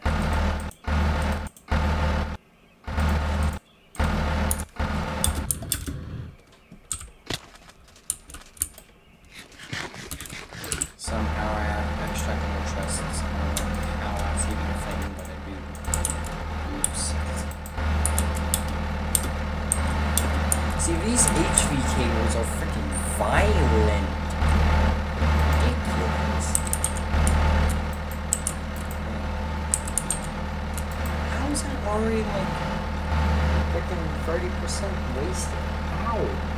Right, guys? How did you do it? Open the brick. Camera on, buddy. This takes absolutely forever to charge this, by the way. It seriously takes forever. It seriously takes forever to charge that, so I'm just gonna charge it up to about that much and it should be all good. Yep. 20% is decently low, but that's okay. Should be enough. Alright, new farm. AFK at it now. There's a load of those guys in there. Okay. There's also squids. Kitty.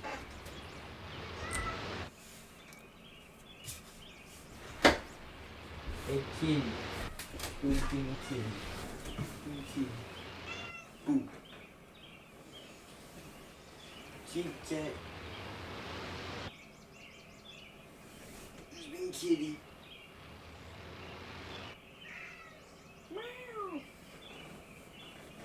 Is being kitty.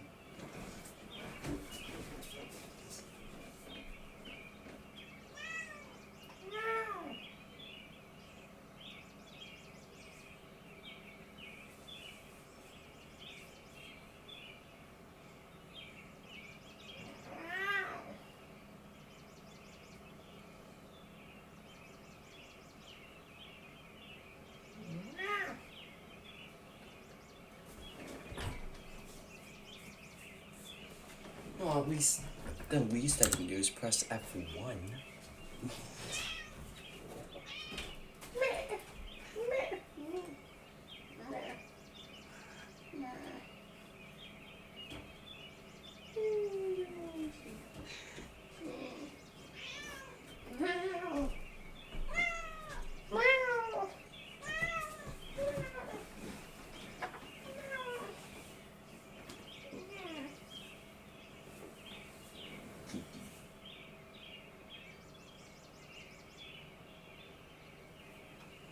Hey, little brick.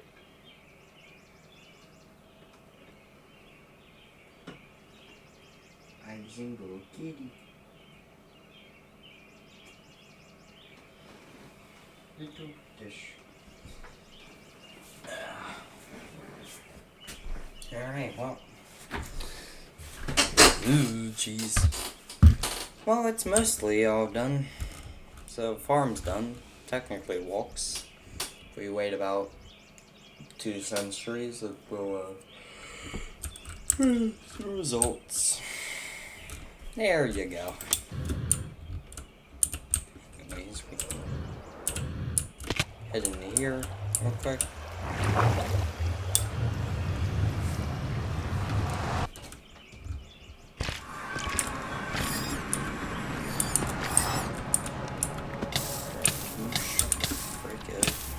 Anyways, Roberto. Derpy derpy. Fishy. That's a lot of shards. Crystal seeds. Shard seeds. Okay. Yay. That's a lot of crystals, actually. And that's very, very helpful.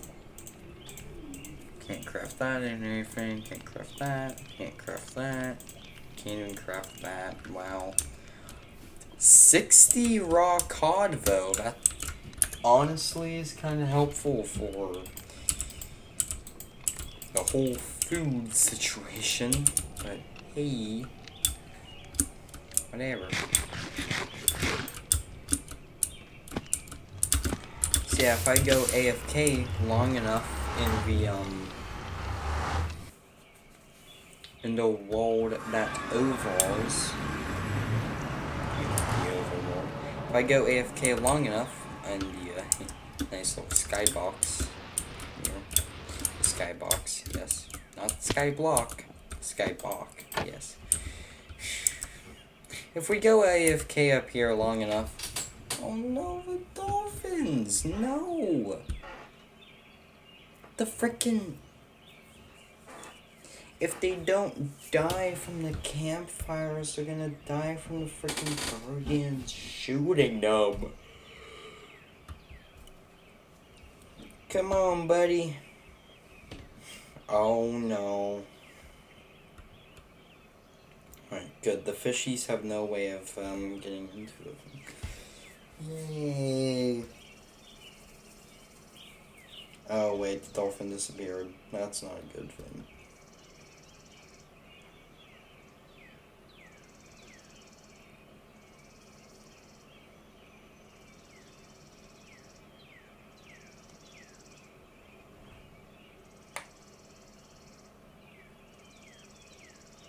You can definitely see all the items start to kind of, all the guardians start to kind of pile up here.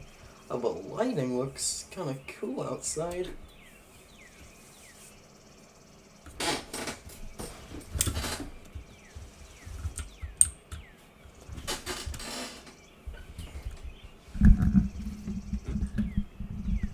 I'm gonna do that method I was discussing earlier. Use my microphone and hold down the C key whilst I actually show you, so you can kind of now see what's going on, but I want to show you the outside. Oh, that's kind of looking. Where are you looking at? You can see what?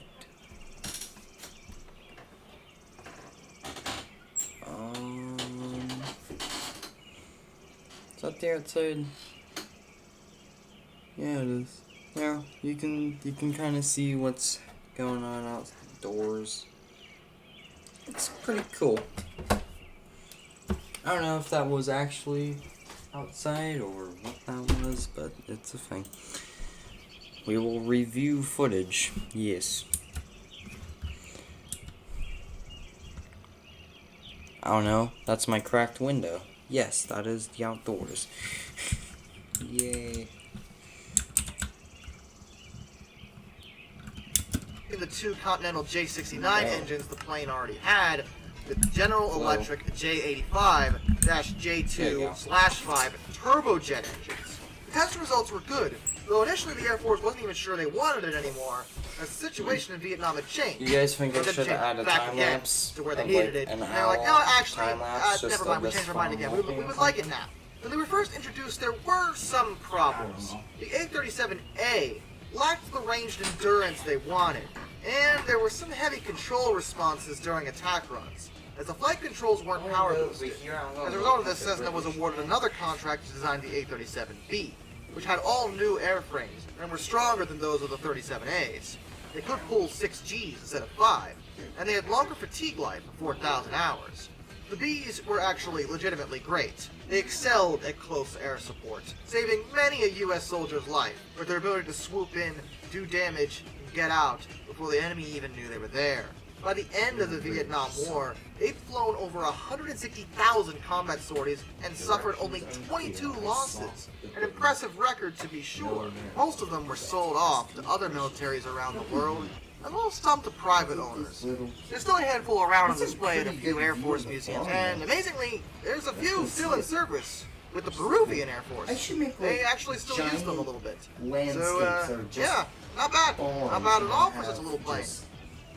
An old school. Relax and enjoy the summer savings at Monroeville Kia. Explore savings in the 2023 Kia Sorento Hybrid EX AWD. Lease for $495 a month or choose 4.75% financing for 48 months. Adventures await in the 2023 Kia Sportage Hybrid LX. Lease for $365 a month or choose 4.75% financing for 48 months. Monroeville Kia, home of free lifetime state inspections, car washes, and free charging for Kia EVs. Your summer savings starts in store or online at Monroeville Kia.com. Ready. What do you think? I'll tear you apart. Try it. In the title, part 1. The Saab 35 Draken, sometimes called the Kite or the Dragon. What an interesting plane. And it's Swedish. That's right. These are Swedish-built fighter interceptors that first flew on the 25th of October 1955, and they were really ambitious, encompassing a ton of firsts when it comes to aviation. It was the first Western European-built combat aircraft with true supersonic capability to enter service, and the first fully supersonic aircraft to be deployed in Western Europe. It was also possibly the first combat aircraft designed with double delta wings, as it was drawn up in early 1950. It's also the first known aircraft to be able to pull off something called the Cobra maneuver, or what the Swedish call Kort Parad, which translates to short parry. The Swedish Air Force were the first to discover and develop it as a combat maneuver. It was supposed to be used during training to teach pilots how to encounter what was known as super stalls, one of the only major flaws with the Draken. A secondary use during combat to get a one-up on a plane that was behind you was seen as possible, and frankly, it's just a really cool thing that these planes can do. Like, honestly, look at that. That's just awesome. 651 of these things were produced, but they tend to fall by the wayside to most people outside of Sweden and other countries that utilized them, namely Austria, Finland, and Denmark. Why is that? Well, there's a couple reasons I would imagine. For one thing, when it comes to casual aircraft historians and plane spotters, people tend to draw towards the larger superpower countries, namely us, Russia, even the UK, and a lot of other European nations. Sweden just tends to fall outside of everyone's radar, and that's totally unfair because Sweden, for whatever reason, is incredibly good at making jet aircraft. Like, legitimately good at it. And they also made the Gripen, and the Gripen is an amazing plane. It's actually one of my favorites. I love that jet. The Gripen at least has seen some international acclaim because it's just that good. But the Draken tends to be forgotten about, which is unfortunate because, again, it was the first to perform the Cobra maneuver. And despite being designed as an interceptor, it proved to be an incredibly good dogfighter as well. It even saw use in the United States as a training aircraft after it was retired from military service. So I definitely think it deserves more appreciation than it gets, as does Sweden in general. They make good planes, okay? Look, guys, as an American, we make really good planes here. We don't make every really good plane here. Look around! It's a big world out there. And Sweden exists. They named it Draken. That's awesome. Come on! The Heinkel HE-162. Oh boy.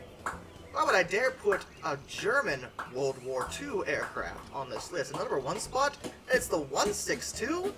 History in the dark. Are you okay? Have you been drinking again? Well, no. Excuse me. I haven't had anything to drink in months. So, yeah, that's A.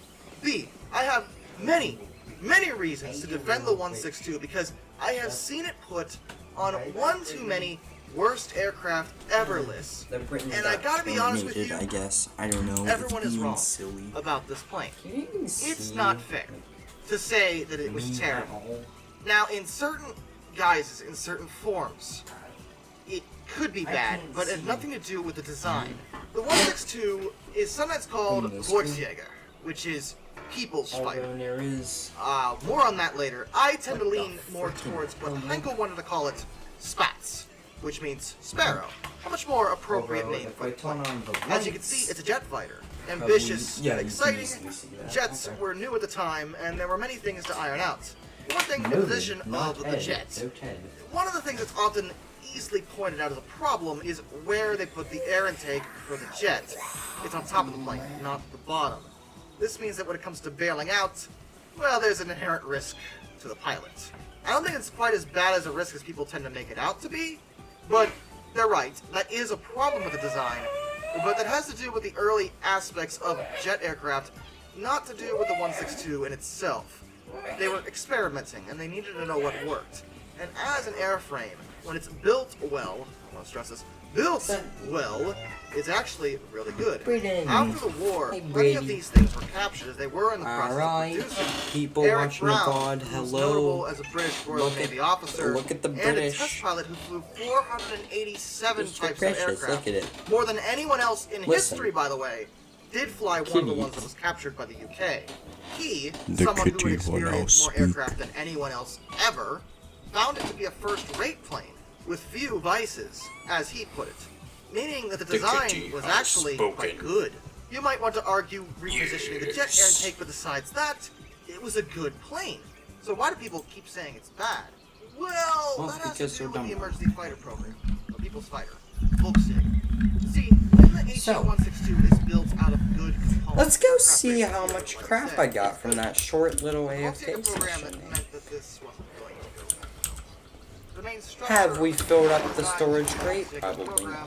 would be Will we eventually? Probably yes. of wood, other non-strategic I materials, mean, and duh. could be assembled in a semi non-strategic way. They also need to That's a good sign whenever there's some in the kill chamber. pilots should be able to fly the jet effectively in combat situations. The plan was to use Hitler Youth as pilots. Alright, looks like They would it's all undergo a very sorted. short training regimen. Yay. Equipped wing two-seater Tons of gliders. shards, tons of Let me see if I got this straight. crystals. You All wanna the build a junk plane out kind of of gets parts that are sorted in out no way in this designed last one, I before guess. at all. Yeah, we mainly care Not about those in crystals. any way. 'Cause In now fact, they may be components that Uses. you would put in a car. Alright, that's we A. need B. 5 Then you tall want to put sea lantern untrained pilots in the planes and then launch them off in the defensive journey. and We operate as a we team need of teams. 18. Full-time, part-time, in or out of uniform. Because greatness can come from anywhere. And when you have the right teams in place, it comes from everywhere. Let's Join go. The frick was that? Yes, we can make 18. Introducing the even more capable Roosevelt Yay, I 3051 almost pressure have like transmitters. 20, even The though I all-new need like transmitter display 100. features a high-contrast graphical and Hey, backlit screen for hi. easy Aw, operation in such all great- lighting conditions. It's ready to communicate in 8 different languages. I and don't visual know. icons give better insight into I'm gonna transmitter check the status material for a more list. intuitive experience. Bluetooth wireless connectivity. Discover a far simpler real process to quick. perform maintenance and service tasks without the need for a physical Here it connection is. or separate configuration tools. 446. Simple inputs with included password protection will get you up and running fast. Improve Times personnel that by safety 4, and and increase that's how efficiency. much you need. No so. need to remove housing covers. 446. No climbing tanks or scaffolding. It's like a remote display in the palm of your hand. Times 4 is And the free on AMS device configurator app identifies devices needing attention for faster troubleshooting and diagnosing without the Why is the search bar just freaking goofing up? That's gonna go well. Give me a freaking answer. Volksjager 1,700. tends to overshadow the 162. The way it I is. did a legitimately good job with his basic I aircraft literally design. need an entire storage crate or normal single chest full of freaking sea lanterns. That's a lot of sea The only lanterns. flaw that Eric Brown ever noticed Sea was lanterns. the I rudder. meant It had to treat it with suspicion due to a number of I don't in-flight want to make failures he prismarine experienced with bricks. the thing. It actually Or resulted in a prismarine. crash I want to make as one of the sea assemblies broke off at the start of a low-level roll. Of the ones that were captured, many of the design elements went into future Dun, jet dun, aircraft. dun. Again, they weren't necessarily designed that poorly. But people just throw it on the worst How'd it planes go? ever list Poorly. and say, look how stupid this was. I really just Oh. think you're wrong about that. It's not a bad plane. It was just involved in a really stupid ideal at the Okay. time. The plane itself, though, there's nothing really that much wrong with it. Again, the air intake. Okay, yeah, I see that. I see the air intake. I do. Plenty of the captured examples are actually on display all around the world. The United States, the UK, France. And to date, the 162 is actually one of my favorite planes ever. Just because I think the design is interesting. I think it's nice to look at what planes used to Alright, be. sea How lamp. they've evolved over the We got years. sea How lantern. elements from this I design know it's way were faster to incorporated go in future through aircraft, the used for Never, more, but shall we is say, it so much noble faster? needs Like, and noble ideals. come on, Rather I'm throwing already sugar over to the into farm. meat And grinder look how to many try to just salvage spawned the in. Look war. at that. Also, I would totally love to be Absolutely able to fly them in bonkers. War Thunder, but since War Thunder insists See, on during being the fun daytimes and when you get like grinding nonsense, I 800 have never, million. to this day, never been able to unlock the 162, even though it's the one thing, the one aircraft in the whole game that I wanted. That's it. It's been like 6 years, and I still haven't unlocked this stupid plane. And of course it's a free-to-play game, so it's gonna do this stuff. But I've played other free-to-play games, and it never took me this long to unlock one thing, and you'll never get my money. I won't pay you for it. You can't take it from me. It's my money. But to unlock this, I want it. To unlock War Thunder, but since War. Also, I would totally love to be able to fly them in a War Thunder, but since War Thunder insists on being fun, yet grindy nonsense, I have never, to this day, ever been able to unlock the 162, even though it's the one thing, the one aircraft in the whole game that I wanted. That's it. It's been like 6 years, and I still haven't unlocked this stupid plane. And of course it's a free-to-play game, so it's gonna do this stuff. But I've played other free-to-play games, and it never took me this long to unlock one thing, and you'll never get my money. I won't pay you for it. You can't take it from me. It's my money. Mine. And with that, a special thanks goes out to all my underwater train fighters.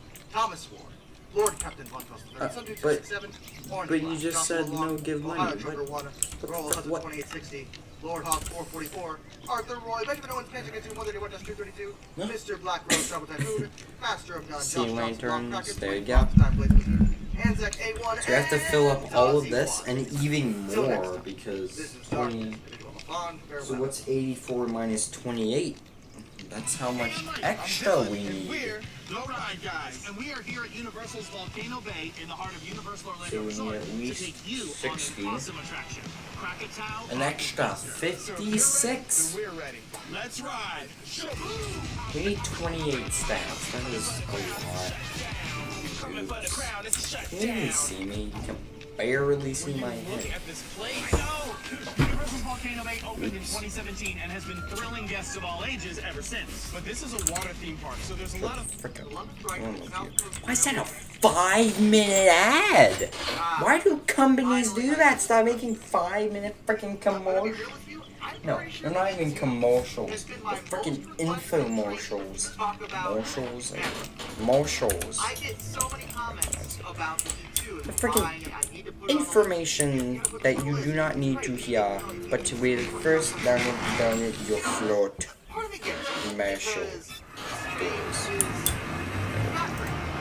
But it's also associated with arguably the most famous train ever created, Thomas the Tank Engine. And I'll speak from experience. I grew up watching Thomas. I love Thomas the Tank Engine. I introduced it to my son. You know, Thomas is a great series. It's brilliant. Absolutely, without question. Reverend W. Awdry wrote a great series of children's books turning into just this awesome children's series that will be enjoyed for years to come. And it's probably responsible for getting me involved in trains. So, in terms of its design, I think we're looking at one of the most influential trains in history. But does that make it a good engine?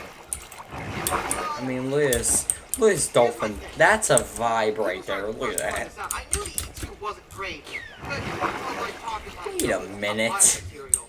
And the reason I put it low on the list is that Okay. compared to a lot of trains I've talked about Oh yeah, make sure to put like corners on your little